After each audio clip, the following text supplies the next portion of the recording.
Hello, good morning and welcome cricket lovers, and welcome back to Budapest, welcome to Hungary, welcome to a huge day on the European Cricket Network. It is going to be International Saturday here today. Yes, it is, because not only have we got those international matches coming to you from Malta, where we have the Valletta Cup in action, we have the T20 Eyes coming to you from the Netherlands, and here from this GB Oval we have 5 international matches coming to you for the start of the European Cricket International Series here. Hungary are the host nations. They take on Sweden, and also we have the likes of Portugal in action as well. It's going to be an absolute blast. I'm Rico Full. You're watching the European Cricket International Series here in Hungary, and the action starts right here, right now.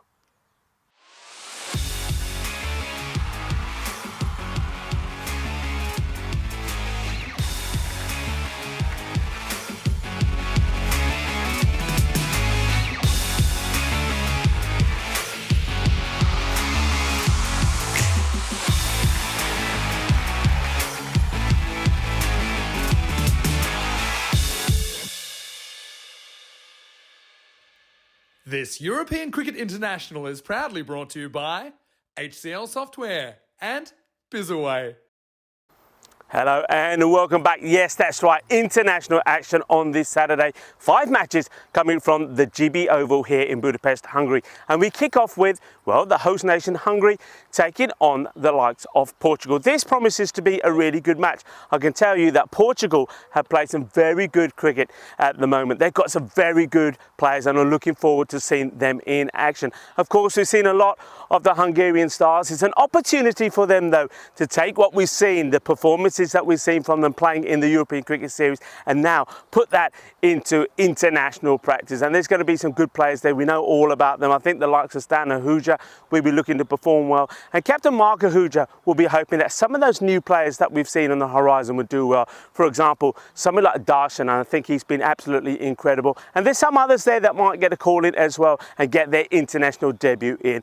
But he knows it won't be easy. I mean, the likes of Portugal are a great side. I mean, their captain Shahzad will be hoping that he is in good form. And just when you look at some of the array of talent that we got on offer here from Portugal, it really will promise to be a great day.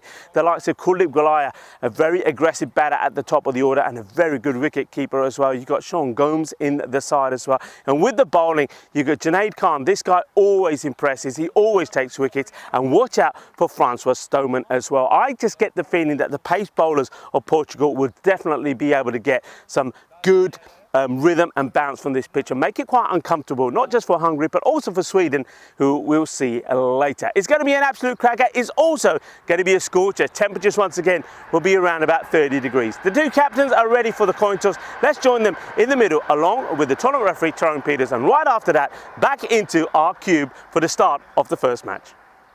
Is Portugal the call? Yeah. Tells us the call. Tells it is. Yeah, we're gonna bowl. They decided they're going to bowl. Back to you in the comms box, boys.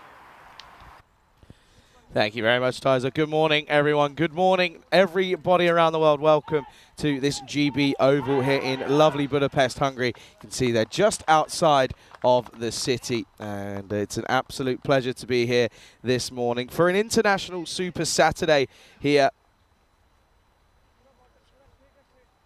And let's have a look at the fantasy dashboard. Let's have a look at the lineups then, and you can see some big names in both sides. There's some names that Rico already picked out there, the likes of Junaid Khan, Siraj Nippo, and Najam Shahzad as well. Sean Gomes as well, alongside Suman Gimidi as well. There are some big names in that Portugal squad. For Hungary, Vinoth Ravindran and Ashwith Darapareddy. Darapareddy, of course, the MVP of the European Cricket Series tournament.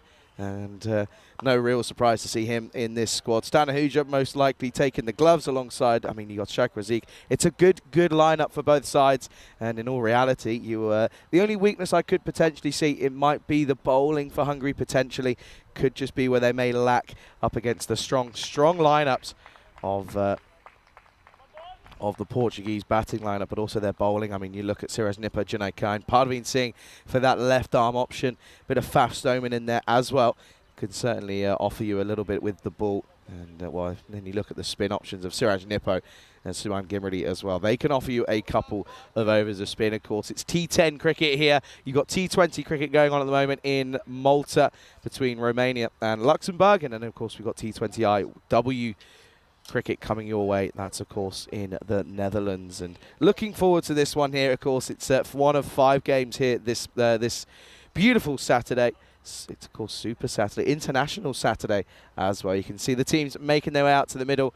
The 2 strips for both sides. Bit of a maroon, brown and green for Portugal. And it's green and red for the Hungarian side here. Well, I'll tell you what, man, who's taken the reds very seriously is Ashwith Darapareddy. He's got red pads, red shoes, everything's red. And I'll tell you what a day he had yesterday. 80 odd off of about 20 deliveries in a game where they didn't look as if they were anywhere near getting up to the total, and they hadn't managed to do it pretty comfortably. Kuldeep Golia then is looking pretty slick, isn't he? And looking pretty slick. And again, of course, everyone knows what he can do with the bat, but also with the gloves, he's pretty efficient as well. But good to see the Portugal squad have made it. I know the Swedish team are here as well. They're well, we're actually sharing hotels with the 2 travelling squads. So saw a couple of them around this morning. Portugal were here very early, of course, being led by Gert Oosthuizen, and of course Paulo Bucci is their manager. But well, they're looking to continue their success they've already had this year, as Junaid Khan is going to get this first international game underway. And that will be a wide, signalled here by our 2 on-field umpires here. Umpires here this morning. You've got James taking the first over, and well, you'll recognise the man at square leg. That's Tyrone.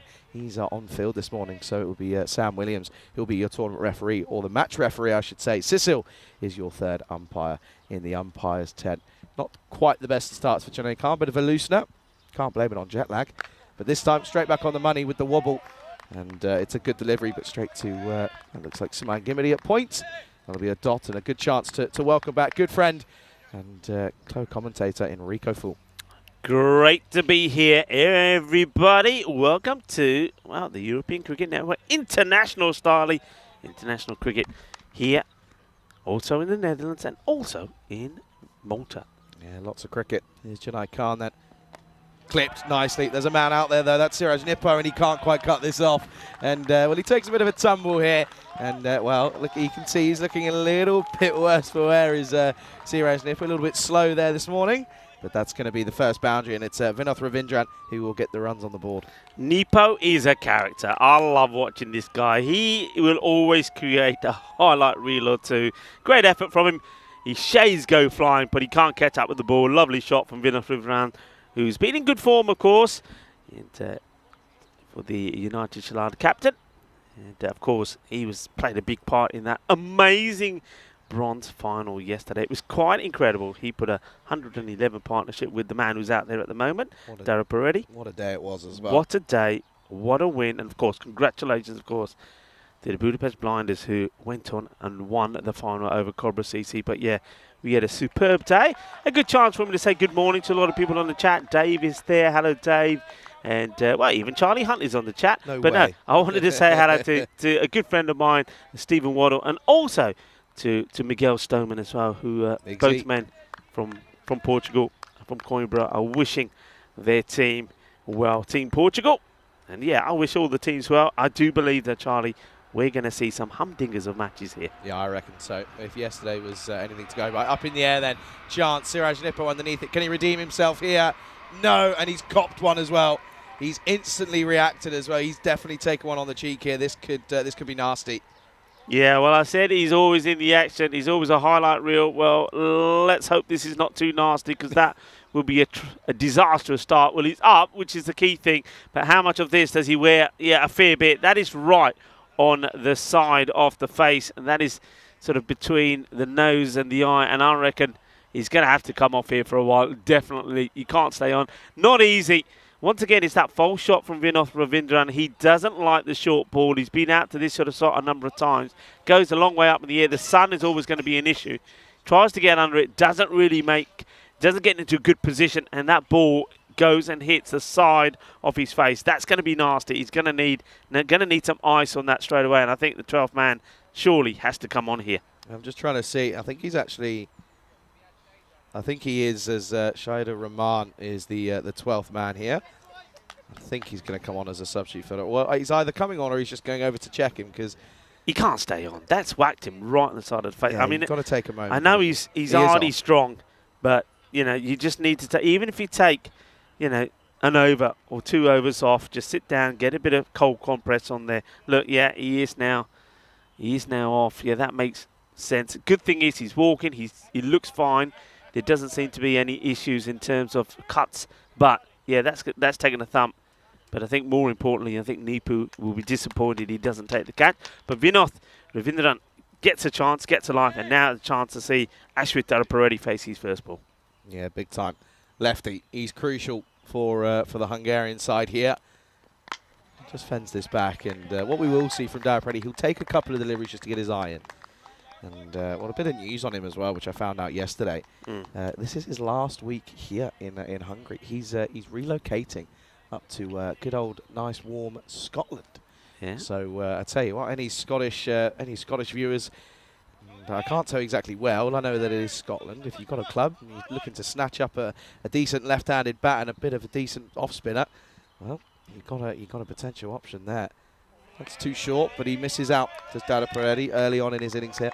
Yeah, misses out. I mean, these guys, I mean, the likes of Darapareddy and Vinoth, they've had a massive 2 weeks already. And one thing I will say, I know that the likes of some teams, let's talk about the Royal Tigers, for example, and maybe even the Budapest Blinders. I mean, some of their players that are playing in the national side, there were times when players were rested. But these two, Vinoth Ravindran and Darapareddy, played every single match. So, I mean, that takes some doing. So they've got to be a little bit of tiredness there too, especially a day like yesterday. It was a big day, a very heavy finals day. Of course, United Shalad Budapest losing in their semi-final, but then playing in the bronze final. And what a match that was.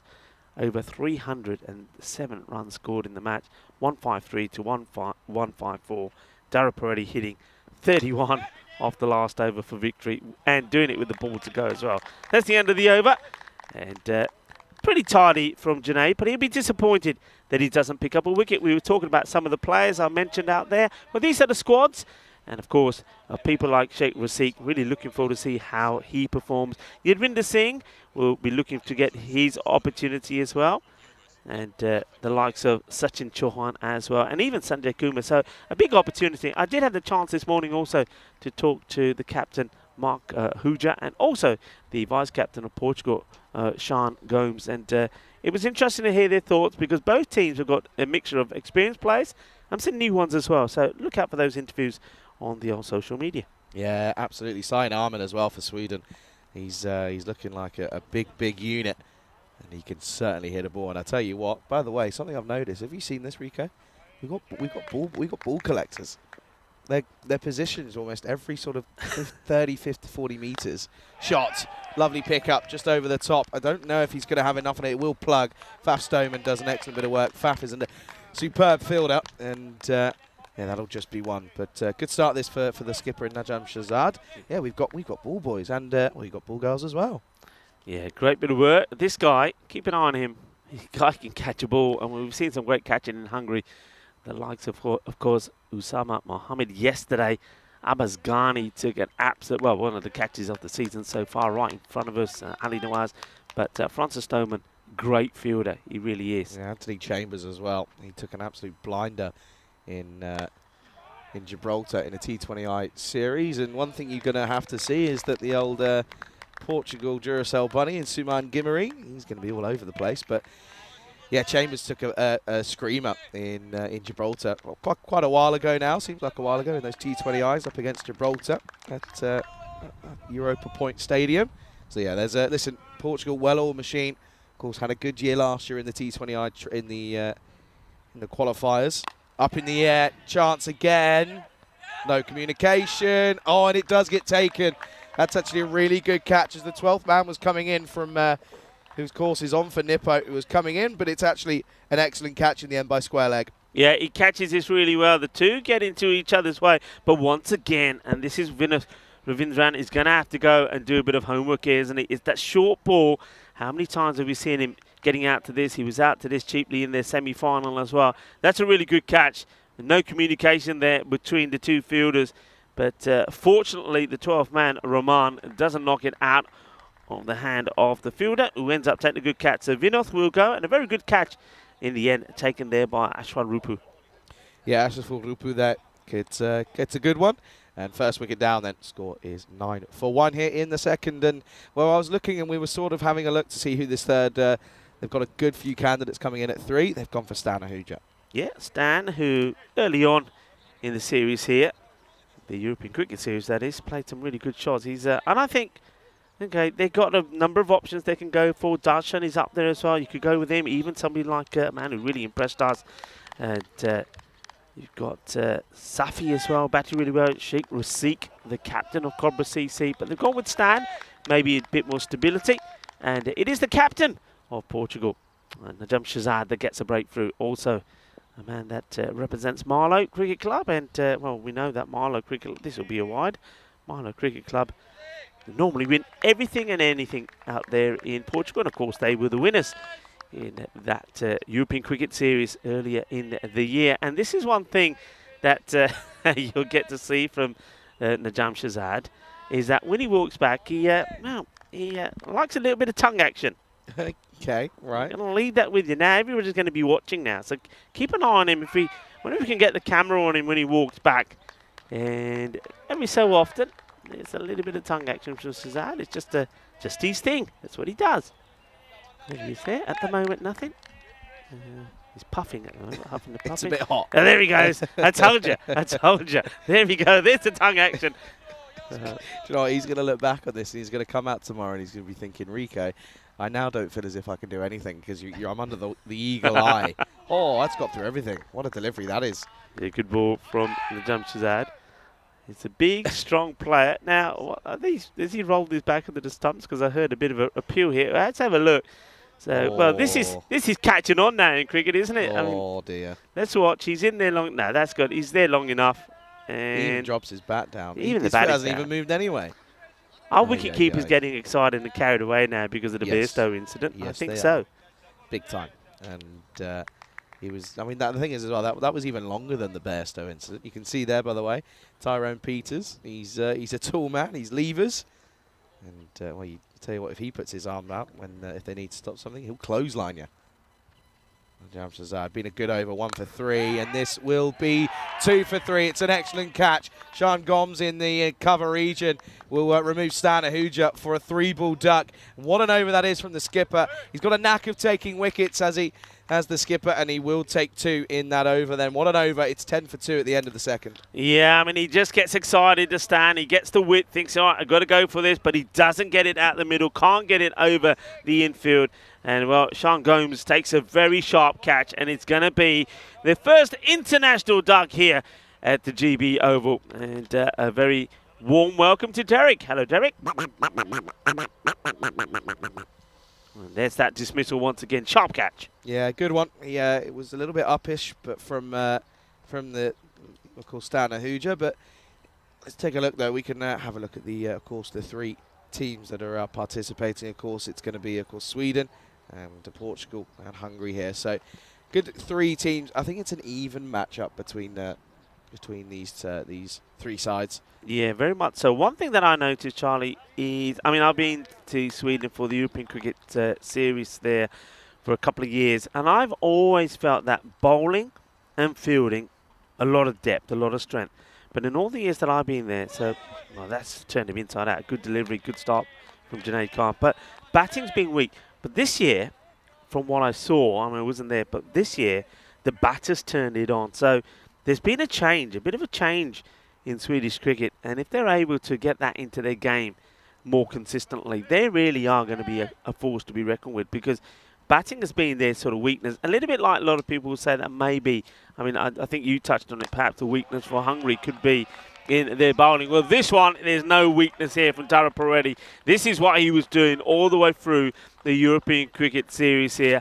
He just gets his body in the right place, a little dance, meets it, hits it well, and gets a Maximo. The first Shakalagia boom blasting start from Tara Paredes in this international series. Yeah, 6 runs and 6 of the best as well. And you can see it straight away that the jam, Shazad, the skipper, comes through and says, okay, Junaid, let's have a look at this here. And I think they're going to go up top to him, because they've put another field up from the offside onto the onside, and there's a deep square leg. So I reckon they're going upstairs for, or back of a length at least from Tara Paredes. He doesn't. He goes fuller. He's going to drop and run, and that's good cricket. Yeah, good cricket for Tara Paredes. He's a good cricketer, and you were mentioning that he will be moving to Scotland at the end of this international series. I can tell you what, he's going to be flooded with clubs asking him to come join them, because he is class. And you know, look out for his name. I said that when I saw him in Austria when he played at the Seabarn Cricket Ground in the ECIs there. And let's just say, when you see a talented player, and you know, you're not often wrong, and he's proved that the way that he's played here. And that innings that he played yesterday in the bronze final, the best final that I've ever seen, I have to say. It was the bronze final. I mean, his knock was just outstanding. Never seen anything like it. When you know, we saw that incredible partnership, 111 it was. But Ashwin Tara Paredes, 81 of just 28 deliveries, and he hit 31 in the last over, winning the match for his side with a ball to go. And it's another wicket. This has been absolutely smashed.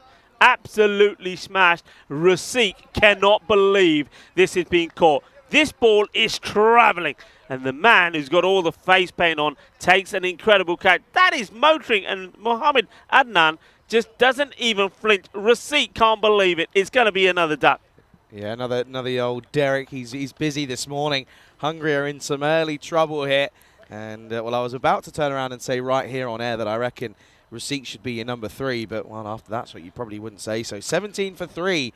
What a power play this has been for Portugal. I mean, look at that. I mean, what an angle that is. That's straight to him. And he almost surprised himself. He says, oh, okay, I have taken it. That came pretty quickly. But, yeah, a bit of a shock here early on as Hungary, well, they're struggling. Their top order failing at the moment. 17 for 3. Well, that is just, he can't believe it, Rasik. He's playing international cricket, and he probably thinks he's going to get off the mark with a scintillating 4. But that's the difference, isn't it? That's the difference in standard. I'm not saying that the fielding and the catching in Hungary was all bad, but Rasik, just remember, for example, even yesterday, he gives a chance in those matches that gets put down. It doesn't happen that often here in this level. What a great catch that is in Hungary. Yeah, you've got to say, it's a bit of bother at the moment. 17 for 3. Yeah, big time. So that's Safi who came in, and it's going to be a dot. It's 17 for 3 at the end of 3. Good power play for the Portuguese national side here. Good start for them. Safi, of course, didn't have too much input on the European Cricket Series. He didn't play too much or have too much involvement, but he is someone that we know can hit big shots. He's able to really dominate if he tries to. He looks as if it's going to be first bowling change here, and of course it's so Najam Shahzad holding himself back probably for those last potential overs, but you can see there it's going to look as if it's going to be Faf Stoneman, who by the way, one thing I will say, and I saw this in Gibraltar, maybe it could have been the pitch, but to me it looks as if he's put on a yard of pace.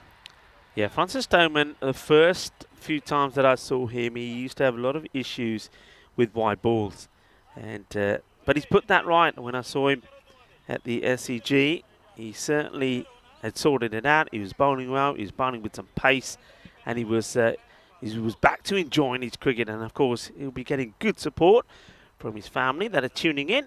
We've already seen Miguel Stoneman was saying "Go Portugal," and a few other people in the chat expecting to see a good little performance here from Francois Stoneman. He is an exciting player and, well, good all-rounder. Yeah, big time. Here is Faf Stoneman then. And he's on the money straight away, and Dan Peretti will just push into the onside. Yeah, big shout-out to the Stoneman family. Of course, they're a family that's pretty well-known on the European Cricket Network. Of course, Migsy, as we've seen him play for Irish and for a number of clubs in Portugal as well. But, of course, Bucks, the umpire that Uncle we've seen. Buck, yeah. Yeah, Uncle Buck, and then Anna as well. Who Anna? Well, you're off to Portugal for this night. Says I have a feeling you could get some South African delights whilst you're over there.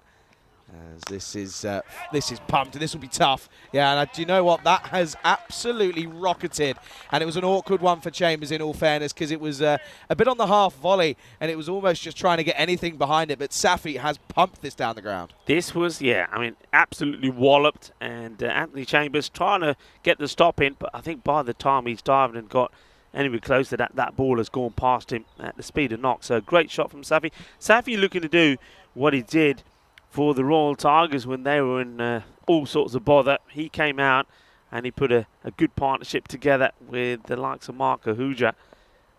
Can he do the same at the international level? Yeah, he will look to go big straight, and I think this is where it's got to be. I think you've got to go back of a length to him here, as they do take a quick single, and eventually it's fielded by Mohamed Adnan. Gets a foot on this one. Direct hit here could have been close, but they come through nicely for the one. Yeah, he had to get his skates on there, didn't he, Darren Peretti? So welcome to everyone. Welcome to all of our viewers in the South Indian continent. Namaste, salam alaikum, sat sri akal, eyeball one. And great to have you with us on this Supersonic International Saturday. Can I add another S in there? Network. Go on. Scorcher. Oh, yeah. Definitely is a scorcher. That'll be what. You mentioned we got a few poor boys and girls around, but you know what? We might as well just tell them, get out the sun, get a chair, go sit in the jungle, because that's where the balls will be going. That's where you got to find them. Yeah, big time.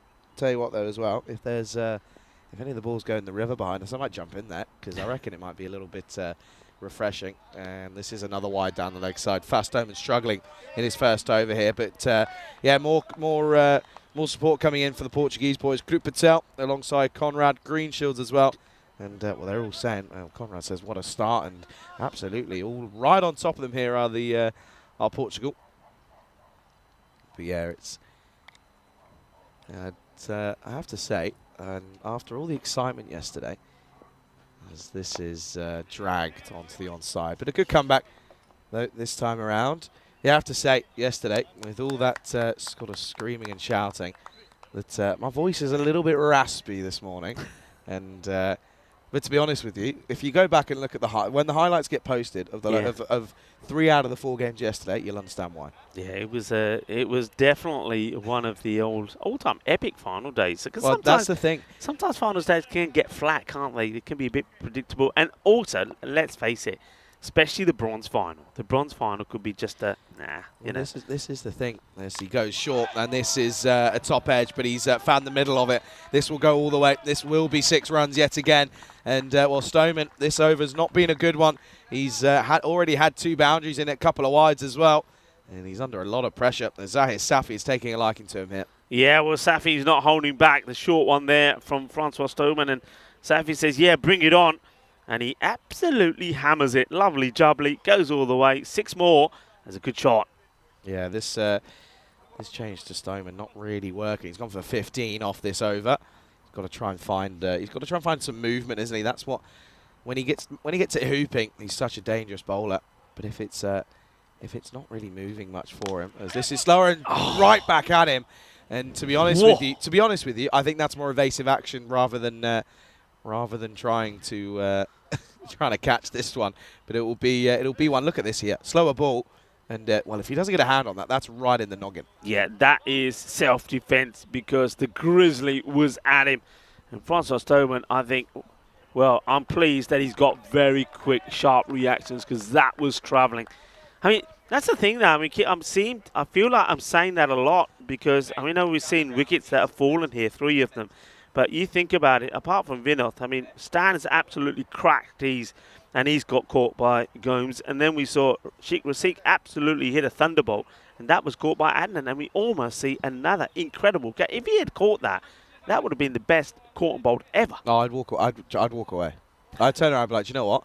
My job's done. I'm not seeing anything better today and throughout the weekend. After the day we had yesterday, and listen, I almost turned around and said, no, there's no point playing any cricket this weekend, lads, because we're not going to get a better day after yesterday. But no, I was convinced, I was charmed to make my way down to the GB Oval this morning. Praveen Singh looks like he's going to have a bit of a ball. This boy can take wickets, and he's a left armour, and it's something different. And yeah, he could be a big difference maker here. I mean, last year in the night series, he was crucial for that Gamblers SC victory in that night series. And well, speaking of the night series, you're making your way there on Monday, I believe. I am, yeah. I'll be travelling there Monday, along with Jerome Peters will be joining me, and also Simon as well. So Simon Keeling, yeah. Simon will be joining me as well. So, yep. We should be going to Portugal. I'll do half of that series, and I'll then go home for a bit before going to Romania now, of course, for that Continental Cup, which is going to be a women's T10 series. So looking forward to that. It'll be the first one that I've done there. It's actually, I said T10. It's not T10 at all. It's T20Is, yeah. And some good squads, some good new teams to be looking at in that one as well, of course, and. Yeah, certainly looking forward to it. And listen, the good thing is there's a lot of cricket. Up in the air, outside edge chance, simple one. It's taken. It's a good catch as well by the skipper, Najam Shahzad. And that's the big one that they would have been wanting because they know that Dara Paredes can hit bombs. And unfortunately, it won't quite happen here. He will go for 10 off of 11. It's a loose shot. It's 34 for 4. Yeah, and, well, you mentioned it. Praveen Singh, the left armour, he does get wickets, he is dangerous, and maybe the left armour to the left-handed batter, Dara Paredes, is the way forward, is the way to get Dara Paredes out. But it is a false shot. I think he just gets a little bit bogged down, Dara Paredes. He doesn't really get going. It was that was ball number 11 that saw the back of him, and he only got to double figures. So, yeah, you're right. Good catch from the captain, Shahzad. He will go. And yeah, he'd be disappointed to get out like this, but Portugal all over this at the moment. Yeah, they certainly are at the moment, and just the squeeze, isn't it? This is the thing. This is what we saw a couple of teams in the domestic competition over the last 2 weeks not quite achieve and accomplish well, is that when you get a couple of early wickets, then you want to get that squeeze on. That's what you want to do. But at the moment, Portugal, they have that dog about them at the moment, and they're trying to roll these Hungarian lads pretty cheaply. Yeah, they are. Mark Ahuja, the captain, comes out, and as you know, I mentioned that it was he and Safi that batted well for the Tigers to get them out of a hole in their semi-final. I mean, it wasn't enough in the end, but they got them at least to a score, and that's what he'd be trying to do here now. I mean, they've still got plenty of time to bat. That's the thing.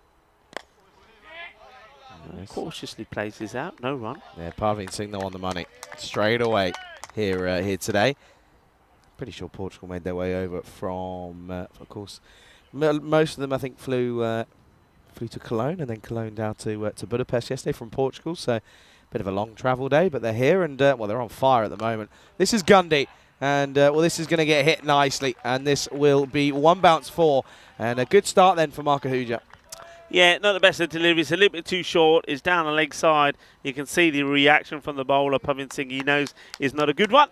And Mark Ahuja says thank you very much, the captain of Hungary, as he gets that one away. And that will... It's always nice for a batter to get the first boundary. Gives them a bit of confidence. So Mark Ahuja, nice shot from him. Yeah, big time. And, well, now, got to try and find a response here. At the moment, this is a good response, but well, I have a feeling already that might be pitching outside leg. I'd like to have another look at this one. But, yeah, it's going to be just the leg by. So no bat involved here, but I don't think there's not much lateral movement. Yeah, pitching well outside the leg stump. So that'll be the end of the over. It'll be 39 for 4. And at the halfway stage, it's a big matchup here. Charlie Hunt alongside Rico Full here for this international scorcher of a Super Saturday. And, yeah, it's going to be an absolute thriller. Yeah, it's going to be a thriller. And you know what I like? I like these ECIs. I just think you get finals day, and of course yesterday, well, by the time the day was over, we were buzzing.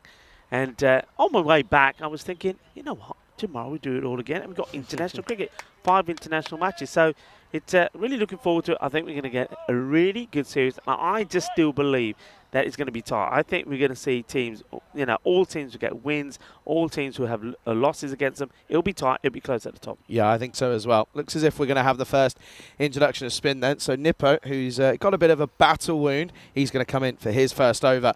And, well, again, I said that Parveen Singh has a knack of taking wickets. Boy, oh boy, does Nippo have the exact same. Yeah, he's a character. And the very first time I saw him play in that night series, well, there you go. He's like you said, he's got a bit of bandage on, but that won't deter him. Just a battle wound, little show off to everyone when he makes his way home. And nice full delivery. This is what we will see from Nippo. He's not scared to chuck it up in the block hole. And he will almost sort of turn around and just go, okay then, gents, if you think you can go ahead and get this away, good luck, see what you can do. If you miss, well, I've got your number. That's Nippo's game, realistically. He loves to put it full. Oh, little edge, and what a take that is from Kuldeep Gulia. And the finger of death is arisen from Tyrone Peters. And, oh, look at this as well, with the skills to match from Tizer. And, well, that will be the wicket.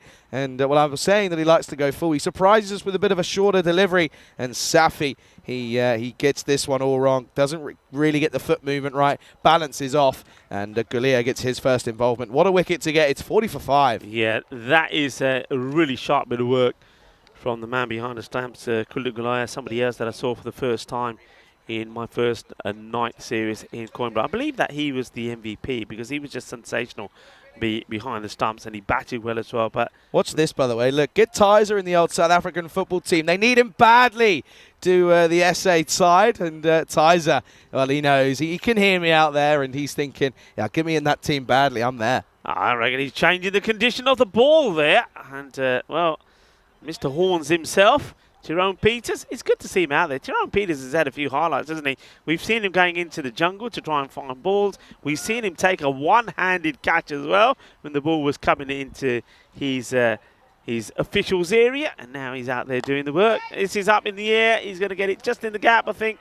Once again, a splendid effort from Chambers, but he can't stop it. There's going to be 4 more. Yeah, again, and this one, he covered a lot of ground, as that's Abhilash Prashar who's come out here. And, well, he starts with a boundary and didn't quite time it, but you can see Chambers was, again, just trying to get something behind it. And he's, well, that's 2 for 2 for him now, and he just can't get that last yard in.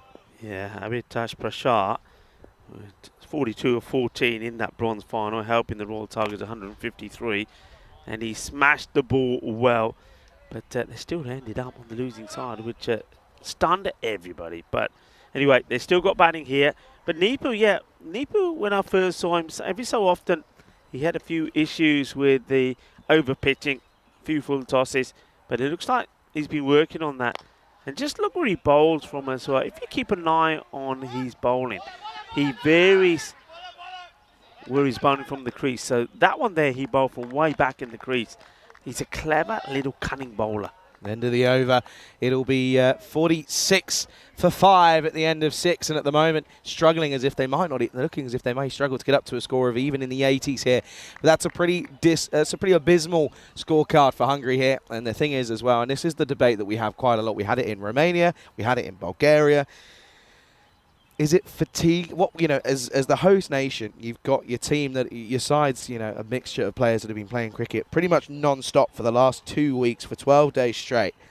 And yes, you're playing in your home conditions. Yes, you're playing in in some different areas, but you know, you've got to. It's a battle of fatigue and and finding form as well. But listen, only time will tell. By the way, Faf Stoneman in front of me. He's changed his shoes. He's changed his shoes, and he nods. He says, "I didn't think you'd recognise that one, Clip. Mate, I'm on it this morning.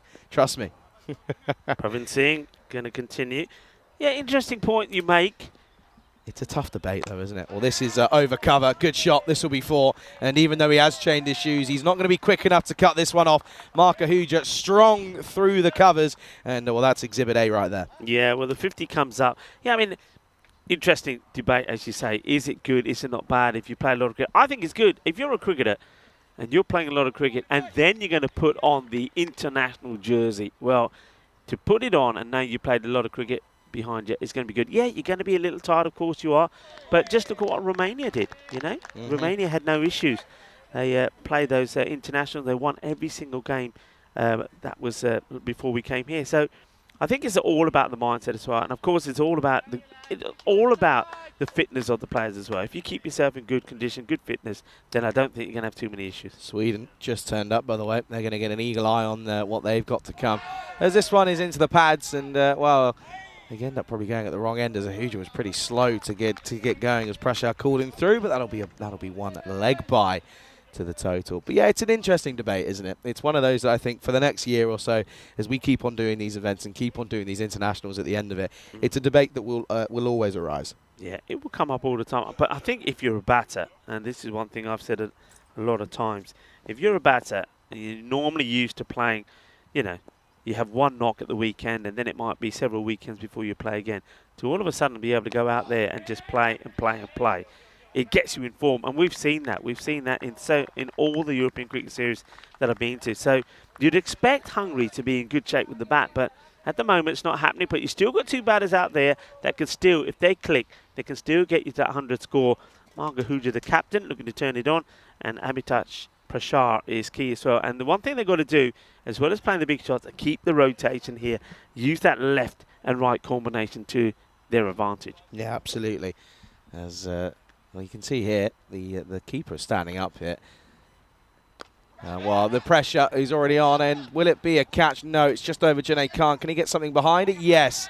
Does well, flicks it back into the field of play. They'll come back for the second. And that pressure, though, of having the keeper up to Yasima, it adds so much mental pressure, because you're sort of now thinking, okay, now I've got to be careful here. Yeah. Got to be so careful of that back foot. And when you're playing against some decent... Listen, Parveen Singh's not slow, by the way. Parveen Singh is not slow. And don't forget, they've already seen the quick hands of Kuldeep Gulaya when he got the stumping of Zahir Safi. So, you know he's good. Faf Stoneman then called into action and almost has a bit of a nightmare, but well, he recovers with the arm. They won't take a single, so they won't take a double. That'll be a single to end the over. It's 55 for 5. 5's all round after 7. And of course, this is what's coming up today. 9 matches of cricket here on the network, and 3 coming up, of course, in Malta in that Valletta Cup 2023 edition. Getting ahead of myself. Romania taking on Luxembourg at the moment. And, well, I can tell you at the moment that it's 106 for 4 in the 16th over for Romania. So they had an excellent start, but they've struggled in that middle overs up against Luxembourg. Switzerland take on Malta in the last game of the day out there in Malta. It's France versus Luxembourg.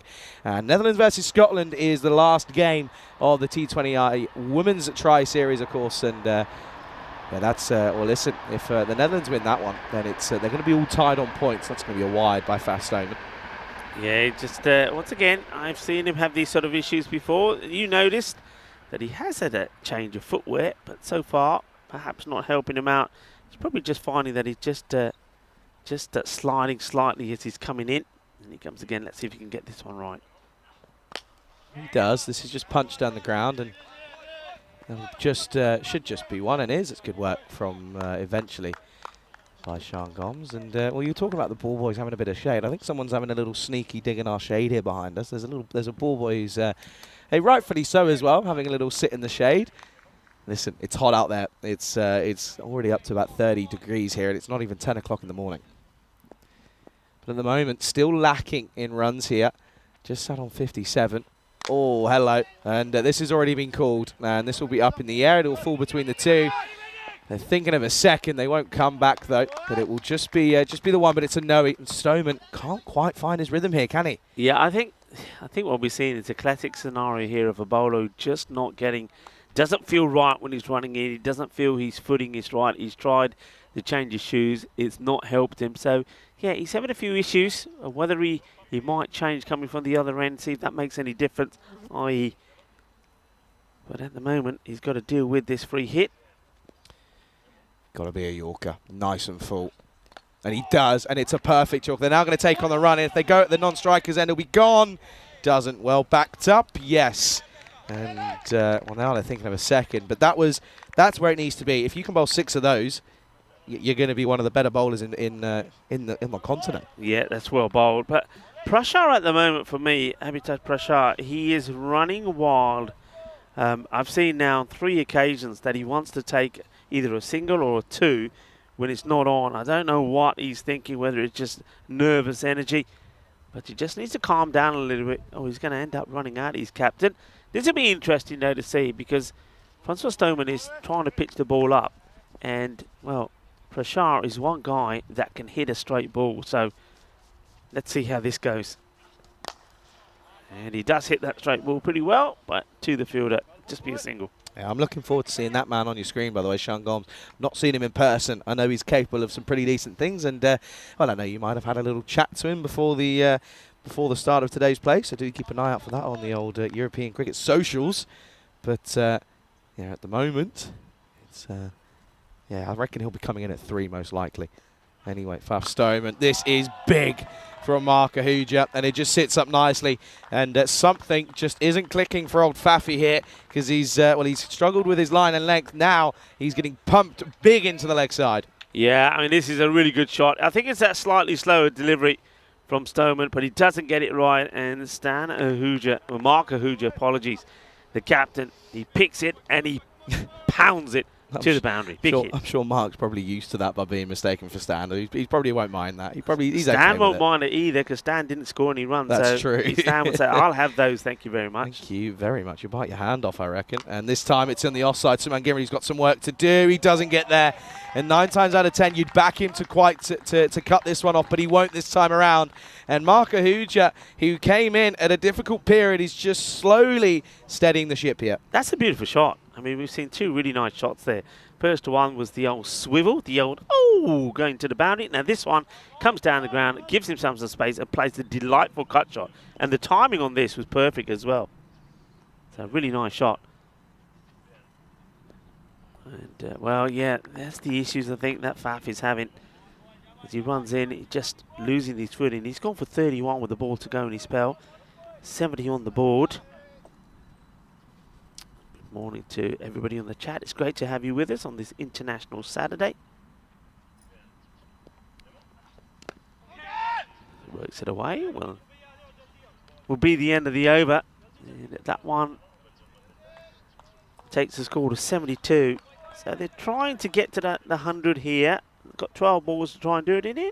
It is the 15th of July, and on this day, back in 2006, Twitter was officially launched, and within the following decade, it had more than 300 billion users. Also, it's a good one I remember, back in 1988, the thriller Die Hard was first released in the US theatres, launching a hugely popular series and helping establish Bruce Willis as an action star. Yeah, the Die Hard movies, certainly go-to movies when you're struggling what to watch, like a bit of Bruce Willis. Never seen it. Never seen any of them? No. Got to watch them. Never seen it. Well, listen, I've got a bit. I know you got a holiday coming up. I've got a holiday, but I've got a lot of travel coming up on Monday as well. Get them down. I'm telling you, take it from me. You'll thank me for it. Die Hard, watch them. They're brilliant. And watch them in order as well. Oh, this is a nice shot down the ground. I think he might have just hit this straight to the fielder. No, he hasn't, but it's an excellent bit of work from Sean Gomes. And well, I thought it was straight to him, but it turns out he actually had quite a lot of work to do, and he did it pretty successfully. Good stop there. Saves a certain boundary, as at the moment they should get up to the 80 here, but potentially a 90. But if they get a couple away, 100 is certainly on. Nipu, that's that quicker one that did the damage earlier. But that's been played beautifully. Starting to turn it on. Mark Ahuja, have to say, we've seen him play all the shots now. This is another good one. Takes on Nupu, not afraid to come down. He knows that the keeper is breathing down his throat, but plays another delightful shot. This is turning out to be a real captain's innings at the moment here for Mark. Yeah, absolutely. And leading from the front, saying, it's all right, boys, I'll get us out of this little hole here. Comes down again, and well, this will just be dragged onto the onside. No, I've never seen Die Hard. Never seen Die Hard. And talking about travel, I've got a question for you. I think I might have asked you before a couple of weeks ago, but I can't remember your answer. On a plane, where are you sitting? Aisle, middle, or window? You go window? Yeah, I'm window. See, mine depends on the timing. Okay. So if it's an early morning flight, I'll go window. Something to lean on, right? No word of a lie. As this is, well, they're going to come through here. It'll just be one by. So rare issue here. And well, look at that. Clock's on 0, by the way. Clock's on 0. So I have a feeling we're going to have to keep an eye on the umpires when they come through for this for the last over here, because this is a little bit lackluster from Portugal. They played so much T10 cricket, you'd expect them to know the rules. Yeah, and don't forget they've had spin on as well. So chance, just couldn't get to it.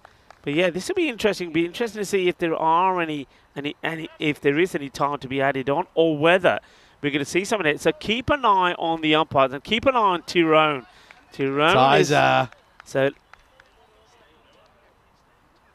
Yeah, Tizer here. Let's have a look here. So let's keep an eye on Tyrone here. He gets to the... here we go. Look.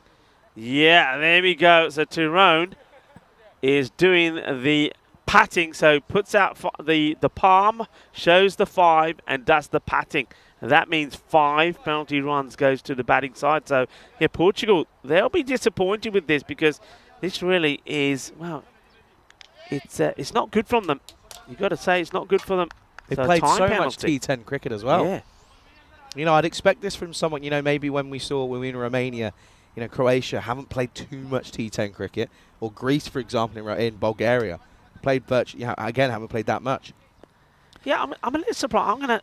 While we see this last over from the Shahzad, which is beautifully played away, that's 4 runs, and Mark Ahuja, now battle of the 2 captains, and Mark hit Shahzad for a boundary. I'm just having a look at how many extras there have been in wides. There's been 17 extras, 6 wides. There was the 1 no ball as well. So you wouldn't think that it was as a result of the extras. It's just bad management. Well, listen, I mean, there's the extras have only realistically come from 3 people. Janai Khan's got 2 wides. Shahzad's got 1 to him. This is short and pulled, and you can't bowl there. And careful. Be very careful. Who's that? That's I'm not too sure who that is out there, but that's close. And well, you got to be careful as a ball girl, as a ball person out there, because that's you got to be watchful. It doesn't quite get caught on camera, but she ended up trying to take the catch, and well, she almost could have done some damage. But Mark Ahuja, by the way, is moved on to 41. The Hungarian squad are on 96. What a recovery this is. Well, the young lady over there, apparently is quite new to cricket. Be careful. Tell you what what. I'm saying. Shot again. Oh, hello, Ahuja. Marky boy, welcome to the stage, because that's the 100 up here for Hungary. And at one moment, you were probably thinking, well, will they even get to 80? At one stage, they were 40 for 5, but these two have put on a 60-run partnership at the moment.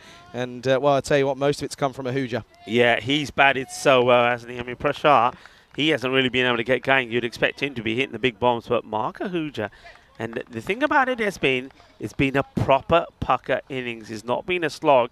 And he deserves his half-century here. He really does. He's having a look around as the field gets changed. Yeah, volunteer. The young lady out there, volunteer. It's the first time she's sort of been involved in cricket. She almost takes the catch. If she did, it would have been the best highlight ever. But she could have got hurt as well. Right up in the air. He's going to get lucky. Do they try and come back for 2? They will now, because the fielder runs all the way around this. I don't know really what happens there. Sloppy stuff here. And that gives the opportunity for Mark Ahuja to go back on strike. So eyeing up an international half-century here, 102 for 5. And 2 balls to go. Don't forget, Hungary benefited from 5 penalty runs as well. Listen, I mean, at the end of the day, if they end up winning by 5 runs, the skipper and Portugal, they will be kicking themselves. 3 needed for this half-century then. And this is a nice shot through the covers. Chases on. Don't think it's going to quite go all the way. It won't. It's worked back, and Mark Ahuja gets the skates on. Oh, and I think he could be gone here. I reckon this is interesting. I think he's gone. Yeah, I don't think I like the body language from Ahuja here. Yeah, I mean, he's gone. Yeah, the bat is in the air for me. Let's just keep an eye on it. I think you're going to have to look at this long and hard, try and see if you can work out when those barrels come off. At the moment, the bat's in the air. I think the next frame probably is where we see the stumps go. Maybe this will show us. It's going to be difficult. They're looking at it a few times. Yeah. It looked, let's put it this way, it looked like it was out. And I think the body language from Mark suggested it was as well. But there's nothing clear that we can see here. Given. It's been given, and I think that was due to the fact that the on-field advice from Tara and Pete from that would have been, who was that would have been? That would have been James out there. He turned around and said, I think this is gone. So Ahuja will go, but it's an end to an excellent, have to say, an excellent innings from the skipper. He goes for 48 off 24, 6 fours, 2 sixes, striking at exactly 200. What an innings. He's got his side back into a position. Yeah, I just want to see why he doesn't get there. That's why he's ball watching. A naughty man. And why does he do that? You just turn and go. He turns, he's ball watching, doesn't get the acceleration in, and when he does, doesn't get it. Because for me, that was an easy two. He'll be disappointed. I mean, it's been a great knock. He's got his team out of a hole for sure. But he'll be disappointed that he doesn't get back. And, of course, would have been facing this last ball and looking to get the half century for it. This is played down the ground. They'll probably move up for 2. Great running from Prashar, but not for the non-striker. What a throw this is. Talk about intelligent cricket from Praveen Singh. This is a great throw. A lot of fielders would have been throwing this to the bowler's end, and Prashar was already there. What a throw this is. What an arm. Accuracy, power, and strength. And the thing is as well, he knows that to be able to get this in the right areas, he's got to turn around and use the pitch. That's exactly what he does. So they'll finish on 104 for 7. Then after at one point being 40 for 5, they've recovered nicely. It was a big partnership worth 60 odd. And let's have a look at these highlights though. And again, do you know what I could see? I could see this batting lineup being pretty fluid and pretty changeable throughout this tournament. I could see a couple of different openers, a couple of different people coming in at 3, and I think that could come back to bite them. Yeah, I think you're absolutely right. Well, Nipu, I said he's always going to be in the action. He was. Not the kind of action that he would have liked to have been in when he got clocked by the ball going for a catch. Najam Shazad, well, he's always in the action. The man who's always rolling his tongue. And, well, there were some really good catches there, and that's what put Hungary in a spot of bother. They hit the ball pretty cleanly, in fairness. Stan Ahuja played a good shot before he went, and Rasik, well, he couldn't believe it because he blasted this, but straight to the hands of the fielder. A very good catch from Adnan. And then that was Dara Peretti. He was gone as well. And then you thought, well, where are the runs going to come from? And that was a great catch behind the stumps from the wicketkeeper Kuldeep Goliath to get rid of Safi. But then we saw the fight back. We saw a captain's knock from Mark Ahuja, played some really nice shots. And he did play to all parts of the ground. It's just such a shame that he wasn't able to bring up his half century. And this was the run out there. Yeah, he'll look back at that and say, what am I thinking? Why am I not running hard? Why don't I get there? And if he did get there, I think he would have probably have got his half century or so. But it was a great knock from him. And interesting little knock there from Abhitash Prashar. I mean, normally you'd expect him to hit a few big shots. Only the one boundary to him. He faced 7 balls for 9, so not really at his best. Nowhere near the sort of hitting power that we've normally expect to see from him in this sort of format. Looking at that scorecard, as Charlie said, it wasn't a good start, was it? It was all about the catching of Portugal early on. You saw the likes of Dara Peretti get to double figures and Zahir Safi, but they couldn't really push on. Mark Ahuja take about. Great knock from him. He got to 48, and before he departed, going for that second run, trying to get him back on strike. And then, well, Darshan came out, again for the second, gets run out. I am surprised to see the likes of Darshan so low down, actually, and I think Charlie's right. I think we will and probably could see that batting order change as you go through the day. Hungary have got 4 matches here today, so I'm sure we're going to see some rotation from them on the bowling front. And Najam Shazad, the captain, 2 for 21. Faf Snowman had a few issues, didn't he? Not just getting his footing right, but the wickets for the other bowlers. 1 to Junaid Khan, 1 for 14 from him. Always going to be reliable. Praveen Singh, you heard Charlie say, watch out for him. Well, he was great. And what about that run out towards the end as well? 1 for 13. And Mohammad Siraj Nipu, 1 for 15 from him. He's certainly going to entertain us here. Mid-match summary on your screens now. Hungary, they get to the hundreds, so they get the scores on the board, 104.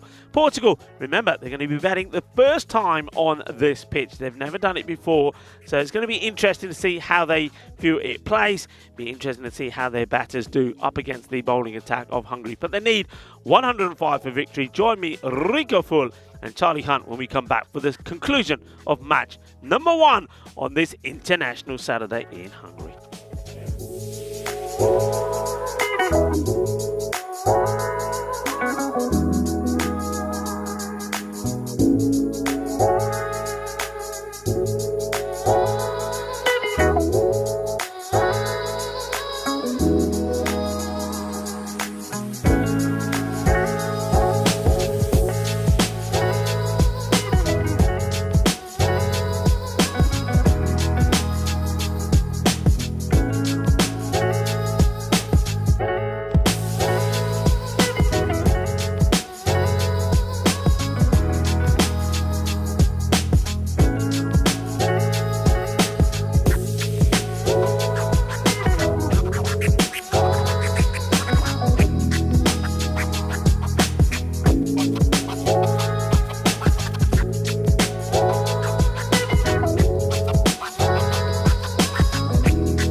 This European Cricket International is proudly brought to you by HCL Software and Bizaway. Hello cricket lovers and welcome, yes, European International Cricket here in Hungary, in Budapest at the GB Oval Cricket Ground, and it's match number 1 of the series where the hosts, Hungary, have had a bat and put 104 on the board thanks to a very good captain's innings from Marco Huja, scoring 48 and getting his team out of a hole really. So Portugal, they'd expect to go and knock these runs off, but it's not going to be easy. Remember, they're a team that don't know how the pitch will play when they're batting on it, so they're going to take a bit of time to get used to it. But we do know that they've got some very good and aggressive players in their own right. Kuldip Gulaya will be the opener, and alongside him at the non-strikers end will be Mohamed Adnan. A very warm welcome to everybody around the globe that is tuning in, and of course remember, plenty of cricket on this international Saturday. We have international T20I, some men's cricket happening in Malta as we speak, the Valletta Cup, as with Vinny Sandewis, and Romania finished on 162 for 7. So they got pegged back a little bit by Luxembourg. Captain Vasu Sani made a 46 of 39, and earlier Taranjit Singh made 39 of 28. While Taran was out there, they were going great guns, but just slowed down a little bit towards the end. So Luxembourg fighting back there. And of course in the Netherlands, the all-important match coming up later where Thailand women take on the Netherlands. And of course we'll keep you posted on those developments. Back to the action here as Habitash Prashar comes in and he's going to get a wicket. And oh yeah, he's absolutely pumped. Kuldip Gulaya is going to go, and he would go for a 2-ball duck. So the same way it wasn't the best of starts from Hungary is not the best for Portugal. This is not really a good shot. He just hits it straight to the man, and the catch is taken, an easy catch taken as well. Doesn't get under it, doesn't go for timing, went for power, and he gets out. So not a good start for Kuldip Gulaya. He would go for a 2nd-ball duck. Good morning, Derek. So nicely taken. Well, wicket goes down and hits it straight to Muiz Ul Hassan. Well, that's his first real impact in the match. He didn't get a chance or an opportunity to have a bat. He's an aggressive hitter off the ball, but for now, they're happy to have him taking the catches because he gets the dangerous Kuldip out early. So we're going to see the likes of Suman Gimari now come out to join Mohamed Adnan, who's yet to face a ball at the non-strikers end. So Habitash Prashar, who I did mention yesterday, was starting to go better with his bowling. He was trying to pitch the ball up a little bit more rather than bowling too short.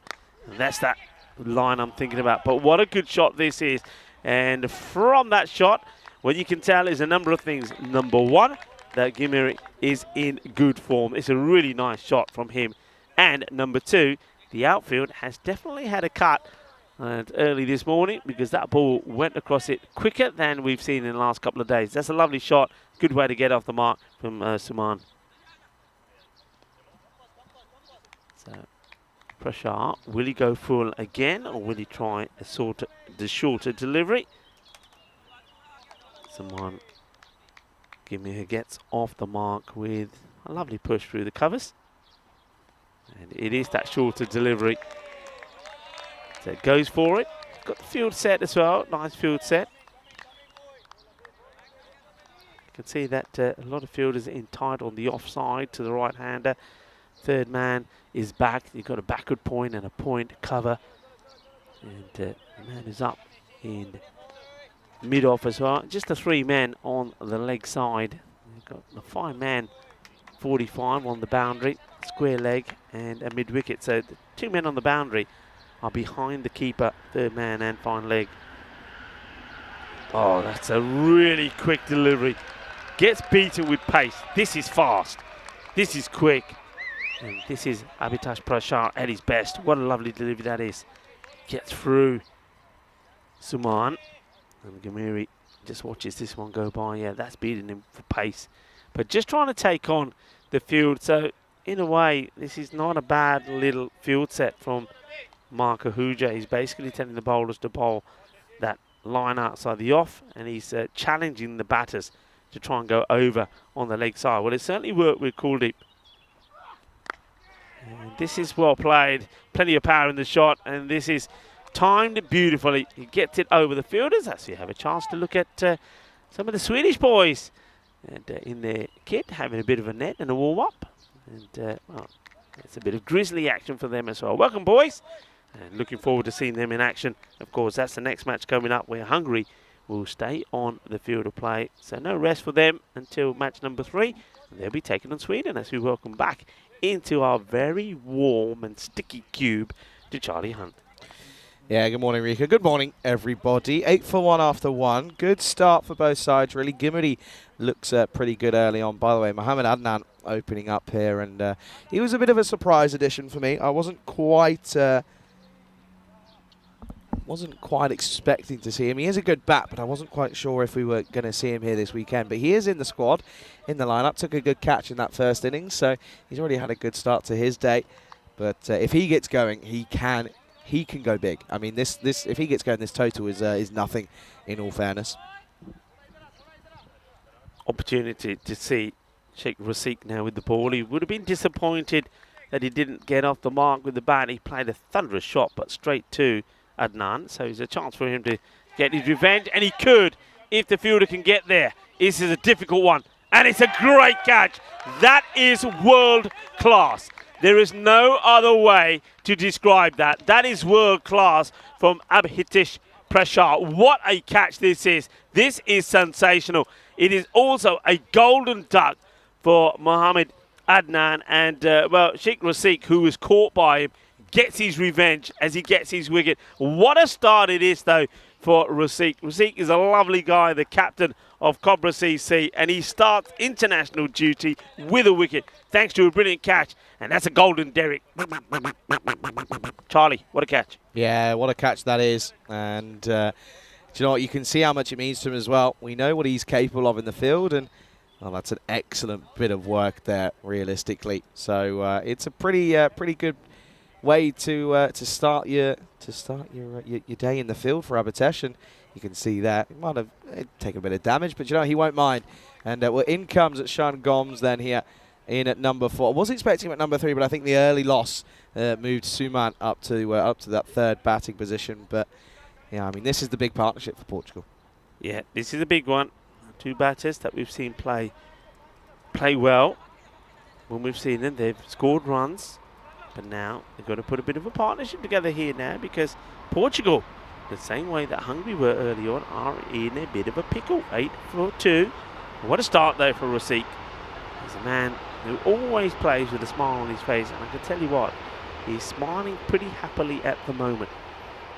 Okay, left-hander. Gomes now on strike. Yeah, this is a little outside tickle, but straight to second slip, and yeah, good bit of fielding.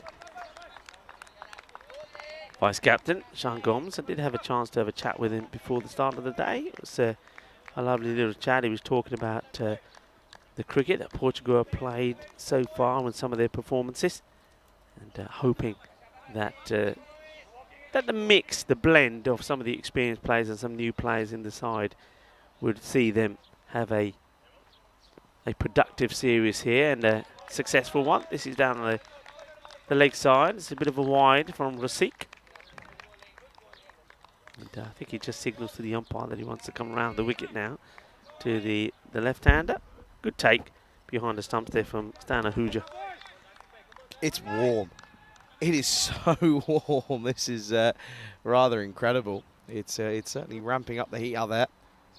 Here comes Rafiq again. Up in the air, chance. This could be another cheap one. Oh, he's put it down.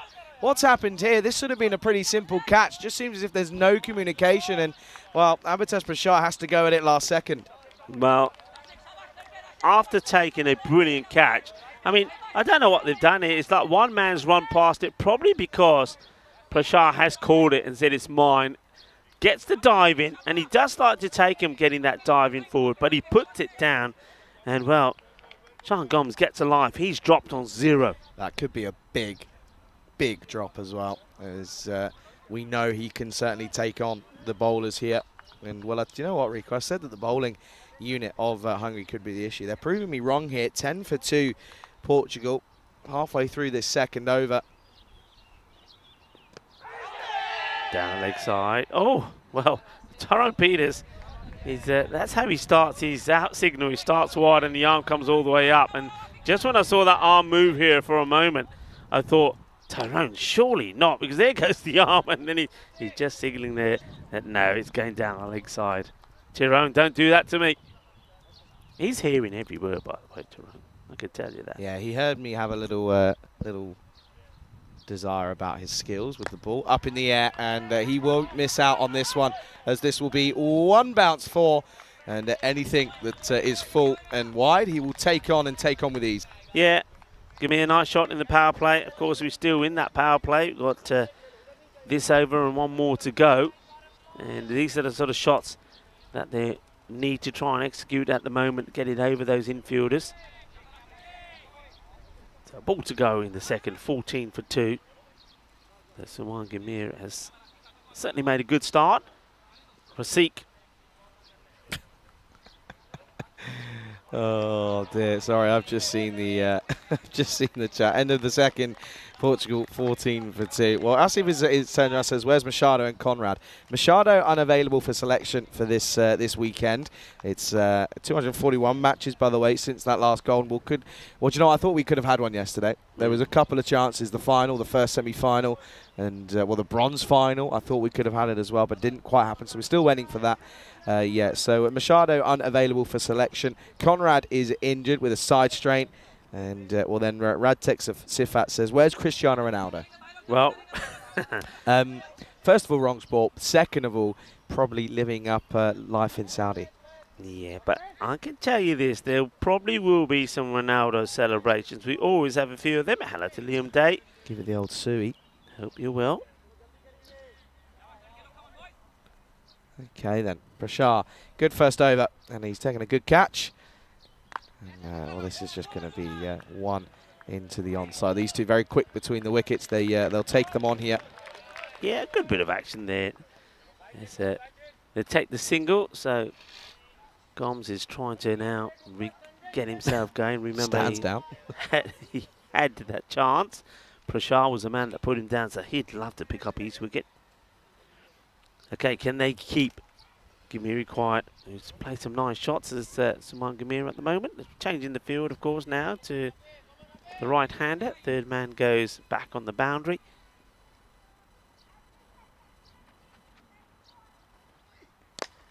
Goes up, and I think this will go all the way. Bolle, kinna sona. Shaka Lagia, the first Maximo of the innings from Portugal. And it comes from the hard-hitting Suman Gamir. What a lovely shot that is. Yeah, realistically as well, is I told you, anything wide of the crease and full, he will take you on. And well, he's taken it on successfully. He's 18 off 8 at the moment. And Prashar, what's the comeback going to be? He's got to find something. Oh, he doesn't. Gundy, it's down the leg side. And Gimli was just trying to catch up with this one. It was a quicker ball from Prashar, but wasn't able to. Yeah, he wastes it really, doesn't he? Down the leg side, he can't bowl another one of those. When he does get it right and he gets it right at the batter, it's a dangerous delivery. But I'm surprised also he executes it, because I'm looking at his field and he's got nobody on the 45. So if you're going to bowl that, you've got to have the field to it. Otherwise, the batter will, even if you miscues it, there's nobody there to take the chance. Yeah, absolutely. And you've got to bowl to your field here. And he doesn't, because it's short, and Suman will just pick this up nicely. And, well, that's why we've got our ball people out there, because, well, we might lose in that long grass. What a shot that is. It's the second beautiful cricket shot of the over. This time just pulls and pulls nicely. Plays it with so much time, and that's what I noticed there. He sees it early, he gets into position early, doesn't try and hit it too hard, uses the pace of Prashar, gets the middle of the bat and gets the boundary. It's the second 6. Got to try and find something here as Prashar. Where's he going to go? Up in the air and just through the cover region, and this is going to run away, and it'll be 4. So that's an excellent bit of another bit of batting, and well, no one was really sure whether or not that went. I can tell you it certainly did, and a good shot this one. Yeah, I mean, shots to catch it from Prashar, but there's enough of it to get it over the fielder. Once again, a nice one to play in the power play. So a few boundaries that Prashar is going for here. Only went up for 8 of the first over, and of course, he did pick up the big wicket of Kuldeep Goliath, but now he's having a few issues here. Yeah, Suman's got his number, isn't he? 28 off 10 now for him. And he's hitting boundaries for fun. He's all of a sudden made this power play pretty decent for Portugal, and this time clipped nicely into the onside, and well, Sheikh Rasit will do the fielding for 1. So the over looks like it could go magical. There's still a ball to go. Prashar, of course, was the man who put down Sean Gomes, so now it gets an opportunity to have 1 ball at him. He'd love to pick up his wicket after putting the catch down when Sean was on 0.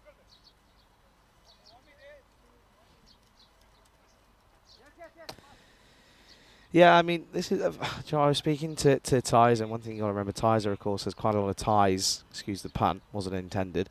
And with Portugal last year, he was heavily involved. This is a nice flick though from Sean, and well, do you know what? They may have cut this bit of ground. They've not done it down there, and well, they'll come back for the second. That'll be Sanjay Kumar, and that'll be a good bit of work there. But yeah, and that's the end of the over, by the way. End of the power play. It's 35 for the loss of 2, and at the moment, well ahead of the rate. Good over. Goes magical, 21 off it.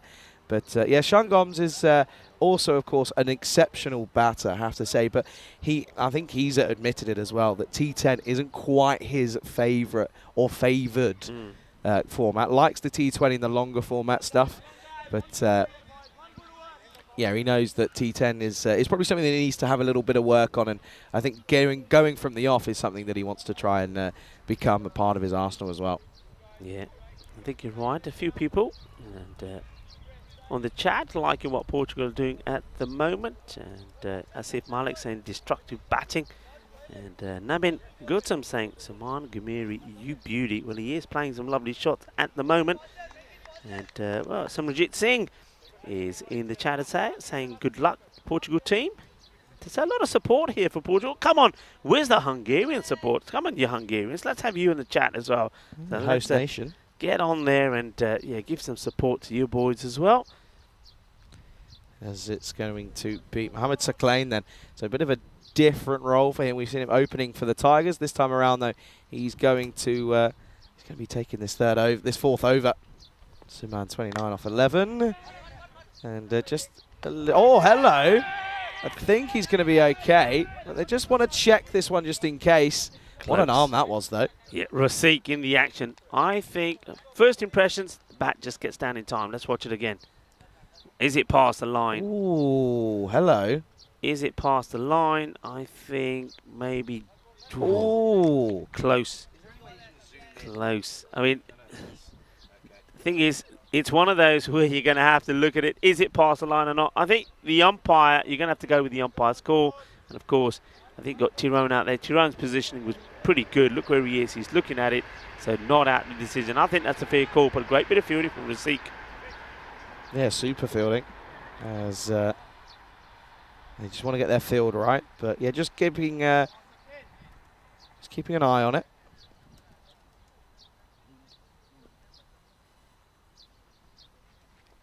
Once more then Saklain. Short and through the offside. Chase. Oh, I tell you what, I think he's got a boot on this one. I think that could be a pretty good bit of work from Kumar. Well, Sanjay Kumar, we saw him take some great catches yesterday, by the way. But this is just an incredible stop. I mean, he goes for the foot fielding. He says, that's an international foot fielding. Well, a lot of people were saying, where's Ronaldo? Well, there you go. A bit of Ronaldo action there from the Hungarian.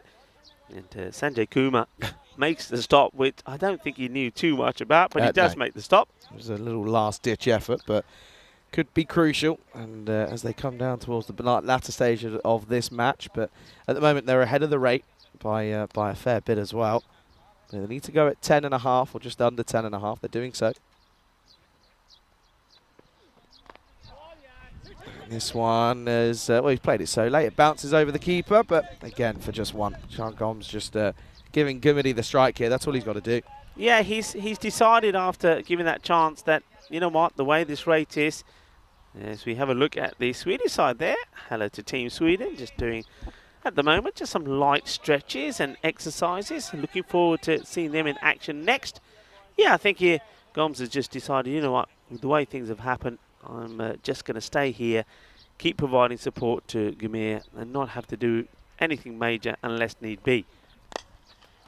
This is, yeah, just sort of dragged again. And I see saying, Suman, come on, Nepali. But yeah, cool. Of course, Suman originally is from Nepal, but of course qualifies for Portugal. And, few people. Yeah, sorry, Charlie. I was just going to say, a few people are now starting to come in the chat and give support to Hungary as well. Akhtar is, as well as Schwab, saying Hungary win. Well, okay, maybe, maybe not. Shrar has just deleted his comment, by the way.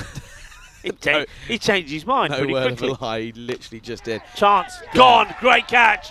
Sharp catch, and that is important. And who is it? Well, I'll tell you who it is. It's the captain, Marco Huja. And, well, Sean Gomes, he will depart. He did have a life earlier. Remember, he was dropped by Prashar on 0. And the first one since then that he tries to hit in anger, he hits it to Marco Huja. Isn't he pumped? That means a lot to him. And it's a big wicket to get. It's another breakthrough. Yeah, Gundy from Sir Clain, but yeah, it's going to have to be a long walk back. It's a slow one as well. He's not happy. He knows he's missed out on a full banger, and it will be of course, a humdinger, and it's 38 for 3. Yeah, it sort of works out for them because they get this wicket. I mean, it's a Gundy ball. You're absolutely right, Charlie. That should have been smashed to the boundary, but well, Gomes, he just wasn't on, was he, in this one? But yeah, I mean, that's for me, I'm feeling it's a lucky break because I certainly would have deployed spin in this over. I would have gone for Dara Peretti, who's been in good form. They've gone for Paces Acclaim, which is very similar to what we've seen already from Prashar and Rasik. So I just thought maybe a change-up would have been a good idea here for Hungary. Now maybe Dara Peretti is going to be bowling the next over. We'll have to wait and see. But I think you just got to try your different options and different variations while you still got runs on the board to play with. Well, that wicket brings out the captain, Najam Shazad. Yeah, Najam Shazad, who, of course, we know plays a lot of cricket for Marlow. And, well, in reality, he could be opening the batting, because if he goes big all the time. This will just be one, though. And, oh, dear, that's poor. Oh, no, yes, no, maybe. It was a poor bit of fielding from the offside fielder. I think that's Abhitesh Prashar, but he gets backed up. Yeah, you mentioned to me that the likes of somebody like Kuldeep Gulaya looks like he's trimmed down a bit.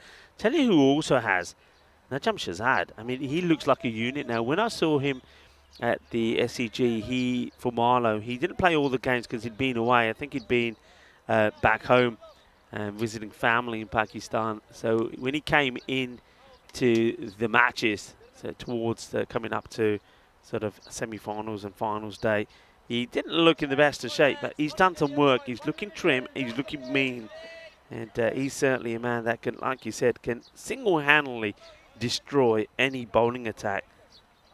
And he's out there now with Gamir, who has made a good start himself, and they will now go to spin. So here he is, Ashraf Darapareddy, the MVP of the series that we just saw completed here, and he was in brilliant form. Scored an incredible over 400 runs and took 14 wickets as well. Pretty decent, pretty handy. And he was crucial in, of course, UCB getting into that third position. Yeah, at the moment, they're pretty tight, these two teams. 39 plays 34, both for 3 wickets down at this stage. So, yeah, they're pretty much as they lie, but it was, of course, that skipper for Marco Huja for Hungary who got his side out of a bit of a tricky situation. Can Najam Shazad do the same? He's got to find someone that backs up Suman Gimri, of course, who's 31 off 14, batting very well. And then he's going to take on the spin, and he's got all of this. This will be a Maximo time. And, well, he gets his account open nicely, gets that front leg out of the way. Darapareddy, he's been taken to the cleaners early on here. Yeah, well, he backs himself, the captain, doesn't he? Goes down on one knee, hits it big. You can see there, The keeper, for a moment, thought maybe things could deep Goliath, but no, is not to be. Gets over the fielder, 6 runs, and the captain opens his boundary account. And again, goes for it and over. And this one, it's even better. It's flatter, it's harder, but he still gets enough elevation on it. And this will be back-to-back Maximos here. Yeah, this one he hits harder and flatter, but it sails over the boundary. Puts everything, well, all of that strong physique that I was talking about, it all goes into this. He gets all of the power, all of the weight distribution into the shot. 6 more runs, the back-to-back sixes. Dara Peretti, not the best of starts from him at the moment, but never write him off. He'll be looking to come back into play here.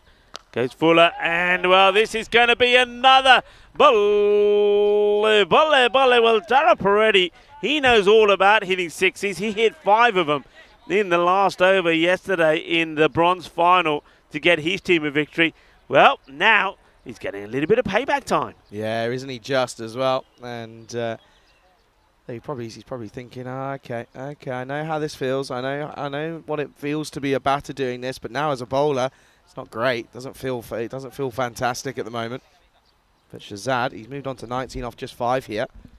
And yeah, as you mentioned, Dara Peretti under a bit of pressure. He's gone dot for the first, and then boom, boom, boom. 3 sixes on the trot. Well, the umpires have been busy today, haven't they?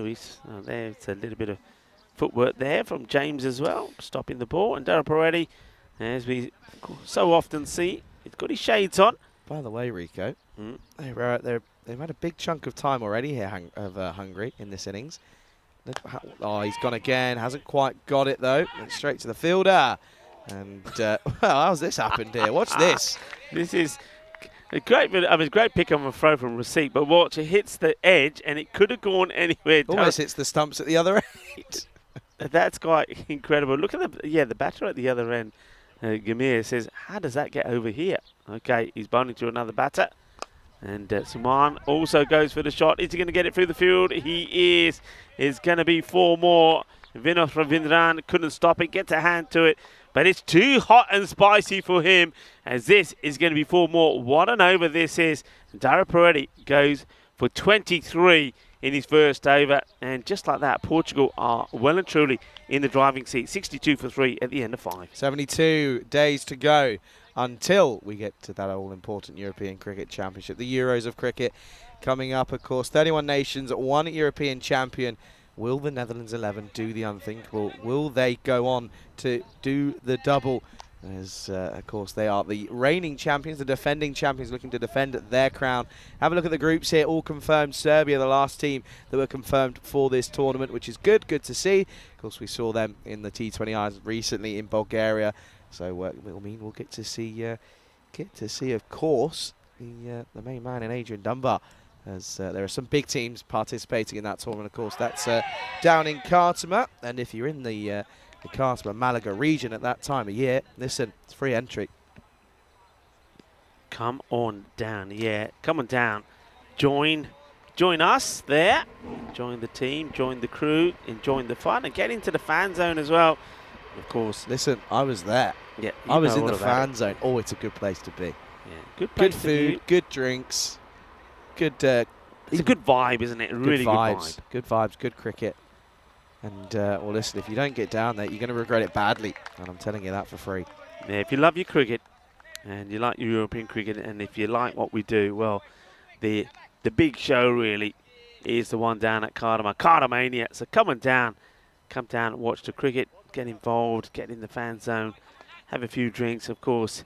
You've got Victoria Cerveza, one of our drinks partners there. You also have Purple Pepper doing some great food. The party atmosphere. It's a fiesta of cricket. Short.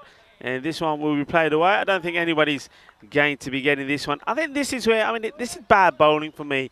I mentioned this when Abhitash Prashar was bowling. If you're going to go for this every so often, if you've got a plan that you're going to try and tuck up the batter and you're going to try and put the short ball in, tell your captain. Let your captain put a man there so when you do try it, you outfox the batter.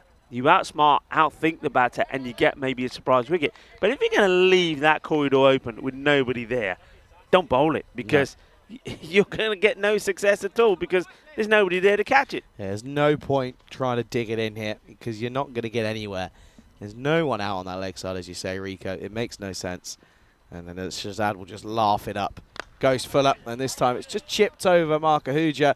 But at this side down here, it runs away here on the covers, and there's nothing that Kumar can do. Yeah, that's another boundary. Yeah, it is. Well, it looks like down at the third man area, they used the number 2. Here, that's the number 1, because that ball is travelling pretty quick. And you can see it as well. And there's a couple of times we've seen shots played in that area which we wouldn't have seen go to the boundary the last couple of days here on the European Cricket Series while we were watching that very exciting series come to a conclusion. But here, well, the ball is travelling pretty quickly.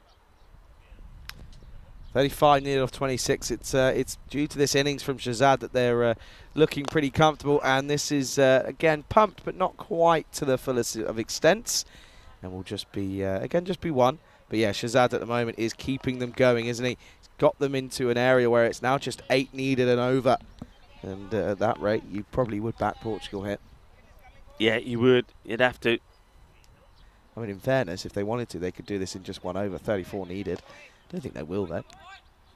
I'd love to see it. One day I'm going to see it. I thought we could have had it yesterday. If it wasn't for the time penalties, I reckon we could have had it yesterday. No word of a lie. Down the leg side. That's going to be Gundy and wide. Yeah, I'm with you. I think yesterday we would have definitely have seen those 6-6s. Don't forget there was a wide ball bowled in there as well. So I think memory serves me right. It went 6-6, wide, 6-6-6. It was just an amazing finish to the bronze final. That was it was 36, and of course, like you touched on, 5 penalty runs were added because of a slow time rate from the Royal Tigers. But what a match.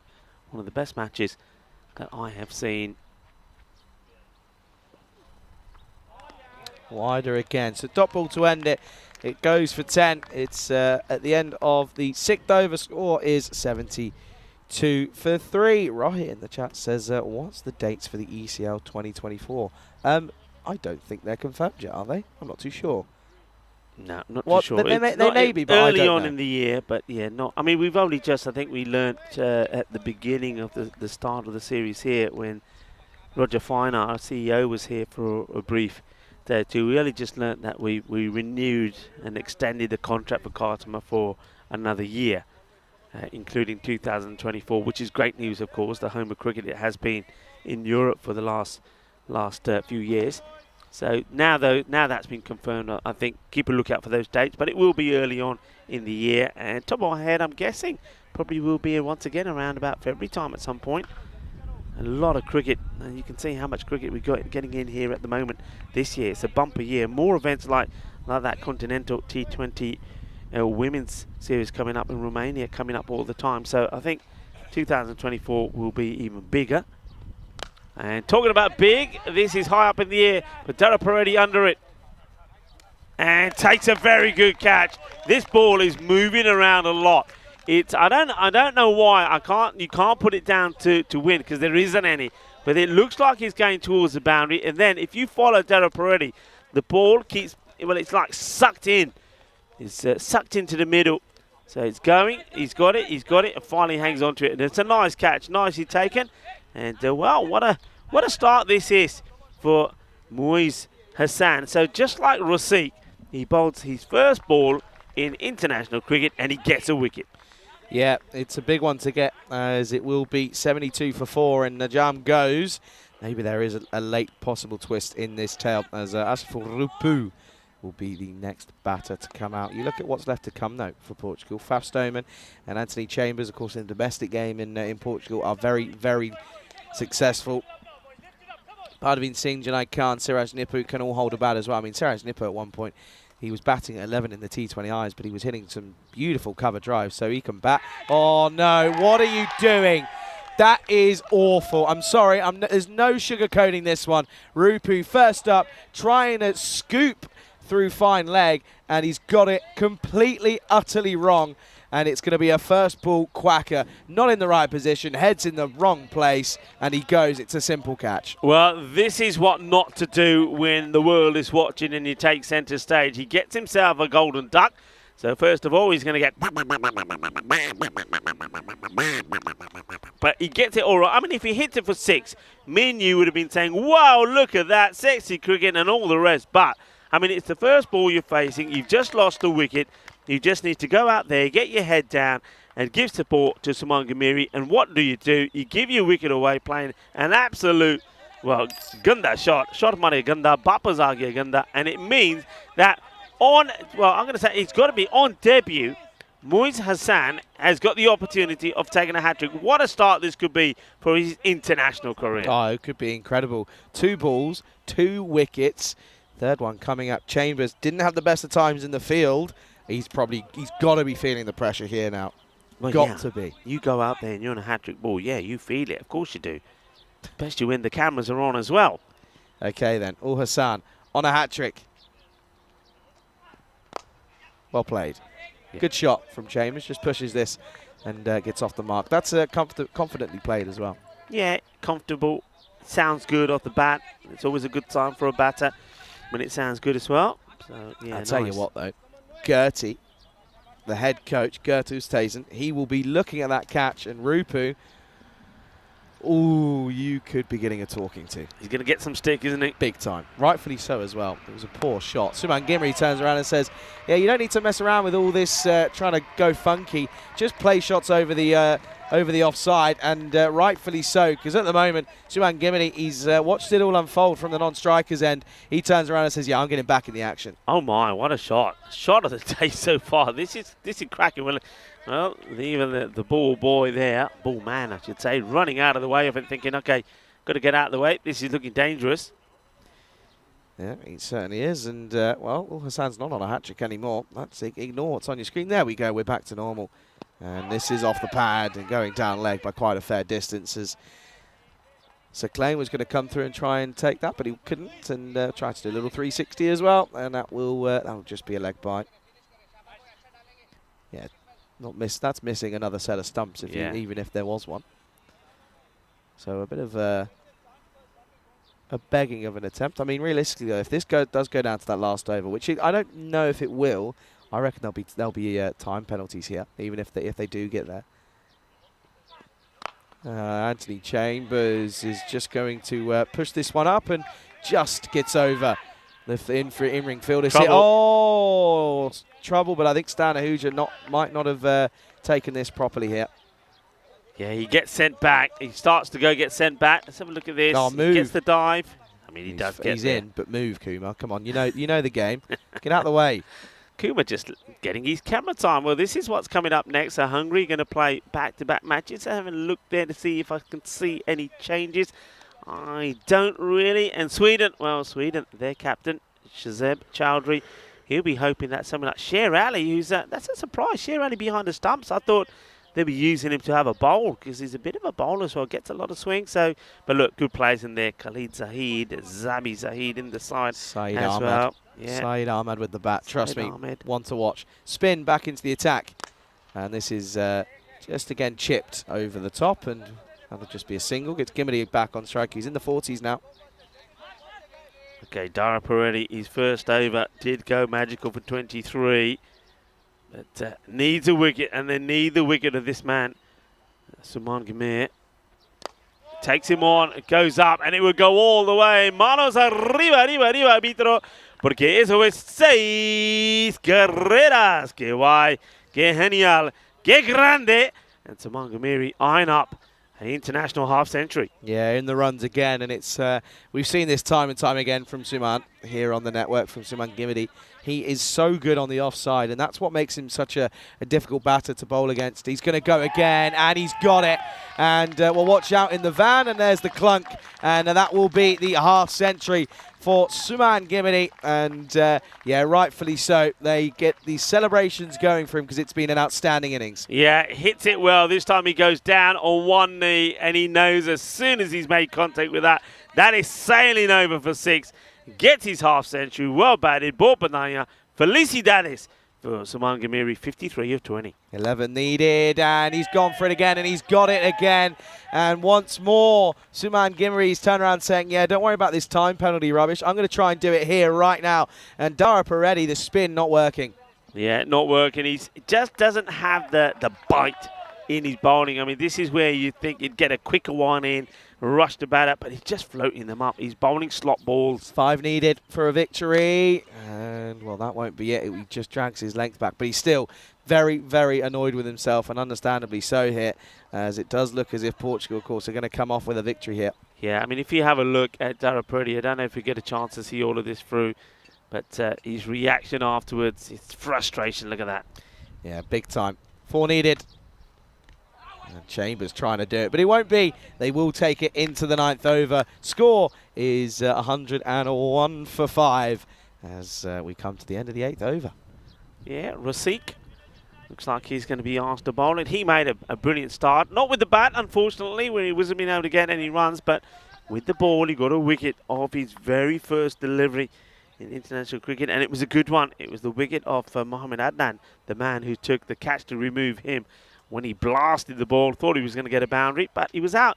Anyway, can he do it again? Can he get another? Can they take it into the last? Well, no, because look at the time. Even if they do so, I don't think it's going to make any difference. If he gets a maiden here, Rasik's going to turn around and be like, well, what have I got to do? I mean, look, he's running back, but he's not getting this in. They're not going to do it, no. No, they're not getting this in. So even if they do get it down to the last, it won't matter. So Portugal, in theory, they're going to be pretty happy, but they're not going to wait and turn around and say we need the penalty runs, because Suman Gimini is going to hit the winning runs himself, and rightfully so. What an outstanding innings. He finishes on 66 not out off of 24 deliveries. Take a bow, sir. Yeah, take a bow indeed. What a good knock. He's batted beautifully, isn't he? He had to come out there pretty early with Mohamed Adnan going very first ball, but he's not put a foot wrong, really.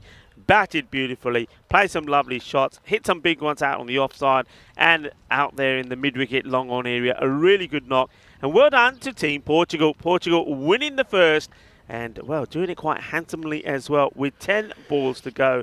And Suman Gimiri, a good knock from him, but also he needed that little bit of support, didn't he, from his captain, Najam Shazad, who batted well as well, 29 of 12. Yeah, he did. And you got to feel for Hungary now. They're going to have to do another stint out in the field, because Sweden, you can see there, they're going to be batting first in match number 2. Let's take a look at these highlights, though, for this first innings, or the second innings of the first match, I should say.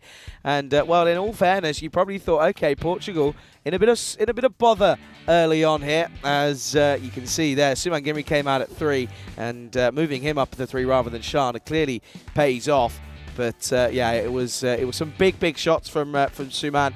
7 sixes, 5 fours in his innings, worth 66. Some incredible shots. Yeah, there was some good shots. I mean, Prashad took one really good catch. He put one down, and that was when he put Sean Gomes down. But the thing was, it didn't matter, because Gomes wasn't really at the best of his games, because he was then out to this catch. It was a very good catch for Marco Huja, but yeah, I think Sean Gomes will know that he really should have put that away. It was a bit of a full toss. And then, well, there was a few big hits. This one went way up in the air. It's a really good catch from Dara Peretti. It's the one thing that did go right for Dara Peretti in this match. He's a bit of a star, Dara Peretti, but it didn't really work to his way in this one with bat or with ball. And then that was an absolute shocker from Rupu, who came out and tried to get funky and got himself out. And then it went back to the norm as Suman Gamir hit some beautiful shots and got the match done and dusted pretty early. Oh man, as we said, who didn't have a good time out there with the ball is Dara Peretti. His 2 overs went for 43. And there was it. It was done. Rasik coming on to bowl, and he goes for a big 6. So victory for Portugal, and they make a winning start here at the GB Oval as we have a look at some of the scenery around this delightful ground. And well, that's that scorecard for you. So started off with 2 ducks.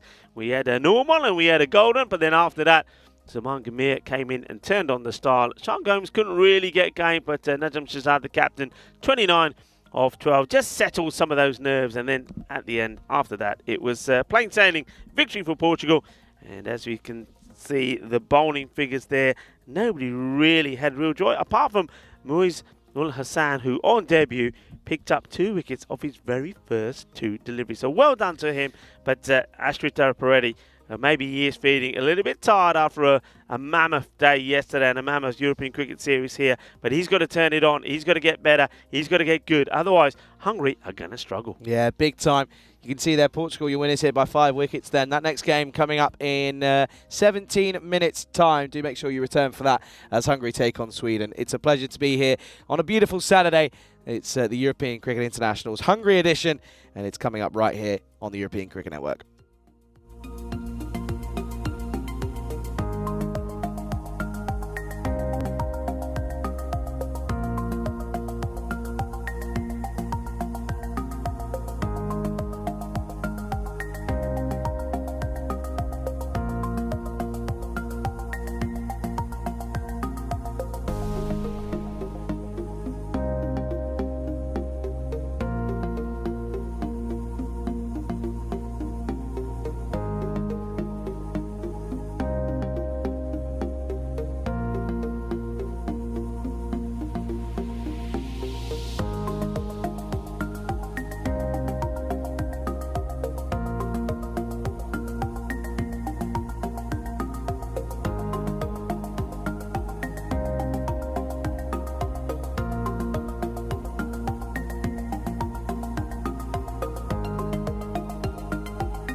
This European Cricket International is proudly brought to you by HCL Software and Bizaway.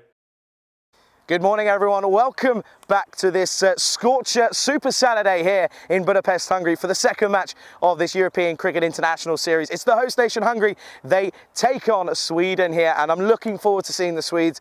Of course, we were there earlier on in the year. We know what they're all about. They've got some big names in there. Ahmed is the one that stands out for me with his big hitting down the ground. We could be losing a few Grizzlies here. We know that we've lost a few in that forest and the river behind us, but only time will tell as to whether or not that pays off, of course. And well, you look at Hungary, they stumbled in that first innings for them, didn't they, in that first game? They're at 1.40 for 5, but the skipper, Marko Huja, I mean, what an innings that was to get his side back into a decent total. Of course, without them, then it could have been a pretty embarrassing start to their little series here. Of course, 9 games of cricket here this weekend, 9 games on the network here today in total, and well, this is just one of them, of course. Match number 2, it's going to get right underway here. Let's go to tournament referee Tyrone Peters, who's with the 2 captains for the coin toss.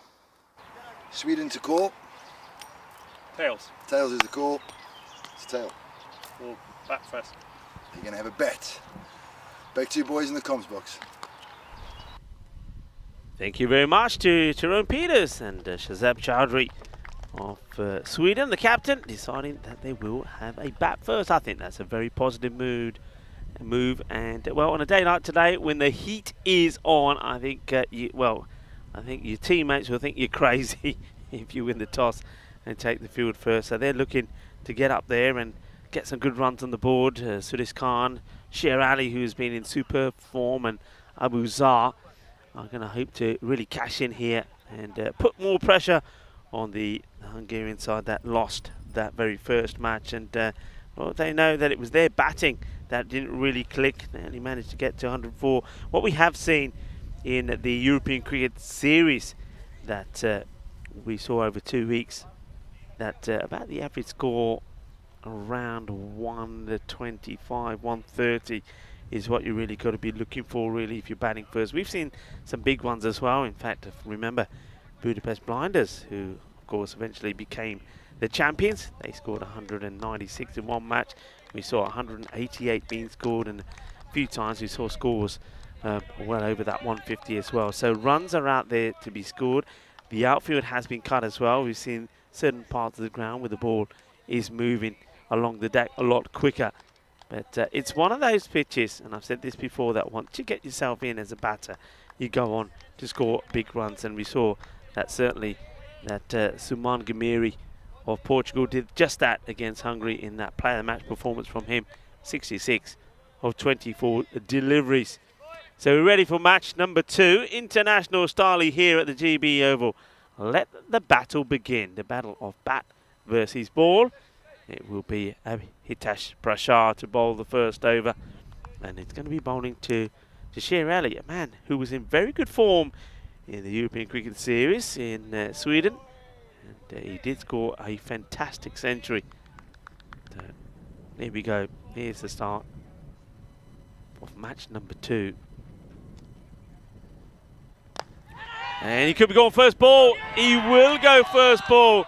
And well, it's not quite what Sher Ali was expected. He just totally miscues this. Puts it straight into the hands of the fielder. Hitesh Prashar gets a wicket. They get Sher Ali very first ball.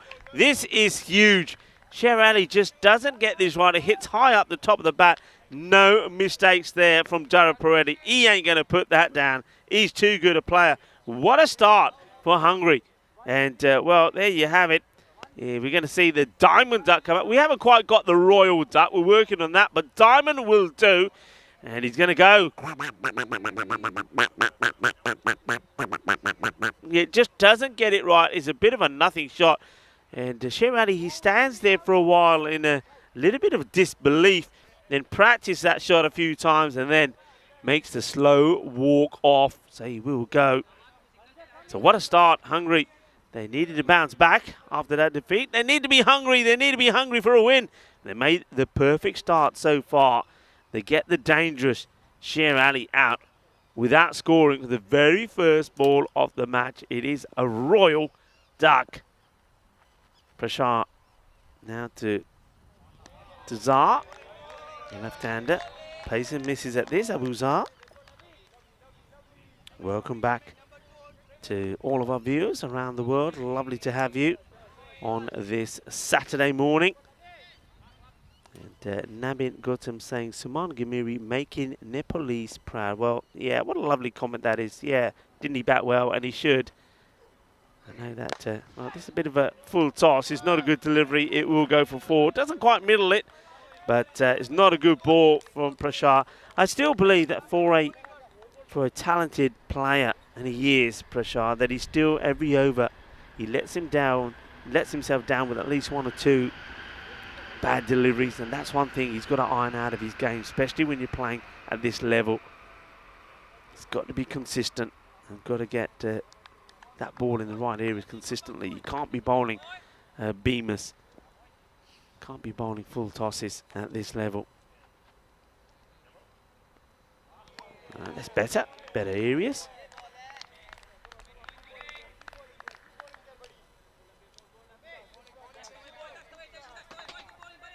Prashar gets back to his mark.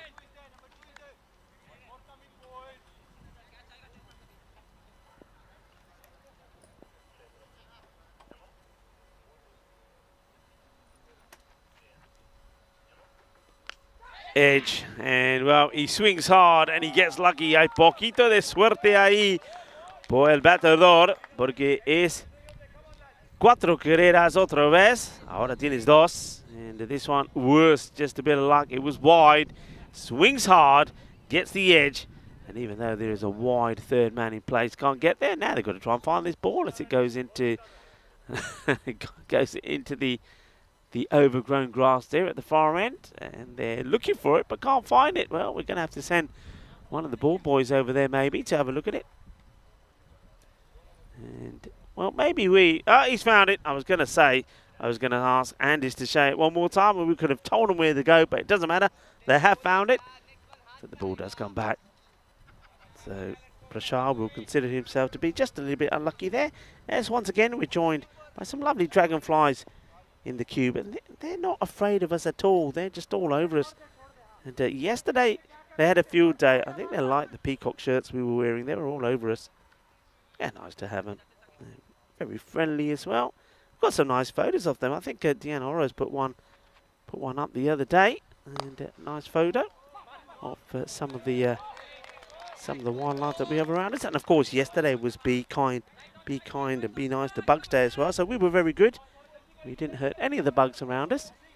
And remember, you can get in touch with us at any time. And we always appreciate your comments and your support for the European Cricket Network. And myself, Rico Full, and Charlie. And a good time to welcome Charlie back into the cube. Hello, Charlie.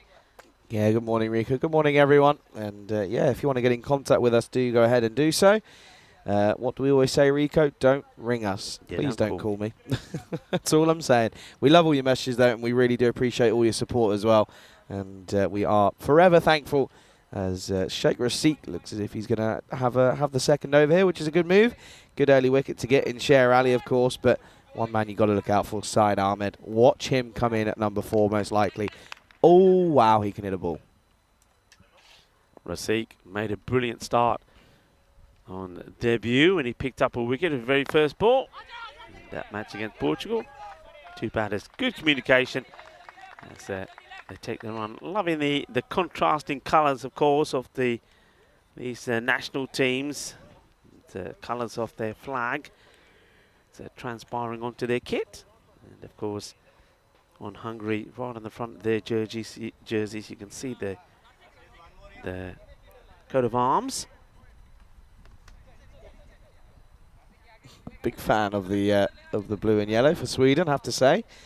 I have to agree with you. It's nice, and this is what I always say. Sometimes I get a little bit bored of the old blue and red. Everyone goes for it. I get a bit bored of it. Can't lie to you. I've been not so much the story of it here as throughout Hungary. There's quite a good variation. This is up in the air and just gets past Mark Ahuja in the covers. It'll go all the way for 4. Good shot this from Zar. He's looking positive as he tries to make the most of this power play. Yeah, I'm liking the way that he's batting. And I think you said it's positive batting, isn't it? I mean, he's not afraid to have a go. He may have got a bit of luck with one of those boundaries that he hit, but nothing lucky about that. It's a good shot. He's in the power play. It's about the power, and he's got to bring the power to the plate, and that's what he's trying to do. Yeah, certainly. And that's a Gandhi ball from Rasik. And this is played beautifully. Lovely timing, gets the swivel in. And it's nice to see. It's a bit of fielding practice there for one of our crew of ball retrievers. Nicely done by the young lady there. Look, lovely technique. Busy day for her already this morning. Yeah. Quite a few come her way. Nice to see they're all wearing their caps, and hope they've all got plenty of water to be sipping and drinking on this very hot day. Sizzler out there at the moment. Swing and miss. Well, swing and a miscue, I should say. We'll Yeah, get a single. it's a warm one. Really is. These dragonflies, they're on one today, aren't they? Yeah, they're loving it. They're just thinking, well, it's international action here at the GB Oval, so they're coming in strong and fast to enjoy the action. And probably, you know what else, they're coming in from the sun themselves into, at least we've got a bit of shade here as Rasik comes in again, and again he strays onto the pads, and this is a delightful hit. This will go all the way. Horns from Tyrone Peters. Well, when he puts them up in the air, they go a long way up. And yeah, Tyrone, he likes to give the old horn signal. And that one's a lovely pickup, clean, sweet, out of the middle. There you go, horns, yeah, baby, that's horns. What's the response then from Rasik? It's well bowled, and it will be a dot to finish. A good comeback, but the over goes for a fair few. It's 16 off it. It's 24 for 1 after 2, and we should be able to hopefully have a look at the standings here after that first game, and we can, as you can see there, Portugal, a good win for them, and it does wonders for their net run rate as they go top of the table after the first game. Yeah, it does. They'll be happy with that.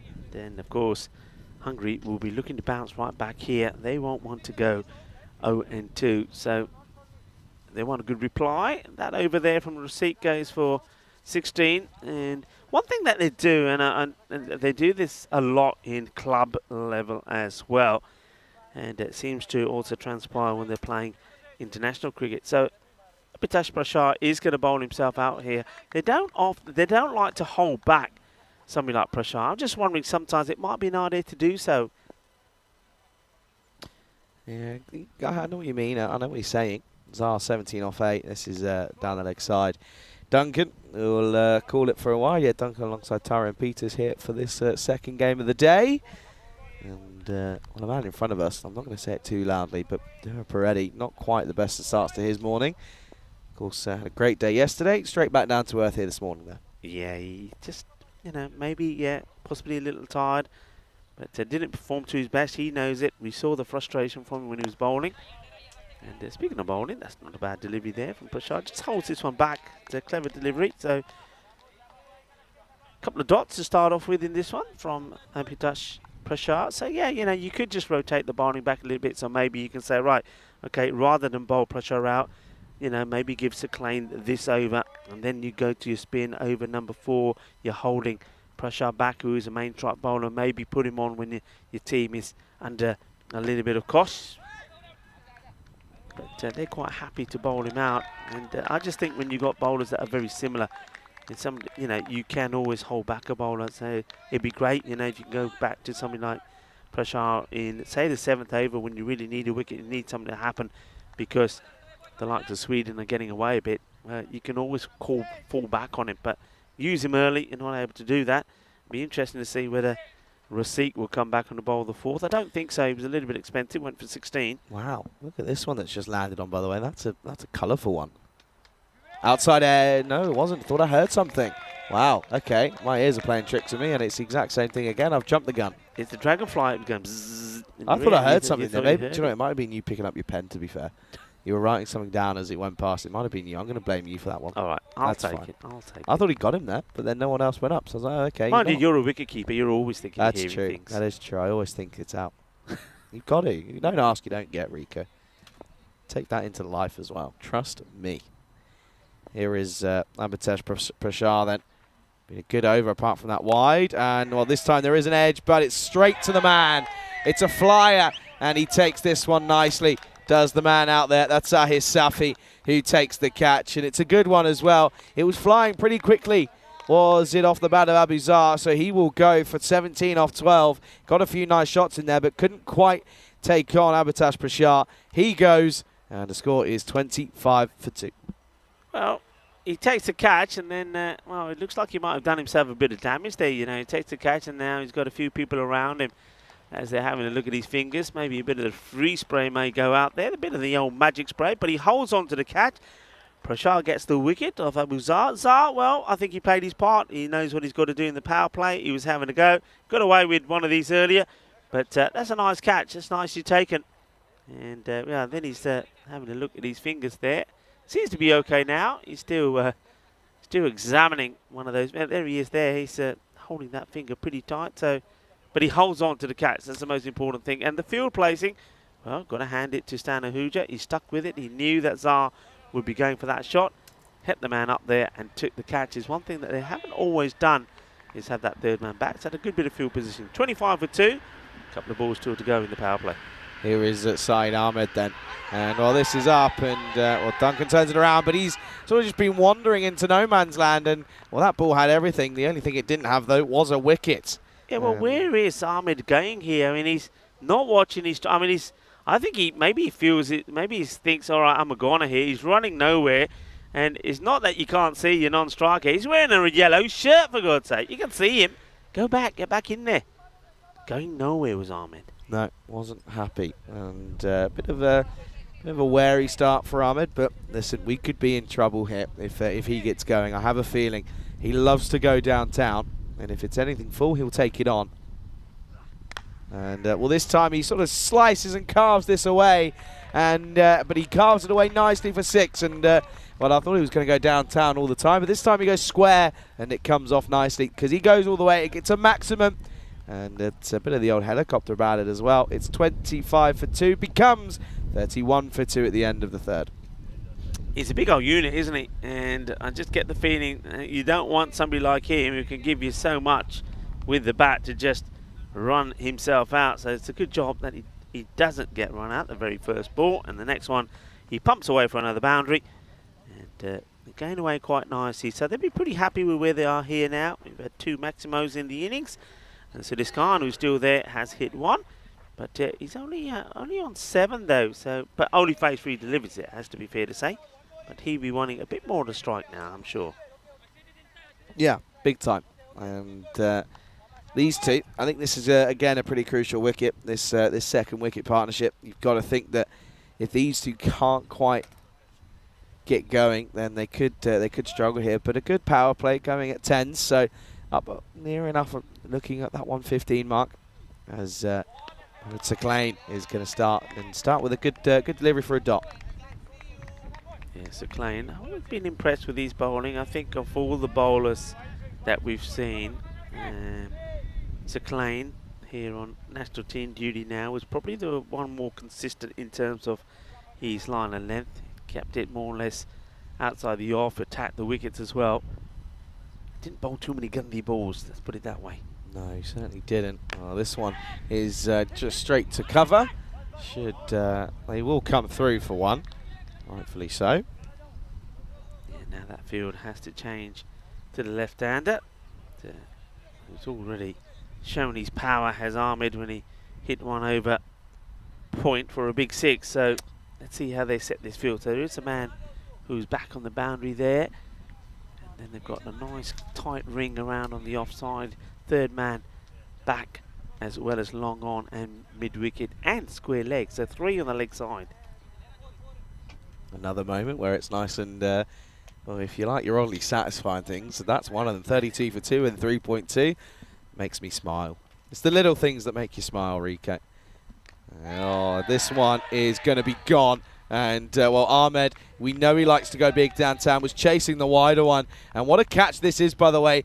by Stan Ahuja behind the stumps. It's a great catch to take, and it's a big one as well, because we said this was the big partnership, and well, I'll tell you what, it's going to be broken pretty early on, and the score now is 32 for 3. Yeah, he's not there to block any, is he? Let's put it that way, Armin. He's there to do one thing. So Klein, good delivery to a left hand that goes right across him, and yeah, good work there from Stan Ahuja.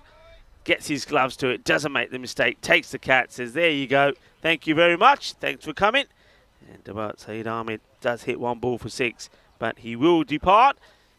And that means that we get another batter now makes his way in. That looks like it's Samiullah Rahmani. Well, need a little bit of a partnership going here. And Sudas Khan is probably thinking, well, all the batters that are getting all the strikes seem to be getting out, and I'm not getting any strike. Yeah, at the moment he's just watching it, as that's one of my favourite sayings, watching it all unfold from the wrong end. They want to get him on strike. He's the only one that's sort of looked okay in reality. As that's going to be Samiullah Rahmani who will come out for this for the 5th batter. And that one. That's hang on a second. Yes, no, maybe. And well, for some reason, square legs come or points come in and just sort of block Stan in his tracks. Get the feeling, early observation is that perhaps some of these batters for Sweden haven't had too much time. I mean, look, he literally comes all the way up to him, shakes his hand, and as they go back, it's almost like they haven't played too much together. Doesn't seem to be a lot of understanding between them. Could be a bit of nerves as well. First time here in Hungary for Sweden, I'd imagine. So could be just a little bit of not too sure on what's happening and what's going on. But at the same time, they're a team that a lot of the players have played so much T10 cricket. So a couple of interesting moments here. Yeah, play and miss. So looking to be aggressive from the start, Samiullah Rahman, but just chewed up 2 deliveries already. And, plenty of noise being created out there now by Portugal. They're trying to get behind the bowler here, behind Klein. That's how it's got to be. Got to try and do something here. Got to try and get something here for Sweden. But yeah, at the same time, that's going to be a wide. At the same time, Hungary, though, they feel as if they're right on top here. And they know that a couple more wickets and they're right into it here. Yeah, that's exactly what they'll be thinking. They've got 3 wickets down. And it's the case of, okay, come on. We're in this. We want to bounce back. Interesting enough, they're holding back Dara Peretti as well. They probably thought, well, he didn't bowl at his best. And at the moment, the way the seamers are bowling, keep the seamers on. They're doing you a good job. There's no need to change it as yet. And that, I think this is touch here. Let's just see if there's anything from the umpire, from Tyrone Peters. And there is no signal, so that is an edge. So after taking 1 good catch, Rahmani gets a huge live. Let's have a look at this. And yeah, he's going to be very disappointed he doesn't take this. Yeah, a bit of a dolly, isn't it, really? And just goes through him. It's a bit of a shame, though, as it would have been another good one to get, and they would have, again, really been able to apply the squeeze. But they won't. It'll be 34 for 3 at the end of 4, struggling here. Wickets column being the issue for them. Yeah, I think he tries to take it wrong, doesn't he? I don't think he expects the bounce as much to come off the bat. So he's trying to take it in a difficult angle. I think he needed to get the arms and the hands the other way and take it fingers pointing or gloves pointing up. He doesn't. So puts it down, and that's a big letter from Arnie. Gets dropped on 0. So how big a moment could that be? Now Khan here, he's got a decision to make here. He's got to be thinking, all right, I'm the opening bat, and I haven't had any opportunity really to get going. I really have to put my foot down and say, right, okay, guys, I'm here. Let me do some hitting. Let me get us moving. Stan Ahuja takes the lead, so he's going to be standing up because we are now also going to go to spin. Dara Peretti is going to come on. Klein, not a bad over at all. Only went for 3. Did pick up a wicket as well. As in comes Dara Peretti, and this is just sliced away on the offside, and will just be the one then. So Khan will finally get back on strike after what feels like an eternity, I'm sure, for him. But yeah, good afternoon, good morning, good evening to everyone tuning in, to Dave B, of course, and to everyone in between, to Liam as well, and Kroom's in and around as well. Kroom, of course, will be keeping a close eye. I know he will on the finals day that's happening, of course, at the T20 Blast in the UK. Essex are playing up in... That's happening in about 25 minutes. This is huge. That's gone massive from Khan, and this is why we've been saying you've got to get him on strike. He's been at the wrong end for too long because he can hit shots like this. Yeah, absolutely, and he needs to take a bit of ownership as well. So now he's got to say, right, you know what? I want the strike. I'm going to dictate the strike because this is what I can do. I can get the acceleration that we need. And Dara Peretti, well, he's a unusual day. Continues with the ball.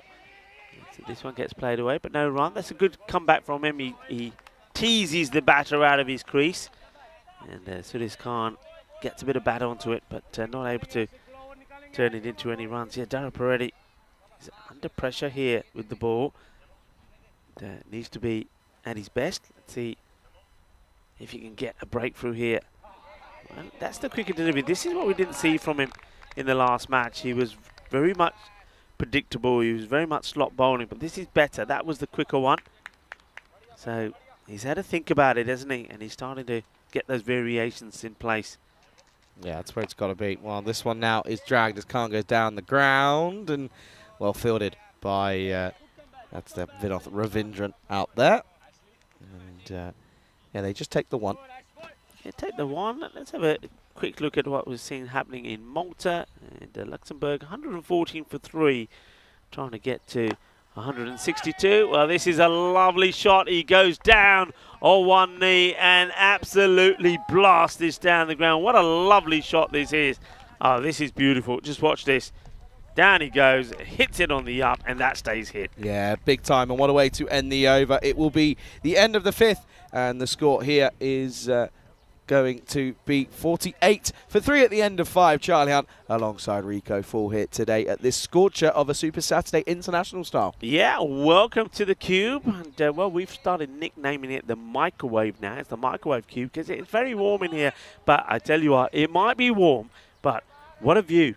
We've got the best view in the house, and we're seeing international cricket being played here, and it's absolutely splendid. Yeah, you're talking about the microwave. I could do with, I could certainly be doing with a bit of aircon or a fan badly. I need it badly here, and yeah, at the moment it's just it's a good day though, isn't it? Yeah, we need a cool box full of goodies. That's what we need. A cool box full of goodies. Big time. In there, we'll throw a few towels in there, so we'll be taking the cold towels out to put on our heads. Saqlain back into the attack. They did this last time and it worked pretty well, the combination of Saqlain and Dara Peretti. Dara Peretti, that time round, it's a little bit better from him, so he is starting to find his way, but still went for 14 in that one. Saqlain. It's a good introduction from him as well. He's bowled well, he's bowling at pace. Once again, it's been pretty consistent. The radar's been good. This time just a little bit too wide and signalled by Tyrone Peters. Yeah, just gets that one a little bit wrong, does Saqlain. You can just see there. But yeah, at the moment, 50 for 3. It's a pretty good comeback from Sweden. They lost a couple of early wickets, but they've been able to really just nail them down, especially after that last over that went for 14 off Dara Peretti, who's he's not having a great day of it, is he? He can't seem to find the rhythm with the ball, and he struggled with the bat as well. Went for less than a run a ball. And well, this one is big down the ground. Has he got enough on it? I think he has. Yes, he does. As realistically, all that Sheikh Rashid can do is watch this one sail over his head, and it will be a well-deserved Maximo time here in Hungary. Yes, Samuel Romani hits this one out of the middle. Well, that is sweet. Sweeter than a bowl of rasmalai. What isn't sweet is what Stan Ahuja is feeling behind the stumps, because, of course, he had the opportunity to remove him before he even scored a run, so that's going to hurt a little bit as Romani moves to 14. And, well, this time he's going to go wide of the fielder, I think. Let's have a look. Yeah, where's he running when he makes this stop? Does he ground any part of his body on the outside of fielder play? Why don't I just have a look at this again? I don't think he does. I think he's in the air. Let's see. No, oh, no, that's going to be 4. No. That's going to be 4 runs. I reckon that's 4. He actually steps on the rope. So let's just watch this one more time here just to make sure we get it right. Yeah, signalled as 4. Yeah, that's his foot on the rope. That's poor from Rashid. He's normally so good in the field and he knows what's going on. He's just, I think, maybe got lost in the thought of trying to stop this ball hit. Yeah, I think his eye on the ball, forgets the footing, steps on the rope, and of course, as soon as you do that and you touch the ball, it's going to be a boundary. Okay then, and this one is a good comeback from Glenn. That's a bit of an effort ball, that one. He just tried to get that one a little bit quicker, and he got it right on the money this time around. Romani, I mean, well, he's come in and he's been pretty destructive, hasn't he? Yeah, and another group of people have been right on the money. Great work there once again from our team of production crew, Spring Productions, and this Karina, Igas and Arturs have been absolutely fantastic here in Hungary. Great job, boys and girls. You've been absolutely fantastic. To Klein once more. And oh, this is a blast! Bolle, kinna sona. Shaka lagya. What a hit. And well, Romani says, bring it on. And Safiula says, there you go. You go fuller, I'll go fuller. And that is a big shot. It's a beautiful hit. And well, that's one that will have to be retrieved. Just gets it right, doesn't he? Sweet timing. And Romani certainly is making them pay, making them rue the chance that they weren't able to take. Yeah, they really are at the moment. They're going well here, and this is the thing. I thought it was the previous partnership, but it's this one that's proving to be pretty key. As he's going to come in for the last ball of the over. That's well bowled. That's well bowled. He was trying to hoik anything realistically, was Romani, but it's a dot. So it will be 66 for 3 at the end of 6, and at the moment going at 11s, and 11s you feel might be enough because of course Hungary struggled in that first game against the Portuguese. Yeah, they did, but you know, once again, I back them to come back stronger with their batting. We'll have to wait and see. You have to wait and see if there's some changes that's made there as well. There might be. It's that scorecard so far, but you can see this partnership starting to build. So this Khan still not had too much of the strike, to be fair. And Samuel Romani is played some really nice shots on his way to 24 of 10. And big moment here now as the man who started off with 2 wickets and 2 balls in the last match. It's going to be Muez Al Hassan to come on to bowl. Hassan, little short steps as he approaches the delivery stride. So he starts off running in, and then his little pitter patter little steps, and then he gets into that delivery stride. So he's one of those bowlers where you watch him and you think, does he really need such a long run up? But of course, as we know, with a lot of bowlers, it's all about just getting that rhythm before they deliver. So once again, there's those little steps. That's well bowled. He pitches the ball up, gets played into the onside. They'll just take the single. Yeah, that's a nice shot. In all fairness, he's good looking shot for just one, though, I have to say. But yeah, at the moment, I mean, you look at this this match at the moment, and you look at where it's poised. You'd still say it's pretty even. I think those early wickets were pretty key for Hungary in order to try and stop anything going super large. Well, I tell you what's gone super. That is a beautiful shot yet again from Romani. And the thing that's impressing me here about this bloke is the fact that, you know what, he's not just hoiking and slogging everything on the onside. He just waits for it nicely and plays it on its merit and gets it on the offside. Yeah, that one there was Sudas Khan, but you're right, Romani's played some nice shots, and Sudas Khan is saying, hey, what about me? I can play these shots as well. And he does. So these two, they're sort of matching each other now for similar looking shots. And Romani played one similar. And now Sudas Khan does the same. And he just wants to get into this match, doesn't he? They're trying to keep him out of it or keep him off the strike. He's trying to, but at the moment, now Khan is going big here. And this time he picks it up, and this will just sail over the head of the on-watching Darshan there. And it's another Maximo. It says carreras más. Yeah, I mean, this is, watch the batter here, watch the movement. Goes back, gets himself in a beautiful position, and just that little movement prompts the bowlers to try and get a Yorker in. Doesn't get it right, and then Khan is on it straight away, turns it into a full toss, gets the timing in, gets the shot in, gets the maximum. 6 more runs, takes the score into 80 here. So they're really getting the acceleration in now, these two. Yeah, we know, and this is something that you mentioned, as this has gone up high again, and he's interested, is he? No, it'll be another, and this over's already gone for a Maximo, and this time it's going to go again. It will go magical, as it's raining sixes here, and it's all because of one man, that's Khan. Yeah, well, Hassan, he thought, well, he had a dream start to international cricket when he took a wicket or 2 wickets of his first 2 balls. Well, not in this match. This time he's got Magical with a ball to go. And it's been taken to the cleaners, really, hasn't he, by Khan and Romani. Khan looking to add more misery to the bowler, and he probably will, because this will go all the way as well. Manos arriba, arriba, arriba, arbitro, porque eso es 6 más, and Ajana bowler nu change shitr pareya, as there's another maximum raining runs, raining 6s at the moment here at the GB Oval, as Sweden reach 92 for 3 at the end of 7. Yeah, I mean, that's incredible, isn't it? 4 6s in a row, and look, there's a couple more interesting bit of events there you can see right at the bottom. We know, of course, you can see there Dresden coming up in after that that ECN Continental Cup T20I Women's Series, and yeah, Dresden, well, I think it's you and me out there in Dresden, isn't it? I'm looking forward to that one. But look at the bottom there. We've got 2 T20I series. As you can see, Netherlands taking on Ireland in a T20 Women's Series there on that starts on the 14th, and then we're back there again. They take on Jersey, so plenty of women's cricket. And listen, if you're in the area, if you're in Holland, get involved, get down, come and have a watch, as I reckon Corey will be there for quite a few of those. Yeah, I think so. Corey in his hometown, I think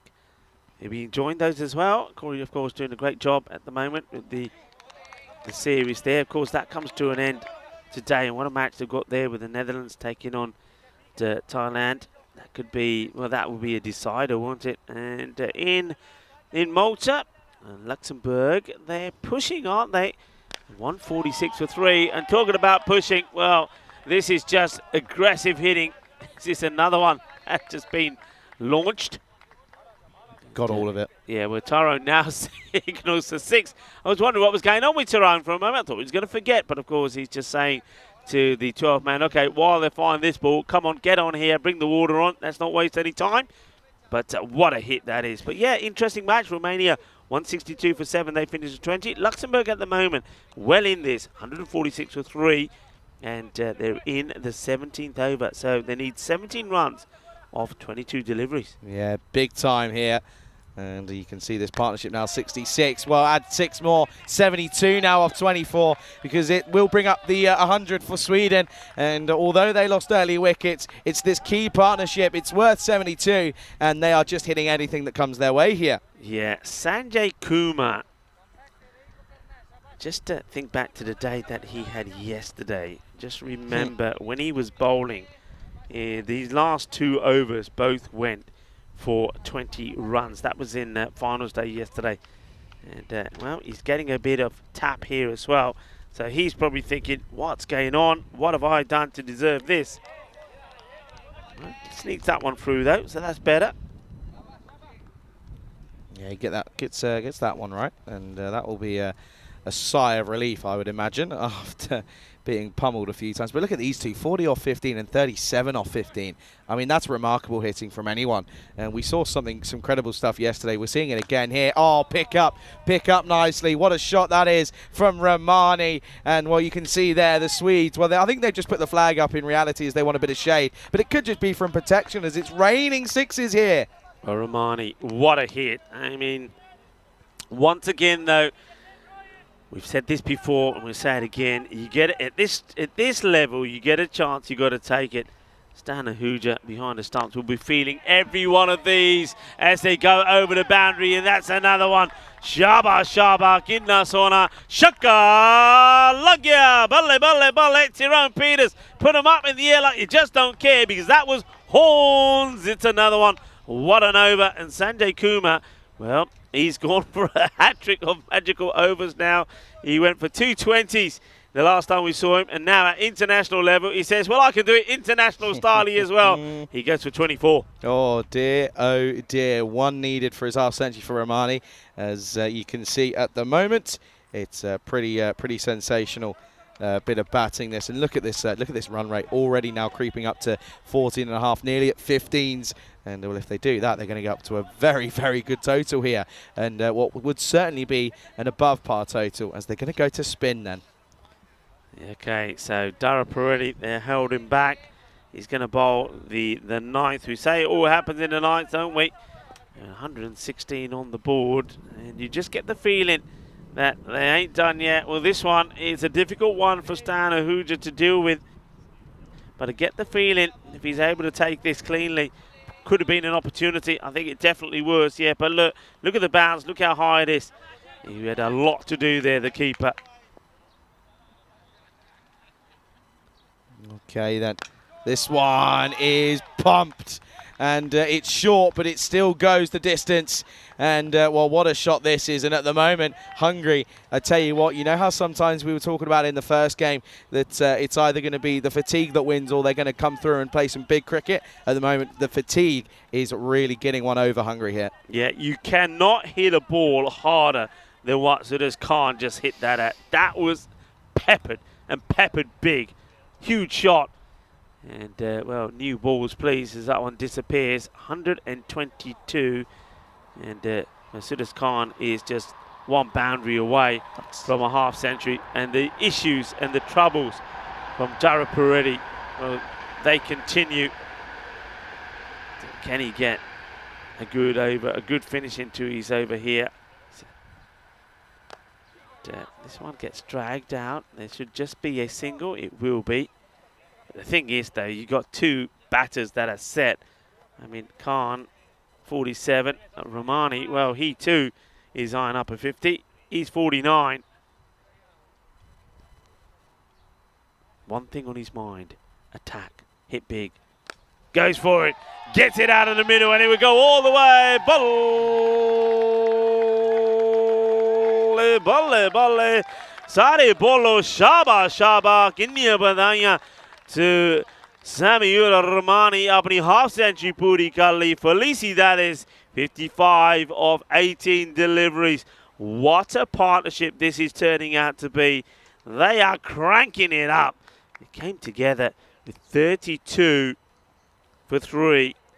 And they are almost now bringing up that 100 partnership as well with both batters. Line up. 50s. One's got it. This one gets played away. So Romani will hand the strike back to Khan, who would get a delivery, just one from Jarapareddy, who's not had the best of starts to this international day here in Hungary. Khan eyes him up, but misses it. And well, that will be the end of the over. So it finishes after 9 overs down. So we say it all happened in the night when we saw the 50 come up for Romani. 130 for 3. 6 balls to go in the innings. They'll be eyeing up a 140 plus score here. I mean, look at this over by over rate. I mean, look at how many sixes there are. That's incredible. Yeah. That's an absurd amount of sixes here. And what a half century as well, by the way, off just a few deliveries. It's rather impressive. But yeah, you look at the amount of sixes. I mean, Sudas Khan has hit 7.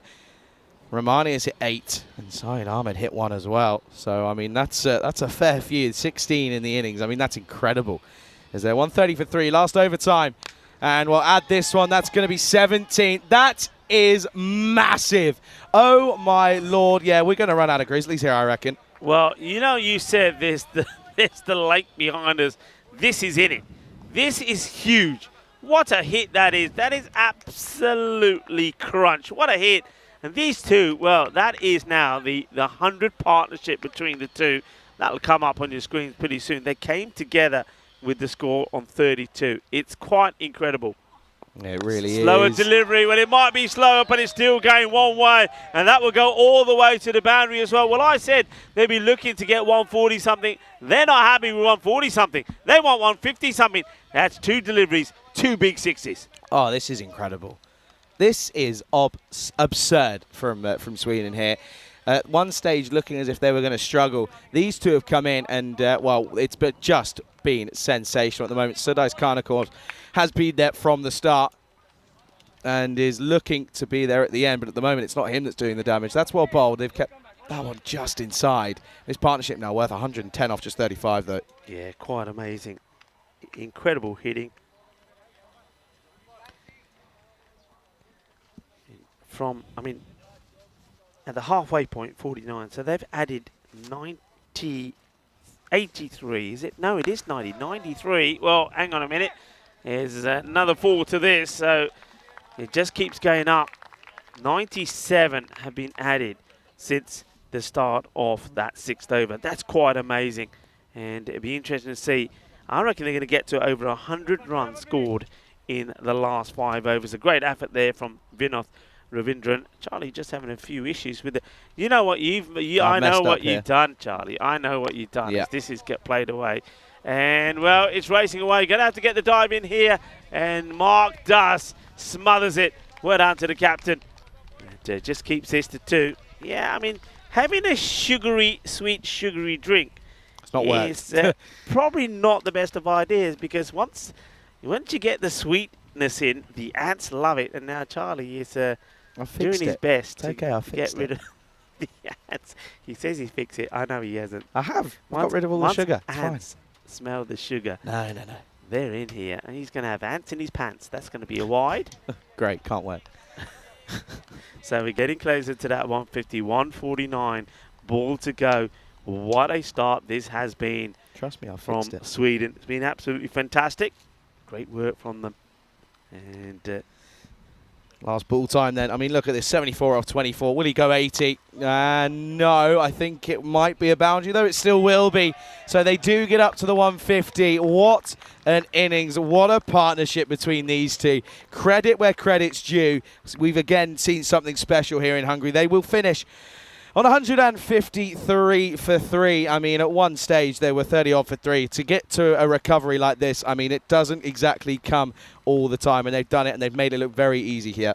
yeah, they have indeed. 104 runs scored in the last 5 overs. That partnership was absolutely amazing. And it just goes to show that Siddharth Khan, he kept on saying, what about me, what about me? He's the opening batter. He only faced 19 deliveries, not out. He bats all the way through the innings. He makes 47. Samuel Romani makes 78. But there were those early breakthroughs, weren't there? Sher Ali getting out very first ball. That was a big surprise. And then, well, they had to suss out the likes of Abu Zar, who was well caught by Safi. That was a good catch from him. And then they got Saeed Ahmed out pretty cheaply, because that was a good catch there for Stan. But there was one big moment, wasn't there, where the same player, Stan Ahuja, had the chance to remove Romani, but he dropped him on 0. And after that drop, well, that was it. That was the end of it. Game over. It really was. And, well, you're saying game over, Rico. You never know. Hungary could come out and surprise us here, but, of course, they struggled in the first game, and they've got it all to do here. But look at some of these shots. I mean, it's just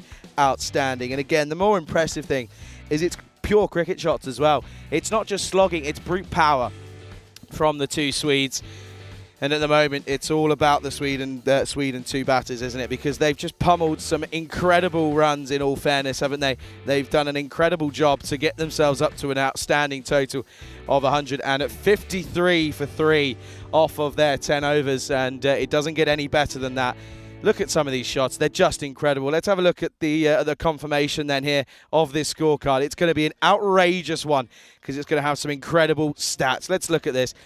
Siddharth Khan, I mean, he'll be a little bit frustrated he doesn't get his half century, but at the same time, when you've got someone who's come in at 5 and hit 78 off just 25 deliveries, that's absolutely outstanding. 3 fours, 60 of his runs, by the way, came in 6s, 10 maximums to his name.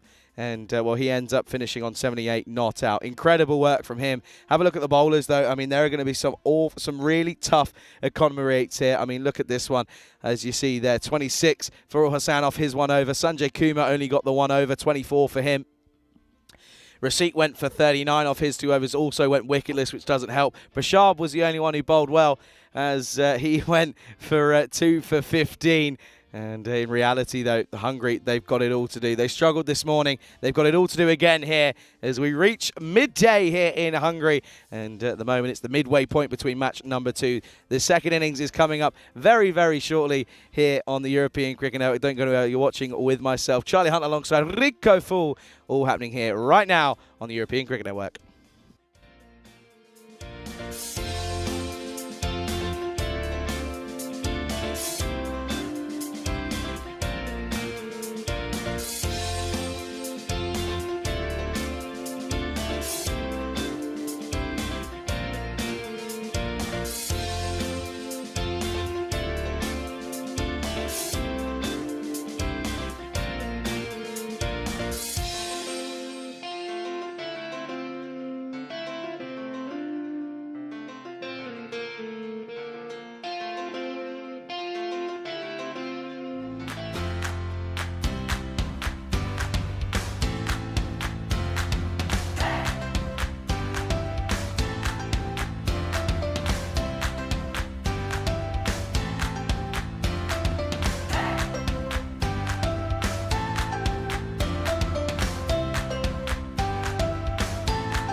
This European Cricket International is proudly brought to you by HCL Software and Bizaway. Good afternoon, good morning, good evening, everyone. Welcome back to very sunny Budapest here in Hungary as we're set for the second innings of the second game of these European Cricket Internationals here, as it will, of course, be Hungary who look to chase 154. And if they were to do so, it would be an incredible feat. 153 for 3 Sweden after their 10 overs due to some incredible hitting. Samula Ramani, 78 off 25 for him, as Sudais Khan was 47 not out off of 19 deliveries. Rather impressive as he opened the bowling of the batting as well. And yeah, you can see that realistically this is all going to be an interesting one for Hungary. It's a tough one as well, as you do know that they, of course, lost in this first game here against Portugal.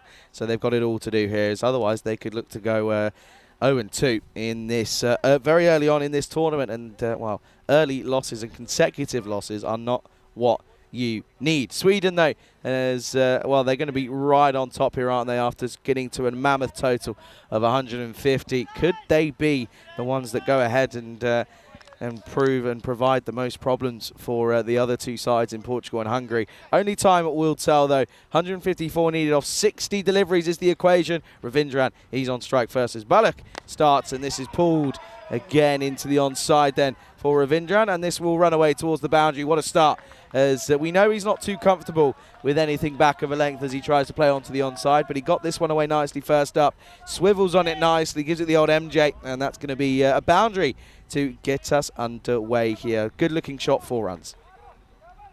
Good morning to everyone in the chat. To Kroom says great recovery there. Right, all have a great day, and we'll catch you soon. See you in a bit, Kroom.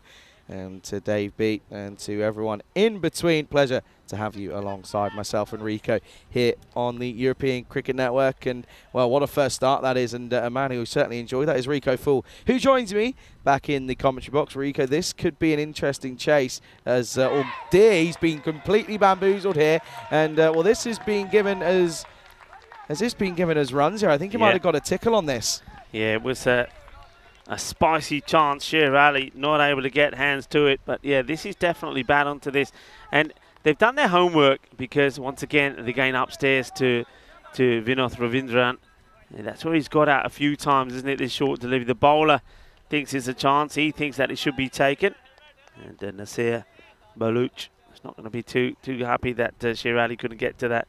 But yeah, it's going to be an interesting fight, isn't it? Because I think one thing that we need to see from the two openers here is a little bit more like we did when they were playing for United Shalad of Budapest. A good partnership, a good response. We know they're both capable. Shrith Peretti has looked a little bit lethargic today, it has to be said, maybe as a result of 2 weeks of a lot of cricket. And he, like I said before, both of these two played every single match that United Shalad played, so they didn't really have the opportunity to rotate. This could be a minimo. It will be a minimo. That helps. And not a good delivery, and the keeper, Sher Ali, not able to get to it. No, that's tough. I mean, that's really far down the leg side. Just doesn't quite start moving early enough. Doesn't read it quickly, as you can normally see that from the angle where it's going. But in Nasir Baluch at the moment, he's not being able to find the right area here. Is the opening bowler here for Sweden. He was down to come in next for Sweden with the bat, but wasn't needed. And at the moment, though, he's trying to do a job with the ball, but it's not quite coming off here. That he's got to try and get it outside that off stump. He doesn't again. This time it's once more down the leg side, but good take for Sher Ali. Yeah, I mean, he's looking to get that leg stump Yorker in, isn't he? But he's just getting a bit of movement away, and needs to be trying to go across the right hander a little bit more. And to get that angle, get that left arm advantage into play, he's not quite doing it at the moment.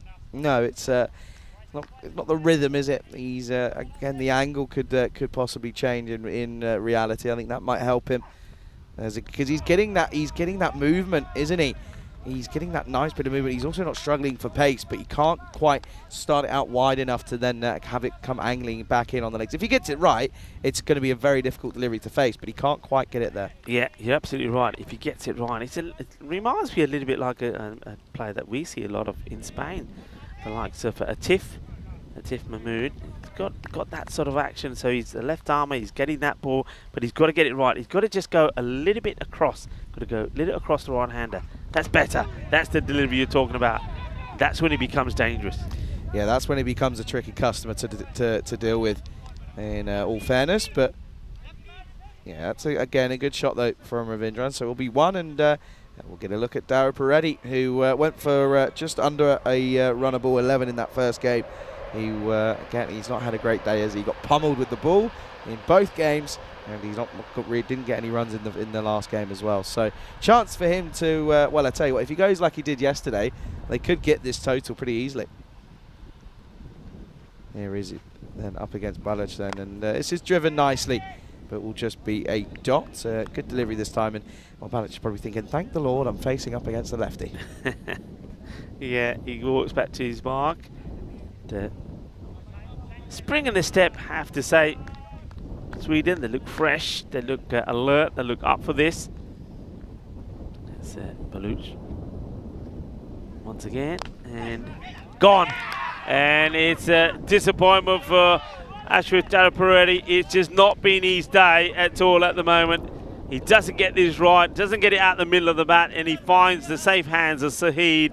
And it's going to be a wicket to Baluch, and it's going to be Ashwith Dalaparetti who would go for a 2-ball duck. Not a good weekend for him at the moment, is it? Well, do you reckon he might have used up all of his luck yesterday? Because, well, this one was hit firmly, but you can see just curving away. A bit of a fade if you're a golfer. And, well, this one, of course, gets plucked out of the air. And it's going to be the end of the first over. 16 for 1. One of the openers back in the shed. 242 matches now since that last golden ball, Rico. You were there. It was chuck tie for MU Sofia. And we haven't had one yet. No, we haven't. And we've been close so many times as well. But it's just not happening. Maybe we can have one international style. Well, that would be nice. But with Dara Peretti gone, it's going to be very difficult, I think, for Hungary to try and stay in this. The new batter that's come out, and it will be Stan Ahuja, who himself didn't really get going in the last match. So he got a duck in the last. Be hoping to have a better knock here and get a good partnership going with Vinoth. Yeah, absolutely. And one man I'm looking forward to, by the way, is Aki Takawi. Is he'll come in with a bit of spin. He provides a good spin option. I first saw him back in Krefeld last year at a T20 international series against Austria and Germany. And he was the pick of the bowlers for Sweden. So he'll be looking to try and do it once again here in the shortened T10 format. As this is going to be Zahid who comes on for the second over, and it's too short, and he gets pumped by someone who we don't normally associate with this pull shot, but he's playing it nicely here is Vinoth Ravindran. Yeah, he plays that beautifully, and I think the advantage of this shot is that the height of the ball is not so high. It's not tucking him up under the armpit where he gets normal trouble. This is more about just over waist. It's in a nice area. It's a nice shot, nice, aggressive, positive shot. This time clipped off the legs, but Abuzar at square leg gets something behind it, and this is the reality. It's just sometimes you just got to get something behind. It doesn't matter how, but as long as you stop it, you're a pretty good man in your team if you do so. Just wants to make a change in the field here. That does Zahid.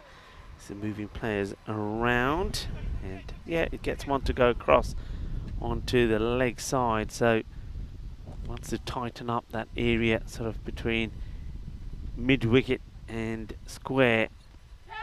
Chance, and this one also will, I'm sure, be given runs. Yeah, it will. So this time it gets over Sher Ali, so it's another boundary.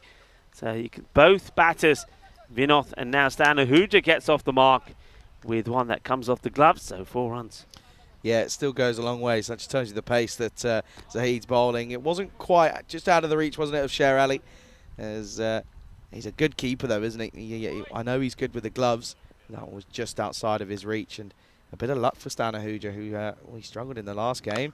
Well, this one is up in the air, though, and just over mid-wicket. And, well, it's going to go a fair distance. Look at this go. He didn't time it. They're only going to get one, though. Yeah, Vinoth Ravindran is saying, hey, look how far it goes. We should be running 2 there. Stan Ahuja gets to the bowler's end and just wants to stay there, puts the stop sign up and says, no, stay, that'll do. And he's having a little chat with Tyrone Peters about the bat. And Tyrone says, okay, we'll have a look at it when you're going to the striker's end.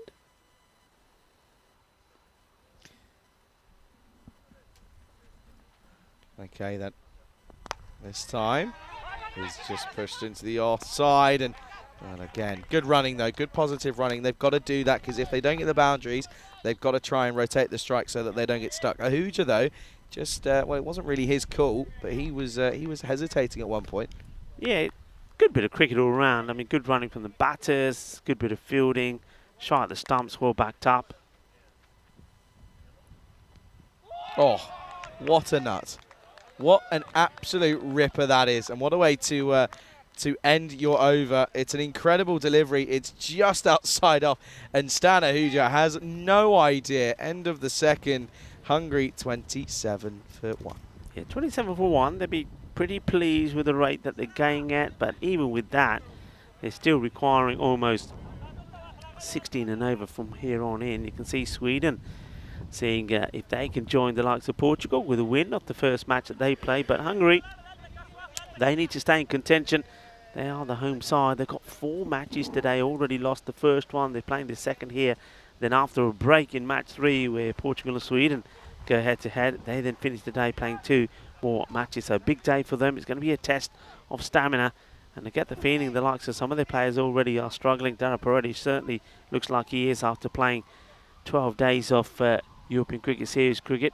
A big day, of course, for him yesterday when he had well, unbelievable player match performance in the bronze final. But has that taken too much out of him? Potentially, as this is going to be run, she's going to continue. And this time it's too wide on the offside. What a shot that is from Ravindran. Time to perfection. And he just plays this nice and late, which allows him to go backward a point. Watch this here. Nice and late, plays it just behind him. What a shot. I mean, when he plays that shot, when he plays on the offside, and when we saw him play that pull shot, nobody plays it any better, really. No. He plays it as good as the top players in the world. It's just that short delivery that gets him in trouble, but he's made a good start here. That's wide. Oh, no, it's not. Kept it in. Sorry, my apologies. I thought that was going to be a wide, but it's not. As Duncan says, no, Charlie. No, it's not. It's actually, well, oh, bounces on it. For me, yeah, I mean, I can see what the umpire's thinking. He's thinking that the ball is catching the line once it goes past the initial point, but yeah, that's a tight call. Could have gone either way. Yeah, I've seen them given. Anyway, here he comes one more time then. Oh, what a shot that is. That's a quicker delivery. He bent his back on that one. But it's only going to be one, though. It's really slow down there, isn't it? Yeah, it is. He doesn't get reward for the shot. He plays it nicely. You think that's going to go to the boundary, but it just dies before the rope, and the batters, no chance of making 2 there either. Do me a favour here, Rico. Just, I've got a comparison for ballots, right? Mitchell Stark, right? Mitchell Stark, watch him. All right, this reminds me of Mitchell. He comes and sort of gathers in and right in the shoulder, and it's the quicker Yorker. Real resemblance of Mitchell Stark for me. Yeah, the approach, the delivery is slightly different, isn't it? The ball he's releasing, the way he's releasing. But yeah, I see where you're coming from. Good delivery, though. I mean, that's a perfect Yorker right on the base of the stumps. Just a little bit wide of them, though.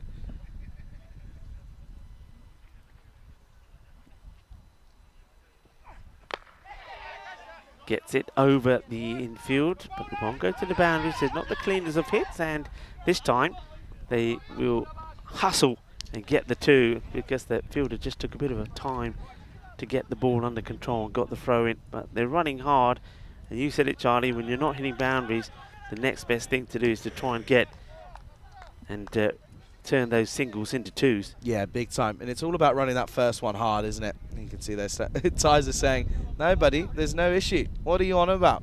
And well, Stan Ahuja's saying, Tyza, I need a new bat badly. And Tyrone says, no, no, you don't. You're fine. Oh, Stan's getting unhappy here.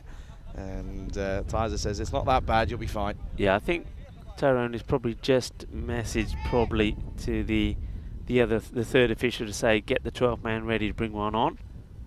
Last ball of the third. Shot. What a beautiful shot that is. And it's going to go towards the boundary. And what a way to turn around and say, okay, don't worry, I'll just keep using this bat then. And he turns around and, well, he doesn't go for brute force because he thinks he might break it. But that's come off right off the area that he was moaning about. But it doesn't matter. It's a beautiful shot. It's 4 runs. Yeah, and that is a little bit of sun, sea, sand, and sexy cricket. What a lovely shot that is. There's a little bit of showtime here at the GB Oval. That's a nice shot. He does change the bat, though, in the end.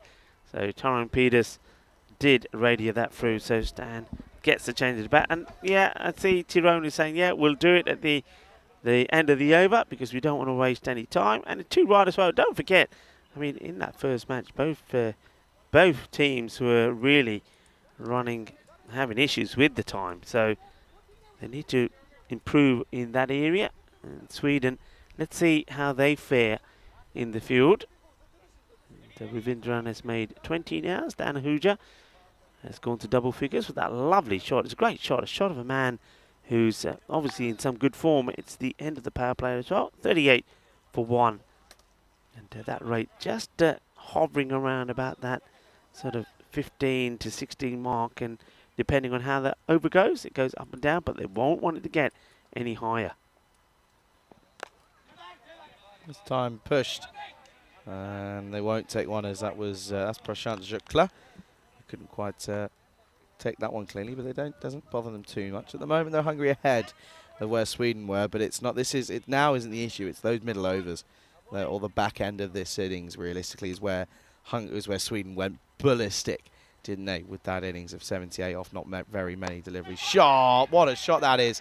Flicked off the legs from Ravindran, and when he's playing these type of shots, that's when you know he's in, and that's when you know that he's looking to go big here for his side. Yeah, nobody better. As I said before, nobody better. Just has the time, has the technique and the placement. That's 4 runs, beautifully played. 4 more. And, well, now, of course, outside of the power play. So you can see that the captain is looking around at the field and seeing how he can plug some of these gaps. Wow, what a hit. And that is probably the best shot that we've seen in the day. He is so quick onto this. I mean, Zahid is not slow, but this is a pull shot to perfection. Absolute class. Top draw. I mean, he just uses the pace, doesn't he? That's why that's gone all the way into the shrubbery there in the forest. Well, Shub's over there, and, well, luckily for him, he doesn't have to do the ball retrieving. They have found it. And good, that's always a positive. But wow. Sheikh, well, there's a Sheikh Rashid in the chat. Whether it's, I don't, obviously clearly isn't because he's here. So no impersonating, please. But he turns around as 6 is needed. Trust me, they hit it. What a shot that was. Well, Zahid, what's the reply going to be? That's not a good delivery. And this one, and even though there is a fielder up there, can't do anything about that. He is timing the ball so well here, Vinod Ravindran. And what a shot. It's not a good delivery. It's ill-directed on the legs, but still, you've still got to put it away. You've still got to clear the fielders, and he does it. And he does it by a big margin as well. Delightful shot. Oh, man, absolutely incredible from Ravindran. And he completely pummeled it, didn't he? And again, it's just the pickup. It's such a good pickup. He's 2 straight here, is Zahid. This time it's more outside the off stump. That's well bowled, could come back. Yeah, it's well bowled. It's also smart cricket from Vinod. He knows after hitting those boundaries, he doesn't need to go crazy. The 50 has come up. The rate, as I said before, it keeps going between that 15 and 16. But a couple of more overs, good overs like this, they bring it down to a more realistic level. And he hits this one away, but not going to get the boundary this time. There's the 2 men are positioned sort of the backward square and squares for those shots. In fact, they've got 4 men on that leg side boundary. End of the over is a good productive one. And, 55 for 1. And that last over from Khalid Zahid, not really what he wanted after bowling a pretty nice tight second over. So scoring at a good rate and staying in this contest are Hungary at the moment. Only just though, isn't it? They're relying pretty heavily on one batter. No one else really having the opportunity to get going though. And Nice breeze comes into the microwave and just cools everyone down a little bit. I am on the verge of overheating. I have to say, it is super duper warm. And I tell you what, though, I'm glad I'm not wearing all black. Yeah, when I was saying hello to the Swedish boys, you can imagine the first thing they said to me. What was it? Rico, it's hot. Just a bit. Yeah, I mean, I don't think they experience temperatures quite like this Probably in not. Sweden. Not that often, anyway. Anyway, bit of spin as Schukler comes in. This is... What has he done here? Let's have a look. And he's still rolling around. He's doing a bit of breakdancing there, is the fielder. How bizarre. What are you doing here, sir? You're having a bit of fun, clearly. I love it. And then look, when he gets his throw in, he's still doing the old breakdance moves. All well bowled. Stan only can almost flat bat this one. Just stop it in its tracks to try and keep it from tumbling onto the stumps here. But you can see at this stage, Hungary are well ahead by 15 runs here, but they've got to keep it going. It's the momentum that they need. And these dot balls won't help. Yeah, they won't help. But you got to remember, you say they're well ahead, but remember, 49 they got to the halfway stage, Sweden, and then they scored 104 off the next 5 overs. So they got the acceleration in towards the end. And so Hungary, they will, they'll feel that they've done a good job here so far. They got to the 15 side, the 4 overs, but they've got to keep going. And this over, just 1 over like this from Schukler, if it stays like this, can just undo all of the good work that's been done, because that rate will spiral up. In fact, it's already gone past that, Maximo's point of no return. Of course, that point of no return was just nothing yesterday, wasn't it? It meant nothing.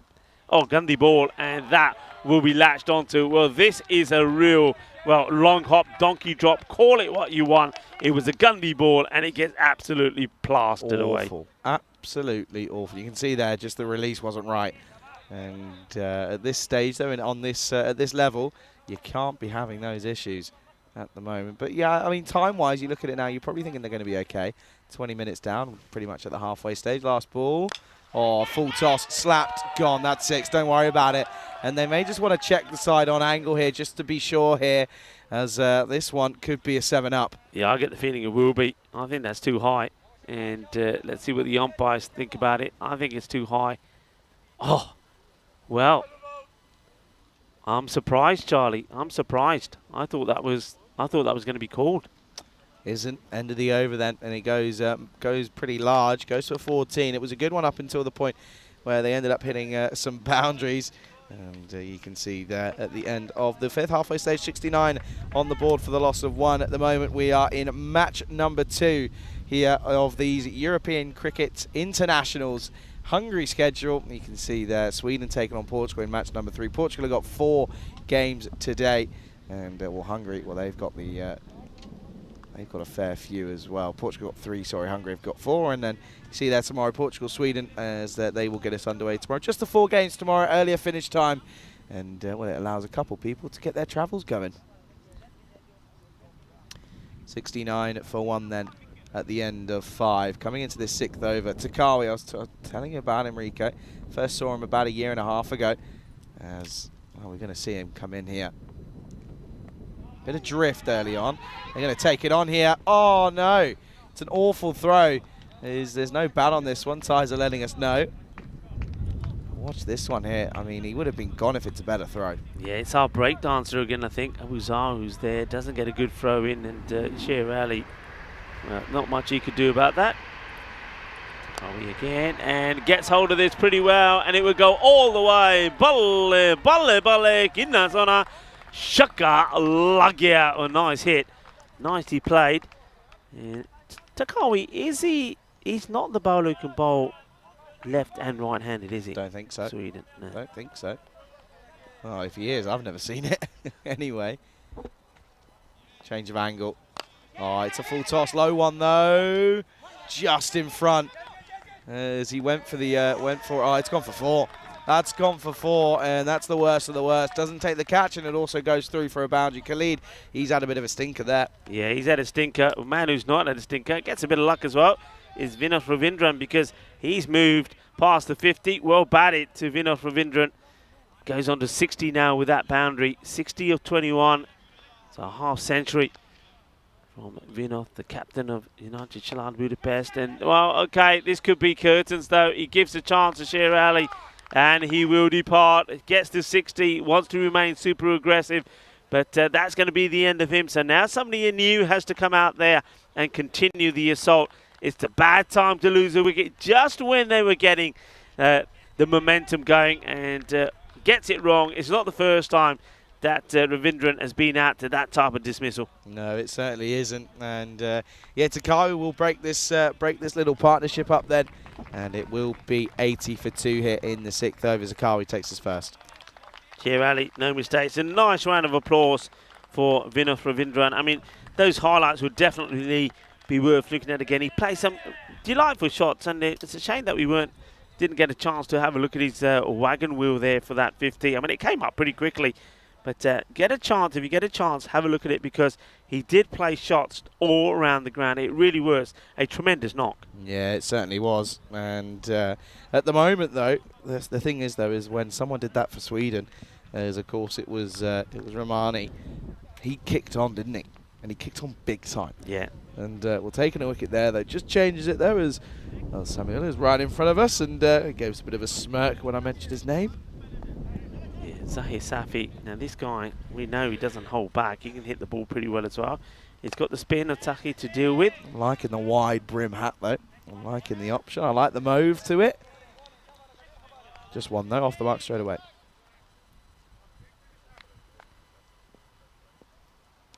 Taki gets the breakthrough, wants another. Now, well, Stan Ahuja has to be the aggressor. And, well, he looks like he could go in the very same fashion. And yeah, he will. That is a really good catch from Sher Ali, because once this is hit, Sher Ali, he doesn't panic, he doesn't rush. If you watch this again, he takes his time to find the ball first, because he's got the lid on. Look, he takes his time, finds it, and once he gets eyes on it, he says, all right, boys, it is mine now, leave it, incoming, takes the catch, and, well, he takes it quite comfortably in the end. So 2 wickets in the over from Zaka Takawi. And just like that, you feel that Hungary, with Stan now also departing, 2 new batters out there. They've got to start from scratch, but you've got 2 good batters out there, 2 aggressive batters, Zahir Safi and Sheikh Rasik, who, of course, did get a duck in the last match, but we know he's better than that. He can certainly turn on the style.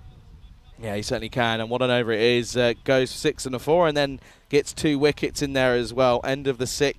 As Takawi picks up 2, it's 8. The Hungarians here are 81 for 3, and they are going to continue with spin. It's going to be Prashant Shukla. Struggled a little bit, but he gets it right. I can imagine he's going to be a difficult customer. And first up, Safi again just drags into the onside and spin it to win it here. Clearly, the idea from Sweden. Yeah, I'm liking that. It will also help with the time as well. We saw that the likes of Portugal, and also you have to say Hungary, were having time issues. Well, having that extra spinner will make all the difference. And Shukla and Takawi have bowled pretty well so far. Shukla now to continue. Bowling to Rasik, who goes big down the ground, and he scores his first runs playing international cricket, and he will do it with a big 6. And well, this is more like it. This is the Rasik that we know. Lovely shot, goes down on one knee, gets the boundary. Oh, that will do him the world of good. And all of a sudden, the nerves will start to go and the confidence should start to flow. Yeah, big time. And now it's an over bowled delivery from Shukla, and Rasik times it nicely, but there's a fielder out there who's, of course, boundary riding. At the moment, though, you can see they are behind that rate. That range sat exactly at 18 at the moment. Oh, he's got him. He's got him, and you look, this is what tells you it's a poor ball. It's a Gundy ball. It's short, and it clatters into the stumps as Safi was trying to go big, but he just played all around it. Watch this here. It's a terrible delivery. Should have gone for a long, long 6, but he misses out, and it hits the stumps. He'll go. It's 4 down now, 89 for 4. Yeah, look at the reaction from the bowler, Shukla. He's thinking, I can't believe it. He said, ball sigi gandhi pa pata nahi eri wicket kidda falli. Well, he has. He's taken a wicket. One man is going to feel filthy about that is going to be Safi. He just tries to become over-aggressive, plays right over it. The ball hits the stumps. And, well, there you go. Sometimes those Gundy balls can also get you a wicket. And Hungary go from a position where, well, they look like they were taking the battle to Sweden. It's almost like they put their hands up and say, okay, time to go. And look at Rasik also at the other end. Just, well, he's hitting his helmet with his hand saying, oh, I can't believe you missed that. I can't believe it. Well, he did. It's done. It's dusted. New batter comes in. He goes up in the air. He could go first ball. Oh, it's an opportunity. The fielder doesn't get hands onto it. And Abhitash Prashar, well, this is the helicopter backfiring. Doesn't get it right. Fielder comes in. Not able to take the catch. And maybe just not carrying to him. But that, I think, is an opportunity for Zahid. Slices up in the air. This one surely will be taken. Yeah, it will. And that is the end of Rasik. So no pace on it. And spin to win is what you were saying, Charlie. It certainly looks that way. Shukla picks up another wicket at the end of his over. He'll take 2 for 23. And that will be the end of Rasik. It's again not the best of deliveries. It's a shorter one, but doesn't quite time it, does he? And this one will, of course, be the end of him in the air. I mean, at the moment, they've lost 4 wickets in the last 2 overs. And it's going to be 90 for 5 at the end of 7. Sweden take on Portugal in match number 3. That's coming up in around about, what's that going to be, 35 minutes time.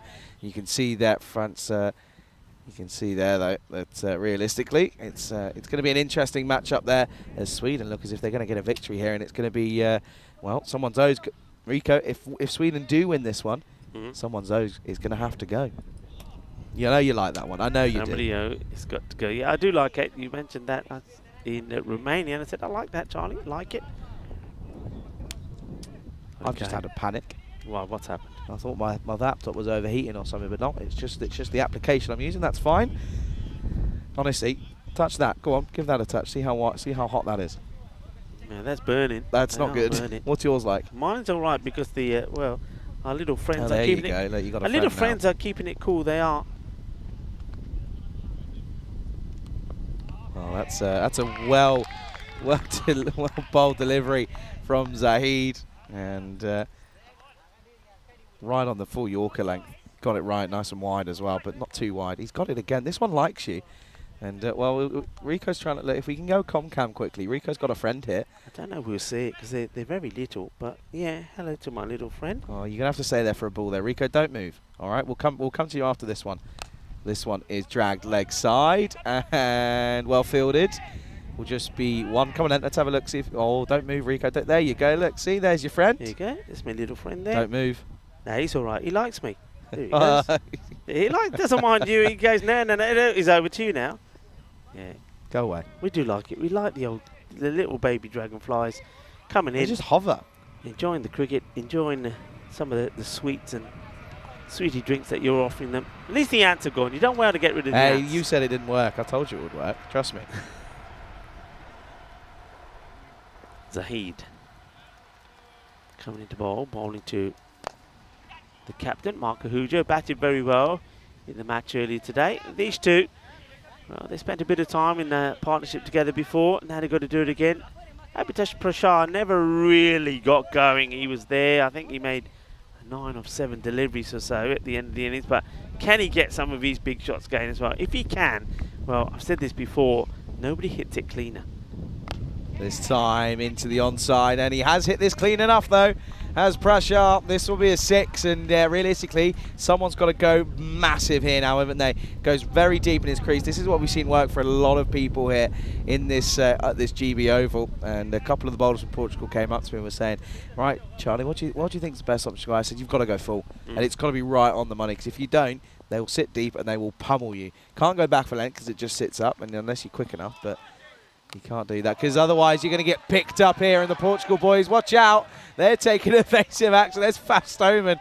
Turns around and says, I have no idea where that's gone. And what a pickup that is. Well, watch this. Now, this is when you say incoming. Or well, Tyrone Peters says horns. Get out of the way. And look, they're running. They're running out of the way. They're under fire. And well, this is more like it from Prashar. Yeah, big time. And well, this one is a dot ball. That's a good comeback to end the over. Goes for 14, scores 104 for 5 at the end of 8. Yeah, just took the pace off it. So 1 off 4 for 5. So they've got to go something. They've got to go something. You need 2 big magical overs. But it can be done. We know it can be done. And if you're doubting it can be done, we'll go back and watch the bronze final that we saw here yesterday. Anything is possible. When we saw something quite... It was the weirdest finish to a match you'd ever seen. Let me try to explain it to you. So 36 were required of 2 overs. And then Zishan Kukihill, who actually...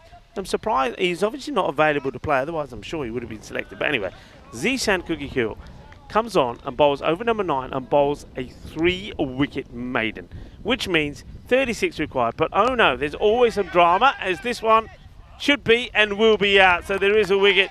Mark Ahuja, this time the captain, can't perform like he did in the last match. He's going to go for just 1 of 2 deliveries. A straightforward catch taken in front of us here by Ramani. So no problems for him at all.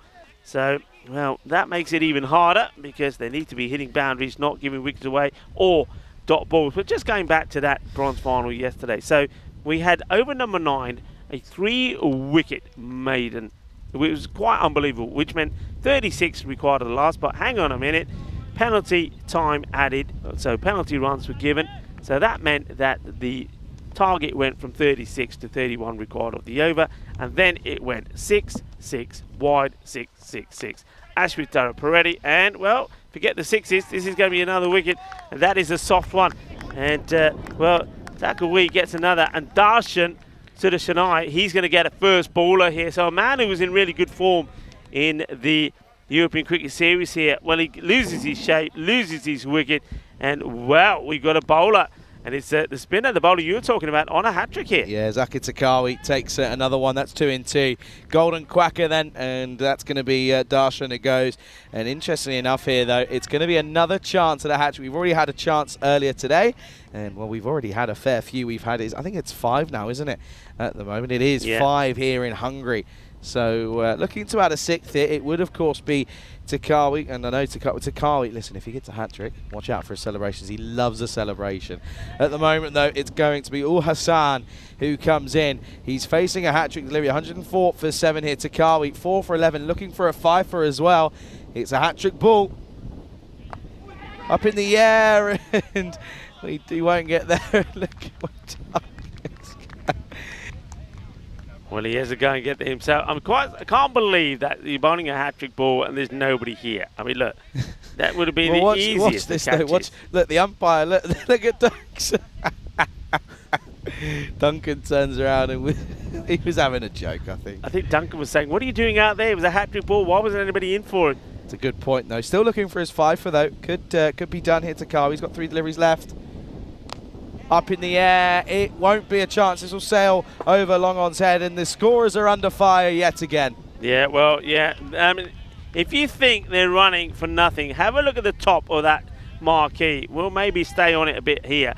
Balls have hit it and come through. There is no safety being under the scorer's tent. If you look at that tent, there's a few holes in that. When the ball's coming, they said already, when it goes and we can't see it, we're running out of there. Oh, that's going to be a no ball. And this will be a minimo as, Takawi, after taking 2 in 2, he's struggling a little bit here. And now the next ball will be a free hit. Watch this here. Yeah, this is not a goodie. Big no-y. Hit pretty hard. It will go to the boundary. So there's the signal. Bright and early as well. So nicely played away. I've got a threat. Oh, no. And he's going for the big one, and it will go all the way. So, you know what? It's not over yet. Can I just say, it's not over yet. We saw something incredible yesterday, and I was talking you through it, only for Takawi to keep interrupting by taking wickets. This match is not done yet. Yeah, big time. You never know, folks. You just never know. 32 needed off 7 then. A 6 here would be big. And he's got all of it, and that is huge. And, well, that's gone all the way yet again. And it is going to come down to the last hit. We've seen some crazy finishes here, folks. Could we be about to see it here? Takawi at one point was looking for a hat-trick, was on for a 5-fer, but he ends up going for a magical over. He goes for 24. The score at the end of 9 is 128 for 7.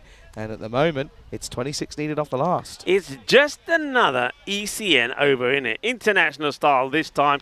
It's 24 it goes for. He also picks up 2 wickets. It's just crazy stuff. That over went wicket, 1, 6, no ball 5, 6, 6. That's it. Pretty good. And, right, here we go, 26. The thing is, though, Hassan is on strike. He's got to get off strike. Yeah, but big time. we know the guy can hit the ball pretty well. We saw that in the European Cricket Series here. But at the moment, he's just got to try and get Prashar on strike and say, there you go, mate. Do what you do. Hit the ball big. Remember I said Prashar, what we saw from him in the first match was not what he normally does. Well, this is what he normally does. Well done to Hassan. He gets the single. So we go to 25 needed of 5 balls. Yeah, we do. And at the moment, it's going to be all about Prashar. Listen, if he does this himself, he'll not only will he take his side to an incredible victory, he'll bring up a half-century viewers to do so.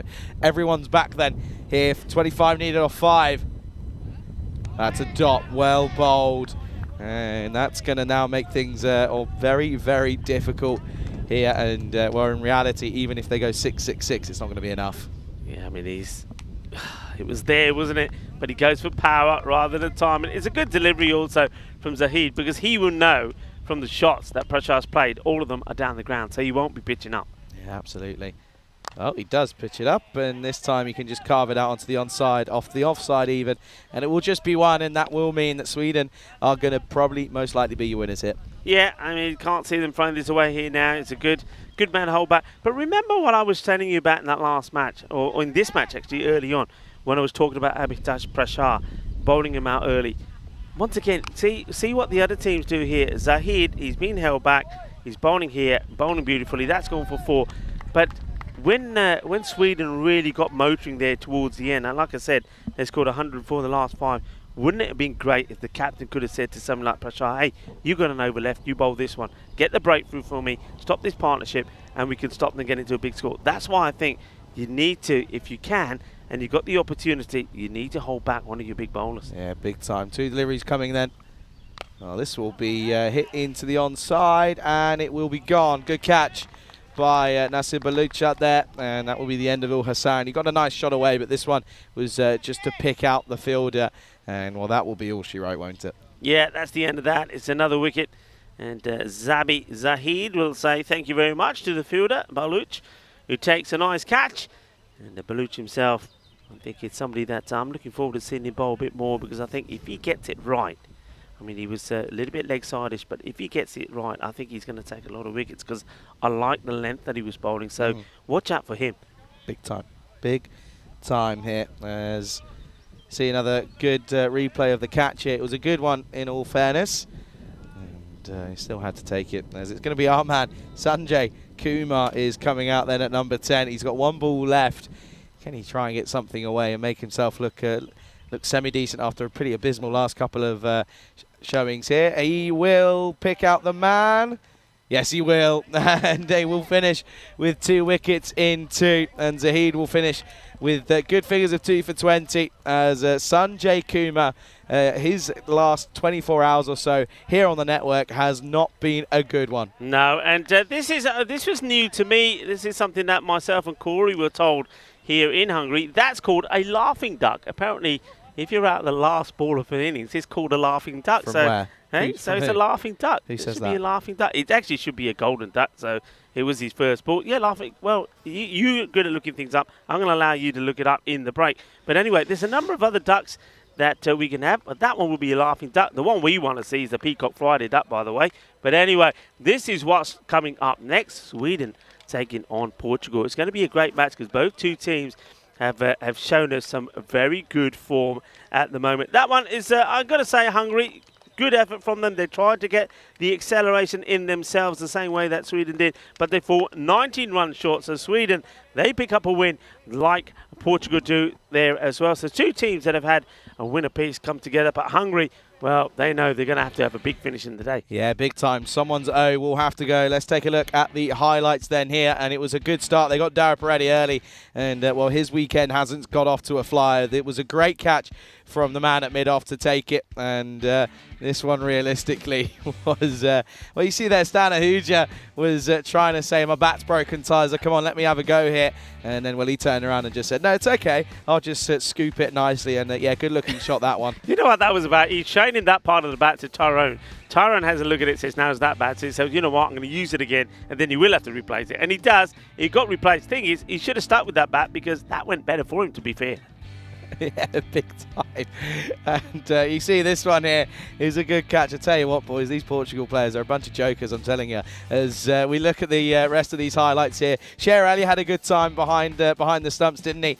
And he took some good catches. Listen, trying to take catches like that when you're stood up with a helmet on is never easy, but he made it look comfortable. As Prashant Shukla, well, I tell you what, that's probably one of the worst balls that I'll ever see take a wicket. It wasn't a good one, but he ended up taking one. And look at this here. The shame on you, sir. Shame on Zafi for getting out to it, though. And look at this. Rico finally found a friend. Yeah, I finally found a friend. They've been coming in here all week. Especially this week. I mean, they've got used to us, haven't they? And they're easy catch, nicely taken by Samuel Romani. Hasn't he had a good match as well? And I'm going to have a quick look. I would imagine that probably he picks up the player of the match performance as well. I'll give you an update on that. Yeah, he was. Samuel Romani gets the player of the match award. So. You really would hope so after demolishing 78 off 25 deliveries. And you can see here, right at the end, 2 wickets falling, 2 good catches. And this is the thing, what do we say? Catches win matches. Sweden, They took all of them. And, of course, they will be your winners here as they beat Hungary by 19 runs then after an impressive first start for them out here in Hungary. Hungary fatigue is clearly taking over for them, though. And you can see there, it was only Abhitash Prashant alongside Ravindran, though, in all fairness. He got 60 off 22, but he would have, if he was to stay there and to continue on after a well-made half-century, then it would have been a different story. But Dara Paredes duck, as well, there's a couple more there for Darshan and for Sanjay as well. 134 for 9 at the end of their 10 means they fall 19 runs short here. Bowlers bowled well. Takawi picked up 4, got a bit of tap at the end, went for 35, made a game of it. He was just trying to keep you all entertained, everybody.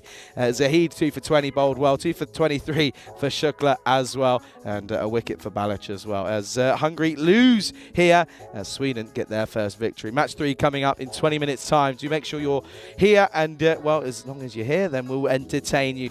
Charlie Hunt alongside Rico, full pleasure to be here in Hungary. Match 3 coming right up here on the European Cricket Network.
This European Cricket International is proudly brought to you by HCL Software and Bizaway. Hello cricket lovers and welcome to the start of match number 3 on this international Saturday.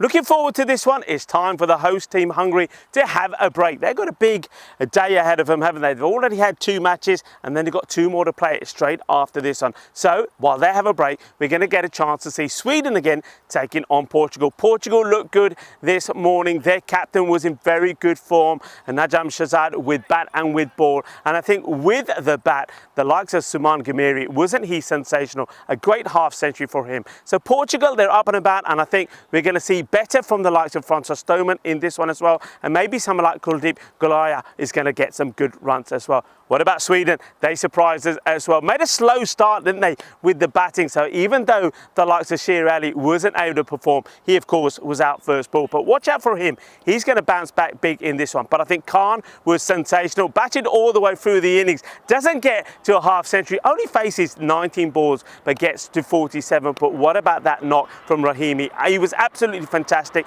He was dropped on 0 by Stan Ahuja. He got a chance. And what that shows is at this level, international level, if you don't take your chances, then you will ruin, because they drop him and then he goes and scores big. The 2 of those men put on that 100 partnership. So what a good start it was from Sweden with the bat. Going to be an exciting one. Once again, I think we're going to see lots of runs in this one. Let's join the 2 captains and the tournament referee, Tyrone Peters, for the all-important coin toss. And then join me and Charlie back in the microwave for the start of this match number 3.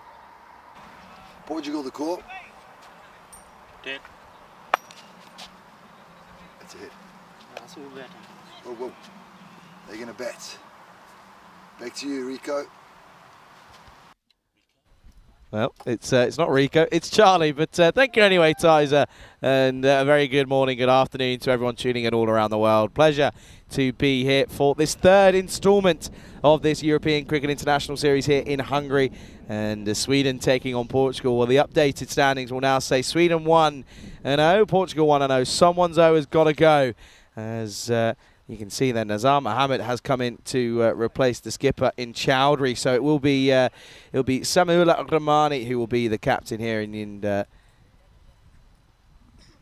in reality it's going to be an exciting game.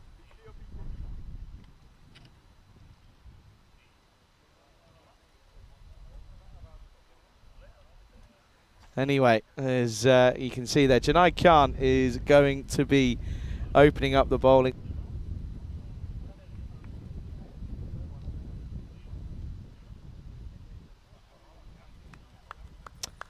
Anyway, listen, I'm trying to do my commentary and I've got someone in my ear telling me I'm telling things wrong and I'm doing a bad job. Oh dear. Anyway, Sweden opening the batting here with what's going to be Sher Ali, of course, and you can see him there. He's there. He's making his way. He's ready. And, well, Junaid Khan, he's ready. Umpires, of course, are ready. The umpires are making their way out there. They're ready. Here is Junaid Khan. Oh, what a delivery first up to... oh, wow. What a delivery Junaid Khan has to face there, and he proper digs this one out. Look at this. Right under his nose. It's right on his toes.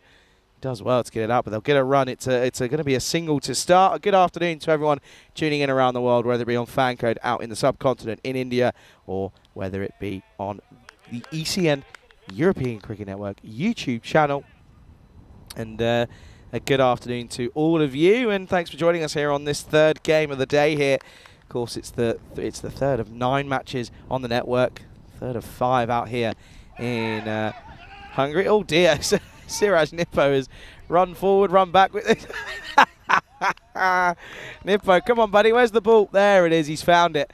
Watch this here. Watch this, Warwick. He turns around and misses the ball. Then goes for it. Then misses it this time around. Then kicks it. Then realises he's run past it. Oh, Siraj Nippo, morning, sir. Welcome back to the game. As again, Junaid Khan's going to try and get these in-swinging Yorkers. This one, it sort of just comes away a little bit as Ali is trying to pump this over the covers, but doesn't quite come off.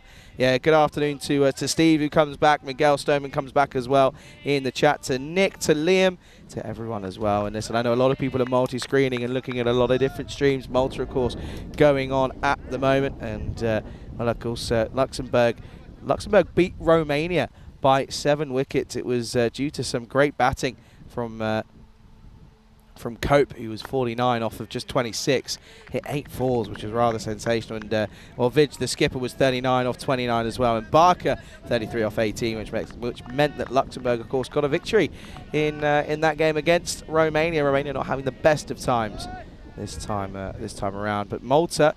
Now they're playing Switzerland in the 9th match out there in the Valletta Cup. Malta are 71 for 2. As it was Switzerland who put them in and well, this one is clearly going to have taken the pad, because otherwise it would have been a wide down the leg side. Let's look at this one here. Yeah, you can see just flicks the pad. It was a good take though from Galia, but yeah, that'll be just a dot ball.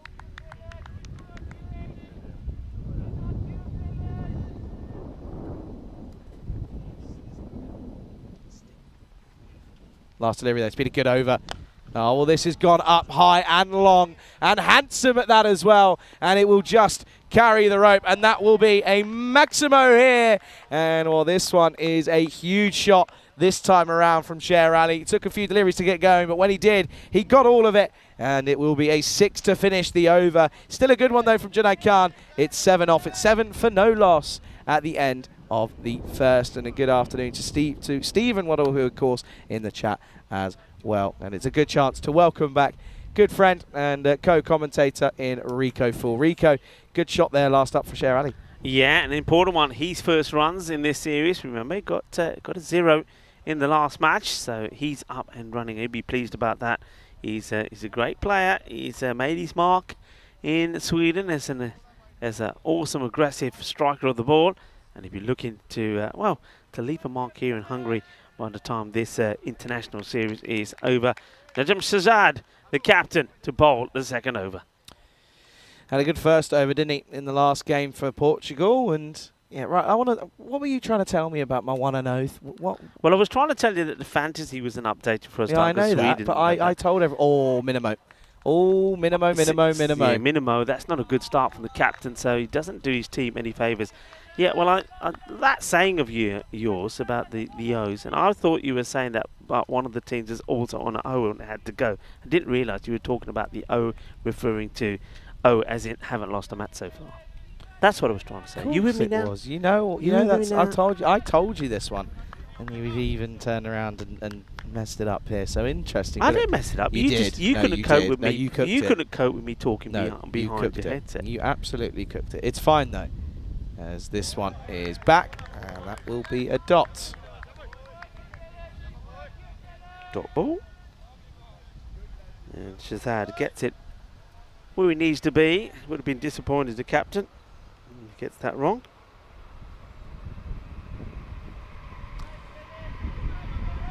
Okay then.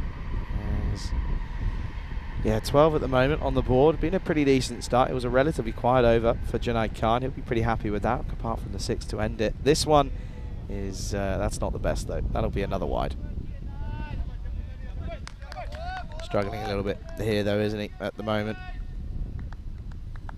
Essex at the moment are had a bit of a stinker to start with, but they've managed to restrict them a bit as Hampshire are 161 for 6. So there's some plenty of cricket going all over the world, and yeah, we know at the moment that it's a good time of year for cricket. This one is just round the corner by Sudesh Khan, who will be looking to recreate his form like he did in the last game for Sweden. Of course, he's yet to be out. Hasn't got out. Didn't get out in the last game. Hasn't got out yet. But he's that's just going to be another 1 to the total here. But at the moment, though, Portugal, again, they're very much busy when they're out in the field.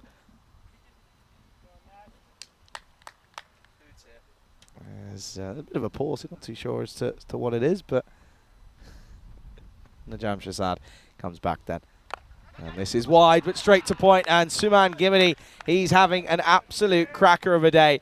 And Sher Ali can't believe what he's just done. He's just lofted this straight to the man at backward point, and it's a easy, simple catch. Thank you very much. Off you go. 14 for 1. First wicket down here for Sweden. Yeah, I don't know about easy, simple, Charlie. I mean, he's hit this pretty well, but yeah, Suman Gamiri, I mean, he makes it look easy. It's almost like it sticks in his right hand and he says, oh, I've caught this, and then he drops it into his hands. But yeah, that's disappointment. Sher Ali will have to depart again. He can't believe his luck. He thought he was in there for sure, but once again, this is the difference though, isn't it, Charlie? This is what we often talk about. I mean, quite often or not, we'll see a shot like that go for a boundary, go for 4 when we're seeing the domestic cricket being played. But at the international level, just remember, you've got the best, in the squad of 16, you've got the best 16 from Portugal out there. So you've got guys that are going to take blinder of catches, and that's exactly what happens there. So batters are not going to get too many chances, and that's why we often say if you give a batter a chance, they're going to go and punish it. That's the way it goes, and we saw that in the last match, didn't we? When we saw Hungary playing and Stan Ahuja put a catch down, and then the man goes all the way and scores 66 runs and gets player of the match performance. Got to take the chances when they're there. Good catches will be taken. That was a good catch. Yeah, it was, as this is Abu Zar, who comes in at number 3, and shorter delivery from Shazad. It will just be a dot ball, but yeah, early on here, it's that one's yeah, he tries to get it away, but just couldn't quite do so. Yeah, a lot of people in the chat joining in. Hello, folks. Hope you're having a wonderful weekend. We're having an international weekend. Steve McVeigh having conversations with Nick Devonshire. Hello, Nick and Steve. Hope you are well. Shot over the top. No. Oh, Faf Stoneman's put it down, and he's palmed it on. And Stoneman, he's not having a great day at the moment. No, now the throws over the top of the keeper. Stoneman, he struggled with the ball, and well, now he's put a catch down. Yeah, and well, that's sort of links back to what we were talking about. If you do give a chance, then, well, at this level, the batters can go on and punish you. With Zar gets dropped on 0. He's now on 2, courtesy of that drop catch. Let's see where he can go on from here. Okay, then. So, last ball of this second over. It's been a bit of a long one. It's had a couple of wides in there, and this is pumped, and that'll be 1 bounce for. Great way to end the over. So that catch does that goes down ends up being pretty costly already, because he's pumped a beautiful boundary. As that will be that'll be 4 runs and a good way to end the over. 20 up. It's 20 for 1. Yeah, a really nice positive shot, and well, they'll look back at that opportunity not being taken, and well, Najam Shazad, the captain, would have hoped that it would have been 2 for 9 as opposed to it's going to be 1 for 13 that he'll go for. Looks like Junaid Khan will finish his spell. He's another one that they don't normally tend to hold back. They've got a plan in mind, and Junaid normally bowls himself out. Junaid, great all-round cricketer. If he gets the opportunity, if need be, he can go out there and crunch the ball pretty well as well. Well, that's a nice looking shot. Plays it with a lot of time. There's a fielder out there, does the old sweep. That's a long way to come. Goes all the way from long on, goes across, makes a stop. And the batters, they just take the 1 there. Just 1 taken. Zar will go back on strike. Not great running, which was interesting considering on the drop they came back for the second, which was arguably probably a harder run, but no, it's interesting running at the moment. But at the same time, you've got to think that this could be interesting between all of these here. That's a left-hander. There is 1 man back. We're still in the power play, of course. Oh, he loses track of this. Should be gone, and he will be gone. Well, Junaid gets 1 through to Zar. Well, it's a sigh of relief, first of all, from Francois Stoneman, because, well, Abu Zar won't go on and punish them after being dropped on 0. He'll go for 6, but he just totally loses this. This is a strange one. Just watch this. He just loses sight of it. Look, turns his head away. I don't know what he's seeing here. So he gets done by Junaid. Junaid gets the wicket, and the wicketkeeper makes no mistakes at all.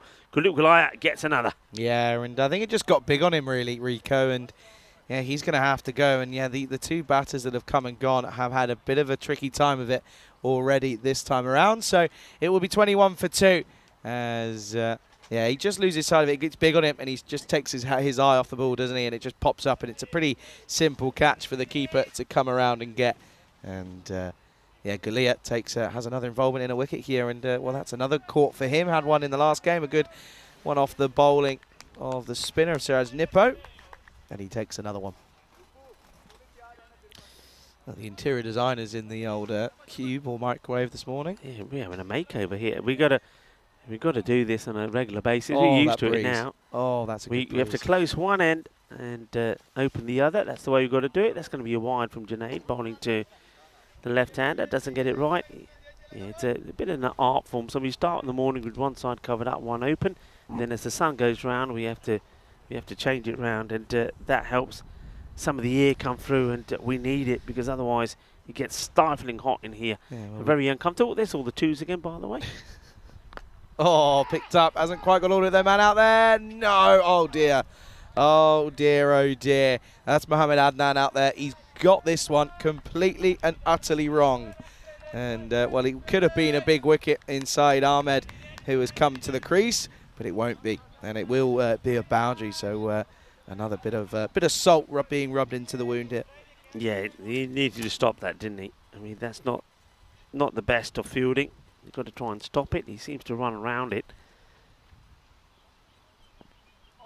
Oh, that's a quicker delivery. Good comeback from Junaid Khan. Puts a bit more on it, doesn't he? Gets it through, beats the batter for pace. Yeah, he does, doesn't he? And Junaid Khan, you have to say, deserved that wicket that he, of course, got in this over.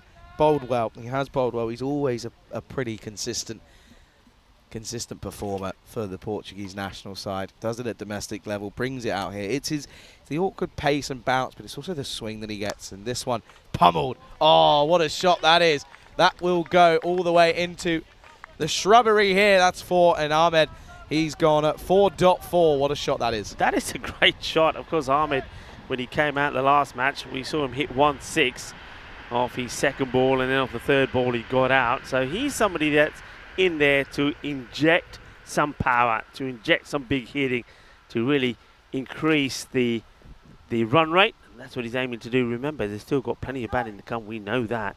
But that's a really nice shot. By the way, the captain for this one is Samuel Romani as well. So no Chowdhury in this match. Yeah, Mohammed came in for him. So for his first involvement. Okay then, so Khan's been hit for 2 boundaries in the over, picked up a wicket. Can he try and get Ahmed here as he looks to probably go again downtown? Goes shorter, and that's a good delivery. And you can see a bit of a follow through, and Galia's having a bit of a word with him as well. End of the third, the score going at 10, it's 30 for 2. Yeah, going through enough. I mean, remember that its acceleration is what Sweden were able to do in that match against Hungary. As we have a look at the tables there, so Hungary, well, they won't be liking where they are at the moment here. It's played 2, lost 2, but Portugal and Sweden will win a piece, and one of them will be looking to go to 2-0. The other, well, going to have to lose that O, as you would say. You like that one. Okay then, Fast Omen here is going to come on here, and I'm going to tell you this now. He's going to go full. He's going to go full Yorker length. He's got to try and, if you can get, 10 out of 12 in your 2 over spell, nice and full on that Yorker length, I think you'll be pretty successful. This pitch doesn't really offer too much for the bowlers, in all honesty. I mean, that's why we've seen buckets of runs. Normally I wouldn't say buckets, but I'll allow it to because I don't think Dave B's here. Buckets of runs have been scored, of course. So yeah, it's a bit of a road. I know it's hard to think of the difference in AstroTurf wickets, but trust me, when you play enough on them, there are differences. Here is Faf Stoneman. And he goes full straight away. It is full, it's straight. Oh, and direct it here. Oh, gone, I think maybe. he's gone. He's gone. I think he's gone, and what an arm that is. They were too busy running off of the LBW shout, and I think that might be Siraj Nippu down it. First of all, certainly going down leg. Good call here from Cecil. But watch this here. Cecil's unmoved, and then, he's nowhere. He's in no man's land, and that will be the 3rd wicket. What a wicket it is as well. It's Khan who goes, and it will be 30 for 3. What an arm, Siraj Nippo. Well, this is a case of if you can't get him one end, we'll get him at the other. I want to see this again because, I mean, I think the batter, Khan, of course, he's going to be a little bit rattled with the appeal. But the thing is, though, he's sort of, I mean, he doesn't really, well, I think Stoneman gets in his way a little bit here. Look, he has to go round the bowler appealing. Then he thinks, I better get going, but he never does. He never gets the acceleration in. And, well, Siraj Nippu, what a great throw. What a wicket. Well, if you can't get a one end, we'll get him at the other. Yeah, by the way, expect another 5 of these full and straight is what it will try to be from Stoneman. Although I will say, up against Saeed Ahmed, I don't know whether or not that's a good idea because he likes to go downtown. But yeah, straight away on the money. And to be honest, I think the batter thought that he was gone. I think that's why he wasn't too bothered about the run. I think he thought, I think this is going onto the stump. So he wasn't too bothered. But yeah, at the moment, it brings in Rahmani, who, of course, hit an excellent 70-odd off in that last game. And well, he's now got the captain's armband on. It's going to be Ahmed up against Stoneman then. And that's where it's got to be. Much better from Stoneman. And you know what? He was one of the bowlers that came up here and said, Charlie, you've been here for a week now. What do you think? And I said, you've got to go full, mate. You've got to go full. Yeah, you have. And that's one thing, to be fair, we haven't seen a lot of. Another thing that's quite interesting to see here is he's got the white armbands on here, really. So the batter could quite easily ask the umpire to get those rolled up because we are playing with the white ball. So that could be a little bit deceptive sometimes for the batter. But he's not been asked to do anything about them at the moment.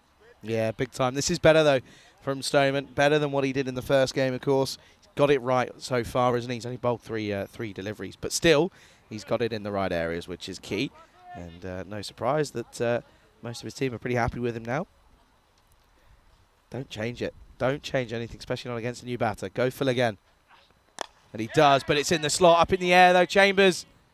He takes it. And this one he will take. He's pretty comfortable down here at long off. And well, what a game this is for cricket. And what a man who hit 78 off of 20-odd deliveries. He's got a first bowler as he tries to go big. Stoneman goes full, and he will get the wicket that he was looking for. Rahmani, could it be the pressure of being the captain? We never know, but he will be gone for a golden duck here. And Stoneman picks up the first wicket for him in this tournament. Sweden, they've fallen to 31 for 4. Yeah, a good wicket, isn't it? They get the danger man. He goes for a golden. Chambers, no mistake. This is the thing. This is what you got to learn. I'll repeat, against Hungary, Rahmani was dropped on 0. And then, of course, he went on and scored that player of the match score of 78, not out of 25. You've got to take your chances, to take the chance to get the wicket. And now, really, you've got to say that Portugal have the upper hand here. Listen, I want to ask Ant a question. Ant, very quickly. Ant, can you hear me? Anto, when I say Chambers is uneven, does that put you off? Tell me after this ball. I want to know, because I do think about it. This one, too far down the leg side. When you're under a catch and you're right in front of us here, and I turn around and say Chambers, does that put you off? Must do, right? Yeah. Yeah, okay, yeah. So that's the thing. I'm going to do it more often then. Great. You're naughty. You're naughty, Charlie. But that's the thing. In these grounds, you get hurt everywhere. Well bowled again. Chambers behind it. We're watching. Oh, there he is. There he goes. Watch the smile. He's Watch the ice smirk. cool. Come on. He's ice cool. We don't put him off. He's ice cool. Look, no problems there at all. Listen, you always play better cricket when you've got a smile on your face. That's what I'm saying. For sure. Always.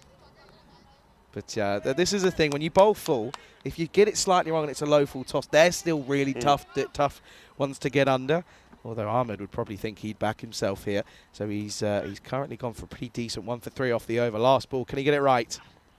He does. Opts for a little bit more of a back of a length delivery. And that's a great over from Faf Stoneman. It only goes for 4 even. Picks up the wicket. It's a great over. At the end of 4, scores 34 for 4. Yeah, very well bowled. Good over. He attacks the stumps. He makes the batters play at every ball. Well, one man who waited a long time not to have a bat was Nasir Baluch in the last one. Well, he's out there now. Let's see what he can do. And he joins the likes of Saeed Ahmed. So number 4 and number 6 come together. And they come together knowing that the team, well, they need a bit of a score here, don't they? Yeah, they do. Looks as if Parveen Singh is going to come into the attack here. And Galia, of course, going up to the stumps because, well, he can. And, yeah, understandably so. But at the moment, yeah, 34 for 4. And this is completely different to what we saw in the last game for Sweden, isn't it? Not quite getting the middle patch of runs here. Yeah, one thing they can do, we've seen that, though the man who did a lot of it has gone, well, the men, I'd say, that did a lot of it have gone, that's Khan and Rahmani. They can score big towards the end of the innings. So but somebody else is going to have to do that. And, well, you've said it. While Ahmed's out there, you've mentioned what a big hitter of the ball he is. While he's out there, if he gets in, it can change pretty quickly. Kalia's playing mind games with him. He's already talking to him. He's in his ear. He's even recognising him as well. Okay, then here's Parveen Singh. Oh, big. Has he got all of it? No! And Parveen Singh comes in. I called him the wicket taker last time around. I'll say it again as he gets the big one of Ahmed. He goes for just 10. And Sweden crumbling here, 34 for 5. Yeah, and it's good bowling, isn't it? Once again, a little bit too, same as Francis Stoneman did. He's not putting it up there for the drive. He's not giving the half volley. It's slightly short of a length. The batter can't get the power in the shot. And the captain, Najam Shazid, comes in and he just takes the catch, makes it look easy. Another one bites the dust. And that is now 5 down. And they now are in a spot of bother. Yeah, now they really are. As the sort of recognised batters are all gone, realistically, relying on this middle to lower order now. And, well, if the tail wags, they'll be okay. But otherwise, it could be this could be a really, really interesting total here. Khalid Zahid is the new man that comes in. We've seen that he can do a fair bit with the ball. What can he do with the bat? Parveen Singh then. Oh, wow. Oh, my word. That's huge. What a pickup and what a first delivery that is for Zahid. Well, we wanted to see what he could do with the bat. He says, hey, Rico and Charlie, this is what I can do. What a shot that is. Yasses. That is huge. That is humongous. Good luck finding that to the ball, boys and girls, around the ground. Well, Parveen Singh won't want to look at that one because that's gone badly for him there. Yeah, well, cool it. A few more words with the batter, trying to put him off. Well, this time offside, and it's going to be another boundary here, and we're just going to have to check this one. Fielder saying 6. I think this has gone all the way, and Zahid looked as if he might have gone back-to-back here. Fielder signals 6. I mean, it's full, isn't it? He goes for the Yorker, gets it wrong, hits it on the up, and let's have a look. Gone. Sixer. That's a sixer. That's a big one. That's 6 carreras más then. And Sweden, well, this is a tiny bit of a fight back here, but it's they need the consistency. They've got to keep it going here. Yeah, that's 6. Thank you very much. And Zahid's 12 off 2. Oh, make it 18 off 3 because he's picked this one up nicely. And Singh does not know where to bowl to Khalid Zahid, who's come in at number 7, and he's gone boom, boom, boom, baby. And he's gone 3 Maximos. European Cricket Network, this is what we bring you, international level this time. And, well, only on the European Cricket Network do you see things like this. First ball, wicket, and then new batter comes in, number 7, 6, 6, 6, and slower delivery. And well disguised. Guides is in the gap on the offside, in between the man at point and cover, gets a single. And what an over this has been. And this is a typical, we like to say, a typical over on the European Cricket Network. Yep, certainly is. And getting to a pretty decent one off this one. Got the wicket first up. And Bullock now. Is this going to be legal? It is. And it will be a dot to end then. And 53 for 5 on the board at the halfway stage. Welcome to the microwave here in Hungary, Budapest. Rico alongside me, Charlie Hunt. And yeah, what a great little tester this is for both sides here. It is. Both teams have won their matches early on, so one of them will go to the top of those standings and be unbeaten. The other one, well, the heat is going to be on. And of course, the heat is definitely on Hungary at the moment. The home side, 2 matches, 2 defeats. They have to come back strong this afternoon. Do you see any changes on their side? I think there's got to be. I think realistically, you know, the batting's not been great. I mean, our man who scored some runs in Asheville, get him up to the top. You know, he's hitting runs for fun. As spin is into the attack, and well, that's straight to cover, and a direct hit would have been gone. But well, now they're going to think of buzzers, and they won't. Yeah.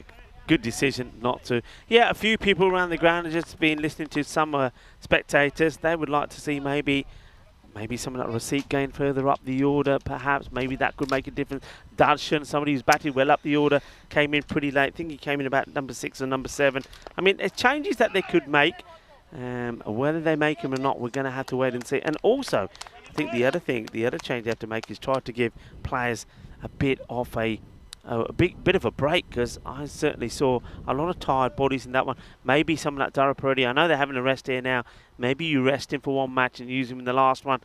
They're going to have to do something. That's a nice looking shot. Hit powerfully, but good bit of fielding there on the boundary. That's nicely done. He's just a class player, isn't he, Suman Gamiri? Wherever he is, he gives you something. Yeah, that's why I call him the Portugal's version of the Duracell bunny, Rico. And yeah, that's exactly why. Nippo flighted up high. Oh, my lord, that is absolutely massive. See you later. That's huge. This is humongous. What a hit this is. Just watch this. Oh, yeah. And he gets it right. So Nasser Baluch is joining the likes of Khalid Zahid. And the two of these, well, they're hitting the ball pretty big. And more importantly, they're starting to get the score ticking quickly. And now it's a little ticker on the onside and chases on for the fielder out there who does well. In the end, as Ashraful Rupu. And there will just be one. Rupu was on his debut for Portugal, by the way, in that last game, of which he thought it would be a great idea to come out and play a scoop first ball and get it completely wrong. So he'll be looking for a bit of redemption, potentially in the second innings of this one. It clubbed, but clothered really, doesn't quite get all of it. Shazad will do the work. This fly, I'm going to get it. Nope, no, I'm not. It's moved. You got it? Nah, he just popped, it bounced right back up. What they made of? Cat with 9 lives. 64 for 5 at the end of 6 here. And yeah, still going well though. Bit of a recovery stage from Zahid here. 22 off 7. Big hits from him. Yeah, some nice shots. Nipu's over. Not a bad one. Goes for 11. 64. 5 wickets down. 6 overs in. They go back to Francois Stoneman. Right then, Fafi. This has got to be the same again. Nice and full, right in the block hole. Don't offer him. This is the thing though. It's such a tight margin for error, because if you just go in the slot, you're going to get pumped. It's pretty powerfully down the ground, but well fielded. No mistakes from the captain. Yeah, the thing is there's the length that you bowl. I mean, that length there is very difficult to get under it. So batters can hit straight, but along the deck, you've got a field set for that. I think variations is key. The slower ball every so often. So if you are putting it up there, just take the pace off. Get the batter to miscue. Stoneman then goes fuller and again hits this one down to long off. And at the moment you won't mind this because it's economical. You don't mind singles here. It's the big boundaries that you're not looking for. Nick says the size of the cube's off. Yeah, it is. It's gone because it's warm. Yeah, that's the side we were talking about this, Nick, before. That's the side that comes off this time off the day, because the sun's at the other side, so we block the other side and let the wind come in this side. And I tell you what, that is a gorgeous stroke, timed to perfection. I guess up in the tower gets a good look at this. What a beautiful shot this is. Pure timing, sweet out of the middle of the bat from Khalid Zahid. Sweeter than a bowl of Glab Jumbo. What a lovely shot. That's where the margin of error comes into play. He wasn't off by a mile, but it's he gets pumped. And Zahid, wow, 29 off 9. This is incredible hitting. Come on then, Faf, what have you got? Right, it's Fuller up and only just gets over. Chambers was about 1.5 meters, possibly 2 inside. He had a bit of room to play with. Hindsight's 20/20, probably could have been further back on the rope, but even still, it's a great effort, and it only just gets over his head. Yeah, hit hard and flat and not able to get the elevation, but the power was there. Chambers diving, desperately trying to get there, but he couldn't. 6 more. Yeah, big time. Stoneman then, you've got to find a response here, otherwise it's going to be a hat-trick. Slower ball, but gets pumped, and this one is flat, and it's going to roll along the way, and this, I think, is going to just be the 4, but even still, though, Stoneman, he's got it wrong. Oh, well, Jabardast batting. This is incredible. He is almost at a strike rate of 400. This is quite sensational. This hitting is unique and unbelievable. Well, Zahid came in when his team were in all sorts of trouble, and just look what he's doing here. He's mashing it all over the place. Mashing it. He's mashing it. Mashing it. Oh, wow. Mashing. He is mashing it. Stoneman, not a good over. What can he do here? Oh, it's not a good delivery, and it's going to be another boundary. He lets himself down at the end of the over. It's going to be 26 of his spell. And after a good first over where he only went for 4, that one goes magical. 22, come off it. Yeah, that's a big over. 1-1, 6-4, 4-4. And look at that, the Euros of cricket's coming up. But, of course, we know that we'll see both these two sides. They'll be taking part in that European Cricket Championship coming up from Cartama Oval, Malaga, Spain. And yeah, I'm looking forward to watching that one from afar. There you can see Portugal in Group F, Sweden, of course, in Group C. Sweden have got the likes of Denmark, Italy, Serbia and Estonia. As we come back, Nippo has been dispatched, as at this time it's Baluch who turns around and says, yeah, I like what I'm seeing here. I want to get involved. We'll have a few more of those, please, mate. Yeah, well, I said before that Sweden, they certainly turned on the style in the last 5 overs where they scored 104 against Hungary. They look to be doing the same here again. They were at 53 at the halfway point, and now the acceleration is on, and they're going some. Okay then, Nippo, what's your response here after being hit big? Oh, it's up in the air. It should be a chance. Adnan's underneath it and takes it. Only just, though. He didn't look too comfortable. As you can see there, he's saying, the sun was in my eyes there, so I had to wait for it nicely. But he does eventually take it, and it will be the end of Nasser, who has a little bit of fun. Here you go, score on the board now, 92 for 6. Yeah, he'd be disappointed with this, the batter, Will Baluch, because it's a full toss, really. And rather than hitting it straight, I think he's played it far too early, and he ends up hitting the ball at a complete wrong angle. It just goes up in the air. Adnan, well, he struggles with the sun, but he holds on to the catch. They break that partnership. It was important, but Nasser Baluch, well, we've seen what he can do. He started off with a big 6, and he scores 16 of 18 deliveries, and he gets his team to, well, it looks like it could be a promising score once more. Yeah, looking at about 125 here, potentially, if they stick around. If realistically, if Khalid Zahid sticks around. Zabi Zahid has come out to join him in the middle, and 92 for 6 on the board. Portugal, of course, had a couple of issues with the bat. This is up in the air through cover, and it's going to go all the way. As you can see, Chambers was giving chase, but just couldn't quite win that one. And once again, though, as Zabi Zahid comes out, and you know when I said they need the tail to wag? Boy, oh boy, is that tail wagging. You know what? I'm looking at these hitters coming out here for the second time in this match, and I'm thinking, maybe they need to think seriously about changing his batting order around. Okay, he's hanging, a fielder coming in and takes a very good catch. That's a lovely catch taken. And I think, yeah, that is Gomes that comes in. Brilliantly done. He had a lot of ground to make up, didn't he, Charlie? But he gets there and he holds on to it. And Nipu gets another wicket. That's his second. Yeah, good one to get as well. And you can see here, it's a great catch. He did make up a lot of ground, Rico. You are right. And Nippo finally, he'll get the last laugh. It goes 6 wicket, 4 wicket, and well, in comes the man. He took a 4-foot, was on the verge of a hat trick. It's Takawi who's going to come out here, and Takawi can hold a bat. In T20, it takes a bit of time to get going, but he can certainly hit a few flourishes of the bat if he tries to. Of course, it's the left arm spinner up against the left arm spinner, and it's going to be the battle of the lefties. Yeah, Takawi, the thing that he knows is that he doesn't want to chew up deliveries. We've got to be also see how Nipu gets it right straight away. But of course, you've got to be thinking here in Sweden. I've got to be thinking here that the way that Khalid Zahid is hitting the ball, you've got to be thinking about getting him as much strike as possible. Big time.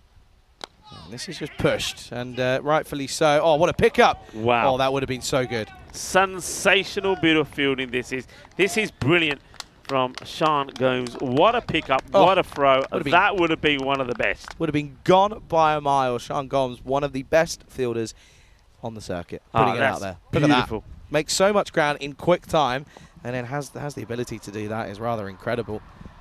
Built like a fridge as well, by the way. Well, he's in the business again. Will he cut this one off? Yes, he does. Once again, excellent bit of work from him. Setting the standards out in the field at the moment, and it will be a single to end that over. And it's an interesting one. There's 2 boundaries, 2 wickets full, though. It's 98 for 7 here in this at the end of the 8th over. Yeah, they want the 120, but they do also know that while you got the likes of Zahid out there, if he goes boom plastic, then they can surpass that easy. I wanted to have a look at Nipu closer when we find him. I mean, I know he had a white plaster on. Now, do you think that they said you can't have a white plaster and they changed it to a different colour? Because he's definitely got something on the side of the face where the ball hit him. There's definitely something. Okay, Najam Shazad to bowl over number 9. In comes the skipper then, went for 13 off his first. Well, now it's 19 because this is pumped onto the onside. And what a way to bring up your half century off just 14 deliveries. It's an incredible bit of hitting by Khalid Zahid, and he's got his team out of a horrible, horrible situation. And you can see their applause now starts to go round. 6 sixes, 2 fours, incredible. 14 deliveries, the 50 comes up. Khalid Zahid, well, remember what I said, they're looking for 120, but if this guy sticks around, it's going to be more. Slower delivery, gets away with it. Najam Shahzad, well, he's got a smile on his face because he knows he gets away with it. Well, yeah, there's Nipu over there. Yeah, you're right, though. He has got, I think you're right. I think he's been told that he's going to have a black one rather than a white one. Genuinely, I think you're right. I mean, I can see it, but I mean, I guess it's because it's coming from that same sort of area and situation, so I kind of understand it. Oh, this time carves away. Bit of a slice more than anything, but it's going to be 1 bounce 4 here as it clatters into the rope, and Zahid brings up his 50, but then continues on here, and he's going to get another one for his troubles here. More runs for him. More runs for Sweden, though, more importantly. Yeah, and he's going great guns at the moment. He's going to be throwing his bat at absolutely everything. Like I said, you just want to keep him on as much strike as possible. So Shahzad came to bowl this 9th over. Sometimes he normally bowls the last, so he took the gamble of bowling himself. As yet, it hasn't paid off. Gets it right this time, and it's dug out nicely by Zahid. They're going to come back and go, oh, it's an awful throw. That's a terrible throw from Faf Stoneman, and something's not right with him today, is it? This one, I mean, he was gone for all money. There's no way there's two. Look, the ball's coming in now, and look where he throws it. And the wicketkeeper says, I'm no giant. There's no way that I can get to that, says Kuldeep Gulaya. Yeah, tough that one to take. Again, he's got to pick himself up, though, as old Fafi.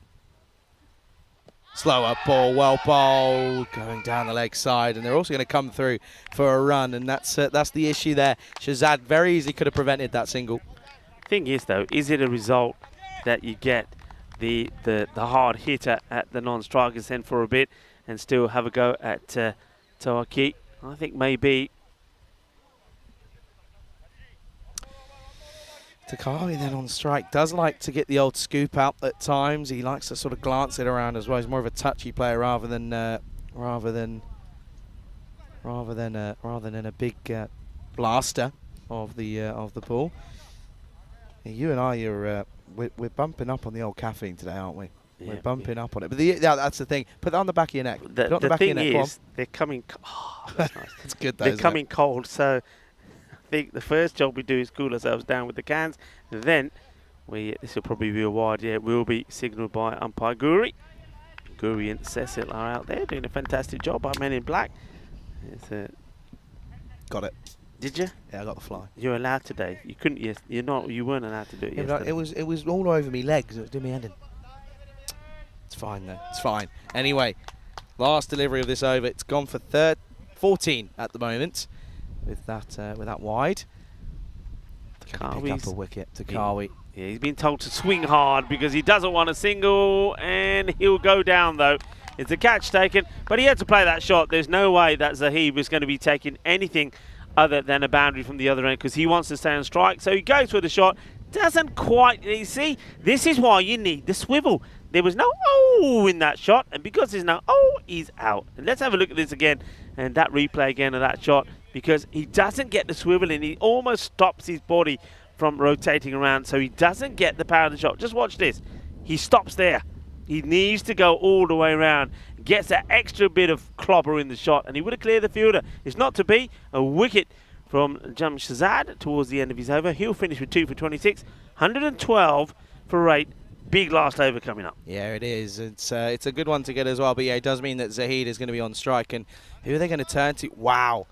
Okay, they're turning to Mohammad Adnan here. So clearly a change in tactics here. They could have gone, I'm trying to have a think of as to who they could have gone, but it's going to be Adnan then for this last over. And a slower ball, it's just chipped up, there's no one there. They're going to come in and they're going to take it on here. Oh, what an arm. Oh, Kuldeep Ghali, you've got to go for 2. You've got to go 2 hands here. What are you playing at, boy? Got to go for 2 hands. That's poor. That's lazy. He can't be having a go at Stoneman after doing that and then do this. Watch this here. Would have been gone. Yes, it's a bullet of an arm. That's poor. Yeah, you gotta. He could quite easily have taken another step and made it even easier for him. Listen, you can't be having a go at Stoneman after messing up a throw and then doing that 5 balls later. You said who they could have gone to. Yeah, there was a number of options, weren't there, available? Big shot. And, well, this is the thing, is they've gone for Adnan here, and early signs are that it's not paid off because, well, this time around, he's gone big as Zahid. But, yeah, looking at the options, Parveen Singh had an over left. Of course, everyone else had bowled out. But, you know, Suman Gimini could have offered you an over, potentially. Yep. It's a bit of a difficult situation, of course. But, yeah, I mean, Parveen would have been my go-to. He's got more experience in this situation. Up in the air, though. He doesn't drop him. He doesn't drop him. Telling you, he doesn't drop him. What a catch that is.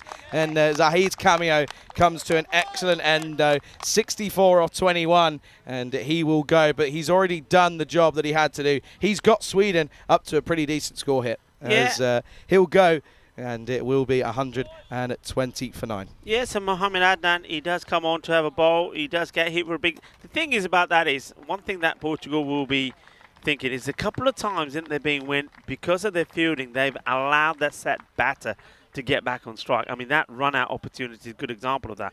The next ball cost them a 6. All right, they do get him out, but the thing is, they'll look back at that, and in tight matches, those little plays make a difference. If fine catch taken there by Gomes. He doesn't drop him.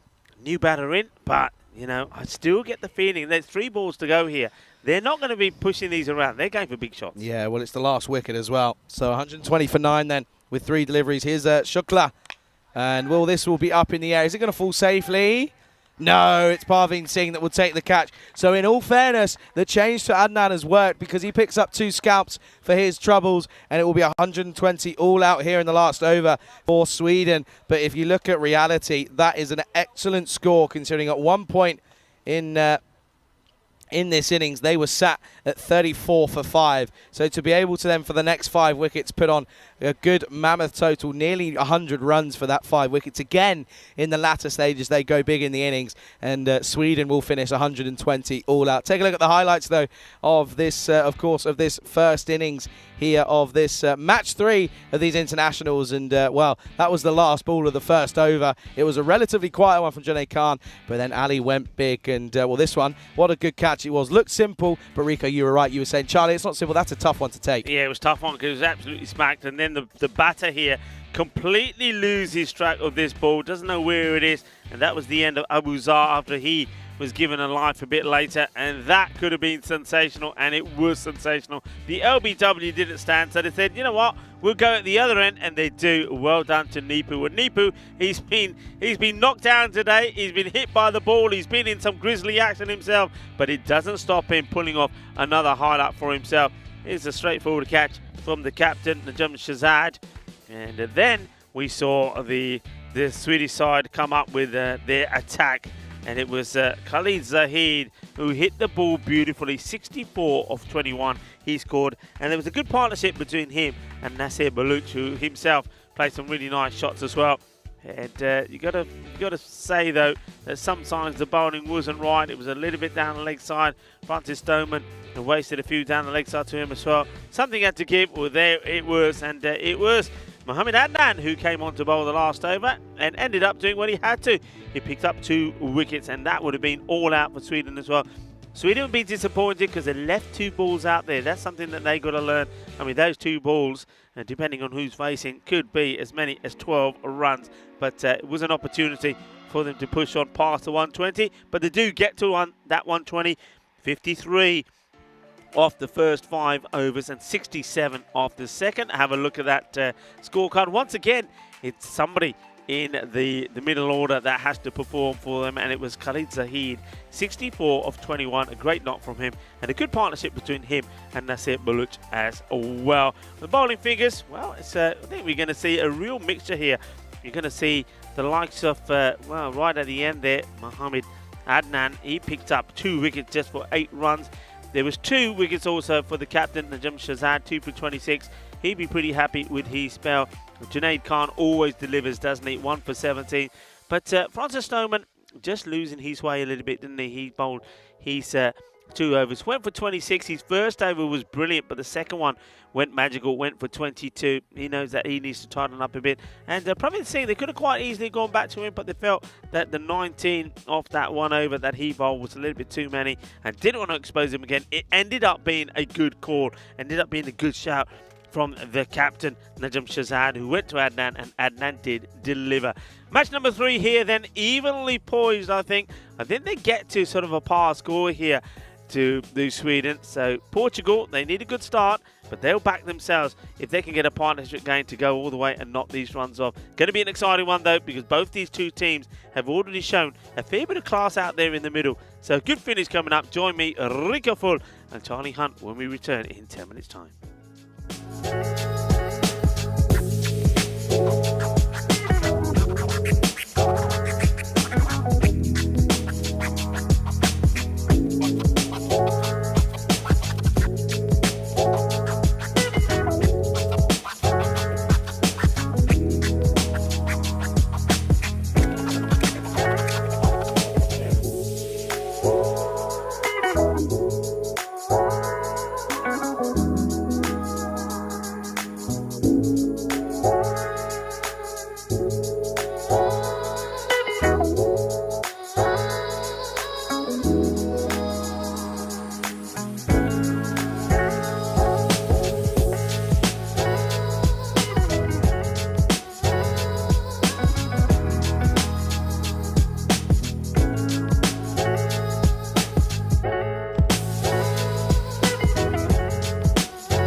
This European Cricket International is proudly brought to you by HCL Software and Bizaway. Hello cricket lovers and welcome back. The umpires, umpire Guri and Cecil, have made their way out into the middle, followed by the players from Sweden. Sweden, well, they've got some defending to do here. They did get to a reasonable score in the end, 120, but they were all out with 2 balls to go. That's something that the coaches won't like. You always want to bat your whole innings, and they'll believe that they've left some runs out there. But still, thanks to a good knock from Khalid Zahid, 64 of 21 coming in at number 7. He does sort of give his team at least something to bowl at. And talking of bowling at, he's going to be doing the bowling as well. Here he comes. And oh wow, look at the swing on this. This is a good delivery. Just watch the shape of this delivery. Really gets this to start on around middle and then start to swing away. That's a really good ball. It's a good start from the man who did all the work with the bat. So Khalid Zahid. This one, though, has been clipped away. That's a nice shot. So it is Mohamed Adnan who gets off the mark. They want a good start, and that's a nice looking shot. He just clips this off his pads and he'll get 4 runs. Beautifully played. Welcome to a very warm Budapest. We've certainly been treated to some wonderful weather. It's always great to be at a series where weather doesn't really play a part. We had one morning where we had a fair bit of rain, but once again we didn't lose any overs in the match. We had a slightly delayed start, and you can just see it looks like there's something which is causing a bit of a problem for the batter. It looks like that something behind the bowler's arm is maybe the sun is something is reflecting into the eyes of the batter. So umpire Guri is now having a chat to see exactly what that is that could be causing the problem.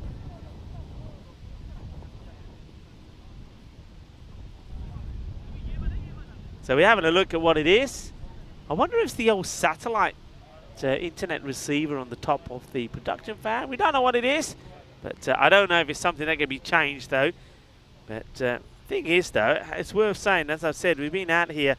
This is match day 13. Of course, this is the first of the international series. But the sun hasn't changed what it's doing. And he's saying it's over there. You see it? It's over there. Charlie, take your watch off. I don't know what it is, but something's glaring. But we haven't had it. If there was an issue, we would have had it by now. You see these international cricketers, they complain about anything. But anyway, I think we're going to try and get that resolved. There's obviously something just causing a little bit of an issue as it's reflecting in the eye of the batter. But I think we've got people on it to try and make the change, whatever it is. It looks like we're ready to carry on. And slices this up. Is he going to get lucky? Yeah, he is. And they'll take just a single as Mohamed Adnan. After whatever it is that was causing him some issues, he carries on. Get the opportunity now to see Kulit Valia at the other end. So Portugal, they want a nice steady start here. It should be a score that they should be able to get to. It's probably one that they've talked about a lot, getting these chases of these 120 kind of scores.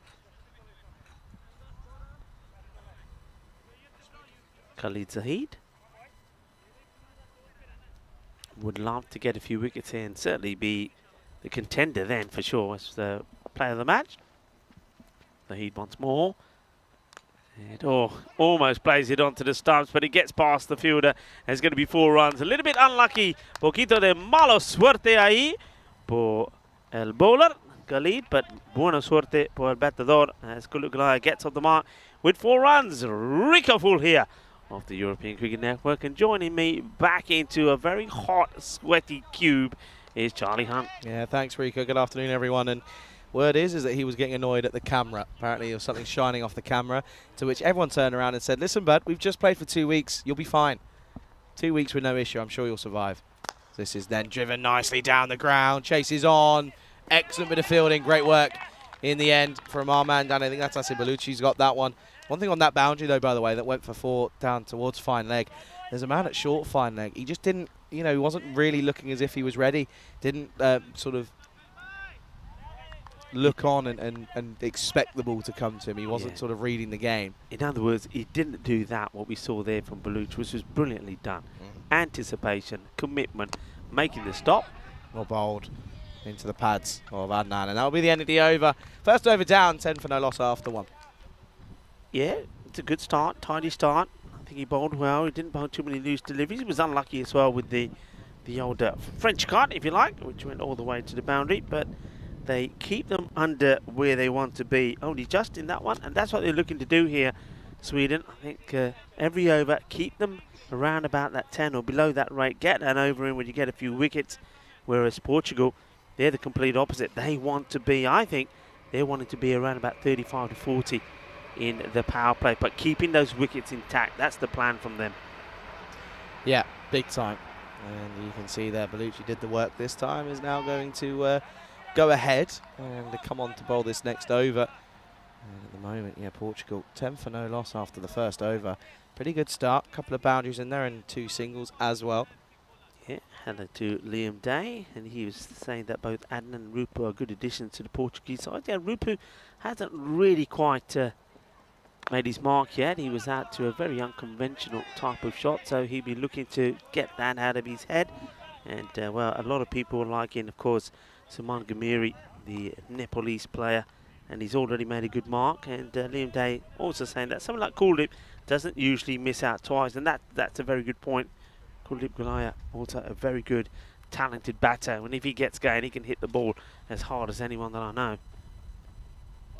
At the moment here, he's just not getting himself in the right position, and that's an error from Sher Ali. He'll be disappointed about that. Right then, I mean, yeah, let's watch this one here. I mean, bit of a mishap here. You can see there, and now they will come through, of course. Rico want to find something out. Food's arrived. It's arrived. Go on. Arrived. I was going to say, how do you want to work this out? Do you want to rock paper scissors it, or are you just going to? I reckon you go. I know I'm happy I know with you've been waiting for the. Hang on a second. You go, as well. because you can then test it out and let me know what's good. Sure. Well, I tell you what, this is good. It goes all the way, and oh yeah, manos arriba from the arbitro. That is 6 runs, and well, Charlie's going. He's not hanging around. He's going to investigate and tell us what we got for lunch today. It's a little bit late in coming today, I have to say, so I reckon Charlie's probably a little bit peckish, I must admit. I wouldn't mind a little feast here at all. I think we're just overdosed on coffees at the moment, and iced coffees, it has to be said, because we need cooling down. I think everybody does, and you can see that every time there's an opportunity, players, fielders and batters alike will take on some form of liquid. It has to be done. It's stiflingly hot. Nice shot. He's going to get it through the gap. This is a beautiful shot. There is an effort from the fielder there, Khalid Zahid, who, well, he's gone down and hasn't come up, and I'm a little bit concerned here. He's holding his muscle. Now he's doing a little bit of stretching. If you watch this again, he looks like he's going down, but he doesn't go down comfortably. In other words, there's parts of his body that are saying, I'm not made to do this, or I haven't done this in a while. He gets up and he's okay. They want to make sure he's okay. He's already shown he's a key player for them with bat and with ball. Lovely shot, 4 runs, and now the field changes. And Adnan just starting to open up. That was a delightful shot, proper cricket shot as well. Hits this one nicely as well. Fielder's got to get down, he can't. I have to say that's, you know, when you look at the two teams, like for like, one thing I will say early on, as we see Karina there, one of the production crew walking in the background, she smelt the lunch. Anyway, one thing I like to say is that with the likes of Sweden, they're not as agile in the field. We've seen that a couple of times. There's maybe 2 shots there, perhaps. The one that went past the likes of Khalid, and that one that goes past the fielder there. I think Portugal probably would have stopped those. Slow, he's got him. Done him with a slower delivery. And Baluch, Nasir Baluch, that's a really, really good ball. He takes the pace right off. It gets a little bit of in-swing. The batter probably gets a little bit of an inside edge on this as well and knocks it onto his stumps. Yeah, he does. But that's clever bowling. And Mohamed Adnan, yeah, he will know when he looks at it again, and the coaches will be having a word with him as well. He needs to be looking to play this one straight. Gets it wrong. It gets done by the slower delivery. A clever ball from Nasir Baluch gets the wicket. Well bowled. And just like that, Portugal lose their first. And it was the end of the over as well. So 25 for 1. Clever bowling there from Baluch. And I say this all the time, that in this format, the same as T20, it's the bowlers that have got the variations that will have the success. You've got to have those variations. Get the variations in, you get the wickets, and that's what that wicket was all about. And I tell you what, the whiff of Charlie's lunch smells delicious, and it looks pretty good as well with Charlie. He's got a, well, he's opening a little foil package here. Let's have a look what he's got in here. Oh, now we're talking. Looks like it's a plain paronta as well. Or is it a tandoori roti? Could be a tandoori roti, a bit of rice. And, well, it smells like he's got like a chicken masala. So, chicken masala, that's all you need in a nice hot day. Just a bit more firepower. And if it's hot, Charlie will soon tell us. As this one gets blasted away, smashed away. Manos arriba, arriba, arriba from the arbitro. Well, there's a little bit of masala out there in the middle as well. This is a nice shot. Hits it clean through the line. So Kuldeep Gulaya is probably feeling, you know what, stop being nervous. I'm here. I'm playing cricket. I love playing cricket. I'm playing in a beautiful ground. The sun is shining. Come on, let me turn on the style. Nice shot. Nicely played. He moves into double figures. And Zahid needs to get a reply in.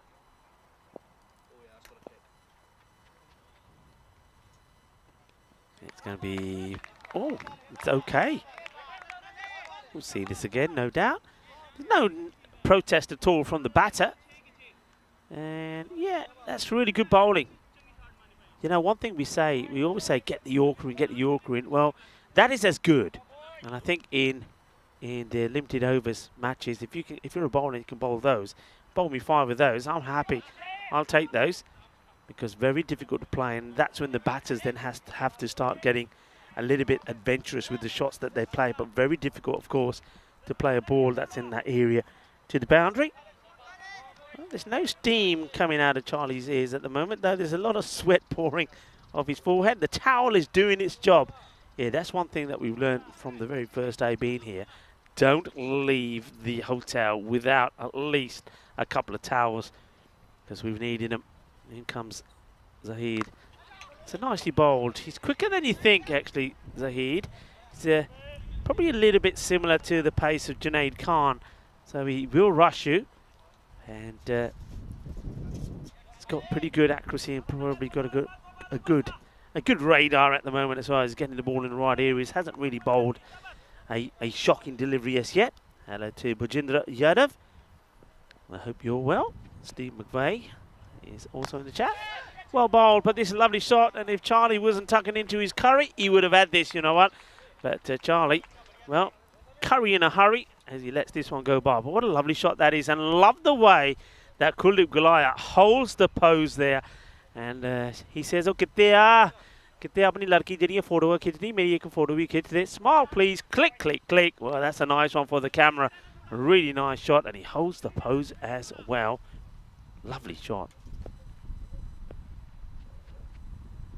Charlie gives me the thumbs up, and well, he'll give this the thumbs up as well, will he? Well, he will now as a fielder. Well, I'd like to see exactly where he is here. I don't think he's got too much room behind him. I think he's more or less on the boundary. This is coming down, but he just pars it over the rope. Yeah, he's right on it. So, yeah, no complaints from me, and you can actually see that in the process of trying to take the catch, he's already going over the rope. So, another fine shot.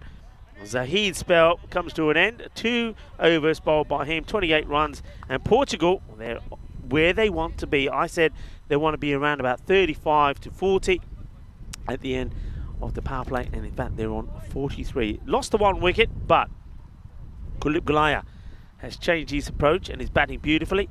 And Suman Gamiri at the moment has only faced just the 1 ball and will be looking to keep him company out there in the middle. Nice steps, nice good little steps going in the right direction in the power play for Portugal as well. Some of the days worth mentioning today, and it's a good one for the French. I know we have some French viewers in the chat as well on this day back in 2018, France defeated Croatia to win their second FIFA World Cup. So this one gets tickled to the man on the 45. He's a little bit slow to react again on this one, and yeah, he's kicking the ground and all sorts, but he's just not walking in. Charlie made reference to that earlier when one got past him. He needs to be a little bit more alert. He needs to be walking in. And France's first goal was an own goal by the Croatian team, which was the first time this had happened in a World Cup final. Hit hard, and this is going all the way. Balle, balle, balle. Ginnasona, Shaka, Lagia. This is right out of the middle. Well, lovely shot. And getting hot and spicy out there. Maybe as hot and as spicy as Charlie's curry is. He takes another guzzle of water. Charlie, on the scale of 1 to 10 in heat, what is it? Let's see how many fingers Charlie gets. It's 6. Well, 6 is pretty high for Charlie. Charlie's going to struggle here. Going for another. Does he get enough of this? Only just. Well, once again, it's a matter of millimeters as Shukla comes into bowl. He's going to go for 2 6s. This one, look, no pace on it, but he's in the arc, isn't it? The fielder's on the line. He just, look, can't get there. Give him a step ladder and maybe. Hey, there's one thing I haven't yet seen on a cricket field. What do you reckon? I'll ask Charlie to come in on this as well at some point, but he's listening, so he knows what I'm talking about. So we know you got the third man up there. You got long on and square leg. There's a lot of that's 2 that have just gone over that fielder. This is hit through the gap, but there is a man on the boundary. So good lines here created by the fielding side. What do you reckon when you know about it that does that? Have the third man, have the what I'm talking about, the man at cow there. Have him there, have the long on next to him, and next time he hits the ball, jump on his shoulders, like you're giving somebody a piggyback ride, jump on his shoulders and take the catch. I want to see that. That's legal. That's perfectly legal. Nothing says you can't do it, because he's only cleared the fielder there by just a matter of inches. So I think 2 fielders together in that spot. So you got the man out there at mid-wicket, you got long on next to him, and when the ball's hit in the air, jump on top of the shoulders of the other man and take a catch. I want to see that. I want to see that. So if teams are listening, get that deployed, because if you want to go viral, that'll be it. It's got to happen, hasn't it? Anyway, it is the end of the over.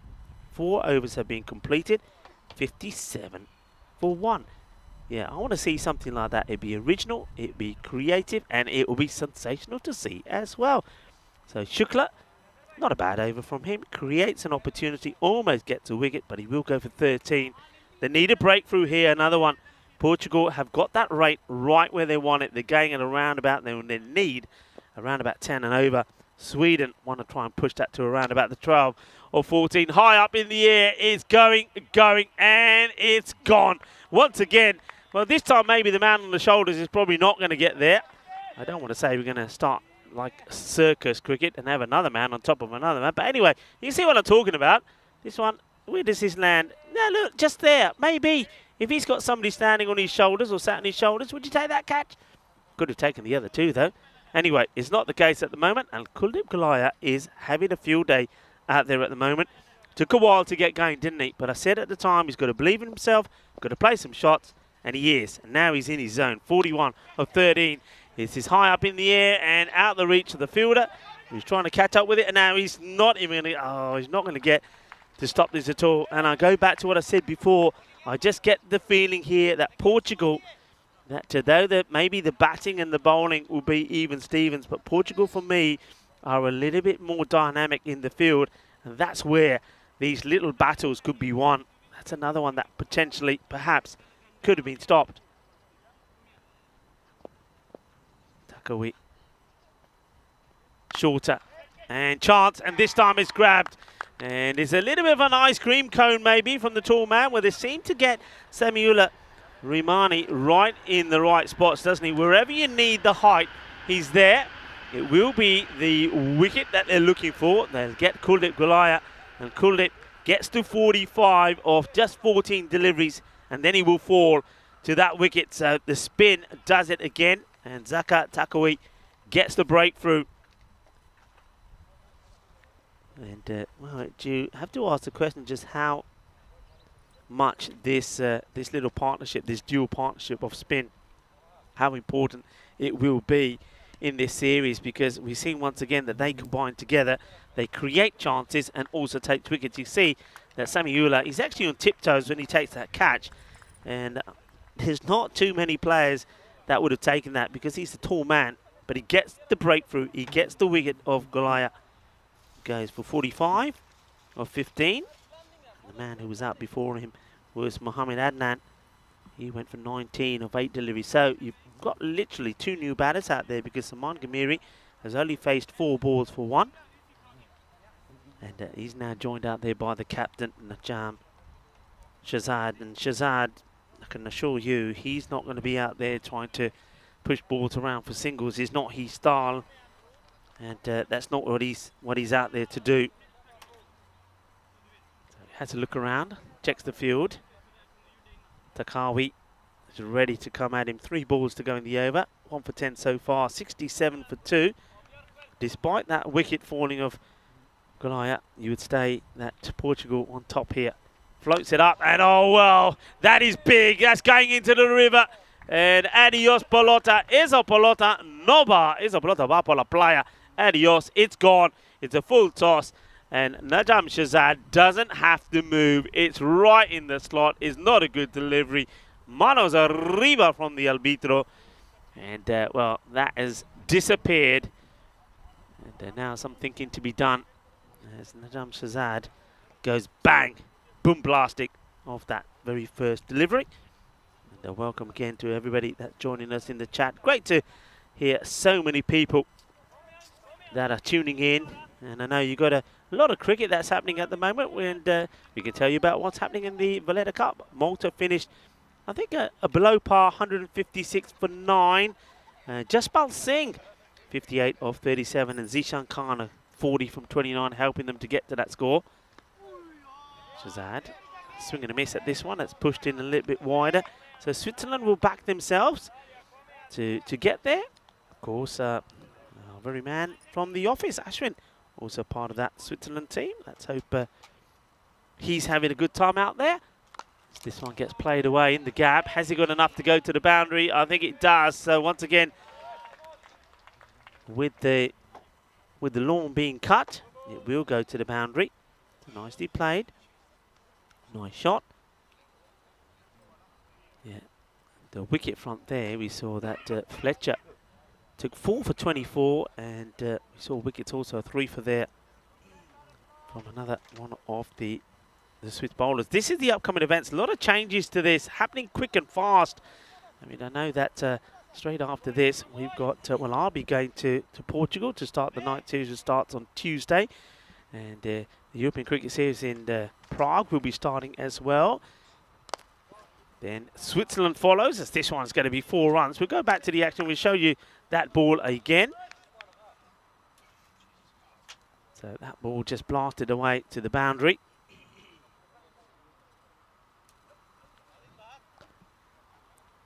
So yeah, we'll go back to this. So the last ball was hit for 4. Nice shot played there by Nazir. So yeah, we got Switzerland then coming up as well. We got the Continental Cup. That's going to be in Romania.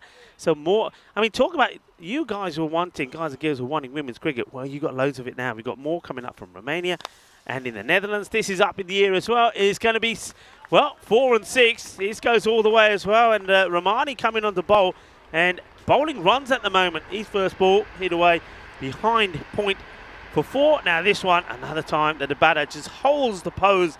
That's Suman Ghamiri. And Ghamiri probably just feels, right, it's time for me to get going now. And plays a delightful shot. So 4 and 6, he's up and running, isn't he? Goes to 11, just like that. And, okay, well, make that another 4. And Romani just, just looks like he just says, shrugs his shoulders, goes back to your mark, bowls another. This is over pitched, out the offside, not bowling to his field at all. And I'm just having a look at this field. It's a bit weird, this field. I mean, he's bowling outside the off, yet he's got 4 men on the leg side, 3 of them on the boundary, and only 1 man. Yeah, now look, there's the change, yeah. But not the change I would think. Oh no, you've got to be having 2 men out on the offside to keep the backward point back and somebody on the off. You don't need, to this line, you don't need so many on the leg side. High up in the air. Fielder coming a long way, makes a lot of good ground, but he's not able to take the catch. Oh, he dives at it, but I have to say, in my opinion, half-heartedly. I think he makes up the ground, and then at the point where he needs to be taking the catch, he doesn't really go for it 100%. We see it here. Yeah, I don't think the dive is wrong, and then he needs to go back and fetch it. So chances coming, but not taking them. This is a big sin. No ball called. No ball called by the umpire for foot fault. So front foot, no ball. We are going to see a free hit. And the umpire points to the foot off the bowler and says that's a no ball. So Samuela Romani is over, gets him worse for him. So 16 off it so far. Free hit coming up. And Gamiri will want to take it on. And he does, but he misses out on it. Fair play to Romani as he gets this one through. 17 off the over. Suman Gamiri hits this pretty well. Fielder's out there, will try and stop it. He can't. And it's a bit like a tennis shot being played, but you miss out on it and the ball gets past him. It's an ace, put it that way. An ace delivered from the bat of Gimari. Watch this. Nah, he can't deal with it. It's going to be 4 more. It does go magical. And 21 off the over. And it's not a good one at all. And Portugal, well, they are romping to this score at the moment. End of the 6th over, 98 for 2. So we saw that it was 20 that came off to Kwari. And even though we picked up a wicket, and now we see 21 coming here off Romani. Almost there are Portugal. They're needing just 23 or 24 deliveries. Just going to show just how quickly the match can change. And also demonstrating once again that once you get yourself in on this pitch, you're going to go on to score big runs. Shazad, the captain, has made 10 off 3. And Suman Gamiri, 21 of 11. He just timed his assault to perfection. As soon as Kuldeep Gulaya gets out, then Suman Gamiri, who's got a big following, by the way, on the old network. A lot of people on the chat are liking what Gamiri does, and a lot of their Nepalese. Hello to you if you're from Nepal, and why don't you, if you haven't done so already, come onto the chat, say hello to us, let us know where you're watching from. And a lot of people liking the batting of Suman Gamiri, and so you should. Remember, in the first match he was 66 of 24 deliveries, getting the player of the match performance in that win, 107 to 104 against Hungary. And he's doing a pretty good job here at the moment as well. 21 not out of 11. And here he is back on strike. Short and absolutely clobbered. Oh, yeah. Well, lovely jubbly. Captain Caveman style as this goes the distance. Is too short. He just rocks back and he says, thank you very much. Bowl me another. Gone. Gone a long way. They're going to do this very, very quickly. And, well, you know what? I always say you need the swivel. That's the swivel. That's a problem. We probably ain't got time to sit. Have we got time to sit again? No, we haven't. We go back to live action. And this time it's short, out on the offside. But yeah, I mean, he knows how to get the proper swivel in, doesn't he? That's Suman Gamiri. He does it proper MJ style. He goes all the way around and does the proper, oh, and he clobbers it big. And Charlie comes back. Hello, Charlie. How was lunch? Hot. Oh, wow, I'm warm. I'll tell you what, though, I've enjoyed seeing what's going on here at the moment. Been a pretty thumping bit of batting from these. I mean, Suman Gamiri, for just a small man, boy, oh boy, does he pack a punch, doesn't he, when he hits the ball? Yeah, he does hit the ball very well. He's got a lot of power in his shot as well. But it's all timing as well. Yeah, no overhitting. It's not horrible shots like that. That's not the best, but it'll be one. You'll enjoy that lunch, by the way, Rico. You'll enjoy that. It looked, I mean, once you opened the lid of that, the smell was, yeah, it was delightful. But yeah, it's probably, you probably don't want spicy hot food on a day like this. Was it? I mean, you said it was a scale of 6 for you, so I know you don't like the spicy food that much. Oh, he's going to give his wicket away here. That is shocking. And well, Suman Gamiri, for all the nice things we've been saying about him, well, maybe he is a Mr. Nice Guy, and he says to Sweden, you know what, guys? I'll give you something. I'll give you my wicket, because that's what he does here. He just gives his wicket away. He gets it completely wrong. You can see what he's trying to do, but he doesn't execute it right at all. And Sher Ali says, all right, buddy, you want to give me a catch? I don't mind it. Catching practice for Sher Ali. And that wicket goes. How important will it be? Well, maybe not so important, as Gamiri will go for 28 off ball number 14. And this is what we got coming up next. Match number 4, Hungary taking on Portugal. Yeah, skipper Marco Huja will be looking to try and get a good go at this one. He can look, though, a couple of changes for the Portuguese side, as Amir Ikram will come into the lineup alongside Shadar Rahman. So couple of changes there, and I don't mind that. Listen, in these tournaments, it's all about getting a bit of cohesion going and getting these sides on the right track. But Hungary at the moment still looking.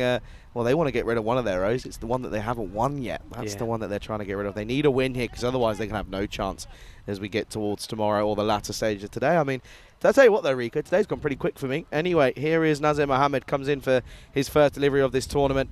Oh, he's got pumped. That is absolutely massive. That's a 6 on any ground, anywhere in the world. Yeah, and well, we know about the hitting ability of the captain, the Jamshazad. He doesn't always get it right, but when he does, forget about it. And I said to you that from when I saw him pretty early in the season in Portugal, when he just come back from vacation, yeah, he looked like he could tone up a little, but look at him there. Now he looks like a pillar of strength, and boy, he can hit it. Can do it in just 2 hits then. Oh, that's not going to help. That'll be a wide. Mohammed, I like his run-up, but it's the execution's just not quite there for him. But at the moment, it's not the best. But good to see a lot of support once again in the chat with the likes of Conrad and everyone else in between. But good afternoon to everyone, which I think is Giddish, but I could be wrong. Steve as well, Silkesh as well, and Chris Smith as well. Good to see everybody here, as this is high and large. Has it got enough legs? It certainly has not. Oh, well, this is exceptional. This is the team catch, and talk about stronger together. Well, they might be going down in the match, but that is a stronger together catch. What a catch this is. This is sensational. Nasser Buluc gets a catch. Well, he needed the hug probably from the fielder next to him to keep him in the field of play. Look at this. Oh, yeah, that is a beauty. What a catch this is. This is a great catch. And then he says, look, I'm here just to give you a little bit of support, says Sudas Khan. As Sudas Khan grabs hold to the player. Well, I was calling for a catch similar to this, where one man goes onto the shoulders of the other. Well, those two, they could have done it, couldn't they? But you can see that Khan gives him the cuddle, and the catch gets taken by Buluc. What a catch that is. Nobody's expecting this. They're expecting this to be 6 runs. Yeah, they really are, aren't they? And, well, I thought it was going to be enough, but clearly not. And it will, of course, mean that Parveen Singh will come out to replace the skipper. 2 fresh batters on at the moment, as it's going to be 114 for 4 here. Well, what an important catch that was. That goes for 6 scores. They're tied. And they keep themselves in the match, I suppose. Is it? Oh, okay. Yeah. Are you sure? I don't know. Anyway. What's that? Oh, I see what you mean. Sorry. Oh, wow. No. Hang on a second. I want to see something here. That's a lovely shot from Singh, by the way. That's gone pretty quickly. Zabi Zahid is saying, oh, no, look, this has really hurt my foot. Did it actually hit him? I want to see if we can track this. Good shot, by the way. It's quick. And he's timed that really nicely as Parveen Singh. That'll be 4. But I want to see if this even actually hits him. Oh, I don't think it has. Anyway, he then goes, oh no, that really hurt. Oh no, you know. I think he's saying somebody else go get it. I've got a bad foot. In the end, one of the helpers around the ground get the ball back in. You know what I want to see? This sounds horrible to Praveen. Praveen, please let Rupu face one ball, please, because he's gonna get it. Oh yeah, good. Oh, God. I want to see what shot he plays. Is he going to try? Scoop. Is he going to try and do that scoop again? Because he was out trying to do it very first ball. So, okay, he's got a golden in the first match, Rupu. He's on strike here. They only need a couple of runs for victory. And let's see what he's going to play. As forward defence. Forward defence. Come on. Oh, if he scoops this and he comes and it does it. It was a forward defense. It was a defensive shot. Yeah, I think, you know, that shot, you know what that shot tells you? The coaches have been at him. Oh, yeah. The coaches have definitely been at him. Gets off the mark, and he ties the scores. Steve was saying, by the way, spicy food is good because it makes you sweat and cools you down. I turned around and said, I don't feel cooler right now, Steve. Trust me, I'm not. He says, as long as it tastes good. It did taste good, I have to say. It was a lovely Lovely curry from, that's from Stan Hooger's restaurant, by the way. 1 to win then, and that'll do it. It's a lovely shot from Parveen Singh, who was given a bit of a chance to come out and have a bit of fun. And in the 3 deliveries that he faced, he certainly did. And it will mean that Sweden lose their second game as they go 1 for 1 in this tournament. But Portugal are sat right on top as they now go 2 wins from a possible 2. And it's a good one as well. It's a comfortable one in that at the end of the day. They go as, Portugal beat Sweden by 6 here. And, that's, of course, going to be the end of match 3. And, it's ended up being a pretty comfortable one for Portugal. This is what's coming up, though. In match 4, Hungary taking on Portugal in what, of course, will be Hungary looking for a victory here as Portugal go 2-0. Yeah, that's a lovely shot, isn't it, from Praveen Singh? I mean, you mentioned him about his bowling abilities, but I tell you what, I want to see a bit more of him with the bat. That was a beautiful shot. It's a victory for Portugal. They're looking strong, aren't they? But I say this again, I think the difference for me between them and Sweden, I think they're just looking more polished, a little bit sharper in the field, maybe a little bit more athletic, maybe got a bit more fitness about them, and that certainly showed for me.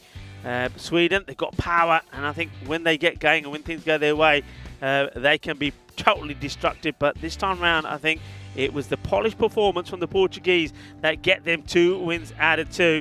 So well played by them. Remember, the next match that we've got coming up will be match number 4 in this European Cricket International Series here in Hungary. Hungary are back in action for the next 2 matches. First of all, though, they take on Portugal, who are on song at the moment. Yeah, they are, aren't they? They've come here and they mean business. Their big players are performing, and that's what you expect to see. Look at this catch, though. Hit the old hand on the hip and says, if this goes, I'm off. And, they do take the catch, and it's a good one to get at that as well. And you can see here, they were quite content, and rightfully so, as this one ends up being, of course, it was a nice-looking shot, though, by Parveen Singh, and handshakes all round as Portugal, they go clear at the top of the table after 3 matches here. And let's have a look at the scorecard then, and you can see that it was once again Suman Gimity who went pretty well for his side. He's already got a few runs to his name this morning. Add those to the collection, but Galia went pretty nicely as well at 45 off just 15. Good strike rate of 300 for him. And Shazad went 18 off 8 as well, with a couple of 6s and a 4 as well. Parveen Singh hit some nice shots to win the game here as they finished the game right up to the back end of the 8th over.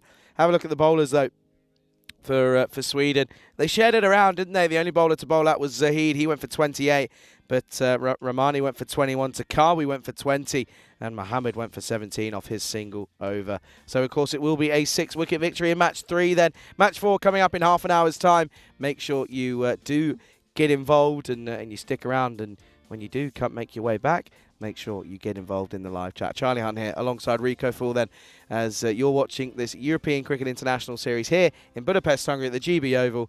And, it's coming up very shortly. All happening right here on the European Cricket Network.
This European Cricket International is proudly brought to you by HCL Software and Bizaway. Good afternoon, everybody. Welcome back to the GB Oval here in Budapest, Hungary. Of course, GB is a nod to the owners of this ground, but GB Oval could also stand for the Golden Ball Oval, but it hasn't. Of course, it hasn't, because we haven't had one yet here in Budapest. We've been waiting for a fair amount of time. Could this be the game that has it? Well, only time will tell. Of course, match 4 is coming right up here on the European Cricket Network. It's Hungary, the host nation once more. They take on Portugal in a repeat of match number 1, and we all know the results of that first game. Of course, Portugal took a pretty convincing victory, in all fairness. They were just too much for the Hungarian side. Of course, Marco Huja had a good knock in that one, but it wasn't enough, as it was Portugal who took the first draw of blood in this little series between them. Of course, Rico talks about it a lot. He talks about the series within the series. He mentions the fact that each team, of course, play each other quite a few times. So it's all about a little bit of a win and a victory, and working out who is going to end up on top of those two sides. Well, it's going to be Hungary taking on Portugal here. It's a scorcher of the day. It's international Super Saturday. Tyrone Peters, he's out in the middle. He's going to do the coin toss with the two captains, and let's get right over to him right now. Portugal the call. Head. Here's the call. It's tail. Real ball. They are going to bowl, fellas. Back to you, Charlie. Yeah. Thank you very much, Tyser. And Tyser clearly knew something we didn't, because Rico, he's off having a bit of spot of lunch, and rightfully so. Good afternoon, everyone, then welcome, yes, of course, to this GB Oval here for the 4th game of the day. The penultimate game of the day. It's Portugal taking on Hungary. Hungary electing to bowl first here. So we're going to look at, of course, Klein Hassan, Sanjay Kumar potentially as well. And you can see there's a couple of changes there. No Chambers in for the Portugal side, and there's one other as well. Ikram and Rahman have come in for the side here this time.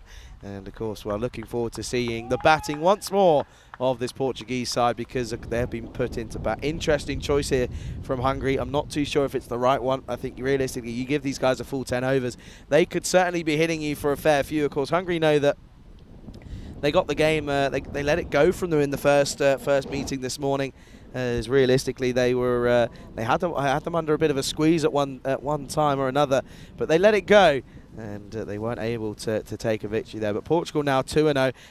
Well, look at this supercomputer bat versus ball telling us that it could be a close one here. Look at that, 103 plays 105 according to the supercomputer, and well, that's of course going to be, if that happens, it'll be interesting here. Change of tactic though. Look at this, the opener, the first bowler here will be spin. It will of course be Ashlith Darapudadi who's going to take this first over. So an interesting move here. I like the idea, change it up. Something's clearly not working with the bowling for Hungary, because they can't keep the runs down to a minimum.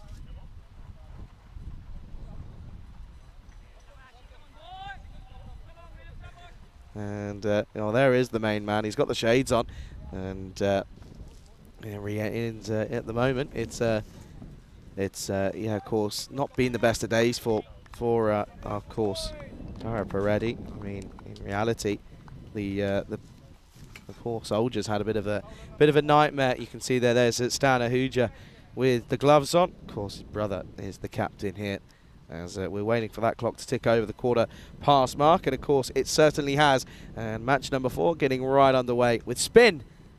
And up in the air, and just gets through the hands of Sanjay Kumar, and this is going to go all the way to the rope, and Kuldeep Golia gets right underway and starts this game off with a cracking-looking shot right through the offside. Watch this one here, just goes on, no spin, and it just goes through Kumar. It's 4 to start. Good start then here. Too short, too wide from Ashlith. Paredes, and yeah, they haven't quite got it right, have they, at the moment? As this one's down the ground, and this is coming our way. Rico! Oh wow, you went for some evasive action this time around, and wow, that was close. And well, realistically, that's not far away from your laptop there. I mean, you've got very lucky there, sir, because that one was coming right your way. Kuldeep Golia turned around and said, Rico, I hope you're paying attention. Look at this one here. That was all yours. It was nowhere near me. But you turned around and you left that one go. Look at this here. Look. lets it go right at the last second, as this one will now go towards the boundary. It's all happening thick and fast action here in Budapest, Hungary. And, well, this is what happened in that last ball after we got attacked here in the box. And you can see this one here just dragged onto the onside, and that will, of course, be another boundary. So 4-6 for the start here. What a start this has been for Kuldeep Golia, as I think now Rico's going to take a second to assess the damage on his folder. I think a couple of the pins have come out, but he'll survive, though. What a start this is, though. I want to take a chance to say a very good warm welcome to the Andy Bond, who's joined the Silver Spanner. This is big up in the air again. Hasn't quite got all of it, though. Taken. So it'll be 4-6-4 and out for Kuldeep Golia, who goes 14 off 4. And, well, it's Dada Padetic who has the last laugh. And he can, of course, look back at this and go, yeah, don't worry, I don't mind. And watch this one here. Good-looking shot. And good catch as well by Sheikh Rasik.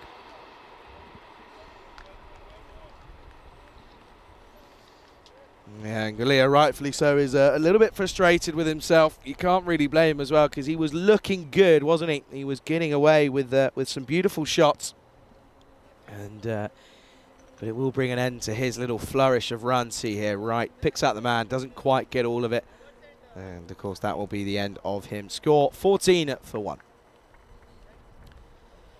Suman Gimidi is the player to come out then here at number 3. He's had a good time of it today, both with in the field, but also as a batter. And he really does hold the key here, in fairness. And, well, him alongside the likes of Gomes and alongside Najam Shahzad as well have got to make sure that they don't lose any wickets unnecessarily here at the moment. But here is Suman Gimidi then coming in at number 3. And he's going to go, almost, so nearly. And now a chance of a run out. And, well, Suman Gimidi almost went for a golden here, as this one, I mean, look at this. It was an outstretched hand from Safi. And you can see here, anyone else, potentially, that could have stuck, but it doesn't. And that will, of course, now be... That'll be a 1 to Gimri. So he is dropped on naught by Safi. So once more, though, this has been an interesting over. It's had everything. Dada Peretti probably should have had 2, and it would have been 2 big scalps as well.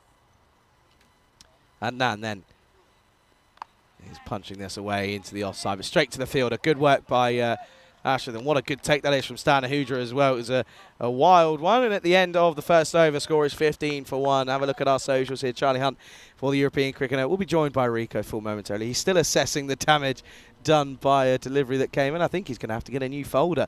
As you can see there, yeah, if you want to get in contact with us, you can, of course, do so, as we're all on our social media. But one thing we always say is never ring us, because if you ring us, we won't answer. That's the simple equation. But, yeah, good start here for Portugal. 15-1. It was a big over, 4-6-4. Wicket 1 dot. So it had a little bit of everything. And, well, whilst the cricket and it's been raining 6s, the temperature has got higher again. And maybe it's due to the curry that's still going through the system, but at the moment it's a warm one, as Sir Clain is going to take this second over, and it's a good chance. He's ready now. Is Rico for Rico? Talk us through what you just did. Well, I've filled out the insurance report. Well, it could have been worse. It could have been the laptop that got struck again, but it was the binder. So the ring binder is, well, let's just say that all my paperwork ain't going anywhere because it's been wedged in now. It's almost like it's been nailed together. So the ring binder's taken a knock. That's an easy fix. Yeah, it's a little bit lucky, though. I mean, you've got your laptops there, and then Diana's just to the left of us. It went right in the middle. And I saw it coming, and I thought, it's one of those which, if I get anywhere near it, it's going to just wedge me fingers in between the table and the ball. So to drop not catch. going for it. To drop catch, I'm putting that one in there. I was behind you when it was coming. If I was stood here, I probably would have taken it about there. Yeah, because you moved. You moved out of the way of it. You were I there. was over here. No, you weren't. Look, you were there. No, you weren't. Video evidence tells us that you were right in there. But I made the right assessment. I'm thinking, okay, fingers busted or not. No, the pad run it is back. there. Leave it to the pad. Run that one back when we get a chance, because trust me, when I say that you were in the right position and then you pulled out of it. Not catching that one. That's dangerous. No. That's, I'm wedging me fingers on the But you table. said that you were behind me already. You weren't. Trust me, you weren't. I see you were jumping up to try and catch. You're the one keeps going on about, I need a catch, Charlie. Where were you? Because it wasn't on my side. Watch this. Look, look, look. You were there, and then you went out of the way. Yeah, Look. I assessed it. I'm thinking, No. is it catchable? Is hitting the table? Leave it be. Don't break your fingers. No, that's a goner. So, right decision made, because I'm looking at my clipboard here. If he had my hands onto that, that could be my fingers. Look at that. Look. Nah, you're fine. You see? So, good choice made. And equipment is okay. Don't panic, Roger. I'm not sending you another bill. Another one? Wide. That's wide, and yeah, that's being called by James, of course, who's he's joined out there by Duncan. Of course, the men in black are led wonderfully by Tyrone Peters, of course, tournament ref, and he had a bit of a stint in the old black jersey earlier. But at the moment, though, it's been a pretty quiet one at this point. Okay. Once more then, Saclane, can he get it right? He can. This is just guided down to third man, and Safi almost has a bit of a nightmare, but he does well in the end and keeps it to just one. Tell you what though, Rico, Essex fans all around the world are having a bit of a bite in their nails at the moment. Do you know what's happened here? What's happening? Hampshire were 170 for 7 after their 20 overs. Essex started, and well, eventually there was a bit of rain, so they lost. I think they lost 8 overs off their 20. So Essex now need 18 to win off 1.4. Come on, the Essex Eagles. Come on, the boys. Saclane then. Shorter and outside edge, gone. That's going to go for a Maximo here. So Mohamed Adnan helps this on its way, really. He was trying to play this shot, but he just couldn't quite get in the right area. It does come off the edge, but even still, though, it's going to go for a maximum, and this is a good start here for Mohamed Adnan. Yeah, I mean, Adnan, I think he assesses it well. I think he plays it well, in the end. I think he knows it's short. I think he backs himself to get enough under it to beat the player out there. And of course, that's Safi, and Safi, well, quite dejectedly goes after the ball to pick it up from the other side of the fence. So Adnan, he gets the Maximo. Good hit from him. And, well, him and Kamiri looking to get things going again for Portugal. And this is up-ish, and he smothers it in the end. Well, that's why you have to have a good lunch, because you need whatever you can get behind it to take the catch. And that's exactly what Sanjay Kumar does. We know he's a good catcher. He took really good catches yesterday on finals day here in the European Cricket Series. Now this one, I think he loses it for a bit, but you know what? He's got plenty of body behind it to give this a cuddle. Well, he cuddles the Grizzly and ends up holding on to the catch. Yeah, and then we'll go 6 and out then. And it's going to be the second wicket to fall here. And it's Portugal 24 for 2. Yeah, so 6 and out basically. So that's the end of Adnan. He'll go for ball number 3. Nicely gathered, nicely cuddled by Kumar. Holds on to the cat. Saclane, nice for him. I'm happy he's picking up a wicket or 2, because I think he's bowled well and he deserves his opportunity here. And that's just bowling in the right areas, just outside the off-stump corridor. And Sanjay Kumar, well, it takes a bit of a wobble, but he holds on to it. He says, Aja meri pyari mani dono chadana. And he doesn't. Grizzly it may be, but it's staying in my hands. And that means that, well, now we get the chance to see the Gomes, who comes out there, and he knows that he wants a good innings here, and he probably needs to be thinking about batting all the way through the innings here if he can. Yeah, big time. He's got to play the anchor role here. He's still got a good chunk of cricket left to be played out here in this first innings, so you've got to try and get something out here, isn't he? He struggled in the first couple of games for Portugal, but in the field he's been electric, isn't he? And he needs to try and bring that sort of form out here now. Yeah, well, he's I think he's got used to the pitch, got used to the surface. We saw him, like he said, he was superb in the field.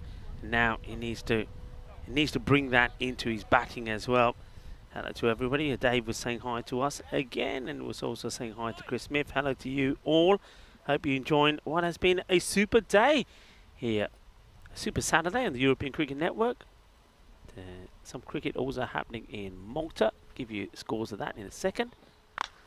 This one's in the gap. I don't think it's got the legs to go to the boundary. The chase is on. It won't. The batters will have to run hard to earn the 2, and they will. Yeah, that's match happening in Malta. Malta got 156 for 9. It didn't seem like it was enough, and it doesn't look like that way. Switzerland 93 for 2 at the moment, needing 64 in 59 balls, so at about just under 7 and over. And what about in the Netherlands? What's happening there?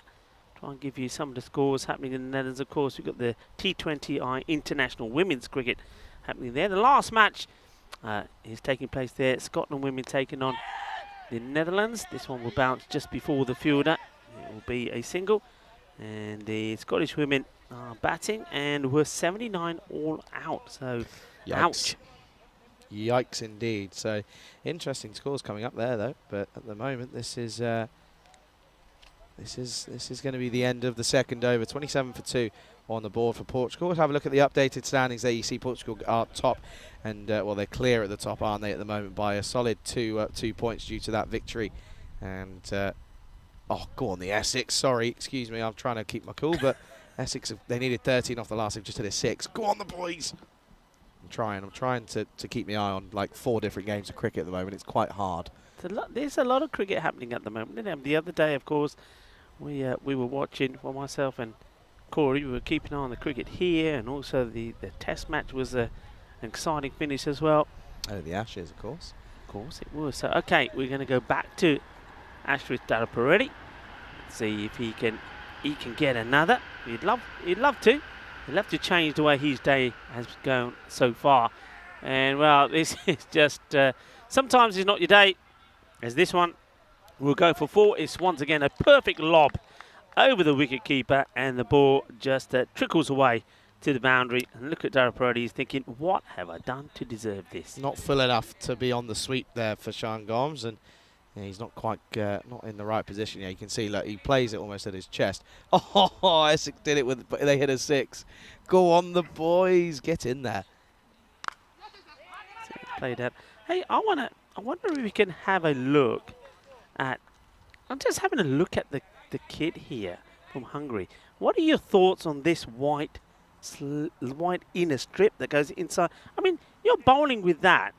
I mean, that's a bit naughty with a white ball, isn't it? I've not thought about that. That's very true, actually. Yeah, I wonder if we can. I mean, I don't know if we can see anything on camera for when the bowler's coming in, but having that white under your arm. I mean, I only just picked up of it from this. I mean, look at that. That's got to be off-putting. Surely that's got to be off-putting. Not for Suman, though, because he will hit this and hit this large, and that's going to go all the way over the boundary. That's going to be a Maximo here. And, well, Suman Gimri said, don't worry, Sean, I'll just do all the hitting myself. Yeah, I mean, that's a big hit. It's absolutely been blasted away. And, well, the search party go looking for this in the jungle. Get the rake out, boys. Get the rake out. And Tyrone Peters, though, he just gets in there and he plucks these balls for nowhere. He's got an eye for these balls at the moment. So that's a big hit. Nicely blasted away. Yeah, big time at the moment. And what's Enrique's having a conversation with him here. Enrique's gone away. He's left me all of me ones here. Oh, this big over the offside shot of the day. No question about it. That is so good. And that is incredible from Suman Gimri. Watch this here. And look at that. Opens up the offside. That doesn't get much better than that. That is absolutely incredible. Okay. Rico's just having a chat with Tyson and just saying, hey, have you noticed the white strip in the inside? Tyson goes, no, but you're right. Okay, well, that's going to be interesting. Oh, this one just carved away, and Sean is not interested in a single. That'll be just the dot. And at the moment, though, it's been a good over for Portugal. Suman's gone for, well, Sean went 4 and then got a single, and Suman's gone boom, boom, and this one is even bigger. He's gone for it again, and Tyser, watch where this is. Oh, we're not getting that one back. I reckon that's in the old river. And, well, Tyser's off again. Tyser, don't even, just stay there, because Suman is loving life right now. Tyser's going to find it. He finds everything. He's like an express train getting in there, finding these deliveries. I don't know how he does it, but he doesn't waste any time. Where's the other? So a little bit caterer now. He leaves this one, but he said, nah, can't find this one. It's gone deep. It is the end of the over. And even though wickets are falling, they still getting the runs. And Darapareddy not had a good day, has he? He's not had a good day so far. He goes for 39. All right, he does pick up the wicket of Kuldeep Kulaya. But other than that, He's gone for a lot of runs. 50 on the board in the power play, 51 for 2. Yeah, big time, and yeah, runs on the board at the moment. And this is why I'm not sure on this choice from Hungary. Bowling first. Really not sure on it. It's something which we saw a lot of the teams do in the series as well, and I didn't understand it. I couldn't understand it. A few teams did it against the blinders. You got to bat first, get the runs on the board, and try and apply a bit of pressure. So yeah, I'm not sure. I'm not sure about the choice here. Wide. Gonna be a wide delivery. Yes, Seclain comes in to bowl. He's second over as well. Oh, do you know what that means though, Rico? Is later on today I'm going to be an absolute nervous wreck. Well, what's happening later? Is it the big one Essex, later? oh, Essex will be in the final. And what's the weather like there though? Rubbish. It's still bad. Yeah, not great. Actually, I'll see if I can show you a photo of what they were looking at. Anyway, I'll find it. This is again dropped and run. Good running. There you go. That's the cloud above Edgbaston. Oh dear. Looks a bit dark. Oh dear. I think they might be taking that into tomorrow somehow. Yeah, I reckon so potentially. Anyway, it's stunning bit of cricket out there. But at the moment, though, it's all about Portugal here. 52 for 2 at the end of the power play. A good power play at that one as well. And yeah, at the moment, it's all about it's all Portugal as Hungary. Seclain comes back in, and this time Fuller, and it's just pushed to Duraparetti. Yeah, pushes it out. No run there. Duraparetti, well, wiping his brow. Yeah, the heat is on, of course, in the middle, and he's certainly been in the cooking pot, so to speak, today. He just hasn't been able to get going. Very little to show for this day. And man, that when I last saw him playing international cricket in Austria at the Seabarn Cricket Ground was absolutely sensational. Slight delay here as the umpire James just seems to be having a chat with one of the fielders. I think a bit of a delay happening here. Not sure what this is about. So could be just the weather playing havoc with the old internet. Something's overheating, but this is what's going on in Malta at the moment. You can see there, Swiss looks as if they're in a bit of trouble there, but Nazir going well, 116 for 2 at the end of 12. So they've what's that, 40 odd off the next couple of overs. They're right up with it at the moment. They really are. Yeah, making it look little easy, you have to say. And well, that's a swing and a miss.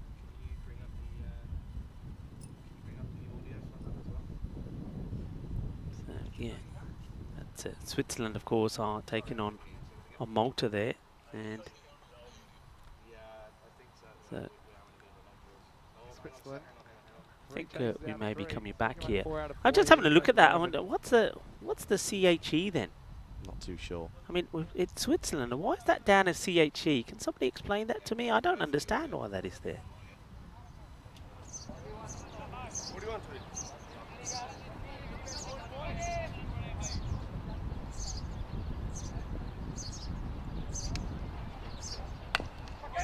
Next one hit pretty hard, but Zishan should have this one covered.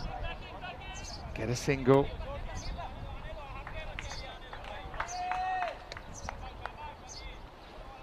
Yeah, but just looking like a long way back, isn't it, at the moment?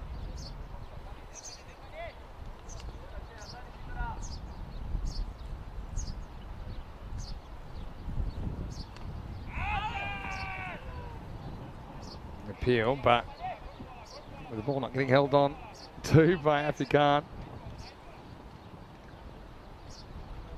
Dave B saying, I want Malta to do something. Well, it's not easy against these two.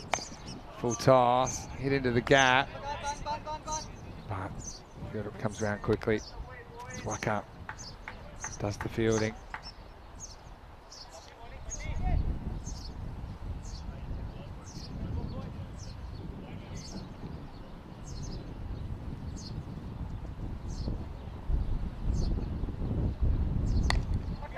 Wow, this is launched high in the air. Waka goes right back, but well, it's the blue shirts that are the only ones that are going to be able to catch this one. It goes all the way.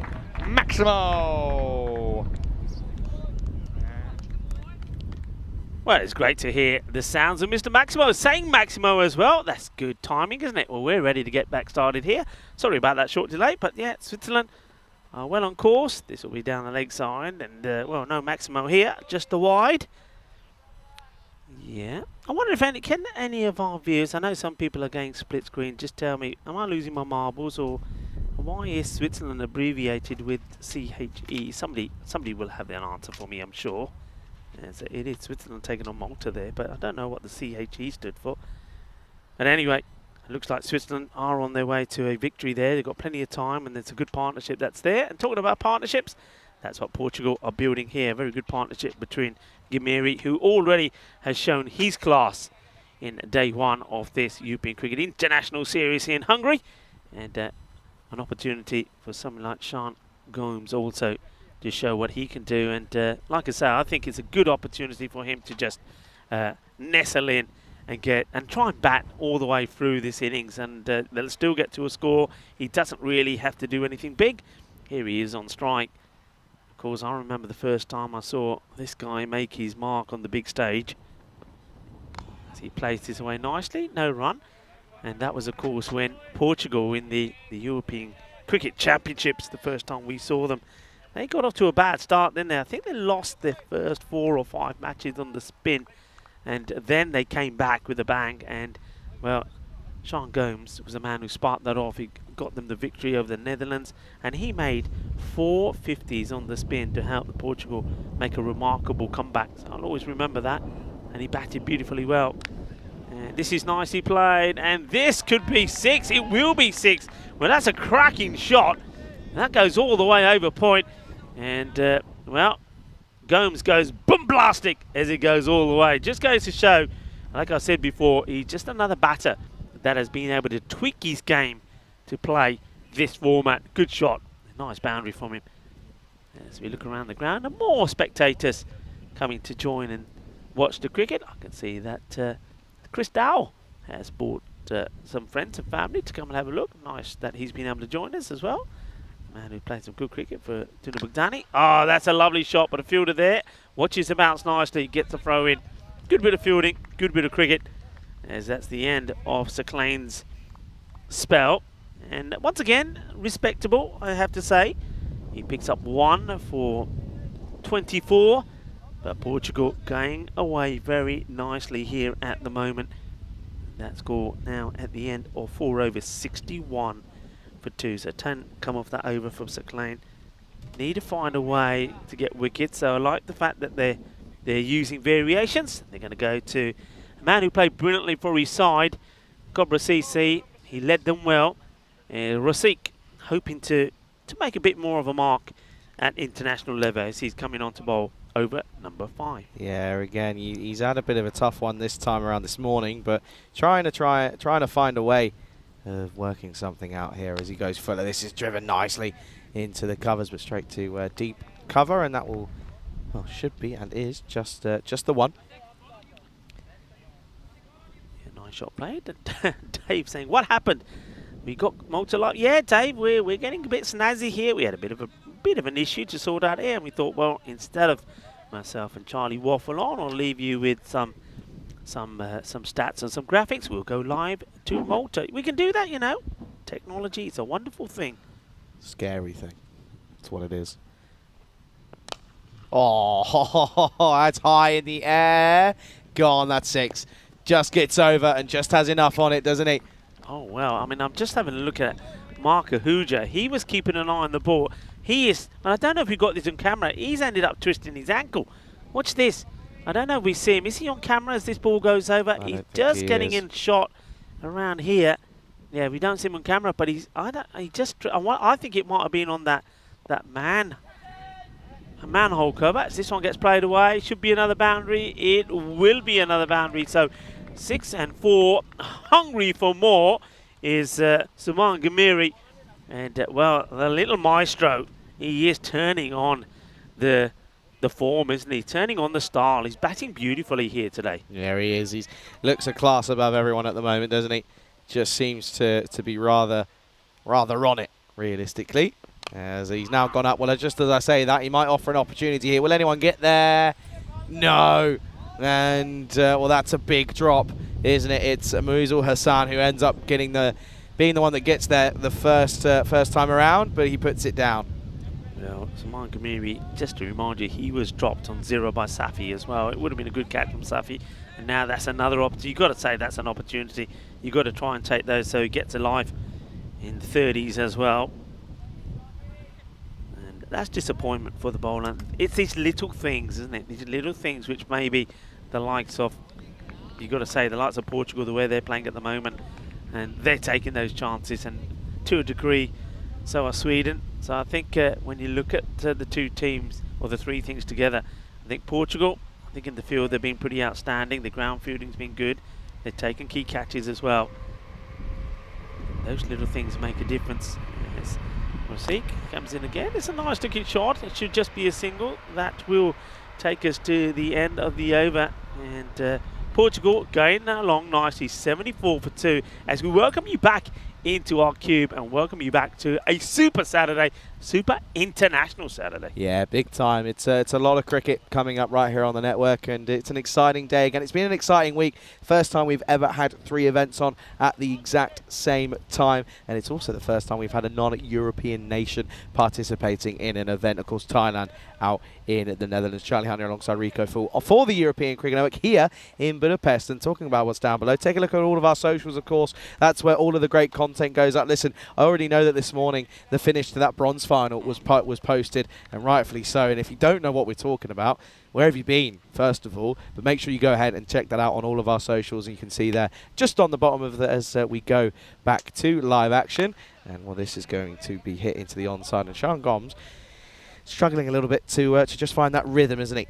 Yeah, he is, but at the same time, I'm saying to him, stick with it, because with the way that Saman Gamiri is going, it's a great time to be able to bat the way you are without scoring too many boundaries and still do and get your team to a good score. So just stay there, stay with him, and I'm pretty sure that soon he'll start hitting the ball pretty clean. He's playing some nice shots outside the off, but he has found the fielders. He goes again, but this time he's going to go over the fielder. That's a nice shot. So once again, this is exactly what I'm talking about. The longer he stays out there, the better he gets. We've said the old saying, isn't it? It's time out in the middle. And Sean Gomes has got the perfect opportunity to do that as he gets that over the hand of Darshan Sudanashaya, who's out there. Can't do anything about it. Manos Ariba from the umpire, James. 6 more. Yeah, well, listen, it's all about timing, and as we say as well, the longer you're out there, the easier it gets. It's a simple equation in cricket. We all know that, and yeah, it's happening here clearly. 24 of 13 now for Sean, and all this time it's massive, and it will go all the way here. Lovely shot again from Gomes, and he loves it when it's in that area. He will get down on one knee and say thank you very much. Well, pace back on, and well, Sean Gomes is liking it. So the few changes, credit to Hungary for trying these changes. Dara Peretti opening the bowling with Zaklain. They're holding Abhitash Prashar to bowl a bit later, where they have leaked a few runs, hoping that would make a difference. But at the moment, not working, because he's bowled 3 balls and he's been hit for 2 sixes. Prashar under pressure. Yeah, he is. Yeah, you waited 2 weeks for that one to come out, and you finally got there. Well done, Rico. Here is Prashar once more. Then he is under pressure, but the pressure maketh the man, and Prashar gets the last laugh, and Gomes goes for 30 off of 15, going at 200, but once again going for a strike across the line that realistically sometimes it's not the ideal option, and this is exactly why, because he's going to go clean bowled here, and the score rifles up to 86 for 3. Well, he was under pressure, but he knocks him over with a boogie, oogie, oogie, grizzly fireball, and then he's showing the batter which way to go. Careful, we'll get done for copyright if you because you know you're so like the original. We're going to get done for copyright. No, we won't. Nobody will. Nobody will. I'll just do my own little twist on it, you know. I don't know if you understand how copyright works. I know how it works. Hey, listen, if I was going to get done for copyright, they would have done me a long time ago. Oh, I'll tell you what, Najam Shazad's getting his dance moves out. He's ready. But yeah, this one is just one shot. You can't play. You can't be playing across the line, hoiking across the line to a ball that's full and going for your stumps. Yeah, well, Abhitash Prashar, after being hit for 2 sixes with the score on 86, feels the need to point to the batter to tell him which way to go. I think the captain, Najam Shazad, won't like that, and he might be telling Prashar which way he needs to go. I'm telling you, he's going to be trying to send this ball to the boundary, and he's going to like. I think he's going to like the pace coming on as well. Yeah, I think so too. Dario Peretti, though, down here at long off, I reckon he's keen for this one here. And well, they're going to go full here because the man at deep backward square leg has just become a regular square leg, and well, third man's gone back to deep third man. So full straight is probably going to be the answer here from Bashar, or is it the double bluff? It's not. This is pumped firmly into the offside, but it's well fielded by Seclain out there. He gets something behind it, and that'll be one. And well, Prashad not happy because for some reason Seclain thought it would be a good idea to launch this one back at the bowler. Well, he needs to be happy. Look, there's the kit that I was talking about, the white under the arm, the long sleeves. You spoke to Tyron about. What did he say? Well, I think it's down. Probably does it come down to the batter? The batter could say, hey, like just here when that arm goes up, there's that bit of white that comes through, and most batters, you're trying to look at the ball, and okay, that will be the end of the over. So obviously there hasn't been any issue and a complaint from any of the players as yet, but this is a kit that I'm sure Hungary would have worn this kit in T10 before, so I'm surprised it hasn't been picked up before. At the end of 6, it's 87 for 3, and well, these two put on a good amount of runs, didn't they? So, Simon Gimini alongside Najam Shahzad. But yeah, Gimini just does seem to be in that mood where he just, every time he comes in, he's going big. Would you open with him? That's my question. Would you just go, yeah, do you know what? You're clearly going big every time. Why don't we just turn around and say, yeah, okay, let's have you opening. But at the same time, do you disrupt his rhythm? Yeah, disrupt his rhythm, and also at the same time, don't forget Portugal are winning, so they're probably thinking, why do we want to change? True. What's something that's working for him? Okay, Rasik coming on to bowl, and that's not a bad line, but oh, well, this is a laser beam, and this is a bit of an umpire killer. It really is, and Duncan is still running. Look where Duncan ends up, just signal this. Put the brakes on, Duncan. Watch Duncan go here, and he is still going. He's still going, by the way. And he signals 4 from the boundary. he's got a few there, and oh, what a hit! What a hit indeed. Shahzad means business. Slower and gone for it, man out there though. Oh, what a catch that is! Marco Huja limping on one ankle has taken an absolute screamer. What a grab that is! Shahzad goes 4 and out, and he tries to go for one too many, but it's Rasik who gets the last laugh. Yeah, good catch from Mark Kahuja. I mentioned earlier that we did see him go twist his knee a little bit, gets into position, probably doesn't really get where we wanted to be because of that injury, but takes a very good catch. So nicely done. Well done to Rasik as well. I suppose out of all the players that are making an international debut here, I think Sheikh Rasik has probably had the better ones, but he'll be hoping, and this is the thing, he's in your side, all right, you know about his bowling, but he's primarily there because of his batting. So they really need him to click. Is this the match where he's going to do it in? Good catch once again from Marco Huja. And a good wicket to get because it is the big wicket of Najam Shahzad, the captain of Portugal.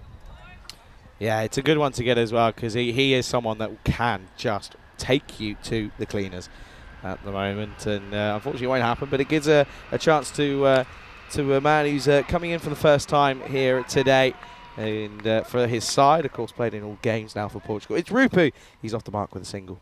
Yeah, Rupu. And Rupu. He needs to make a score here because he's had a mixed bag at the moment.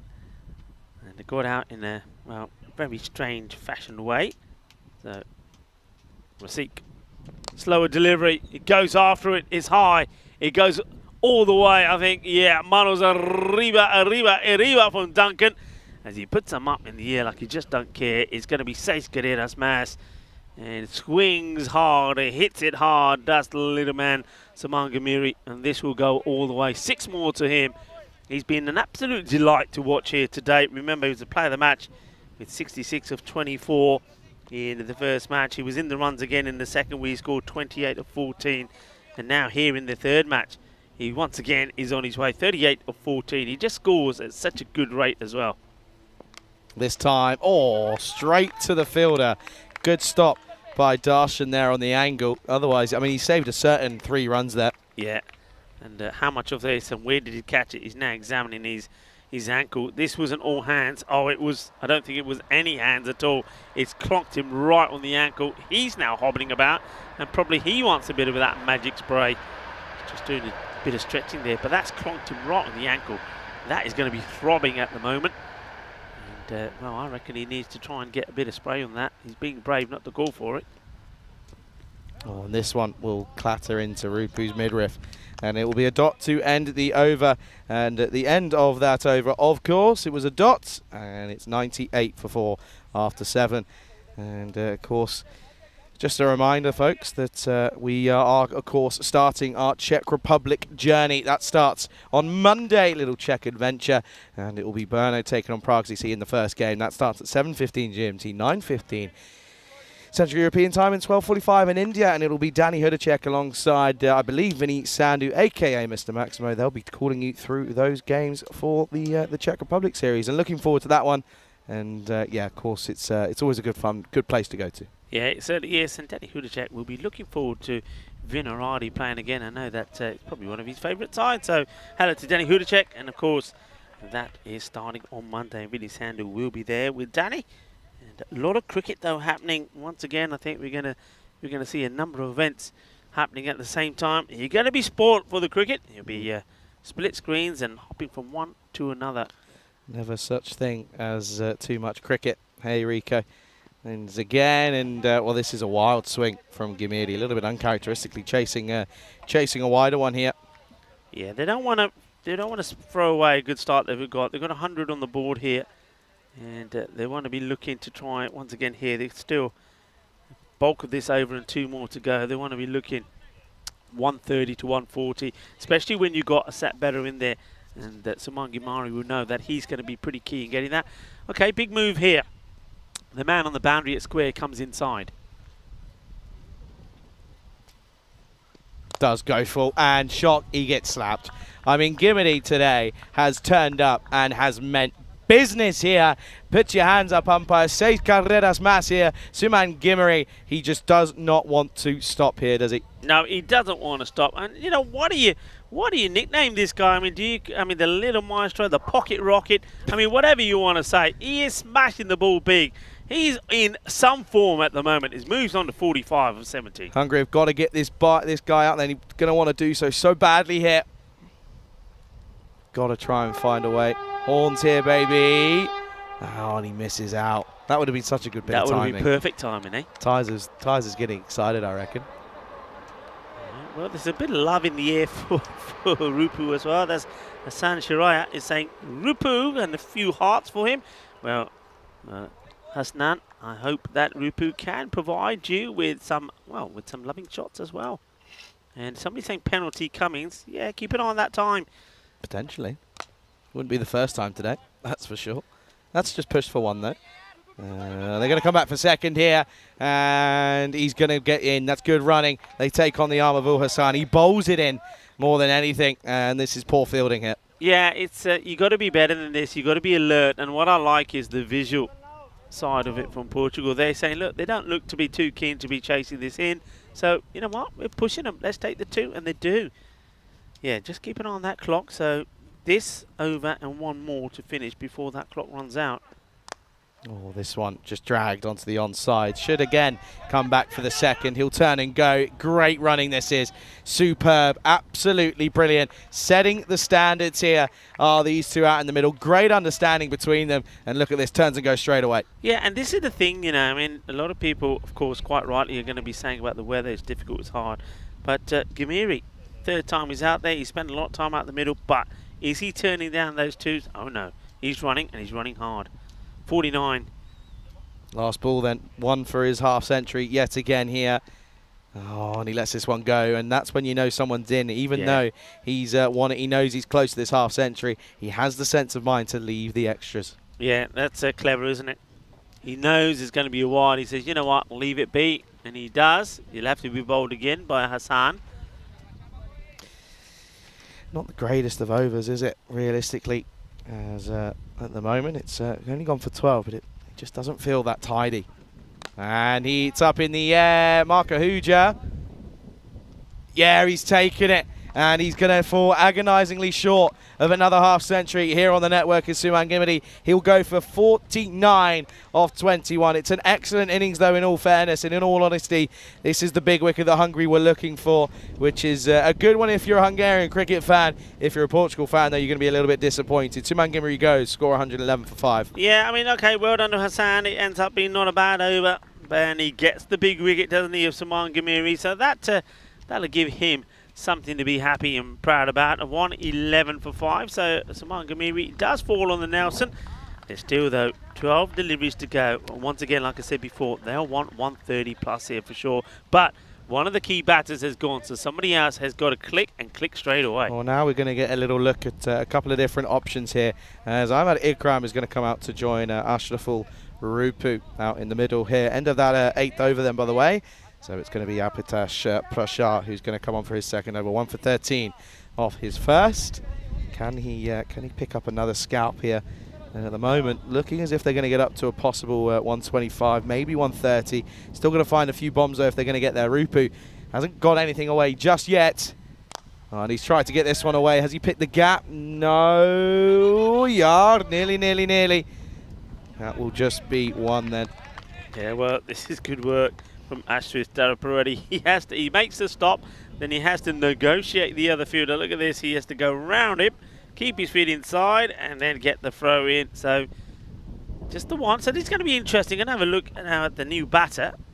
There's Ikram, faces his first ball. Hits it pretty well. And the reason I say interesting, I mean, normally, he wants another, but he gets sent back. So Rupu was keen, but Ikram says no. Yeah, I mean, at this time, we've seen several occasions when this sort of score and low down in the innings. Somebody like Junaid Khan can come out and smash the ball about, but they're not going for that option at the moment. They're going with the likes of Amir Ikram, hoping that he can do just that. Rupu, though, he needs to hit a boundary or two, doesn't he? Big time. As this one, he's going to miss out here. I'm just interesting here. I'm just looking over, and I'm not too sure if what I'm seeing is correct. I'm going to check it first, though. But Stoneman's on our list, but he's got a bib on, which is interesting. Not too sure what's going on there, but we haven't seen him yet. Yeah, very good point, actually. Okay, hit high, and this guy doesn't drop him, and he isn't going to drop this one either. Well, Ashraf Daraparedi, certain things haven't gone his way today, but when it comes to the fielding and when it comes to taking catches, no mistakes. This is not easy because he's been hit flat, it's dipping, and he takes a very good catch. So Apitash Prashar takes his second, and a nice catch. So that little change that has been made here by Hungary to have Prashar bowling lower in the innings and not opening up may seem to be working as a batter. Now, who comes in was the man that we thought was wearing the bib. It is Francois Stoneman. Yep, he's not in a bib, never mind. And I'm clearly seeing something there, but that's okay, never mind. And yeah, in comes Fast Stoneman then. And well, one thing I'm going to say, by the way, is there's the man at short fine leg, but not back. So I have a feeling Faf Stoneman could turn around and have a go at the old scoop here with what's that, 8 deliveries to go. I could see it, certainly see it happening. I've seen crazier things happen. He loves it. He loves the scoop. Played it well in Gibraltar a while ago. Does he take it on here? He's got a couple deliveries to play with here. Doesn't. This is pushed down and gets through the bowler. They'll come through for one. Gets Ikram on strike. Yeah, Pasha disappointed he's not able to stop this. He would have loved to have, well, mind you, I was going to say love to have continued to bowl at the newer batter, but Ikram himself has only faced just the one ball. So this is a good little moment for Hungary because they're trying to, and in a way they're doing it, they're containing Portugal. Portugal by now would have liked to have been around the 120 mark. Big time. Last ball then here of this 9th over. What a ball. Well bowled, well executed. That'll be a dot to finish then. So Stoneman will be on strike. End of the 9th here. And it's going to come down to this last. It's going to be 114 for 6. Yeah, what a great over that is. So remember what I was saying about just holding back an over or two of some of your top bowlers like Prashar? Well, they've done that here.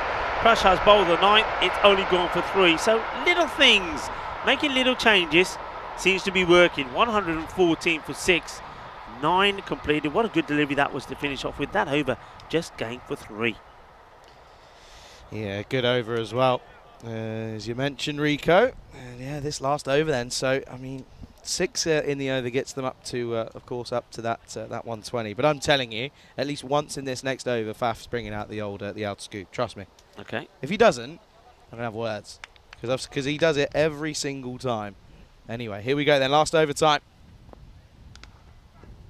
Well, he's gone for the offside.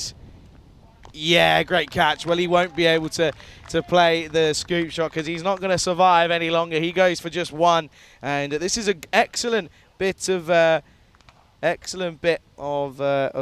hitting here. But something we've missed here, Rico. 5 penalty runs again. Yeah. 5 penalty runs again. But another wicket goes, and it's 119 for 7. But yeah, I mean, this is poor from, you know, they realistically, it's such an easy way that they can not have to worry about it, but it's happened again here. Yeah, and this is with making those changes as well. So this is hurting them because, like I said, that they would have wanted to be at the 120 mark going into the last over. They weren't, but here come those 5 penalty runs. They had, what did they have? 4 minutes to get an over, and I think they had 9 balls to get in. They didn't do it, and you should be able to do it. But again, why didn't they do it? Because they weren't prepared to make the change. They went with Prashad. Prashad's got a long run. He takes a long time to bowl the over. Smart cricket would have been what? I can tell you what smart cricket would have been. The captain would say, right, we got 2.5 minutes to bowl this over. You know what we're going to do? Sorry, Prashad, you're bowling the last over now. We're going to get somebody else to bowl this over quickly because that's how you save 5 runs. Skipper's all the way out of deep cow corner there. Yeah. That doesn't help anyone. No one's in the ring doing everything right. Anyway, Junaid Khan has come in at 9, and he's gone big. That's a lovely shot from Junaid Khan, and showing his experience here. He's had a bit of a tough time of it in the domestic league in Portugal this year, but at the moment he is showing his worth both with ball and bat, and what a lovely shot first up that is. Yeah, I mean, what did I say when Ikram came out there? I said that's interesting because with 12 balls to go, there's one man that normally comes out, can hit the ball well, score quick runs for you, Junaid Khan, and well, here he is, and that's exactly what he's trying to do here. 6 off his first. Oh, what a shot this is. Straight to the man out there, though. It's well fielded by Prashad. They'll come through for 1. And what a good shot for 1 that was, though. Yeah, it was a good shot. Junaid Khan, he's just Mr. Reliable when it comes to cricket in Portugal. He's been playing a while, and he's been an outstanding performer all the time that I've known him.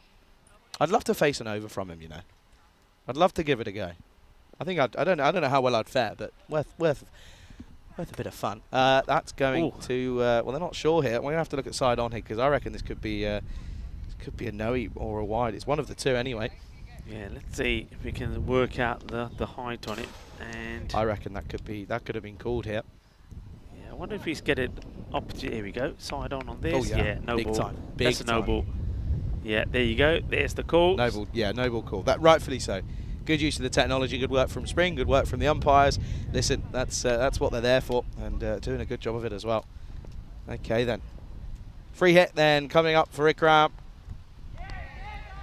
Swing and a miss, and yeah, that's disappointing, isn't it? Because the batter, it's a free hit. You've got to be ready. You've got to be able to do something, make something out of it. Bat on it ball ends at up being least. a dot. Bat on ball at least in the last. Hate dot balls in the last. I hate them. Yeah, and you've got Junaid there at the other end, 7 of 2 balls. So get something on it, and they don't. Junaid, what will he be thinking here? I reckon he's thinking, if this is going behind to the keeper, whatever happens, anyway. I'm running. Yeah. I'm running anyway. Because got to. You've got to. Last 2 balls then. Oh, this is high again, and it's called. But look, why aren't you running? Come on, that's the move. That's the opportunity. Run hard, get to the other end, still 2 balls to go, and you're facing the free hit. He's got to go here. And yeah, it's another no ball. So if he bowls another, he's off. But yeah, they needed a run there, and I think this is all Junaid. Look, Junaid just doesn't. He starts and then stops, and then when the other batter reacts, he stops. They get it completely wrong. Okay, free hit. Can Ikram make it count this time? No. And this might be a wide, you know. And you want to have a look at. They want to check. He's not sure, and he says, "Hang on, what's he saying?" He's saying everything. Yeah, he's saying, "I don't understand any of that." Let's watch it again.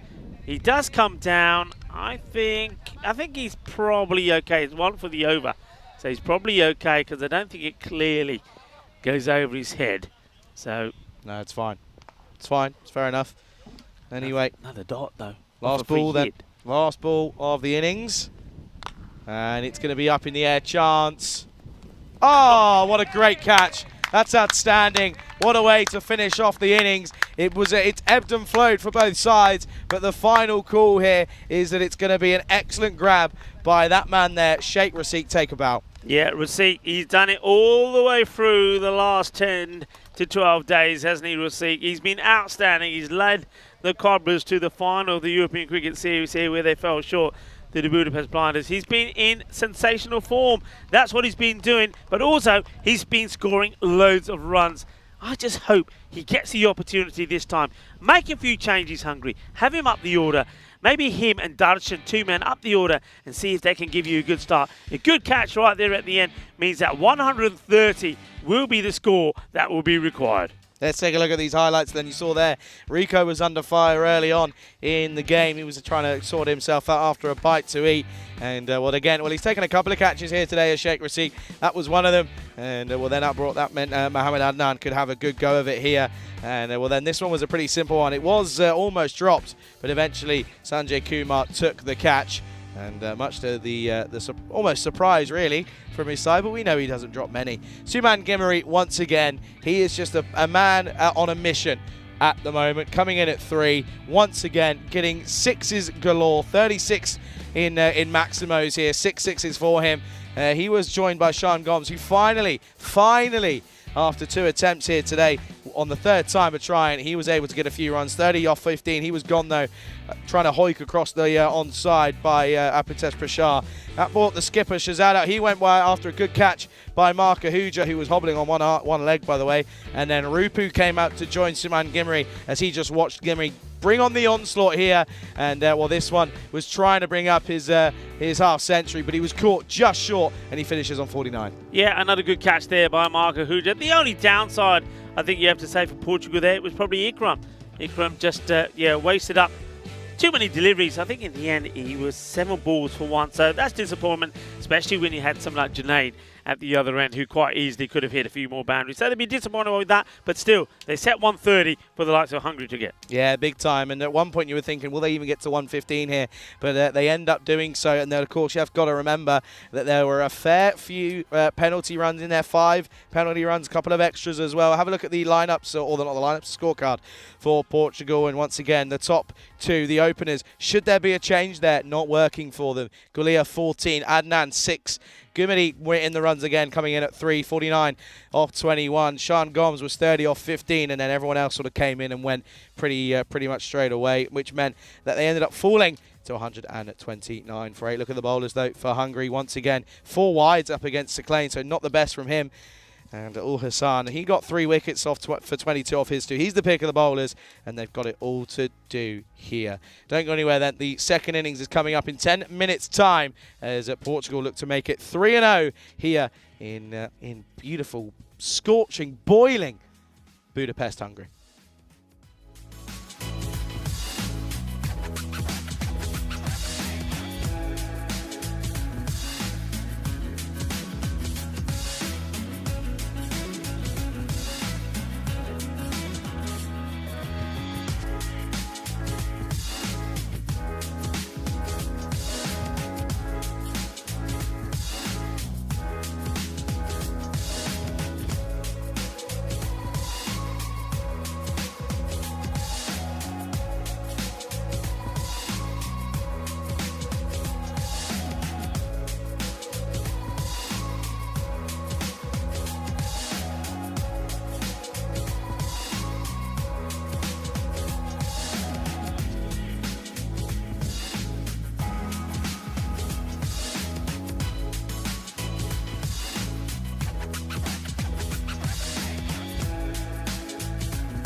This European Cricket International is proudly brought to you by HCL Software and Bizaway.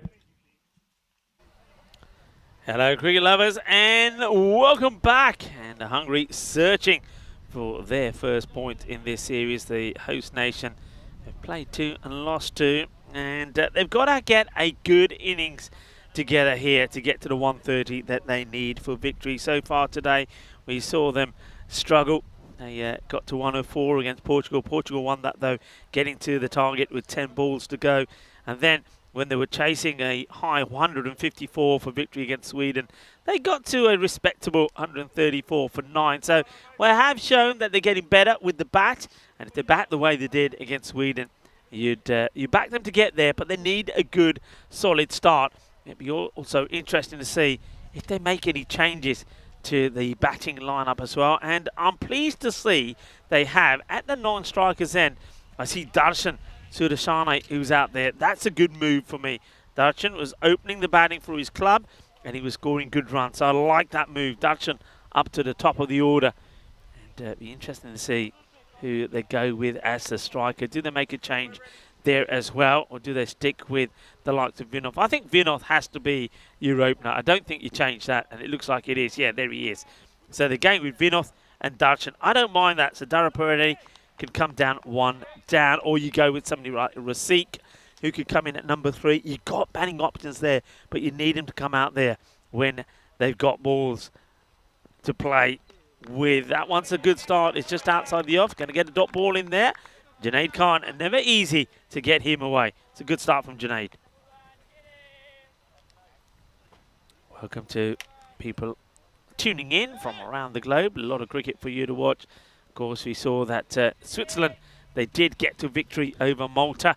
157 to 156. They got there chasing 157 with, well, plenty of balls to go. This is up, and it's high. It's coming our way. It's going to bounce over the fielder, who then, well, he manages to pick it up on the bounce as he turns around. That's nicely done by Mohamed Adnan.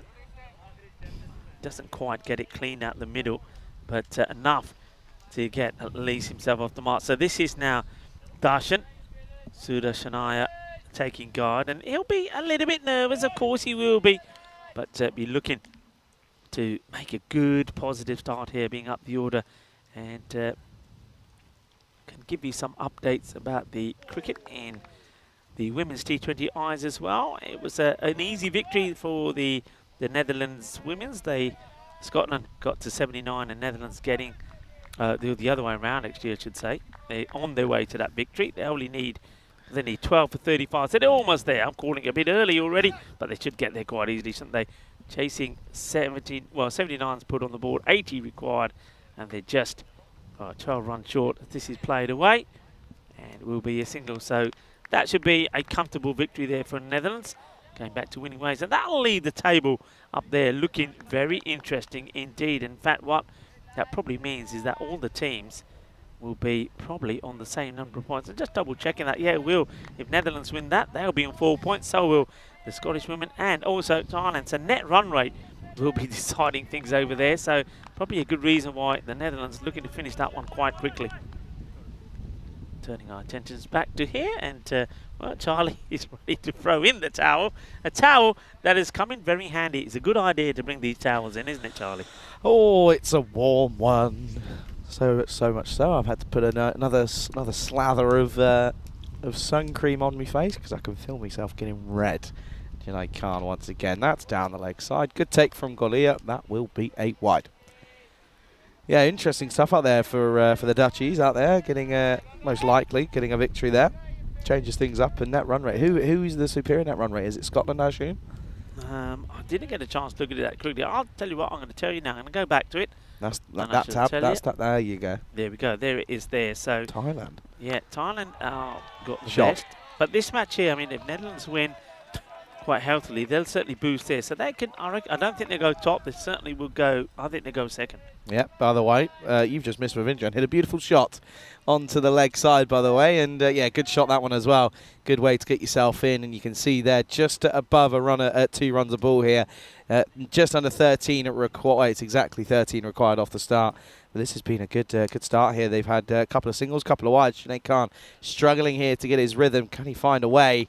He can't, because he's going to get pushed into bowling on the offside, and that will be a wide yet again. So Sinead Khan hasn't, again, I mentioned it, I was speaking to the coaches and a couple of the Portuguese boys. Sinead Khan has struggled a little bit in the domestic league this season, but the thing is, he's got a bunch of experience behind him. He's such a good player. And he proved it. He's taken wickets already today. Oh, timing to perfection, as that one has just been chipped and checked by Ravindran back down the ground. He had to just hold himself back a little bit, because otherwise he looked as if he was a bit early on it, but just checking it means he times it, and times it nicely. What a shot, 6 runs. Beautifully played. He's in form, isn't he? He scored a very fine 60 of 22 in the match against Sweden, and he's the one that kept him in that contest. And can he keep performing? Oh, now this one is going to be all the way yet again. This will be 4 runs, and this is a lovely shot yet again from Ravindran, who's looking like he's in fine form. Struggled at the latter stages of the European Cricket Series, but at the international stage, he is finding his form once more. And that will be the end of the first over. Scores 21. He goes magical, 21 for no loss. Yeah, now that's exactly what you need, and you just got to keep going from there. And don't change what you're doing. Don't try and change anything. Keep the pressure on. Keep playing your shots. And, well, Vinoth giving them the perfect start. But, of course, Darshan gets his opportunities right. If this guy gets going, we saw him opening and scoring really good runs for his side. And he'll be hoping that he can keep doing the same as well. And if he gets them off to a good start, anything is possible here. Anything is possible. The Royal Tigers player, Darshan Sudashanai. He's only faced the 2 deliveries now, as that one's just pushed back, as well, they've gone for Rahman at the top here, so no Najam Shazad. So changing things up a little bit here, Portugal, and well, they feel as if they're in a position to do so clearly. As that's Shayadur Rahman, who is taking this second over here. Now, this is one, I've actually thought about this a while, by the way, as Rico's chugging down water like it's going out of fashion. Of course, normally when you're bowling from 2 over, from both ends, right? I'll tell you after this one. Bit of lefty. And this is an outside edge man out there, though. And he doesn't get there. And I think that's going to have gone all the way. They're just going to check this as Ikram can't quite tell us where that ends up there. But again, too early on this one is Darshan. And you can see here. Oh, I'll tell you what. That's a little bit closer than I first thought. Let's have a look here. What does that say? That's 6. I think that's just gone all the way. Yeah, it has. Manos arriba, arbitro. That's going to go all the way, and that's 6 runs. Yeah, what I was asking, do you say, Rico, that your second bowler, although it's not from the other end, do you still say he's an opener? Yeah. Okay. Yeah, he's still an opener, because you have your opening bowlers, don't you? So the first 2 bowlers, yeah, your opening bowlers. Okay, that's fine by me then. Yeah, nice. Gets a little bit lucky there, does Darshan. Gets away with one. Keeper's come up now. He's not slow as Rahman. And that will... That'll just be a dot, well bowled. Thing is, when you have your keeper standing up now as well, means your bowler has to push his length back a little bit. He almost doesn't really want to run the risk of going full, because that's, well, for a keeper, keeping up to some serious pace, and it's full. It's pretty difficult to deal with. At the moment, though, Hungary have got off to an electric start here. Oh, we're stuck on the maximum. It's broken the system. Tell you what, it's the heat. I'm telling you, my phone's gone. My phone doesn't even work right now. It's it needs to go in the fridge. That'll just be pushed for one. No, it's not a maximum. I'm telling you. I'm telling you, it's frozen, but it's because it's melting probably. Give that screen a tap. Give it a tap. Hit it a few times. And, yeah, no Maximo was there. Give it the old reboot. Of course, we're at just coming up to 4:30 local time. At probably the worst point in the day in terms of heat. Sat at 31 degrees at the moment. And, well, the thing is, the humidity says it's only 44, but I don't believe it. Because it's pretty warm out here. As once more Rahman. This is short, and this is going to be dispatched. And this, I think, is going to be 1 bounce 4 here. As this one has been, once again, picked up nicely from Ravindran. He is once again looking in fine form. Yeah, they're just trying the short delivery to Ravindran, because I think they will believe, and probably quite rightly so, that sometimes he can get a little tucked up with the shorter delivery, but I don't know if Rahman has the sort of pace and to get him into that trouble. You've got to really tuck him up, and it's got to be well directed. It's got to be a short delivery that's right at him. So short, just sort of on, off, and middle stump, that area where he's trying to work it round onto the leg side, and he ends up sort of scooping it in the air. So not the best of deliveries, and it gets what it deserves, really. What's the response then? Last ball. It's pushed full up, and they'll take the single. That's good cricket, good running. It'll be 33 for no loss after 2. Going well. They're where they need to be. They want to be bringing up around about the 45, if they can do, at the power play point. And if they do that, they'll be right where they want to be. That rate at the moment is around 12 required per over. They'll be happy with that, especially when they haven't lost a wicket as well. And once again, I think Ravindran holds the key. Darshan, though, the longer he stays out there, the more confidence he'll get. He'll be now at a phase where, after he's hit a boundary as well, he's got a few out of the middle, he's feeling quite happy, feeling good. He's at a stage now where he's no longer thinking that he's playing for Portugal. He's just thinking that that he's playing against Portugal, playing for Hungary. He's not thinking about international cricket anymore. He's just thinking about, I'm out there and I'm batting. And it's what I like doing. It's a lovely day to do it in. Let me enjoy the moment. That's what he's going to be thinking. Big time. As he picks this up then, as Shahzad has come on for the 3rd over, and he's got dispatched very much first up here. And, well, this is Gundy, isn't it? It sits up nicely. Yeah, not a good delivery at all. And Ravindran, he probably knows that they are going to target the shorter ball at him. And, well, Shahzad, though, he gets this one all wrong, and that's been pumped away. And the captain starts with the baton. Yeah, not a good start. Not a good start indeed. Oh, now it's on the offside. There's a man out there. Just pulls out of it. And he's had a nightmare, has Amir Ikram. And, well, the wheels falling off here for Portugal. Not a promising, tight start. Yeah, Ikram, I think he had my call on this. He got enough time to make a shot on this, make a play on the catch. He decides he's not going to. He backpedals. He bottles it, if you like. And by doing so, he gets done by the bounce. It's 4 runs. That's not a good look.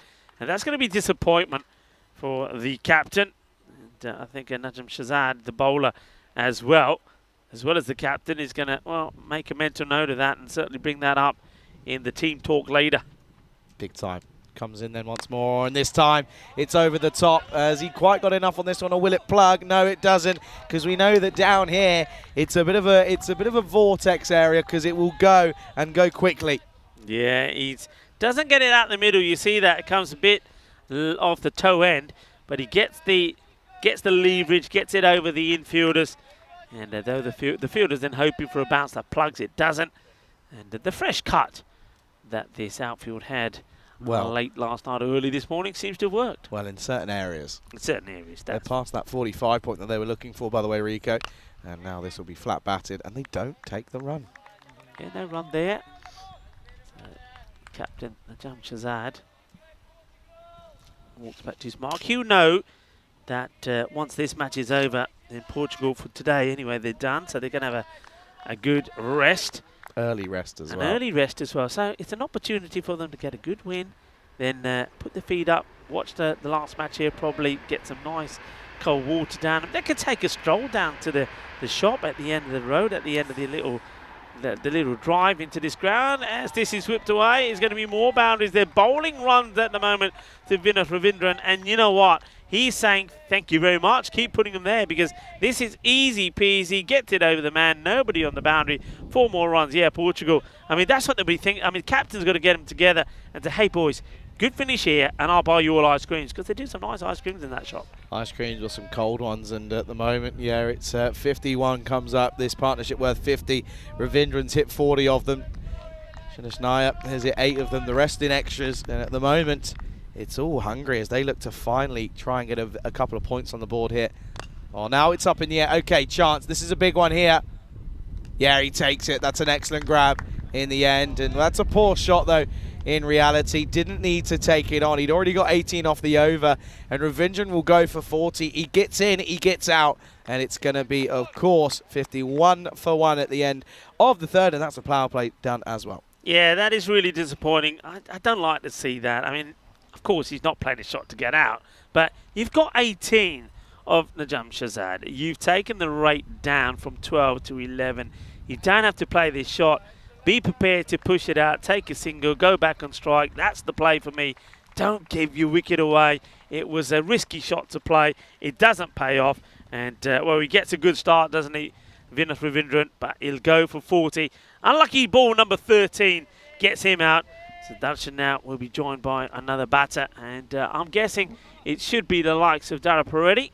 And let's see who it is. From the red shoes, I'm saying it is. So Ashraf Dara Paredes comes in. And the good news here for Dara Paredes is he's going in with a bit of a platform that's been set. Oh, Charlie. What's Charlie? Oh, I see. See, Charlie was disappearing for a moment, but I see what he's up to. He dropped the ball that he's been playing about with. Okay, Mohamed Adnan, who bowled pretty well in the last match. I think Mohamed Adnan, unlike one or two other bowlers, finished off with 2 wickets in the last 2 balls. And I know we don't carry hat-tricks over. A lot of people say, do you carry over to the next match? No, you don't. It's done and dusted in that inning. So, I mean, it would be nice if he picks up a wicket here straight away, and some people will say hat-trick, but nah. No. Won't be. No, don't be silly. 51 for 1 then after 3. As Adnan then is going to come on for this this 4th over here. This has got to be a change up hit, and this is why they're going to Adnan. That's poor. That's not going to help then the cause here. That's going to be a down the leg side wide. Yeah, wide down the leg side. Wicketkeeper won't be happy with that, and he'll be saying straight away, hey, come on, boys. What are we doing here? It's a Kuldeep Gulaya. I don't know, it's a long day. The heat does take its toll. Just a bit. I'm pretty sure it's just as hot in Portugal. And, well, shots are catched, and it's not going to be. It's going to be 4 runs. That's what it will be. They all count, no matter how they come. And swings hard. The wicketkeeper starts to go the other way, then can't react quick enough, Kuldeep Gulaya, and that's 4. Yeah, it's tough. And when it rains, it pours for Portugal at the moment. They did well to get up to that 130. Of course, they were struggling at one point, but at the moment their bowling is lackluster. And you can see Hungary are ahead of where they were at this point in both the wickets column and the runs. Yeah, I mean, they went for Mohamed Adnan. Once again, you know what I'm going to say, because I say it a lot in this 4th over. You got Nipu in the side, a bit of spin. Could have been an option. Just change it up slightly, something different. Yeah, you've got to try and find a way of breaking again. Well, this is up in the air. Yeah, and this is gone. He doesn't drop him, does Suman Gimri. So the move to put Darshan doesn't really pay off as he was put to the top of the order. Trying to change it up. You don't mind it because they're losing at the moment. They've lost both games, so they've got to change something. But it's not paid off here. And that's both openers back in the shed, 56 for 2. Yeah, soft dismissal, isn't it? And Suman Gimri, you're right. He's not going to drop that. I'm not sure what he's trying to do here. I think perhaps he thinks the ball is a bit fuller. Maybe he's looking to guide it in the gap. But I think he would have been far better off giving it the full swing of the bat, and he may have got it over Gimiri. So another wicket goes. Yeah, you watch there. I think that's exactly what he's trying to do. He's trying to guide it in the gap between Gimiri, who's at point, and the 3rd man. But he just scoops it straight up in the air. So Darshan going up the order doesn't quite work for him. I suppose he will say he does get a 51 partnership with the likes of Vinoth, but he doesn't play a big part in that himself. He scores 12. Yeah, he goes. So you've got 2 fresh batters here, and these 2, they would have opened the batting before, both of them in domestic games. They've got to treat it as if they're opening it now. 74 needed off of 40. You've got to go at 11s here, which is so doable in the T10 format. So just treat this as if you're opening the batting here, really. Yeah, I would do. I mean, you're going with Safi. I wouldn't mind even see something like Sheikh Rasid coming out. I like Safi here. I like Safi. I actually like the move, if I'm being honest with you. Oh dear, he both kicked it again. He's just all limbs, isn't he? Look at him. Got an arm on him, though. When I said this before, the first time we saw Nipu, that's when he made the misfield, and then straight after that, he was back in the action with the ball, clonked him on the face. He always has a highlight. There's his shades, by the way, that come off. And Nipu, he always entertains us, no matter where he's playing. Yeah, big time. And, well, at the moment here, It's yeah. As I was saying, I don't mind the fact that Safi is coming out at 4 here. Stana Huja has had a bad day. Simple as. So he had a bad day. Let's have something different. You've got to change things when it's not working. Oh, well bowled and Darp already. First delivery. That's a pretty tough one to get first up. Yeah, it's a nice one, but he knows he's got to bounce back. He knows people have been watching. He knows people have been talking. He knows that the name Dara Peretti will be on the tip of everybody's tongues today after what happened yesterday. Thing is, though, he hasn't up until yet been able to perform. Will this be the time for him? It'd be a good time to do so. This is pushed offside straight to Goms, and that'll just be a dot. But this is again being a pretty tidy over up till now. The one boundary picked up the wickets, and then the single. Just pushing the pressure on here, Hungary. Yeah, and you got to say that pressure was all started by that rash shot from Vinov. As good a player he is, and well, this is up in the air. This is catchable. Najam Shazad gets under it and makes no mistakes. And Dara Peretti will go for another duck. It's been a nightmare of a day for him. Nothing's gone his way. He made 10 in one innings, but we know he made 0 of 2 balls the first time we saw him. So 2 ducks out of 3 innings for Dara Peretti. And this will be a 3-ball duck. He can't believe it. Just, you know, it's one of those. He's wondering what's going on here today. It's almost like somebody's got one of those dolls of him and has started putting pins in it. Nothing's happening for him. A little bit of a voodoo spell, perhaps, on Dara Peretti as he goes for a duck. Another failure for Ashraf Dara Peretti. Yeah, it's another one, and this is the reason why we love cricket. 57 for 3 at the end of 4, by the way. Good over that one, just 6 off it, picking up 2 big wickets as well. But this is why we love cricket. Yesterday, that man could not do anything wrong. Picking up wickets, scoring runs, hitting sixes. Today, looks like he's never played a game of cricket before in his life. Yeah, just not happening today. You know, even like that shot before he plays in the covers yesterday, he goes into the gap, past the fielder, 4 runs. Today, straight to the fielder, nothing. So he thinks, okay, I've got to do more, I've got to hit it harder. It's just not happening. But it does give the opportunity for us to see Raseek. 2 batters here. I mean, you like Safi. And yeah, Safi's a good batter. He proved his worth yesterday when he got almost got Tigers out of a hole. And Raseek, well, he took his team all the way to the final. These 2 get going, can turn it on. This is a nice shot, just clipped into the onside. Yeah, Raseek just looks as if he might have taken that Cobra loss in that final a little bit personal with his batting. Failed, didn't he, with the bat in that final. But it's not the fact that he fell, Charlie. Remember how he was out? Yeah, true. 4-4-6, hits the ball for 4, wicket. steps on his stumps. I mean, if that never happened, they're winning it. So, yeah, he's going to feel that. But the thing is, he's got to get it out of his system pretty quickly. Good attempt at the run out there. And running into trouble with Safi. I think he would have made it, but it would have been close. Oh, he was gone. Oh, yeah. Gone by a fair distance.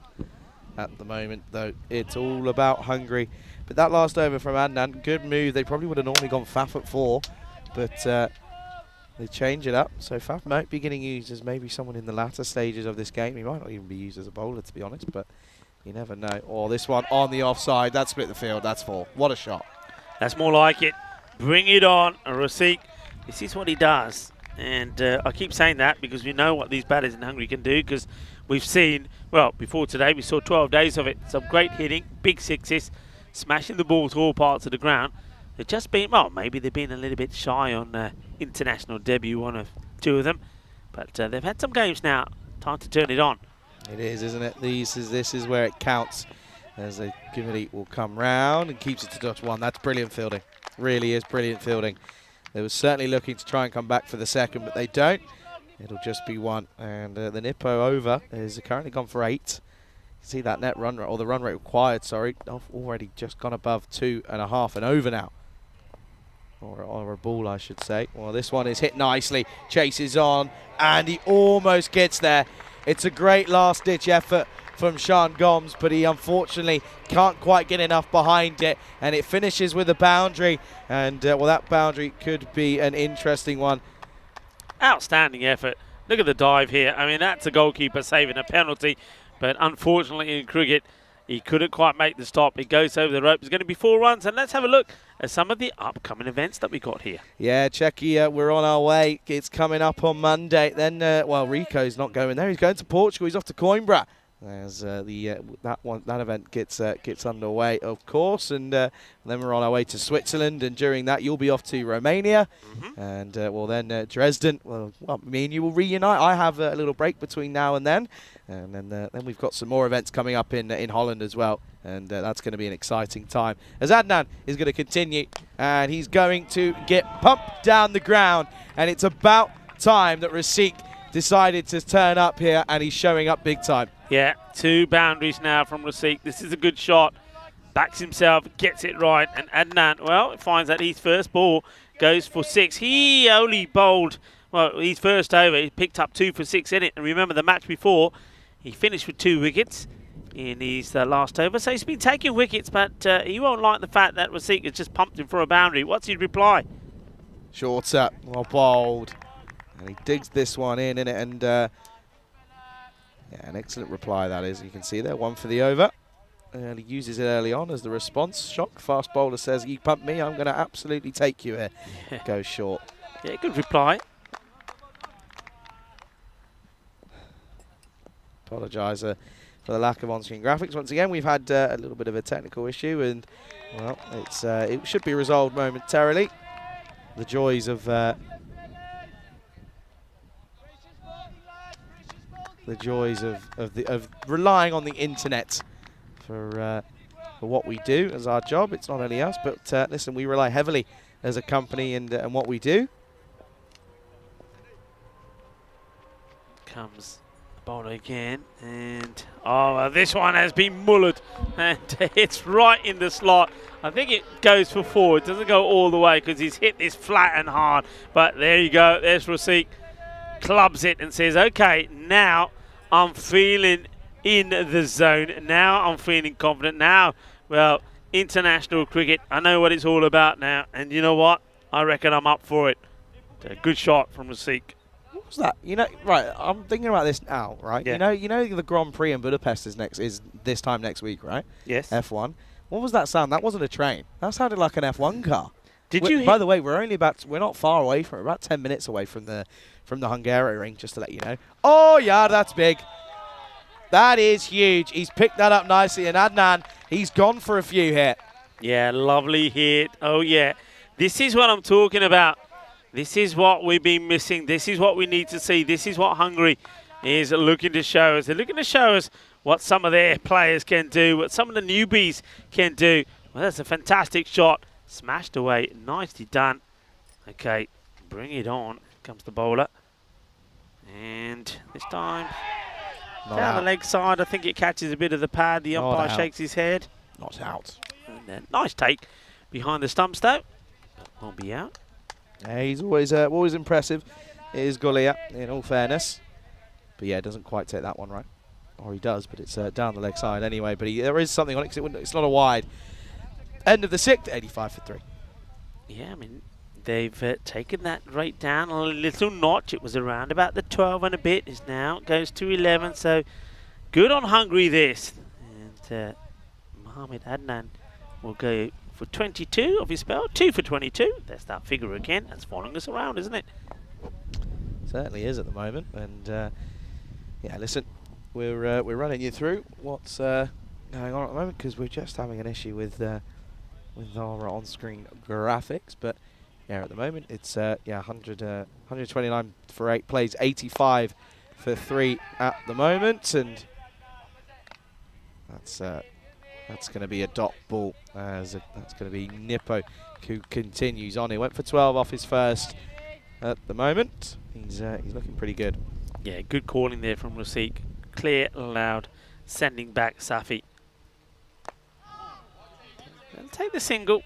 Thing is, that's the thing. That's the pressure on the 2 batters here. They will feel that whenever they don't get there's a couple of boundaries in and over and they fall behind in and over, the rate goes up considerably. They're still looking for one good over, and one man at the moment who could give it to them is Rasik, who's starting to find his rhythm. Shot. Lovely shot. That's going to be one bounce four. And you can see here, wheels are slowly falling off, though, because they're starting to have a couple of heated discussions here. Because, well, at the moment, they're sort of playing the blame game here because, well, this one's too wide, and Nippo, he gets punished, and rightfully so. Yeah, I just saw the reaction there of Mohamed Adnan when this one goes for the boundary. And he's got a towel in his pocket, and he throws it to the ground in disgust because he doesn't think that's a good ball from Nipu, but that's not going to encourage the bowler, is it? As Nipu comes back and gives himself a bit of room, wants the decision, and wide is signal, so doesn't catch anything. So Nipu, it goes to do his trademark appeal, but gets nothing because this goes way past the batter. Keeper does really well actually to see this, because the batter would have come right in his way. Yeah, he does. And this time, big on the offside, though. Man out there doesn't put them down. And Suman Gimri takes the catch. And Sheikh Rasik, who he's furious with himself because he feels as if he was in. And he was, wasn't he? He was 26 off of 10, but the 11th one will be the end of him. And it's a good catch, and Nippo picks up the wicket. Yeah, it's another one of those shots that didn't have to be, really. And he doesn't play a good shot either. We saw him play a really nice shot in the point area, and he should have been playing the same again, but I think rather than wait on it, he's rushed into the shot, and he's found Suman Gimiri once more, who's having a blinder of a day, by the way, it has to be said. And have a look at Mohamed Adnan. He's got that towel, and he's being put to good use. And that towel, by the way, normally you see the towel in the fielding sides to help dry the ball. Well, these towels are to help dry them because they are sweating buckets. It is very, very warm out there. Kid me not. I mean, it is hot. There is no breeze at all, and the heat is definitely on.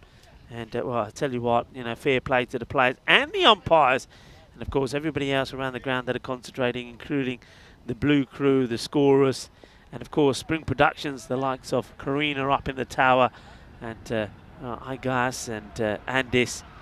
It's a hard, hot day. Everybody really putting in a shift here.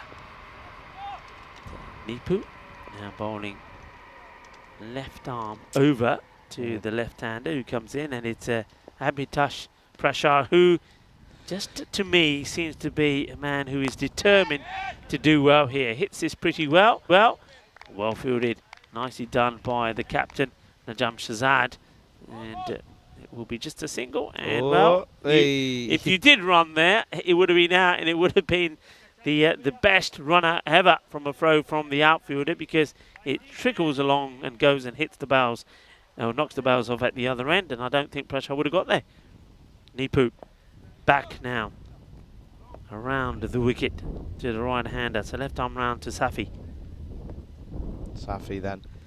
Is he going to like this? He does, because it's a full toss, and he won't miss out on you there. And this has gone big, and this game is well and truly on here as Hungary are looking for their first points in the tournament. These two, they hold the key. Yeah, Nipu once again, like he did in his first over, and that will infuriate the coach because he bowls a bad ball, the last one of the over, and gets hit for a boundary again. That's one thing that he's got to eradicate from his game, and that's not good. He will go for 23 off his 2 overs, one for 25, because that one goes for 4, and the score Hungary, they're on here, 98 for 4 at the end of 7.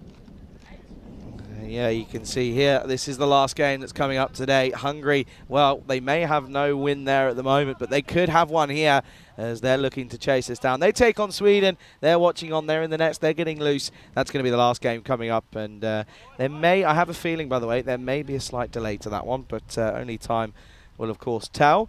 As Faf Stoneman is going to get us underway as we return. As this has gone big, and Stoneman's day goes even worse because he starts here with a maximum against his name. Yeah, well, the batter is going to want pace. I can tell you that.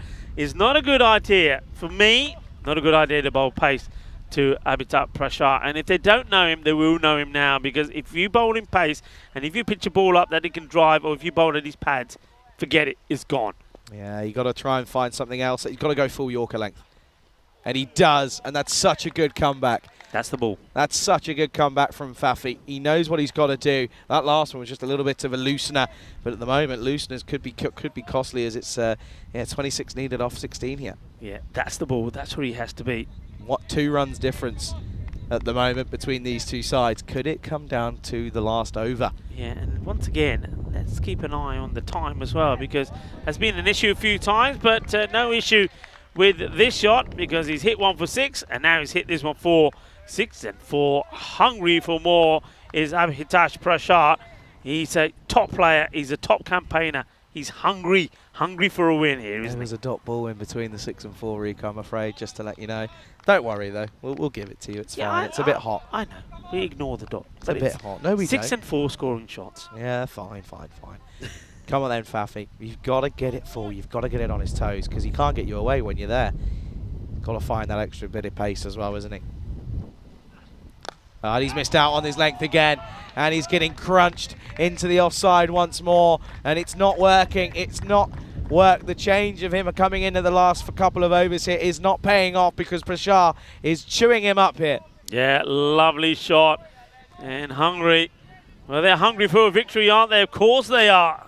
They are the home nation. Had 2 defeats out of 2. And can they now go back to winning ways and make it 2 wins out of 2 after their little break? Well, the break served them well, it would seem. Well, he swings wildly at this one. And this is where you got to play smart cricket. See, I'll say this again. He's hit 3 boundaries in the over. There was 2 balls to go before that one. Just get bat on it. Take your single, guide it away, have a breather at the other end and give Safi a ball or 2 and say, okay, I'll carry on the next over. Just be a little bit smart about your play. If you look at the wickets that you've seen lost, Vinoth, the way he got out. Oh, put down. Put down, and well, these are the half chances that you've got to take if you're going to go and win these tight finishes here. It will be an over that goes for 15. And it will mean that at the end here of the 8th over score, 113 before it's 17 needed off the last 2. Yeah, that's the chance, isn't it? Is that the match there as Prashar gets dropped on 15? But again, yeah, I was talking about the way the wickets are gone. Vinoth didn't have to play that shot to get himself out. Darshan is the same, didn't have to play it.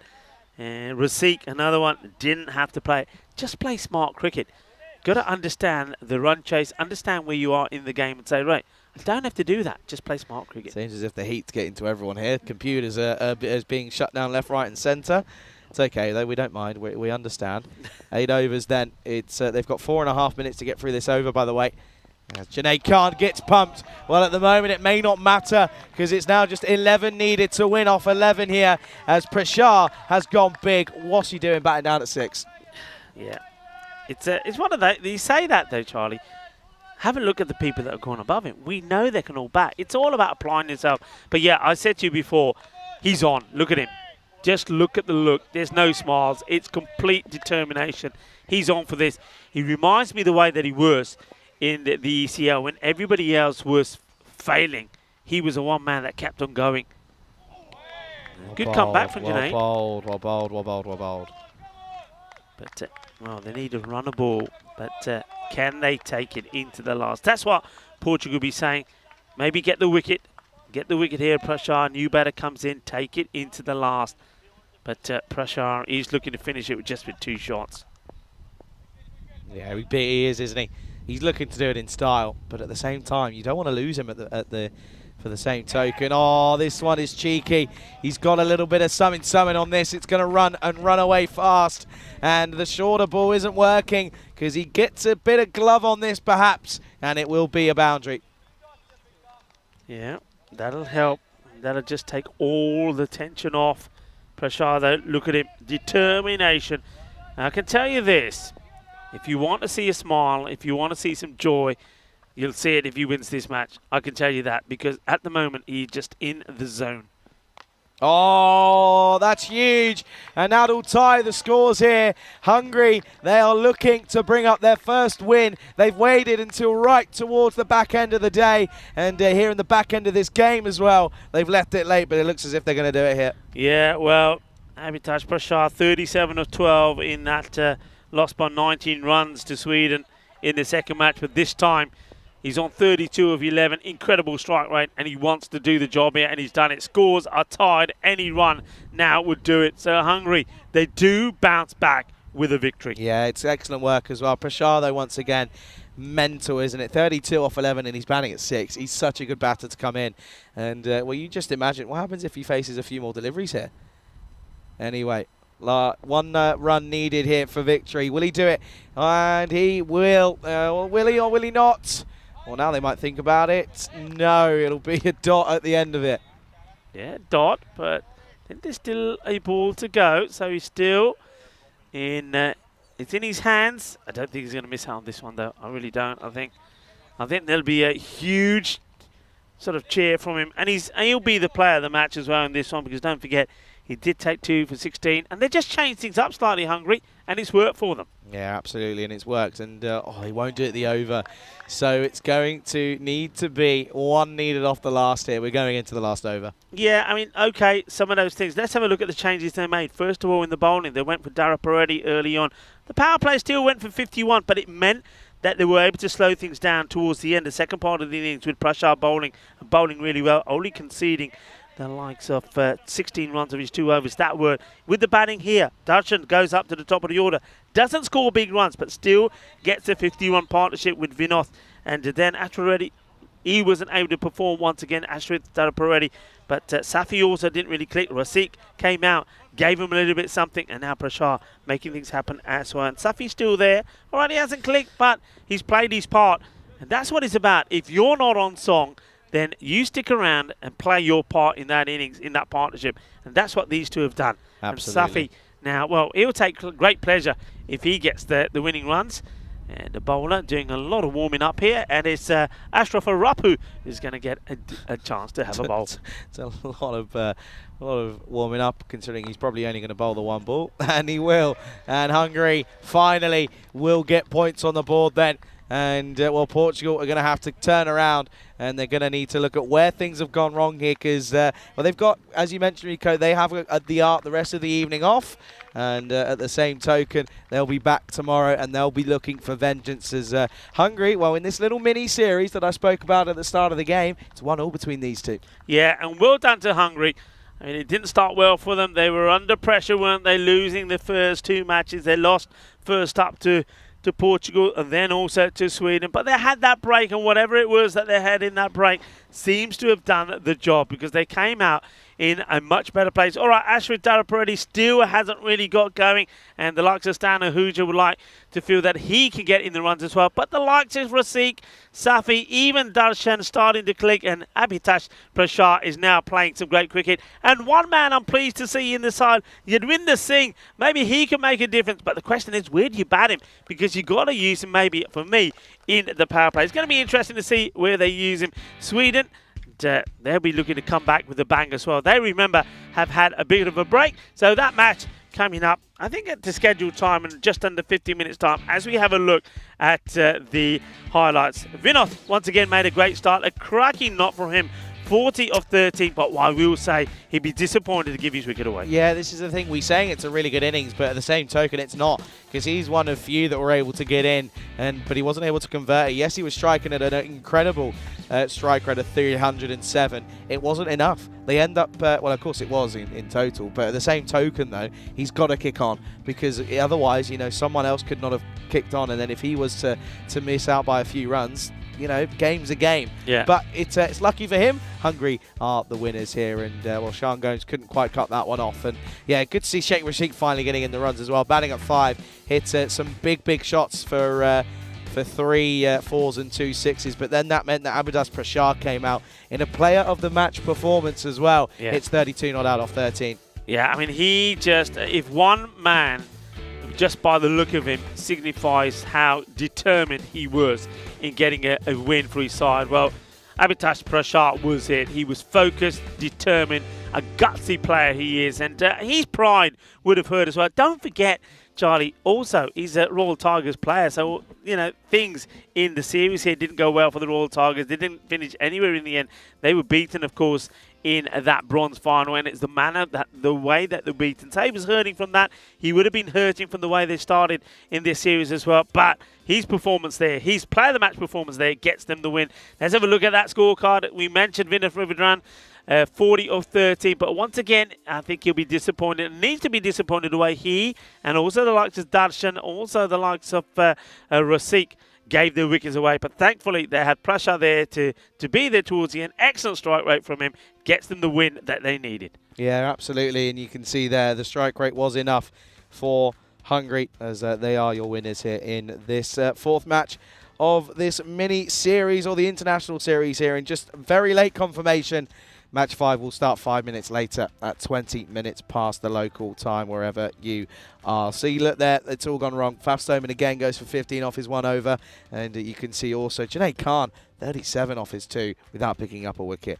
Bad, no, not the best of efforts there from Portugal. They've got some thinking to do. We'll be back, though, in 17 minutes' time as the final game of the day, Game 5 of these European Cricket Internationals, will get underway. You're watching that with myself, Charlie Hunt, alongside Rico, for happening all here on the European Cricket Network.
This European Cricket International is proudly brought to you by HCL Software and Bizaway.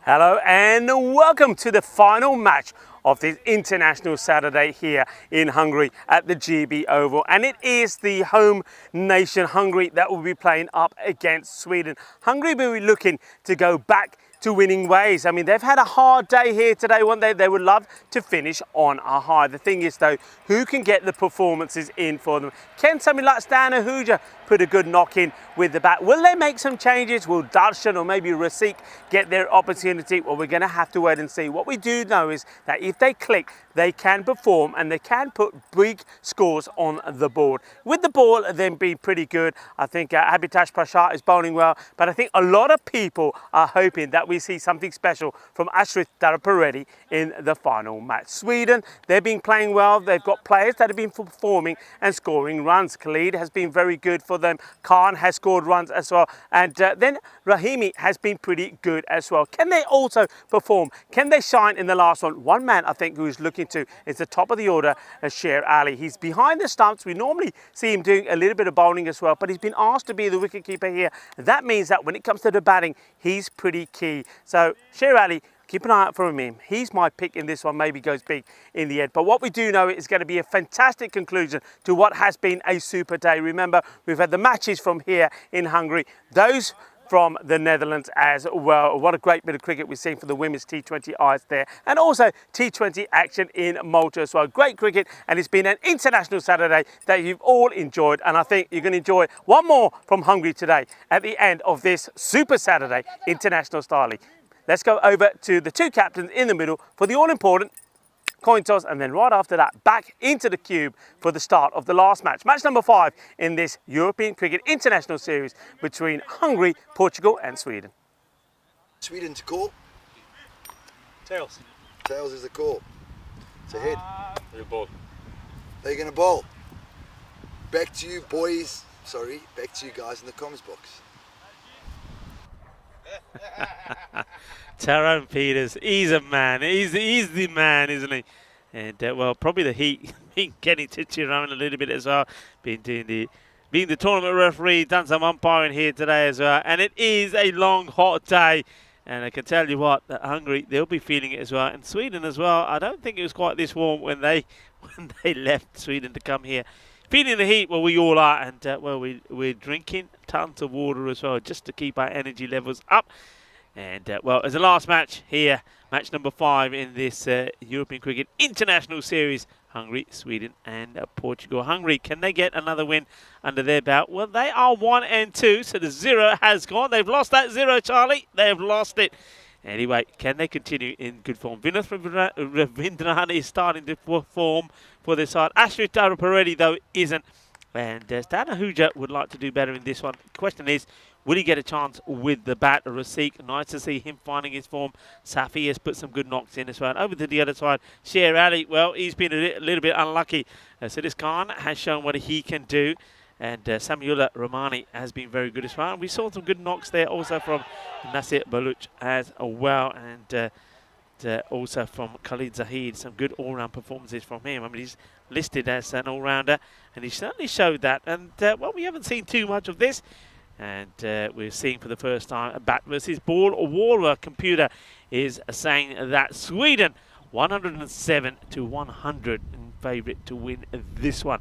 And of course that information is all based on the information that we have on our database for the teams and all the cricket that they've played. So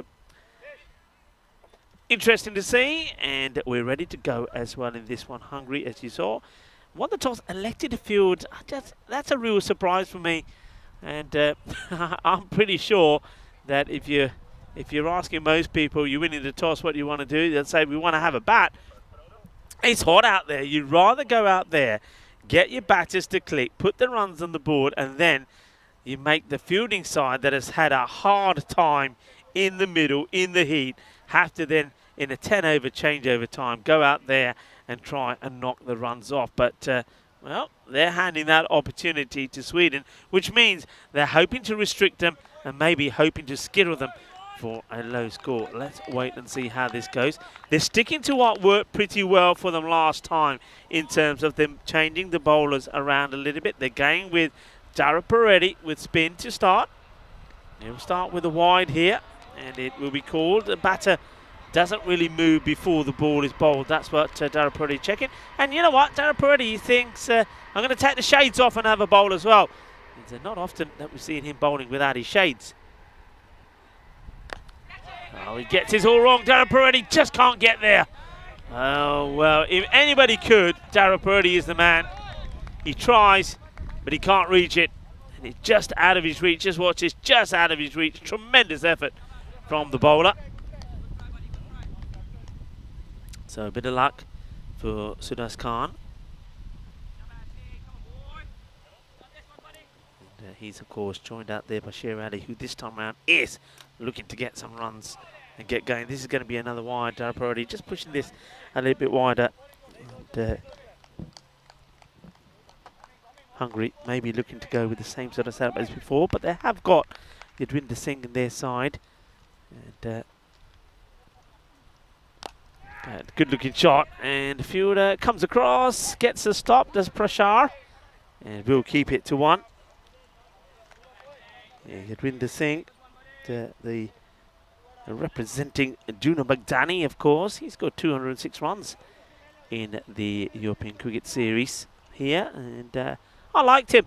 I like what he gave and offered Juna Baghdadi. They score some good runs. Question is, where do you deploy him? I mean, if you have batters like Yadwinder Singh and Darshan in your side and Rasik, these are all guys that have been opening the batting, but you sort of have your openers already. So it's an interesting one. Nice looking shot, very good stop from the fielder. That's been well hit. And good bit of fielding. Doesn't let it get past him. So that's nice. Now that's what you've got to do. You've got to really throw yourself around here. Take one for your team if you like, or get dirty for your team. And the fielder does that. So Dara Peretti keeping it nice and tight here. Just 3 off the 3 balls he's bowled so far. And Sher Ali will take him on, and this is going to go all the way. Balle, kinna zona. Shaka Lagyan, Dara Peretti. It was tidy until then. And now Sher Ali hits the big 6. Question is, though, can he back it up this time? Can he go big? Can he go further? Or will it be another little flurry and out from him? Rico Fool here, and joining me back in the cube is Charlie Hunt. Yeah, thanks, Rico. Good evening, everyone. And Sher Ali this time into the offside, and it's going to be the same result, proving that he's not a one-dimensional cricketer. He can do a lot of damage here, and he hasn't done so yet today, but already this is looking good here. Yeah, a nice shot, and this time a big effort made by Sher Ali to get the ball along the deck. He continues having a little conversation there with the Hungarian wicketkeeper, Stan Ahuja. Stan, probably trying to sell him a suit or something, I reckon. Stan Ahuja, of course, also we know is the tailor of Vinny Sandhu. And of course I'm talking about Mr. Maximo! And that is a Maximo as he goes all the way. And Sher Ali, we know he scored a fantastic century and back in the series in Sweden, beg your pardon. And he smashes this one away. And then he has to do a bit of a dandy dancing. Yeah, but to make sure he doesn't go into the stumps. This is what's coming up on Monday, though, Rico. It's Prague, and we're getting right underway in the Czech Republic. Brno taking on Prague CC in that first game. Vinaradi as well. They'll be taking part in the latter 2 games of the day. I know Danny Hudacek will be. We'll be very, very interested in that one as well. But of course, it's coming up on Monday. Plenty of cricket coming up over the next few months here. Well, there's already plenty of cricket here on the network currently happening right now. And it's going to be Sir Klein who's going to take this next over here. He's bowled well. I like the way Sir Klein is bowled. So let's see if he can continue. Just loses his footing there for a moment and says, sorry, umps. So he'll go back to his mark. Just will Sir Klein. So Mohamed Sir Klein, I think it's been a good introduction for him. He's picked up a few wickets. He's bowled with a bit of pace. And you'd like to have one good flurry before the end of the day. Starts with a full toss. It's hit straight down the ground. Nobody back there in the power play. And it'd be 4 runs. Yeah, just doesn't get it right. And it's an easy hit for the likes of Khan, and he finds his first boundary. And 4 runs. And it just gets this wrong, and you can see that Hitesh Prashad just having a chat with Sir Klein and just saying, hey, don't worry about it, come on. Get the ball to pitch, bang it in. Just bang it in outside the off. Do what you've been doing up until now. Don't change anything. Yeah, absolutely. Just got to keep it where it needs to be. Khan once more then. He's going to flip this and whip this into the onside. It's a good bit of fielding, but they come through safely for one. Yeah, nicely done. As Dave just keeping us updated on what's happening in Malta, France. 97 for 1 after 11 against Luxembourg. So that made a very good positive start there. Not too bad, is it? Not too bad at all. Yeah, at the moment, though, it's we'll focus on what's going on here at the moment. Of course, we know that Hungary will take points out of today. They, of course, took a victory against Portugal. So everyone has won a game, and everyone's lost a game now. As this is a massive inside edge into the pad. Yeah, hits the pad, won't be out. And, of course, Dave. I know Dave is following and supporting France very well there. Don't forget, this day in history, July the 15th, France defeated Croatia 4-2 to win the second FIFA World Cup, or their second FIFA World Cup. That was in 2018. And the final was held in Moscow. And, yeah, I remember that victory very well indeed. A few other things on this day in history. That's going to be a wide, I think. Yeah, come on then. What have we got? All right, you'll know this one because I know you keep saying I'm not on Twitter, and I'm not. And maybe one day I will be. But 2006, on this day, July the 15th, Twitter was launched, and within the following decade, it had more than 300 million users. So all happened back on this day in 2006. And also, something I've already told you about, you've got to watch the Die Hard movies because that all started back on this day, 1988. Bruce Willis shot to stardom, and this should be out. Rasik will not drop this one, and it will be out. And it's another soft dismissal as the batter is going to depart. Won't be very happy with this shot, but that was the end of Khan. He gets this completely wrong and just doesn't get it right, does he? It's not the right shot selection. Slices this, goes up in the air, and Rasik says thank you very much. So they get the first victory. So even though Sweden is scoring at a good, brisk rate, they lose their first wicket. Yeah, first wicket goes 26 for 1 on the board then. And yeah, that's a good wicket to get as well, as it's going to be the left-hander Zar who comes out to the crease here. And at the moment already, it's a good start this for Hungary, taking a wicket. Good catch by Sheikh Rasik. He doesn't really put much down, in all honesty. And yeah, there was no real doubt about him behind that one there. And I've got a bit of news for you, by the way, Rico. Last games, we get a little bit free here. You know how I've taught you about this Be Real? Yeah. Do you want to know something that would make you feel probably a lot better about yourself? About myself? Yep. Go on, you're going to tell me that there's a lot of people that don't know about it? Well, there's a certain someone on our crew that doesn't know about it. Okay. Sam Williams. Really? Has no idea. Now, that surprises me because I'd expect Sam to know all about mentioned it to him yesterday, and he turned around and looked at me and said, I don't know what it is, I don't get it, don't even try and talk to me about it. I like it. I like the reply from Sam. Okay, this is coming our way. One bounce is yours, Charlie. Come on now. It's liking me instead. Thank you very much. That'll do nicely. There you go. You want it then. You want it. Come on. Give it to them. Give it to them. Straight in. They're trying to get on with the game here, Rico. Come on, we're trying to play cricket. The bowler's not even going back to his mark. Look, it was going to Charlie. I like it. Oh, yeah. That's when you needed the Benny Hume. You really thought that was coming to you. It did. And then it went that way. Oh, yeah. Don't show that again. Relax. It's the last match. Don't show that one again. I was ready as well. Don't show that again, please. Please don't. That's the problem when we lose that slide. You got a choice. You either get on camera and get the breeze, or you cover it up and you get nothing. Yeah, but I almost got. I was there. I was ready. You were ready, and then it somehow went the other way. Yeah, you were ready. Make it make sense. Yeah. Okay. Well, yeah. I don't. Yeah, Sam. Good on you, Sam, because I knew nothing about it. And that wind's picked up a little bit clearly somewhere. It's not here though. Anyway. It's going to be another wide.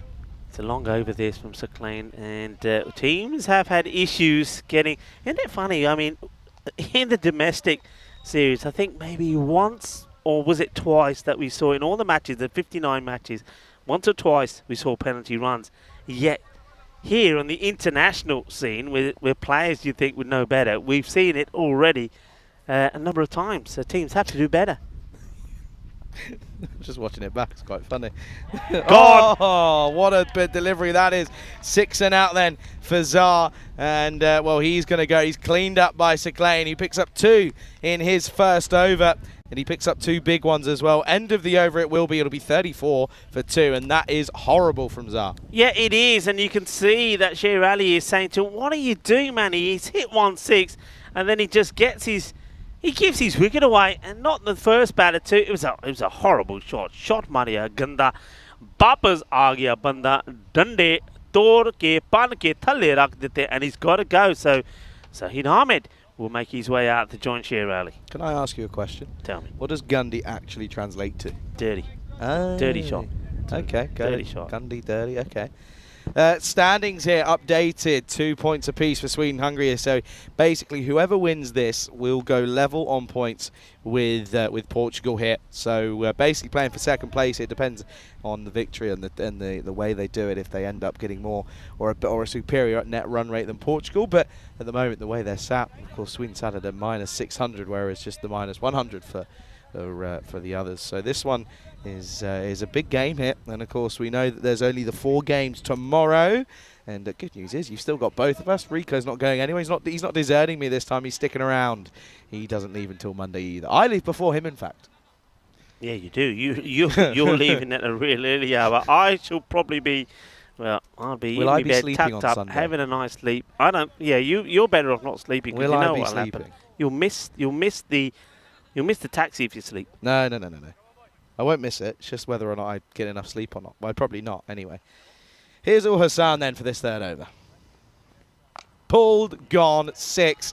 Thank you very much, Sher Ali. He's finally finding some out of the screws here. Yeah, but Go on, what's wrong? why? If you're going to bowl this, get your man back there. Say, Yeah. right, I want to set the trap, skip. I'm going to give him the odd short one. Because if you put a man back there, all right, this is not fine. This is not going over him. We've got a chance to catch him. So you got to think. I mean, the captain set a field on the off, and Mark Ahuja has gone over to the bowler, Hassan, and had a chat with him saying, hey, we talked about this. This is your field. What are you doing bowling that first ball? Yeah, not good enough, is it, really? Really is not good enough at the moment, then. And, yeah, you can see there, Sher now 23 off just 6. He's gone for basically a magical over. And we'll add this to it, as there is a man out there, though. Yeah, hits this pretty well. But, again, see, that's the field set. That's where you got to be. So that's better from the bowler. Do you know what I've just realised? This time tomorrow, we'll be clearing up. And do you know what? Do you know what's got to be done? What? In this heat? Yeah. The cube. The cube. microwave's got to be taken down in this heat. Good luck with that, Charlie. Yeah, thanks, Rico. Hey, you know that some people do what we do, wear makeup, don't they? Some people do. Yeah, some people do. Is there? Are you saying? Are you hinting at the fact that someone on the network does it? I'm just saying some people that do what we do. Is there wear actually someone makeup. on comms that does it? I'm not saying anymore. I'm glad I don't. How could you? How could you in this heat? You just couldn't because I tell you, I'll be a mess. I'll be a mess. What have I just learned? Yeah. What have I just learned? Are you?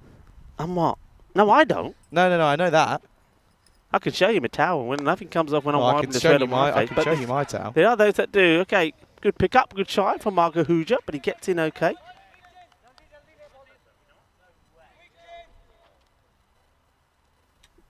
Yeah, a little close call there, but Sher Ali makes his ground. Well, that's not Sher Ali, is it? That's Zahra Ahmed. Hasn't had the best of days, in all honesty, but yeah, well, today he's still got one more chance. It's this one here. Sher Ali, though. Look at him. On a mission. It's the biggest he's got so far. And, well, he works this one away intelligently as well. And look at the timing on it. Look at the timing. Isn't that such a good shot? I mean, it's using his mind. He knows where the field is set, so he works this. Look at the way he manoeuvres this into that, well, loads of space. And he's going to get 4 runs as well. So it's basically, I think he's toying with the captain. They're saying, Mark, well, okay, you don't want to put a fielder back there. Are you sure? Or now they do put a fielder back there. So he is manipulating the field very nicely. He moves to 28 of 8. It's only about an over too late. Anyway, doesn't matter. Yeah, 28 off 8th and 46 on the board. Oh, he's missed out on this one. Or has he got something on this here? It's going to run to the boundary. Runs given. So that's tough on Stanahuja, though. Yeah, let's see where this bounces. I mean, he doesn't see much of it, and no chance.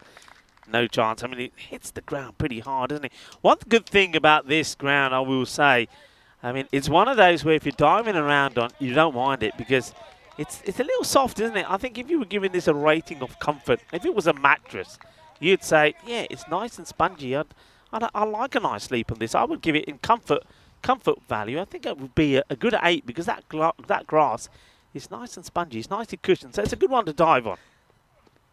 Oh, that's quite large. He's got that. That's huge. That's into the trees. Yeah, do you know what? The man at Square Leg says, I'm not even bothering. Oh, well, how about that? I know we like to clip some big shots and we say, well, what about a HCL moment of the day or the shot of the day? Well, they don't get any better than this. That was just magical. Sheer alley goes boom blasting. What a hit that is.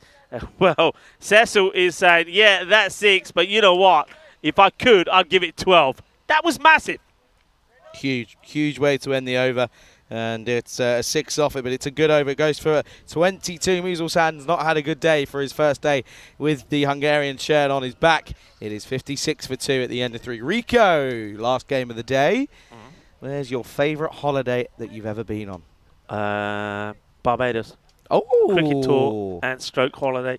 Oh. Yeah, fantastic. How long ago? I was 21 at the time, so you can imagine just the other day a then. long time ago. Oh, what a holiday. It was the first time outside of Europe that I travelled, and it was brilliant. It was one of those, you know, when, I don't know if other people have been there, but when, and talking of days when you couldn't just travel around free, you know, if you travel to Barbados, it was a big effort to get there, cost a lot of money, etc., etc.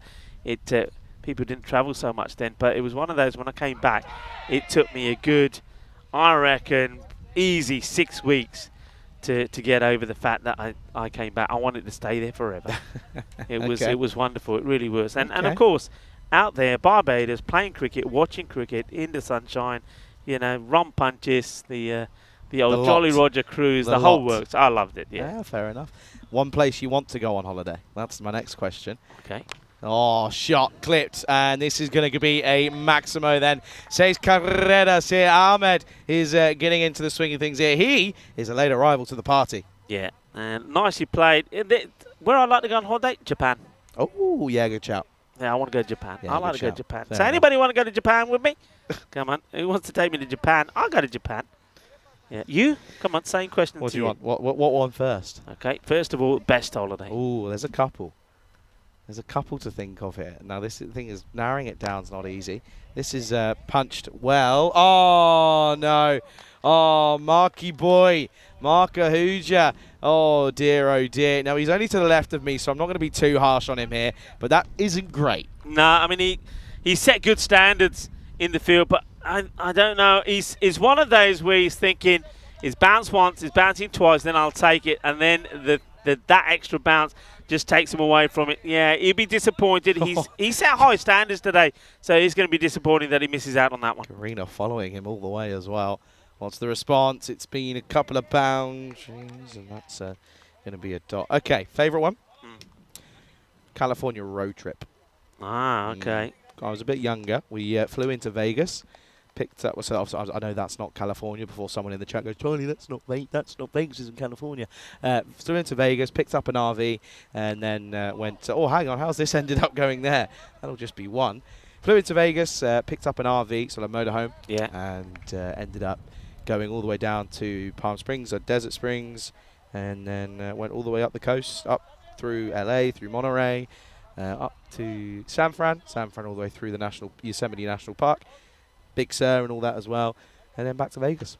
Well, I mean, 3 weeks. RV road trip, yes, please. Was it a proper big No, RV? no, it wasn't a big like coach chassis. No, it wasn't like that. No. It was like a, I don't know, what's the one? You know the one that my parents have that you've seen? You've seen it on Facebook. You must have. You got my dad on Facebook. You know? Haven't seen it. What was it, like a 5 berth? Yeah, kind of Okay. like something like that. Shots over the top, and Ali is motoring along here. It's the 11th delivery that he faces. He moves into the 40s this time, just waits on it nicely, and this over has not been a good one, as it will go for 15. 4 overs down, already in the 70s here, Sweden, 71 for 2. Yeah, they're going so well. In the last 2 overs, we saw 22 of Hassan's, which was, well, a high-scoring one. This one goes for 15, so you can see 37 runs, just the 2 overs. So they are motoring along, and you've got to make that change here pretty quickly. You've got to go for Prashar here, and that's exactly what they're doing. So Prashar coming on to have a bowl. I'm going to show you a photo of it, that one.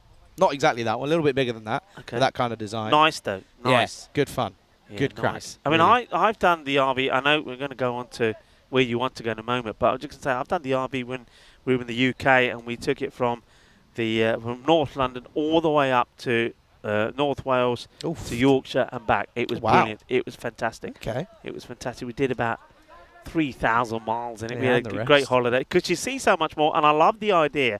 You see your place, you pitch up and think, you know what, let's have a cup of tea. Let's have a cup of tea. It's great, isn't it? It was good. All right, so where would you like to go? Japan is on my list. Okay. Japan is on my list. And what I want to go to, though, Australia. Yeah. I want to do Aussie. I really do. I want to do Aussie New Zealand.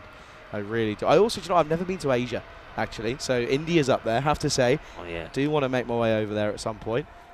But yeah, at the moment, though, yeah, no, that's. I think Australia's top of the list. Yeah, I think also because we know, let's face it, we know a lot of people from Australia as well. You know, likes of Vinny, of course, who we work very closely with. So they always tell us about lovely stories about Australia. Corey, I've been talking to Corey about Australia as well. So yeah, and with that cricket, with our ties to cricket as well, that would be a fabulous place to go as well. So yeah, it's right up there. And also at the Far East. Never been to the Far East. So going to something like Thailand, that'd be up there for me as well. Have you done like Dubai or Egypt or anything like that? Only Dubai, but briefly. So Egypt, I've done the Nile cruise, which was fantastic. Oh wow. That was great. Yeah, I did Cairo. That was good fun. That was a good holiday.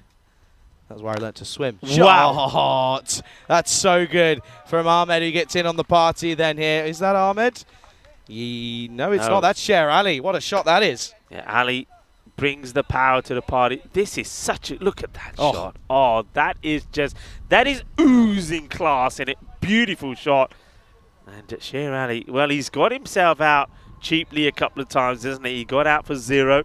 He got out for 6 after 1 scoring shot. But now, look at him. He's staying focused. He's talking to himself. Mentally, he's now prepared. He's in a good place. And he's played some delightful shots. 46 of 12. And Abhitash Prashar just setting his field here. But, I mean, he's coming on to bowl. Similar sort of time when he did in that last match where they were victorious. But he's up against a batter who is really in his zone at the moment. Big time then.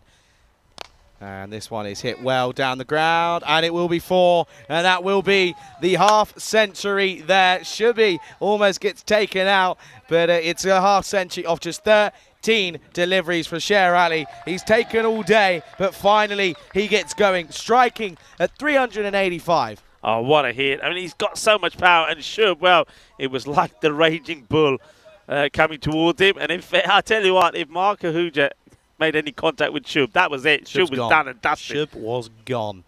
Okay then, Bashar's been taken to the cleaners already. What's the reply? Needs to try and break this partnership here.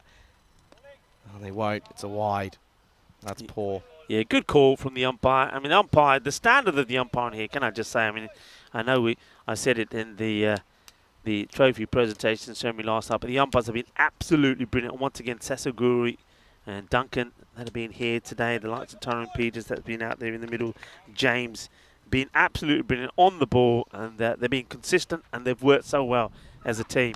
And this one gets played out, and good stop. One thing I will say, and I know we've said this so many times, Charlie, but spare a thought for the umpires. We're sweating buckets. We're a bit fortunate that we've got at least some shade. The umpires out there, like the players, in the heat, in the sun, wearing black, not the ideal colour. I mean, it's got to be as uncomfortable as it can get, yet they've been absolutely fantastic. Yeah, big time. Not really much fun to be had out there, in all honesty, if you're the umpires. And listen, without them, none of this would be possible. Last 2 deliveries. This is well bowled. Nice full Yorker, but no one in close in the ring, so will just be a pretty simple one. Got another question, Rico. Oh, go on then. No, go on. You continue what you were going to do. That's fine. Don't worry. at the end of this. And go on then, what are you going to say? I want to say here, look at that. Look at the umpire, Cecil. Yep. What's missing? What's not there? Don't know. What's Something not says there? Umpire? Listen, I want to put this out there to anybody who's watching that's Officials, got a umpires. potential. Oh, yard! What a cricket shot that is. Sorry to interrupt you there, Rico, because he's just hit a bomb. Yeah, that's a great shot. And I'm loving this from Shirley. He's smashing the ball all over the place. Look, I don't mind it because I can carry on my talk when we come to the comms cam. Because, first of all, let's watch this. Well, that's a massive hit. Score moves to 89. Yeah, what I was going to say there, yeah, that picture there, I mean, Anders was showing us the umpires who've done a brilliant job. They're back, wearing black, not a single word on it. So I put this out to people out that are watching. If you're an entrepreneur and you've got a great business or something, how about partnership with the European Cricket Network crew? Sponsor the umpires. Look at that. Your name will be watched all around the world. So I reckon we could do that. But one thing, got to change the colour. He can't be in black in the heat. What colour would you have? Colour for the umpires? Pink. Yeah, I like pink. All right, there we go. We've decided on the colour. So come on, we want an umpire partner. Just think. I mean, you've got the best billboard you could have in the world, couldn't you? Constantly on screen. It's always on screen. Every bowler coming in. There's the back of the umpire. I mean, Guru's there now at the moment. So, well, get your name out there. So come on, let's have some partners. We need some partners. We want some partners, of course. A big shout out to our partners like HCL Software, of course, Bizaway, the likes of Locker Lifestyles as well, and Grizzly Bear Sports. And well, talking about Grizzly, more Grizzly action. As now it's time for the left-hander Saeed Ahmed to get in the action. He hits a 6. He moves into the 20s of just 9 balls. And Sweden are really going big here. They're looking to, well, right now, if they keep going this way, we could get a huge score. And you know what? I'm going to say it early. I'm going to be a naughty boy. 100 alert. Oh, yeah. Okay. 100 alert. Okie dokie. Got a question, I'm going to say it early. I've got a question. You stopped me from asking you. Poor shot. No, not a wide. You're on death row. You've what have I done? Okay, never mind. I don't know what you've done. Okay. Last meal. What you having? Oh, yeah, nice one. Dear, you nodding your head thinking this is a really good question? Yeah. What's take that. my meal? Can I multiple or just it's got to be one dish? Well, no, not just one dish, but you can have, we'll give you 3 plates. 3 plates and a drink. Okay. No, here we go. Oh, starter, main course, dessert, drink. Okay, all right. There we go. So I'm going to have to go. So I'm going to go Indian because I love me Indian food. So starter will be a nice, juicy prawn puri to start off Interesting, and I'll tell you for why later. Main course would have to be, I would go with something like... Hang on, chance. No, would have been a great catch. Really would have been, and at the moment, that's one of the half chances that you got to try and take here. They're motoring along here. Yeah, I mean it was almost there. One man who has taken them all the way through, Darab already, just doesn't carry. Okay, main, I'm going to go for something like Madras lamb. Okay, because I want it to be a bit spicy, but not too spicy. And we'll oh my goodness me, that is humongous. That is huge. That is the biggest 6 that we have seen. That is enormous. That is big, and that is going to be a 6 at any ground in the planet. This ball is still traveling. That is in our orbit, and it's circling our planet for years to come. What a huge hit. That is humongous. Wow, what a hit there from Saeed. Well, he stops me talking about food, and just for a moment anyway. Yeah, so, yeah, a lamb, and, of course, I'm Rico, so I've got to have my aloo parantas, and for dessert, rasmalai, because that one was hit sweeter than a bowl of rasmalai. There you go. That's me done and dusted. Drink. I've got to be a naughty boy. Going to have a proper, with all the berries and everything, proper gin and tonic. Okay. Done. Dusted. And then, next day. Next day, done. But who cares? I'm a happy chappy because I've had a really good meal. Fair enough. Last ball. Oh, down the ground. And you know what? I don't even think he's timed this, but I think he's just so powerful that he's going to hit this over the rope. And look at this here. Yeah, it comes just off the edge slightly, but he gets all of it. Look at Sher Ali. He's a happy chappy, rightfully so. End of the 6th. 110 on the board for 2. The hitting we're seeing here at the moment is quite extraordinary. It really is. And Saeed Ahmed's got in the act as well. And in fact, he's for a moment outscoring Sher Ali. Come on then. So do you want me to say yours? Mine even? Yeah, go on. to start, right? This is why I said, okay, gambas al ajillo. Ah, yeah. Prawns Okay. in garlic with a side of bread. Yeah, To for the oil. Yeah, obviously. Yeah. Obviously. Now, this is where it gets a little bit complicated, though. Main course. Now, main's a little bit of a tricky one. I'm a foodie, right? So I've got to, I've got to think of what do I want for me main? Now, if I'm going off, simple needs, I go large Domino's pizza, right? Because I want to, stuff me face before I end up, clocking off the next day. With no pineapple, obviously. No pineapple on it, obviously. Obviously. But then at the same time, Yeah. I'd murder a carbonara. Mm. I would. A good, proper Italian murder, a carbonara, though. Not, I just said Italian murder. I didn't mean that. Oh, shot for it. But you could do the thing that can't you? What's it with the pizza with the... Yeah. what's That's the- Vinny's thing, isn't it? Yeah, you could do that. I'll do that then. Domino's pizza with spaghetti There carbonara you on go. top Done. of it. You're Yep. allowed. Your last meal. And then dessert, sticky toffee pudding. Yeah. Sticky toffee I'll pudding. give you that. And then my drink. Oh, now this is tough. Oh, outside edge, and this time it runs away again. It's another boundary at the moment. This is becoming almost out of hand here for Hungary because realistically the Swedes are running away here at the moment. Drink. This is tough. This is really tough. This is the thing. Do you turn around and go nice, or do you just go? That's what you want, though, isn't it? No. You go with what you want.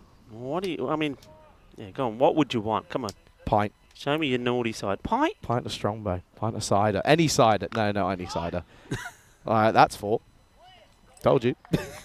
Ul Hassan doesn't get a foot down here. And I'll tell you what, this is, I reckon this is already game, set, and match here. I think they're batting Hungary out of the game here. I mean, it looks that the way these two are smashing the ball at the moment. And Hungary will fight. We know that. We saw that in the last match. But there's only, when you got the likes of, just have a look what's happened in the last few overs. Rasik. He went magical. This one's up in the air, and there's nobody back there at all. How far does it go? 4 runs, and Sher Ali is on his way. Now, this man has already scored a fantastic 100. I get the feeling, there was something about East 100. Was it the fastest 100 that we saw on the network from Sher Ali? And I think it was. I think he either the first or the second fastest that we saw. So we know he's a guy that can score quickly, and he's showing that here now. Just have a look at that score so far, 74-20. And, well, this is right to the sound of horns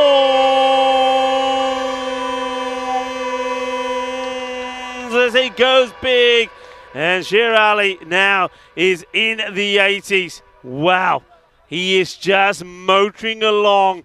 And are we going to see an international 100 here from Sher Ali? And into the 80s. He's got to keep calm.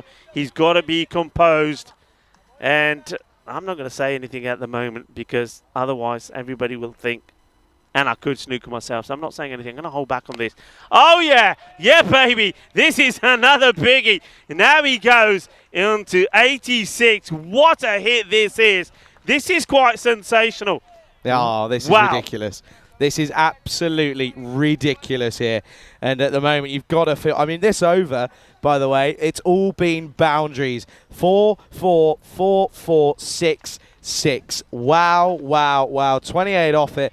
138 for 2 at the end of the 7th over. This is what's coming up tomorrow. Yeah, this is coming up tomorrow in... this is happening, of course, in Malta when it's going to be, of course, the 2nd versus 3rd qualifier. 4th place playoff as well, and then of course the final. And Switzerland looks like have already put their place in the final. Romania, unfortunately, they're playing in the 4th place playoff, and the other qualifier yet to be decided. It's cricket happening there. Sher Ali started this series with a golden duck.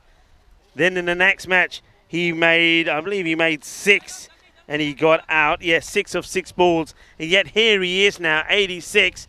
He's at the non-strikers then for the moment as Ahmed will continue his assault. And, well, that will help to get Sher Ali back on strike. The umpire signalling that there is a little bit of bat on this. Seclain, can he spoil the party here? And yeah, the other thing, Charlie pointing out to me, have a look, of course, at the time again. Wow. Not again. Not again. Wow. How many is it twice today? Yeah, for them, twice. Portugal have done it as well. Okay, here he is, Sher Ali, back and strike. This partnership already worth 105 in 31 deliveries. We saw a 100 partnership in the series here in 30 balls, but that is just amazing. That is filthy. That is absolutely filthy. Come on then, Sher. And this time, even the miscues here are pushing the fielders. This might go all the way. It does. He's got nothing of that. It's an inside edge. He's got nothing. He's clothed it, but he's still got the power to take it to the boundary. Yeah, so 4 more, and now he moves into 90s, and he will know in his mind he is 2 hits away for doing something amazing here. 2 hits away. Sher Ali. He tries to focus, tries to keep it out of his mind. It's Sakhlane seeing if he can get the breakthrough. He's taken 2 for 20. 90 on the board for him now. Oh, no wow. way. No way, Jose. Sher Ali. This is incredible. No, hang on a minute. What's he celebrating? No. Get back there. He ain't done it yet. No. Unless we're wrong. That's 96. What's going on here? What's he doing? Calm down. Oh, you haven't done that now. You haven't done it. I tell you what. If he gets out before he gets to the 100, no. you're all getting a whipping. He apologises. He's apologised. He said they told me to get on him. Look, he's celebrating here, but it's not done. It's false celebrations. Oh, dearie me. We've seen this before in a half century and it never happened. Are we going to see it in 100? Sher Ali, come on, focus. Put it to the back of your mind. 4 needed then. Oh, this is off the pad. Oh, what an arm that is. We're going to have to go upstairs here. We are going upstairs. Ahmed looks pretty happy that he's made his ground, though, here. Let's have a look. I think he does. He's a tall guy. If he's reaching and sliding the bat in, he gets there. It's close, but he does get there. Yeah, he gets there. The bat is down. Oh, wow. Okay, who's the one who's giving false news out there? Because that was naughty. Sher Ali, well, it's a leg by. He now at least, he is as nervous as hell. Now he's not on strike. He's also thinking I've just made myself look like an absolute fool. Yeah. 150 up, though, by the way, here in the 8th over. They've only got 3.5 minutes to get through these next few deliveries. Okay, then it's Ahmed on strike. He's on 34 of 14. Well, hang on a second. Make that 38 because, he's hit that through Darshan Sunasnaya because he's pumped that onto the offside. It's so powerful. Sweden, oh my lord, I did not expect this. One thing I said when I was talking about Sweden is all the time, the 2 occasions I've been to Sweden, I've seen great bowling. I've seen great bowling, great fielding, but the batting always, apart from 1 or 2, hasn't been their strength. That's changed this year. The scores we saw in Sweden, and now they're showing it here. But just look at some of those projected scores here. Don't take a single. Wide. Awful. Rubbish. That's not a good delivery from Sakhlane. Doesn't get it not right. Good. It's rubbish. Simple. Can't bowl this. You can't, man. Cannot be doing this here. Can't be thinking you're going to get away with it. Well, the heat certainly is on here for Hungary and Sweden turning on the side. I mean, of course, Hungary, they'll be saying, well, they've done it to us, we can do the same, and they can. They've got the batting to do it, but it's very unlikely.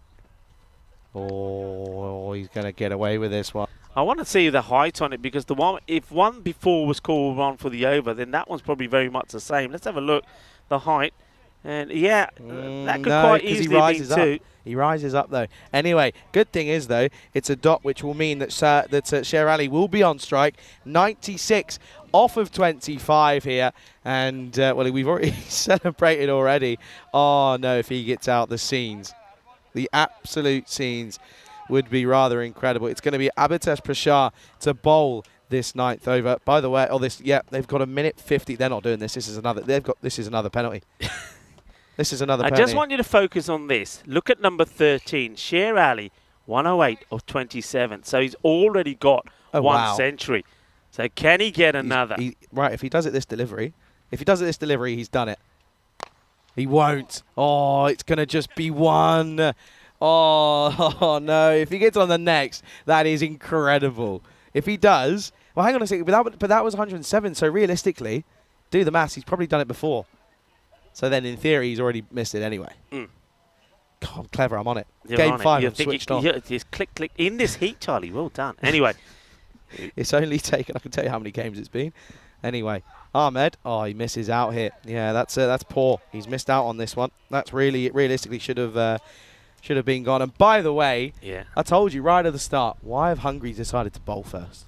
We both said the same. It's just a, for me, it's a no-brainer. Big Or as time. you would say, it's a brain fart. Why would you do that? I mean, you've got to. I mean, and the thing is, they're out there. Every minute they're out there now. Every second they're out there, it's hurting them. You're in the heat. You've been hit all over the place. I mean, this is another one that gets smashed down the ground. It's 4 more runs into the side screen. So the pain, they're absorbing it. They're taking it. They're taking a battering. They're taking a hammering. And another boundary. 160 now. And where is this going to end? This is just quite incredible. And Saeed, I've got to say, I mean, everybody's talking about Sher Ali. Don't forget Saeed here, 42 of 18. He's played his part. And the other thing that they've allowed Sweden to do is get another batter in form. Yeah, it's just not happening for Hungary here then, is it?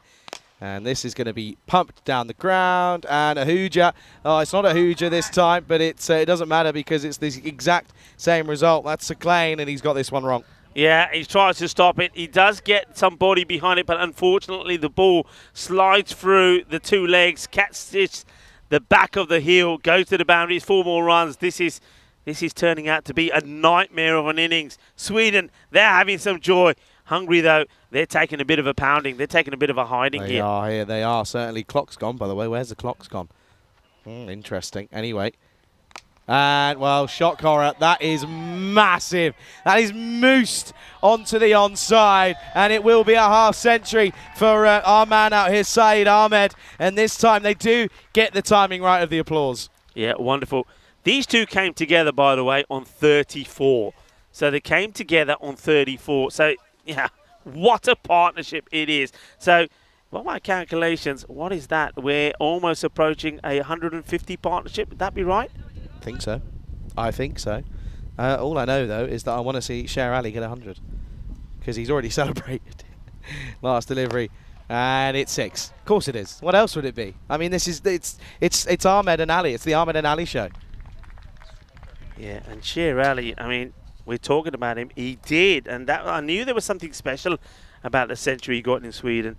He scored it off just 25 balls, which is the record. That is the end of the over. Is he going to do it here? Well, he's already had the celebrations for it when he got a boundary to get to 96. Since then, he's only hit a couple more runs. He hasn't been able to find his boundary. He's probably as nervous as anything. 181 for 2 as we go into the last over. And this partnership now has gone past the 150 mark. What a partnership. And one thing that we saw there is the umpire just holding out his palm and patting his chest means that there will be the 5 penalty runs have been added as well. So this nightmare of an innings continues for Hungary. Thing is here now. This is the thing I'm saying here. All right, I'm talking about Sher Ali getting his century. 200. 200. 200. Anyway, it's going to be all Hassan. He went for 22 in his first over. Uh-oh. Anyway, 97. Oh, up in the air. No, don't do this. Oh, he's fumbled it. I can't believe it. Oh, he's fumbled it. Of all the players, I cannot believe what I've seen. Dara Peretti puts down Sher Ali on 97. I cannot believe this. No way, Jose. Sher Ali gets a life on 97. I cannot believe what I've just seen.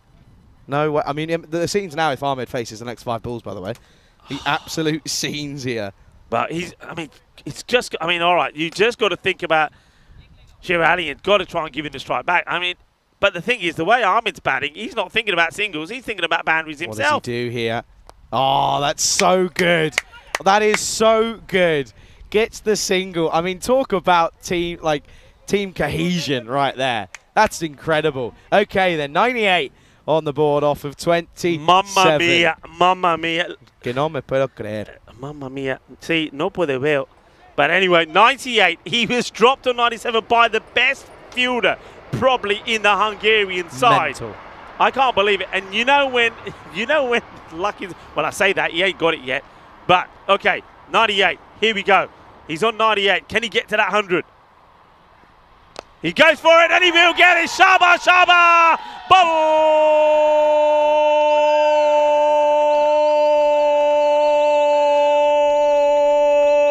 Buller. Take a bow, Sher Ali. Well, he kisses the floor and he gets a standing ovation. Sher Ali, he scored the fastest century that we've seen on the European Cricket Network in Sweden, and now he's done it again. He gets another one. He got a life, didn't he? Big time. I called it when he got onto 50, and now that he's got that century, I can share something with you, Charlie. When I saw him this morning and we shook hands, I said, Sher Ali, I missed your century in Sweden. Get me another one today, will you? And that is no word of a lie. And Sher Ali has done just that, and he ain't finished yet as he pumps another one out of the ground. 110. Now he moves on to Charlie. Sher Ali, what a player, what a performance. Yeah, he's all right. That's absolutely outstanding. It's been incredible to watch here. Look at this, by the way. 195 for 2 on the board with 2 deliveries left here. I mean, what we're witnessing here is absolutely outstanding, Rico. And, well, Sher Ali, 110 off 29. Is it going to be more? Yes, of course it is. It goes again. This is absolutely outrageous. 200 comes up. Absolutely incredible. This is a special day, folks. It's history in the making. How many times have we got to the 200? Not that many times. I know that I saw it once in Malta when the Super Kings brought up 100. Everybody knows that match because, well, they were up against Goza and Goza were all out for 6. But this is something sensational. 201 for 2, a ball to go. What are we seeing here? And Sher Ali, 116 of 30 balls. Here we go then, last ball time. The over's gone for 20. Oh, and it's going to be a doctor finish. Oh, dear. Well, I tell you what, there's one man that this is going to be all about, and it's him, Sher Ali. Sir, take a bow, because what you've just done here is absolutely incredible. Also, Ahmed, do the same, because 59 of 22 ain't that bad. Oh, what a partnership from these two. Absolutely sensational, Sher Ali. Well, look at that. I'm loving that moment. As the Hungarian players, of course, will congratulate Sher Ali. He has done it again. We saw him score a century in Sweden, and now he's shown the world just what a player he is. Just remember that, though, and all of the young players that are watching, remember that. His first innings here, he was out first ball for a golden duck. Derek quacked him off. Remember that? Then he came out and he made 6 of 6 balls, and now, third time of asking, he's gone out there, he's battered the bowlers all over the place, and he has scored 116 of 31. The European Cricket Network making players' dreams come true, and Sher Ali, his dream has come true. He celebrated that 196, by the way, and we thought that was a bad omen. And then when Dara Peretti got the chance to remove him on 97, we thought, well, there you go. That's why you don't celebrate early. But the catch went down. Then after that, the rest was history. Oh, it was insane. And this one was over the offside. And this was, of course, as he almost got there. And, well, what you see here is, well, this was a fumble as it was put down. That was the catch. Dropped on 97 by one, again, Rico said it once, probably one of the best fielders here in Budapest. And this was it. Full, slow, pumped down the ground. And it was celebrations all around the ground. It's been an absolute pleasure to have been here in person to witness what we've seen, which is realistically the only way you can put it and describe it is pure greatness. An international century. We've seen 2 centuries here in Hungary. We know that there was one from Daniel Akbar in that European Cricket Series, the player from the Budapest Blinders, and now we've seen one from the Swedish incredible player, Sher Ali. He's already on that Hall of Fame with that record century of 25 balls, and now he's done it again. What a knock, what a player, what a moment. And folks, what a moment for you. Everybody is just, well, they can't believe it. We also get to the 200. Nick Devonshire is gifting another European Cricket membership because he does it every time there's a 100. Absolutely unbelievable. And Santosh is the lucky man who gets the membership. Absolutely unbelievable. What a day, what a moment. And Charlie, what a delight and what a privilege to be here and see innings like that. Dave Bees turned around and said, will Hungary turn up or just forfeit? Well, do you know what I want to see from them? I want to see them swing.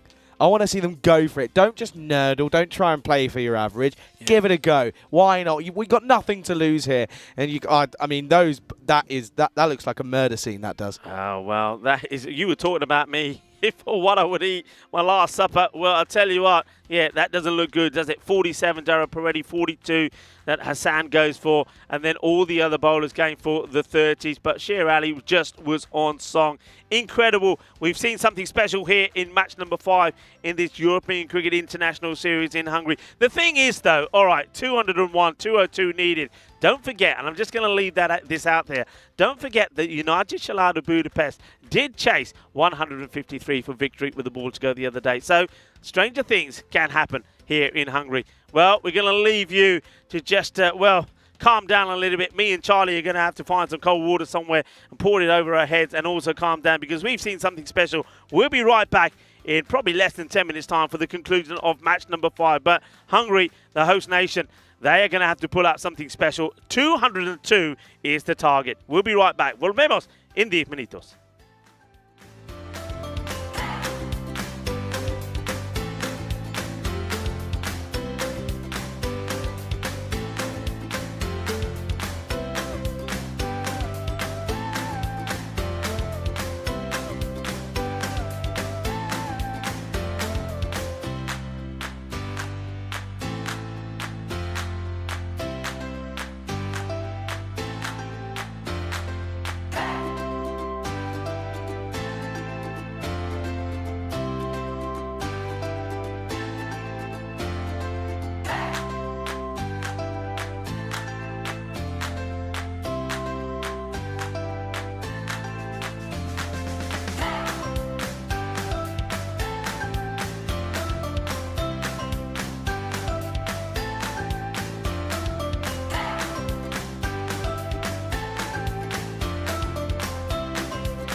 This European Cricket International is proudly brought to you by HCL Software and Bizaway. Good afternoon, good evening, welcome for the final time here on this Saturday evening. And welcome to the GB Oval here in Budapest, Hungary, just outside Budapest, about a half an hour drive. And well, Sweden, well, they have just set the world alight, 201 for 2 off of their incredible 10 overs. It was insane, it was incredible. Sher Ali, 116 not out on 31. Saeed Ahmed, 59 not out off 22. Sher Ali dropped on 97 by the openers here, or one of them as well, in Ashrith Dara Peretti. There he is, the main man himself. He's in the covers. There's a late wicketkeeper change as well, by the way, as Takawi is going to be the man with the gloves. And yeah, it's going to be Khalid who will take this first over. I mean, what we've just witnessed there, folks, is something incredible. And if you're not entertained over the last 48 hours or so with finals day yesterday, and with the likes of Dara Peretti hitting 5 sixes to win a game, chasing 31 off the last over, and well, in that final as well, that came right down to the wire for the blinders. If you're not entertained, I don't know how or why or what you're expecting. But all I know is that if this is going to be a chase, a successful one at that, it's going to have to be a record-breaking one as well. Good start, though, as Ravindran just plays at this wider delivery from Khalid Zahid. And it's a pleasure to welcome back a man who is still gathering his thoughts. It's Rico Fool. Well, I mean, what can you say? Wow, you know, when you just have a feeling. A few people I spoke to in the ground this morning, I said, I think there's 100 today. I think when we drove in, I mentioned it to Simon and Onka and said, we're going to see 100 here today. Somebody's going to score 100. And it happens. I spoke to Ali before the start when I shook his hand. And I said, hey, you scored 100 and I wasn't there. Score one for me today. The same way I did with Taranjit, by the way, there in Romania. I can't believe it. And he goes and does it. And the thing is, I felt pretty bad because when I said that to him and he went out to bat, as this one goes for 4 runs, he got a first bowler. He was out for a golden duck. And I thought, oh, my God. And I had visions because I said it when he was with the coach as well. And I thought the coach is going to come up to me and say, Rico, see what you've done? Because you said that to him, he's out first ball. I'm gonna go and put a complaint in. You've gone into the mind of my player, and he's done it. He scores that 100. It's quite amazing. Oh, what 100 it was, breathtaking. And I hope, and I'm sure people around the world just enjoyed that very special, memorable moment. And not only that, 100 and I think it was a partnership of 167 as well between him and Zahid. And they also get the 200 on the board. So it's yeah, you're right, Charlie. It's what we do is we provide a frenzy of cricket and entertainment. We are cricketainment, and if you've been watching the cricket, and I know a lot of people are, how can you not be entertained by what you see? There is no better. It's the best cricket on the planet anywhere. Absolutely. There's no way that you can see that anywhere else. It's incredible. That's a wide from Zahid. Yeah, I can't believe what we just witnessed there, Rico. I mean, again, it's something that if you're not there, then you don't believe it. Unless you see it live and in person, you don't believe what anyone tells you. No. But the thing is, it's the way it happens as well. I mean, don't forget, we don't do things easily. We don't do things without drama. As this one will be nothing. Remember, he's celebrating after hitting a 6 when he's on 90. He gets the 96 and they're all applauding. He's a non-striker who's giving him a hug. He's celebrating, takes the helmet off. And we're saying, no, it's not there yet. So he gets cooked, really. And then he gets dropped on 97. But he does get there. And, you know, like I say, there's always a bit of drama. And that's what we're about, cricketainment. And what a great day it's been here today. And, yeah, I think I agree what Dave is saying. Dave is saying, come on, Hungary, make a match of it. Yeah, 100% Dave. Go out there, be positive. And let's just hope that these two batters that know each other very well, they play for the same team. The captain of United Chelado Budapest is out there with Ashrith Dara Peretti. Let's hope that the two of them can finish well. Ashrith, particularly, top-class player, just hasn't got going today. Can he show what he can do in this innings? Yeah, he needs to find a way, doesn't he, in reality. This one is an inside edge. He's had a bad day, has Dara Peretti, isn't he? Yeah. Bad day. End of the first, it's 10 for no loss. Yeah, he's had a bad day, but there's only one way you can put it right, and you can do the same thing that Sher Ali did, because up until that 100, he'd had a bad day as well. As I said before, a golden duck, 6 or 6 balls in match number 2, and then just like that, he clicks and he scores a century. And the same thing could happen to anybody, and Daryl Peretti will be hoping that he's able to do that here. Yeah, for sure. And at the moment, though, you can see 10 for none after 1. They are well behind the rate. And, well, that rate started at 20.1 and over. So, or 20.2 indeed, in fact. But, I mean, realistically, the thing I don't want to see, I don't want to see him block out. That'd be so boring and such a poor way to end it.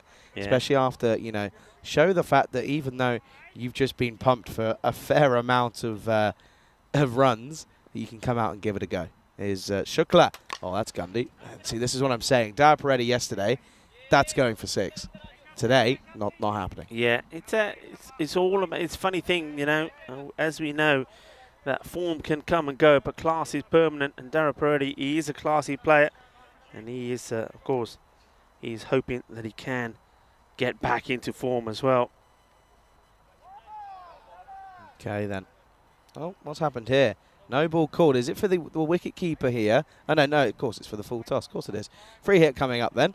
And I was surprised at what was going on there. Wasn't sure. Yeah, what you will have noticed there, as this one is high up in the air, Doesn't opportunity. Matter. Doesn't matter because it's a free hit. Free hit, won't be out. But what I was going to say, what you would have noticed there is that Sher Ali is not behind the stumps. I already mentioned it. So did you? Yeah, I'm there, mate. Don't worry about it. Before I got there. So Zakir Takawi will not be bowling. You're still a little bit. Listen, of course I am. I've just seen something amazing, and you know, when you see amazing things like that, yeah, it throws you a little. I think a lot of people. But I'm glad to have you here with me, switched on. That's why I have the young blood around me. Somehow I've switched on more in the last game of the day than I have throughout the entire day. Don't know how that works. Make it make sense, please. I'm begging you. Okay, then. Full toss. This gets blasted, and wondering if this gets called by the umpires. It's pretty high.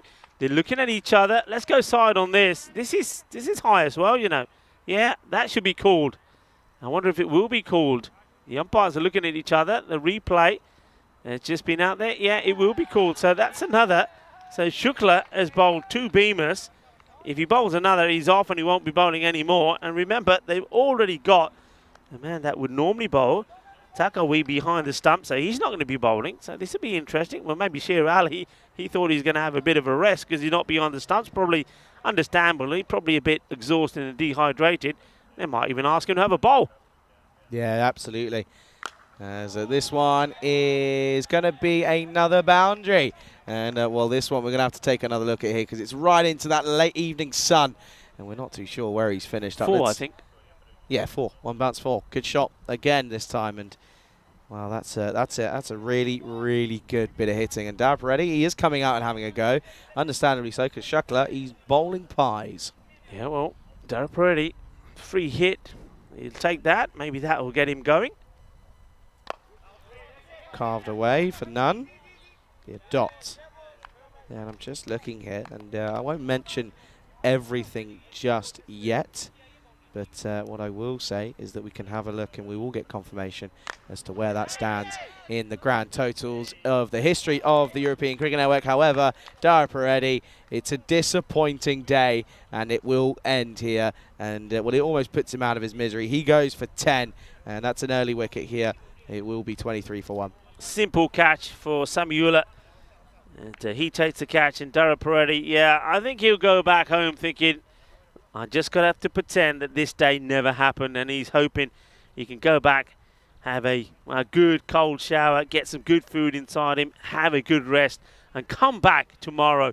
And maybe tomorrow he'll show us all the real quality and class of the player that he is. But today it just not happened. And of course we all have those days, and today unfortunately is one that Daryl Peretti will want to forget. And don't want to rub it in anymore, but don't forget Daryl Peretti also had the opportunity to remove Sher Ali on 97. He dropped him and it was an absolute sitter. So that's just been the sort of day he's had. He needs to forget about it, put it out of his system, come back stronger and better tomorrow. Yeah, big time, that is for sure. Got to try and work out, though, as well, this is going to be Stan Ahuja who comes in here. Stan does normally like to take a bit of time to get going. I hope he doesn't hit. Give it a go, Stan. Because at the moment that run rate's already at 21.5 and over. Well, they started at 20, so already going up a couple of runs here. Shakula, don't bowl another beamer, because otherwise you'll have to be brought off. That's going to be into the onside for 1, and Stan Ahuja is off the mark. Yeah, nicely played, but interesting though, isn't it? I mean, I just want to. I know you got your batting order and you go with it. Let's just have a quick look at who they got the other side. They bring Yadwinder Singh into the side, right? The man who played for Duna Bigdani. He's been opening the batting for Duna Bigdani, and the way he plays is just all on attack. He scored a couple of half centuries in the European Cricket Series here. Why not give him a go? You've seen Stan. You know, Stan, we know, he's been in okay form. We've seen the likes of Mark Ahuja. We've seen Safi. We've seen Rasik. You've got Yadwinder there. Give him a go. What do you got to lose? There's 200 on the board. Just say to Yadwinder, look, the way that you've been playing, aggressive stuff, go after everything. Just go out there and go out and have a ball. So they've got options, but at the moment they're going with the safe one.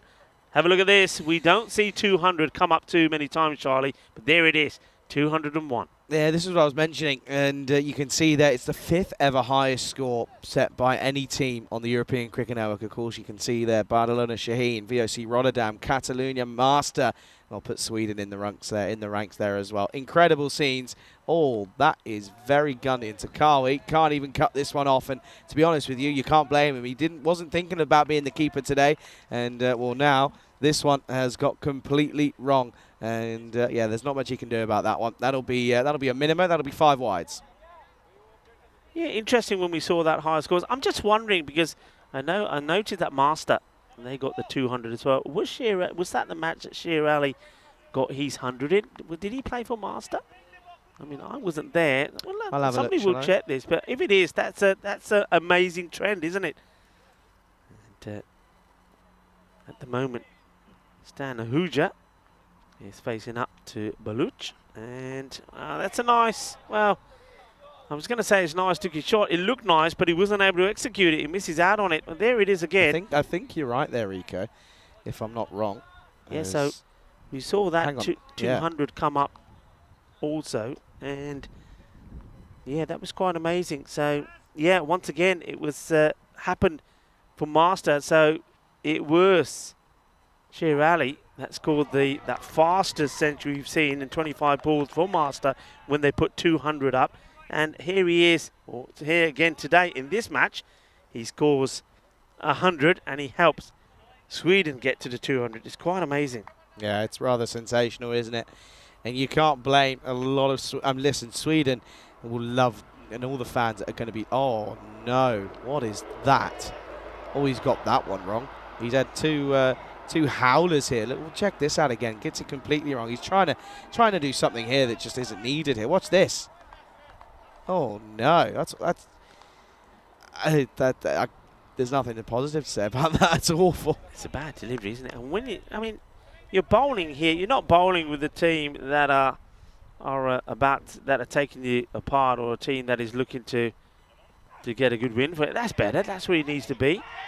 No. No, this is not bump. out. Surely this is bump. Of course it's bump ball. They're going to check it. Sher Ali thinks he's got him here. I'm very sure. Yeah, bump. Yeah, bump ball. No way. No. Stop it. Yeah, bump ball. He hits it into the deck. And, well, Sher wants it. Of course, he wants some more limelight, wants some more glory. But I'm pretty sure. Watch this here. This ball, he's playing it into the deck. Look. Oh, hang on. Hang on. I'm going to look at it again. Hang on. No way. Does it go? Oh, is the ball coming up onto the bat? I think he gets it. And I think it's given. Yeah, yeah, we were wrong. Entirely wrong, and I'll be the first to admit it. Sher Ali, well, he knew something that we clearly didn't. He was out there, and look, he says, yeah, no, I know it's gone. I know it is. And, well, fair play. He's having a great, great day. Stan Ahuja will go. It's 30 for 2. Yeah, let's watch this again. I mean, when you look at it first time, you think, yeah, surely he's played it into the deck. Even there, I'm questioning myself again, but I think what it is, the bat has gone into the deck, but the ball has come up and hit the bat on the way up. So it's not a bump ball. And Sher Ali, well, he was 100% right. He was calling for the review straight away. Of course, we do it automatically. So, unfortunately, Stan Ahuja will go for 1 on ball number 4. So, he's not wasted too many deliveries. Sher Ali takes the catch, the Centurion. And Baluch, after bowling, well, you've got to say, some Gundy balls, he gets his wicket. Yeah, surprised him with the straighter one, clearly, at the moment. But another train whizzes past and another wicket will go. Zahir Safi will slowly make his way out to the middle here. It's 30 for 2 here. And halfway through the third over.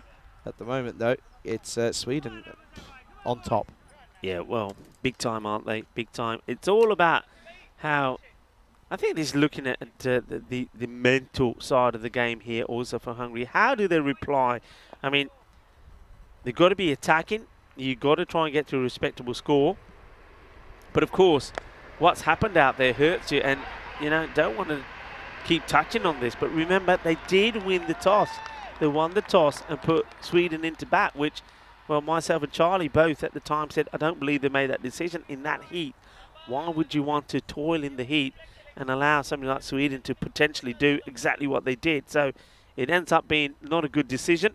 And as a result of that, they find themselves in this real awkward situation. That's not a bad delivery. And, well, good dandy footwork from the non-striker, but some, well, not so dandy footwork from the fielder, Saeed Ahmed, who makes a stop, and they'll get just a couple. Yeah, big time. Rico, food plans tonight? Oh, I don't know. I haven't really thought about it. I think it's so hot at the moment, and I've been drinking gallons. You'll be pleased to know I've almost finished 2 bottles of water. I know you'll be telling me off when I was in Romania for not drinking enough. Drank so much water, I think I've got a belly full of liquid. When I get back, I'll be certainly having a few more cold drinks. So I don't think there'll be any room for any food, but we'll have to wait and see. So no plans at the moment. Don't forget, we did have a very nice curry here as well. Thanks to Stan Ahuja for arranging that for us. This is going to go all the way. And I get the feeling that's probably leg buys, is it? Should be. Anyway, end of the over. It is leg buys. It'll be 36 for 2 after 3. Yeah, I know what I'm having. Yeah, already? This chicken wrap I had the other day. Sensational. From where's that then? Oh, it's you just, ordered it in? Yeah, I just found it on the app, and oh, it's so good. I'm going to have to try and remember what it's called. But it's so good. I'm trying to remember what it's got in it. It's like a barbecue chicken kind of vibe, I think. No, it's not. I lie. Chicken wrap. I don't mind that, actually. So it's a good meal, isn't it, for when it's nice and hot like that. Chicken wrap is pretty light. It's not too heavy. But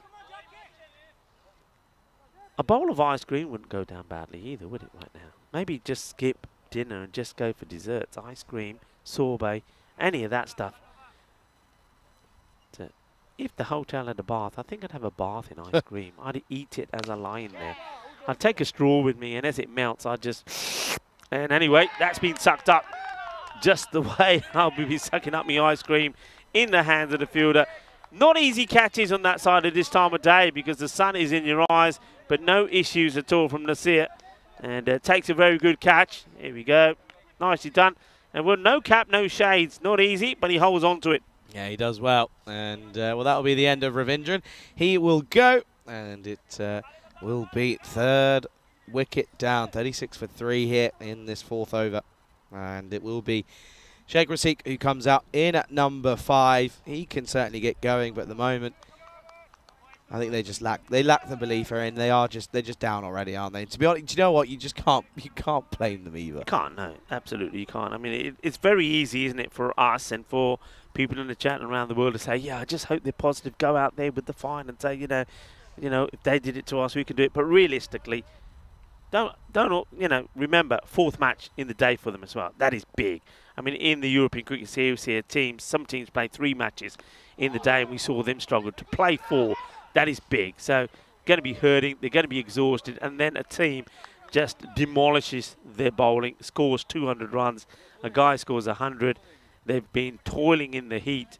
And now you've got to try and be positive and go out there and score big runs. It's a hard one to do. It takes a real positive mindset to do that. And not everybody has it. But can Safi or Rasik at least get an own personal highlight? Well, this one is blasted hard. It could have been a catch. It was hit like a bullet, really. And Prashant Shukla gets hands to it, but couldn't hold on to it. Oh, that would have been a great catch. It was hit so firm at him, straight at him. Didn't have to move, but he puts it down. He shells it. That's a tough one to take this time, yet again. And well, of course, now it will be that Zahir Safi gets dropped on 1. Yeah, gets dropped. In comes Zahid. This has really just been scuffed up, but doesn't go to the fielder. In fact, there's no power in it at all. It's an easy stop for Saeed Ahmed. And don't forget the part he played in when he was out there with Sher Ali, giving him support all the way. That partnership, 167 it was. And again, once more. Just this time, should just be the one, and will be. Yeah, a little bit lackluster though, isn't it? It's a tough one to take. It really is, though. You have to say it is a tough one here for Hungary, coming off the back of a good win against Portugal, and they were thinking, okay, we're right up for this one. Well, this is up in the air. Chance. Yeah, taken. Good catch, and it will be Safi that goes. So the drop is only worth the one, and it's 39 for 4 at the end of the 4th over. And this could be a really low total if they just go from the off hit.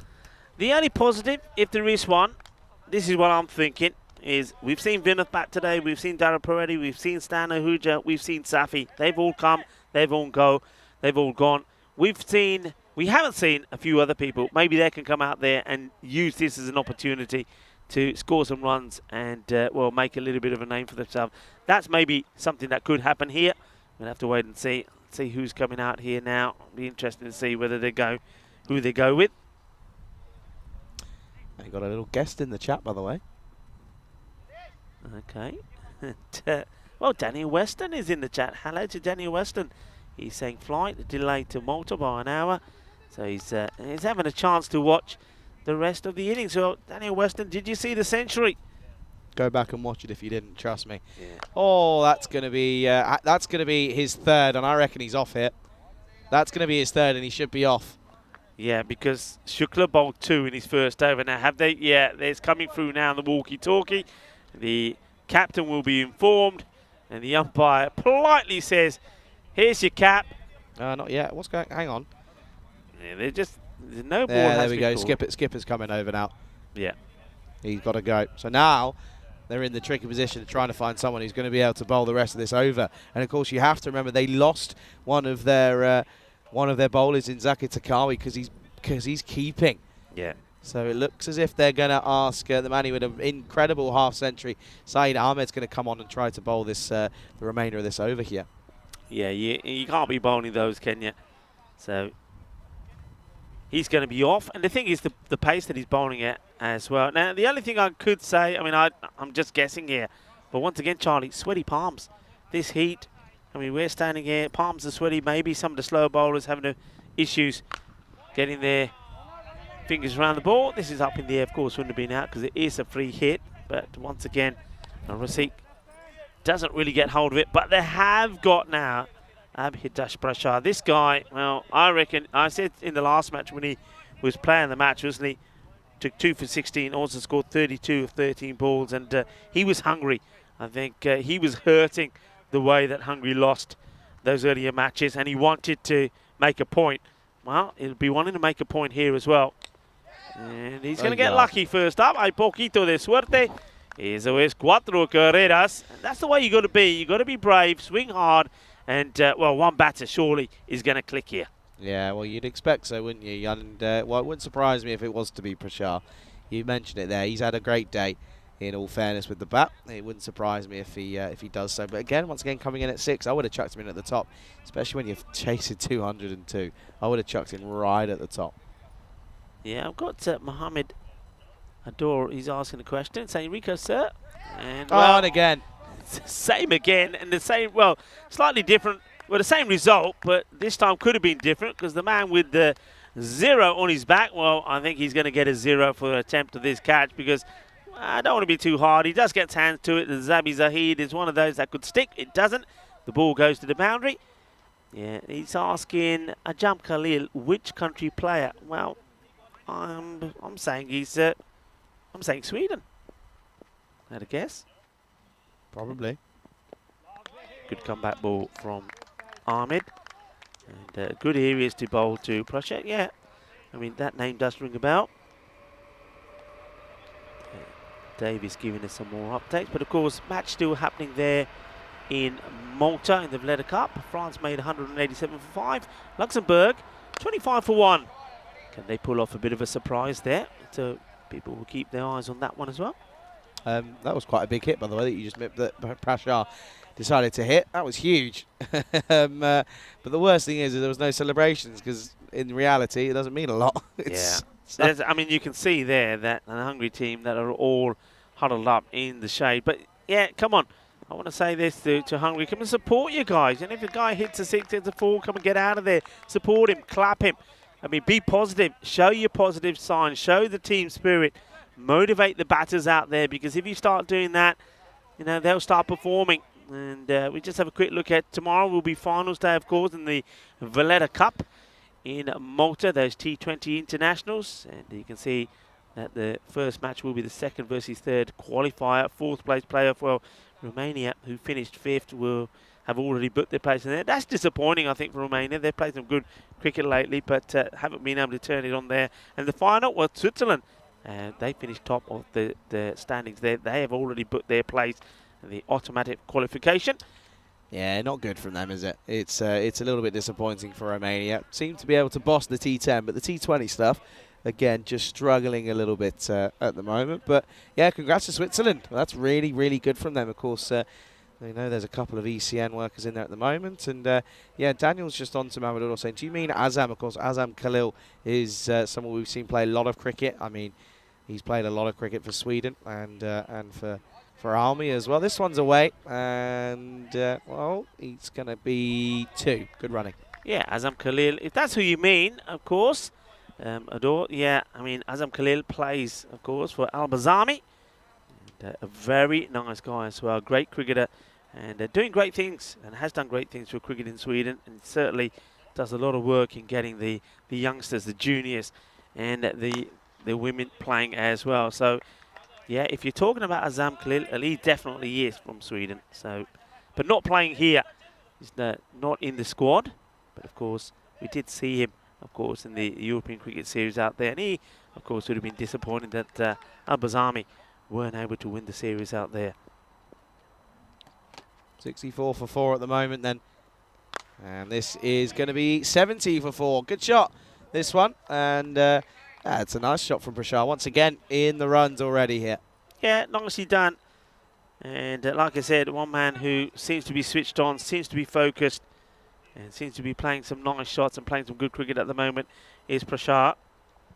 He himself, I think, if he's honest with himself, he'll be perhaps a little disappointed with his performances with the ball. But he's not for one of not trying. It's a good delivery.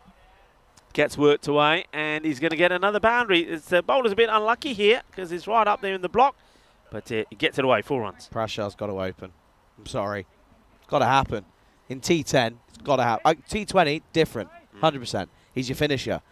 But he's got to open. It's T10. You've only got 60 deliveries. He's faced 7. He's already on 24. Yeah, I hear you. And I don't think it's a bad shout. But at the same time, look at the other names on there. We could be saying they should be opening as well. It's about who you go for. This one will be the wicket. And every time I try and say something good about a batter, every time. So Prashar gets the edge. It's good bowling to him, actually, because he does like to, if you pitch it up, he'll go down the track. If you bowl on the legs, he'll put it away. But that's probably the area to bowl. So well done to Zabi Zahid. He gets the wicket. It's been a good over from him so far. But no, I mean, I still continue that conversation.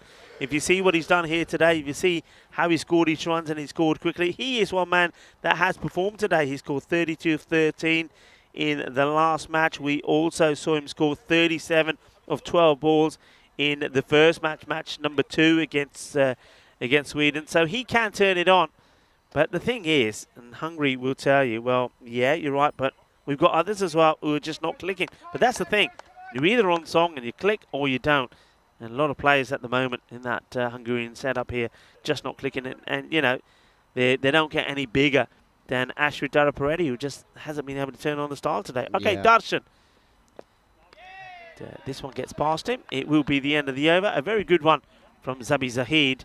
And the score at the end of the 6 over, 74 for 5. Yeah, 74 for 5 with 4 overs going here. And, well, Rico, if they're still actually mathematically in with a chance.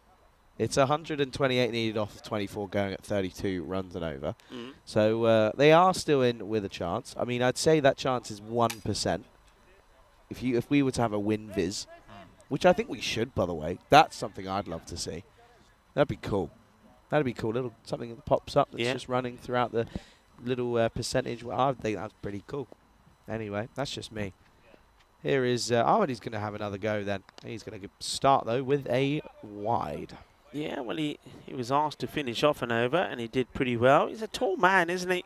If he gets the ball in the right places, he does well. I know he had a good series in the European Cricket Series in Sweden. About a month ago.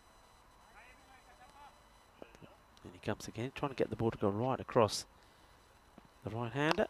And, yeah, good areas at the moment. You see even Rasik is not quite getting the ball where he wants. So even he's not being able to get going. But one thing I would say, and I just touch on it again, you know, that Yadvinder Singh, yeah, put him up there, let him have a go. His hand is another one that you can push up the order. That's where they've been banning higher up the order.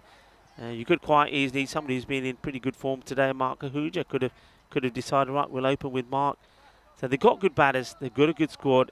I think it's one of those days, I mean, maybe the whole squad would say, look, it hasn't quite been our day. All right, we did get that win. Don't forget, they got a good win against Portugal, who won the first 2 matches, so it's not been a disastrous day. This is the thing, you know, and this is why it's a bit of a killer for them, is the fact that they got that win this afternoon. They came back and were able to get a win, but then they got thumped for 201 runs. I mean, that's just that's the biggest, you know, killer that I've ever seen. And, you know, how do you come back from that? Well, listen, this is the thing. They've got games to play tomorrow, don't they? They've played 4. They've got 2 to come tomorrow up against both Portugal and Sweden. And, well, listen, they're probably going to go to bed shaking because they got PTSD from what's just happened to them here tonight.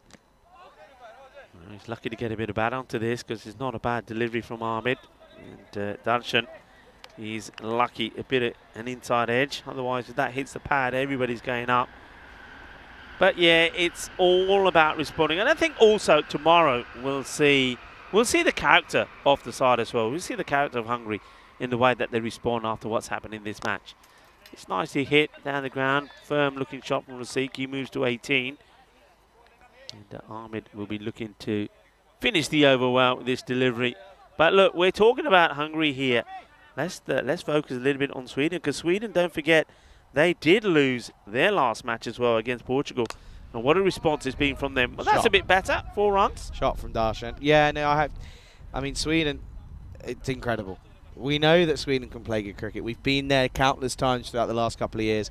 And we know what they're capable of. We know the talent they have in their ranks as well. And it's just over the last couple of years that it's been showing. End of the over, it'll be 86 for 5. And this is what I'm mentioning tomorrow. Portugal, they play 2 games tomorrow. Sweden, they have 3. Hungary, they have 2. Portugal have 3, sorry, as well. Match 6 is going to be the first one. Portugal versus Sweden. Portugal versus Hungary then follows. Hungary take on Sweden once more. And then it's Portugal versus Sweden to finish the 2-week stint here in blistering heat Budapest, Hungary.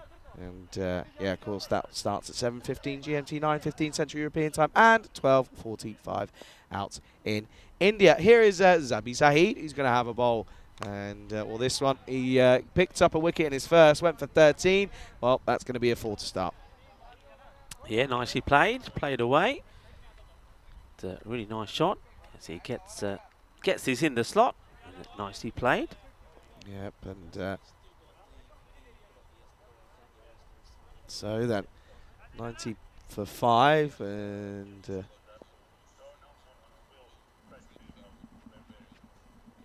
okay then. Well, this one is down the leg side. Good stop from Takari. That'll be a wide. Down wide ball. Rasik still there. He's been joined by Darshan. Okay then. At this stage, by the way, Sweden 139 for 2. So just goes to show how impressive that is. That's an impressive shot though, and Rasik, we know, can do it. And he just hasn't been able to really show it, but he's found a bit of form, got a few runs in the last game, got out cheaply, but now he's into the runs again. Yeah, come on, Sunshine. Shows what you can do. Have a little personal highlight here. And, you know, a few more shots like that. Get yourself to a half century maybe.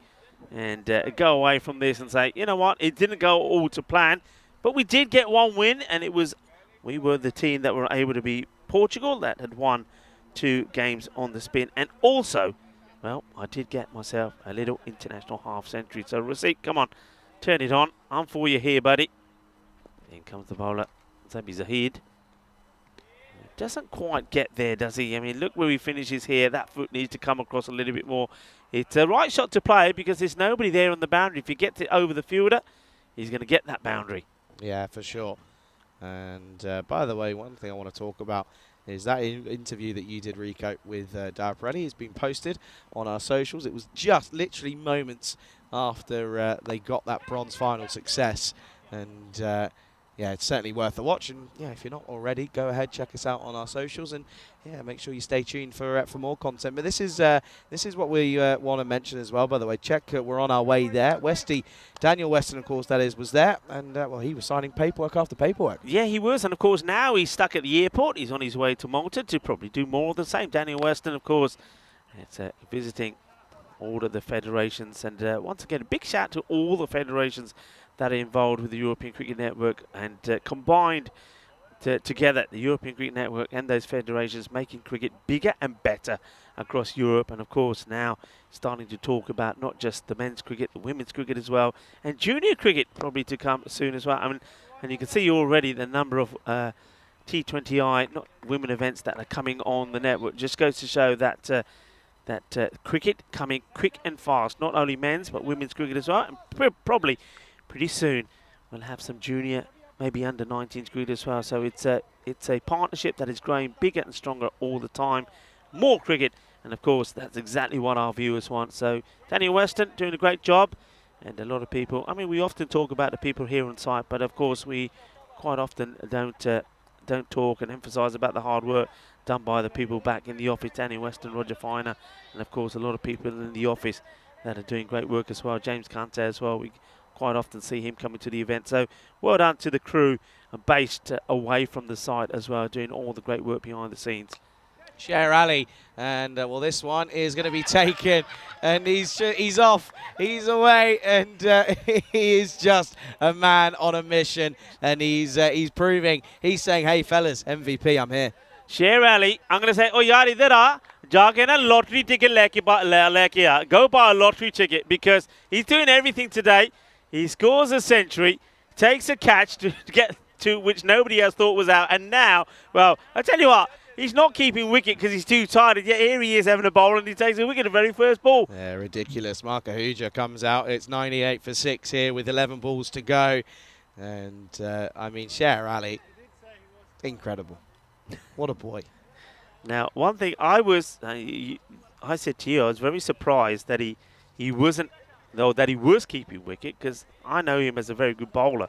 I've seen him bowl really well, and he has also, I mean, we mentioned a few players. We said Kuldeep Gulaya is really toned down extremely, and we talked about Najam Shahzad, the captain of Portugal. Sher Ali as well. I mean, he's shed a lot of weight. He's looking really fit. So I would imagine he'd be bowling pretty well. Now he's bowling a bit of leg spin. It's not what he normally bowls, by the way. Normally he's charging in and getting the big in-swingers in. Well, he's bowling a bit of leggy, and he's doing pretty well. And the umpire just says, hey, Sher, just do me a favour. Just run that way. Don't run in front of me. Okay, umpire, I'll do just that. And this one gets played away. It's the chase is on for the fielder. Iba. He won't get there. It's a 4 runs. So Sher Ali concedes his first boundary, and that boundary also brings up the 100 for Hungary. So they get to the 100, 102 for 6. But of course, they're a long way behind. Just the 100 runs still needed off the next 9 balls then, hey? Just pretty simple. But yeah, Ali, I mean, what a day he's had. And I mean, what a comeback you mentioned as well, as this is down the ground. Another one? No. And Chowdhury's probably going to think, he laughs as well, because he knows, he's thinking, oh, Sher's going to have a go at me. Sher's going to say something, but never within a chance there. But yeah, I mean, Sher Ali, what a day. Coming back from a duck in that first game to then do this is outstanding. It really is. And you just got to give credit where credit's due here. There's Takawi. That's a good stop, the quicker one from Ali. Yeah, and he's probably saying, oh, wait, don't forget, you should be here, so be nice to me. Yeah, nice stop from the makeshift keeper in this one. I want to say as well, though, as this is the last ball of the over. Up in the air, another one. Yeah, Yep. takes it. Of course he does. Sher Ali, honestly, he's away. And, well, he's putting in a shout. Huge, big shout for the MVP award because already has he got more runs than I think anyone at the moment. But at the same time, he's now picking up wickets. He's taking catches. He's doing he's involved in everything. Yeah, I mean, yeah, it's another wicket for him. He's taken 2. Can't do anything wrong. The only thing he could do is injure himself doing a celebration, Sher Ali. Steady on now. Steady on is the end of the over. 103 for 7. Sher Ali, as well as scoring 100, he's now taken 2 wickets. Yeah, well, I think the only other person really at the moment at the end of this day that could be saying to you, Charlie, hang on a minute, what about me? Is of course Simon Gamiri. He's had a good day himself at the bat. Yeah, no, that is true. That is true. He has been really good, but just that poor display by the bowling unit in that last game, wasn't it, for Portugal, that let them down. No, in all fairness, you're right. Suman Gimrit, fair play. Yeah, just have a look at that. He scored 66 in match number 1, player of the match performance. He then scored 28 of 14 in the second match, and then the last match, 42 of 21. So 42. Okay, this one will go all the way, will it? Yeah, just over the fielder. So it's Mark Ahuja that has a hit. Yurwinder Singh, who I said I'd like to see out there, has come out. He's at the non-strikers end. Hasn't faced a ball yet. Will he get one to face? Well, we'll have to wait and see. Well, yeah, we've only got 5 deliveries left. Nice shot, though. Mark Ahuja had a good innings in the first game of the day. And this will be dragged and should just beat the 1. Yeah, so Yurwinder will get a chance. This is what I was saying before. Whatever happens now, it's not important, really, because there's only, 3 balls to go in the innings. But he could have made a few changes and maybe just got Yurwinder higher up the order, but he will get an opportunity now. Of course, he's from Duna Baghdadi, so the Duna Baghdadi players will be supporting him. And I think he's going to go first ball. So not the best of starts at the international level for Yurwinder, but the thing is, like I said, 3 balls to go. He was just going to try and crash this out of the ground. He gets the top edge, and it's an easy catch. Just loses his shape, doesn't he? Gets a nice swivel in, though. Yeah, he does, but it's, wicket then. Good catch by Saeed Ahmed as well. Abizark picks up one for his troubles, and well, at the moment, they're running the risk that they could potentially get pulled out here, Hungary. And, it's 110 for 8. Take a moment, though, to thank all of the viewers for tuning in today. Everyone in the chat, you've been incredible as ever.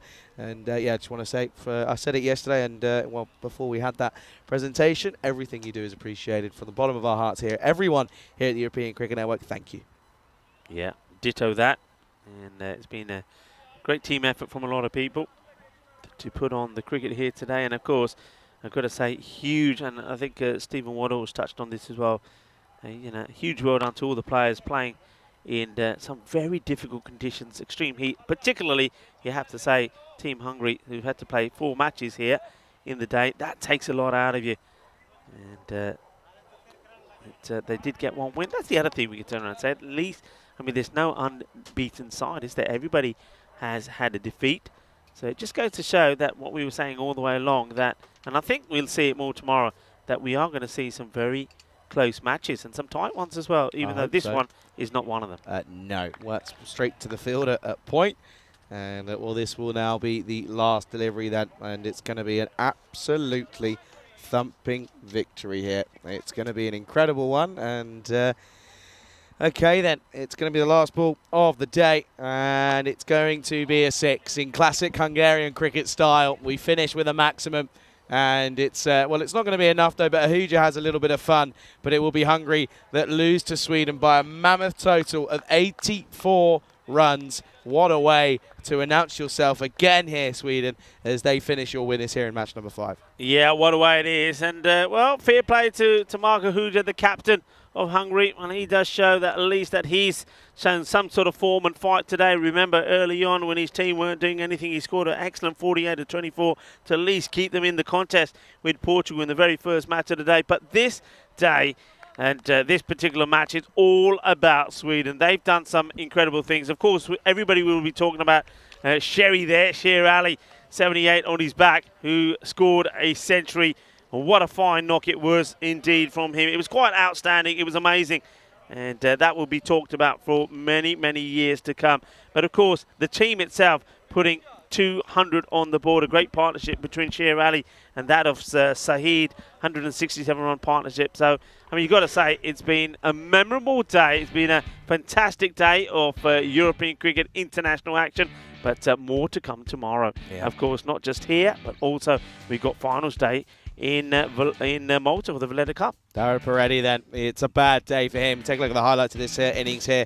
This was a bit of a tricky one. Was it a bump ball? Was it not? Was ended up to be given as, well, Sher Ali took a catch. Of course he did. This one was a little glance off the pads through both leg slip and the wicket keeper, of course. And then, well, eventually he was gone. Safi, he was trying to go for one big one. As you can see there, Safi caught by Sami. This one got through everyone, and it was two of the same as the next very ball. Just managed to get a hand on it this time, did Zabi Saeed. But yeah, realistically though, it was eventually him that got the wicket. You can see there it was a good one as well. Prashar got a few going, and then well, Sher Ali, he got a couple of wickets, and he was off, and rightfully so. And you're not stopping him. You're not stopping Sher Ali, the man who, well, I suppose he had a good rest before he came on to bowl. The man who was too exhausted. You can understand it, to take the stumps, and well, when he did come on to bowl, he picked up a couple of wickets, and he excelled himself a little bit more. This was unfortunately Yadvinder Singh going for a first ball golden duck. Not a good start to his international career, but then I suppose he's going out there with, I think it was 4 balls to go, and he had to swing hard, had to get something going, and he wasn't able to do so. But look, folks, it's been a fantastic and yet memorable day. Another one on the European Cricket Network. I don't know about you, Charlie, but it's always something special. There's always a special feeling when you're here and you see a player score a century. I mean, that's amazing. We've seen it twice here. Danny Akbar did it for the Budapest Blinders. And also, to see a team score 200, you saw that on that graphic there. Not too many teams have done it. What a tremendous start to this European Cricket International Series. 5th highest score ever that we've seen on the European Cricket Network, 201 by Sweden here, and that will stay on the records forever. I mean, that's the beauty of it. They're forever etched in history now. And well, the thing is as well, there's 2 Swedish teams. You've got Sweden national team and Master on there as well. And the funny thing is, you mentioned it, the man himself, Sher Ali, was involved in both of those scores, which is rather incredible. It is incredible. What a player, what a knock. I'm going to try and have a catch up with him before he goes home tonight. It'd be great to have an interview with him, which of course you folks can enjoy on the social media. But it's been a fantastic day. International cricket, I think you can't beat it. I think I love the fact that once we have this 12 days of European cricket series action, that we follow it up with this weekend of internationals. Hungary, we knew it was going to be tough for them. But, I mean, they will take some positive away from here today because they beat Portugal. Portugal looked on song, didn't they? So that was a good win for them. But I think there's a couple of their players that are feeling it a little bit. Dara Peretti, he just needs to go to bed and wake up positive and a different player tomorrow. I still think he's too good a player not to perform in this one. I liked the fighting approach from Abhitash Prashar. I think Hungary need to show more of that from some of the other players. Vinay Ravindran plays some nice shots, but finds a way to get at as well, doesn't he? But they got some good players. I'm looking forward to come back bigger and stronger tomorrow. Portugal as well. They got a defeat. I think we're going to see better from them as well. They would have been a little bit disappointed the way that they bowled to the likes of Hungary and Sweden, though. Well, what about them? What a way to finish. Incredible. It really is. And that's all we've got time for. 5 games here today. And it was a day of 9 games, though, throughout the entirety of the network. And, well, our little Hungarian adventure is finishing tomorrow. 4 games coming right your way tomorrow. Very quickly, though, huge thanks to everyone involved here today, to the likes of the local organising committee and all of the federation, to the players, to the umpires, to our scorers, all the members of the Blue Crew, led wonderfully by Stigsy as well. And one little thing, Tizer, it's your last day here. You won't be here tomorrow. You're travelling tomorrow all the way to Portugal. Thank you. Pleasure as always. And listen, I'm sure that we'll be seeing you in Portugal very, very soon. Lastly, though, to our crew at Spring Productions, thank you once again. In this heat, none of this is easy, and we all appreciate your efforts hugely. And of course, to everyone in the live chat and all of our viewers around the world. Without you, none of this is possible. So thank you. Yeah, thank you very much indeed. And, well, nothing more really to add to that, apart from, remember, we've got another cracking day coming up tomorrow. Not just here in Hungary, but, of course, it is going to be finals day in Malta as well. So do tune in. But for now, until tomorrow, esta mañana, mi familia. Take care, look after yourself, be happy. Have a good evening, everyone.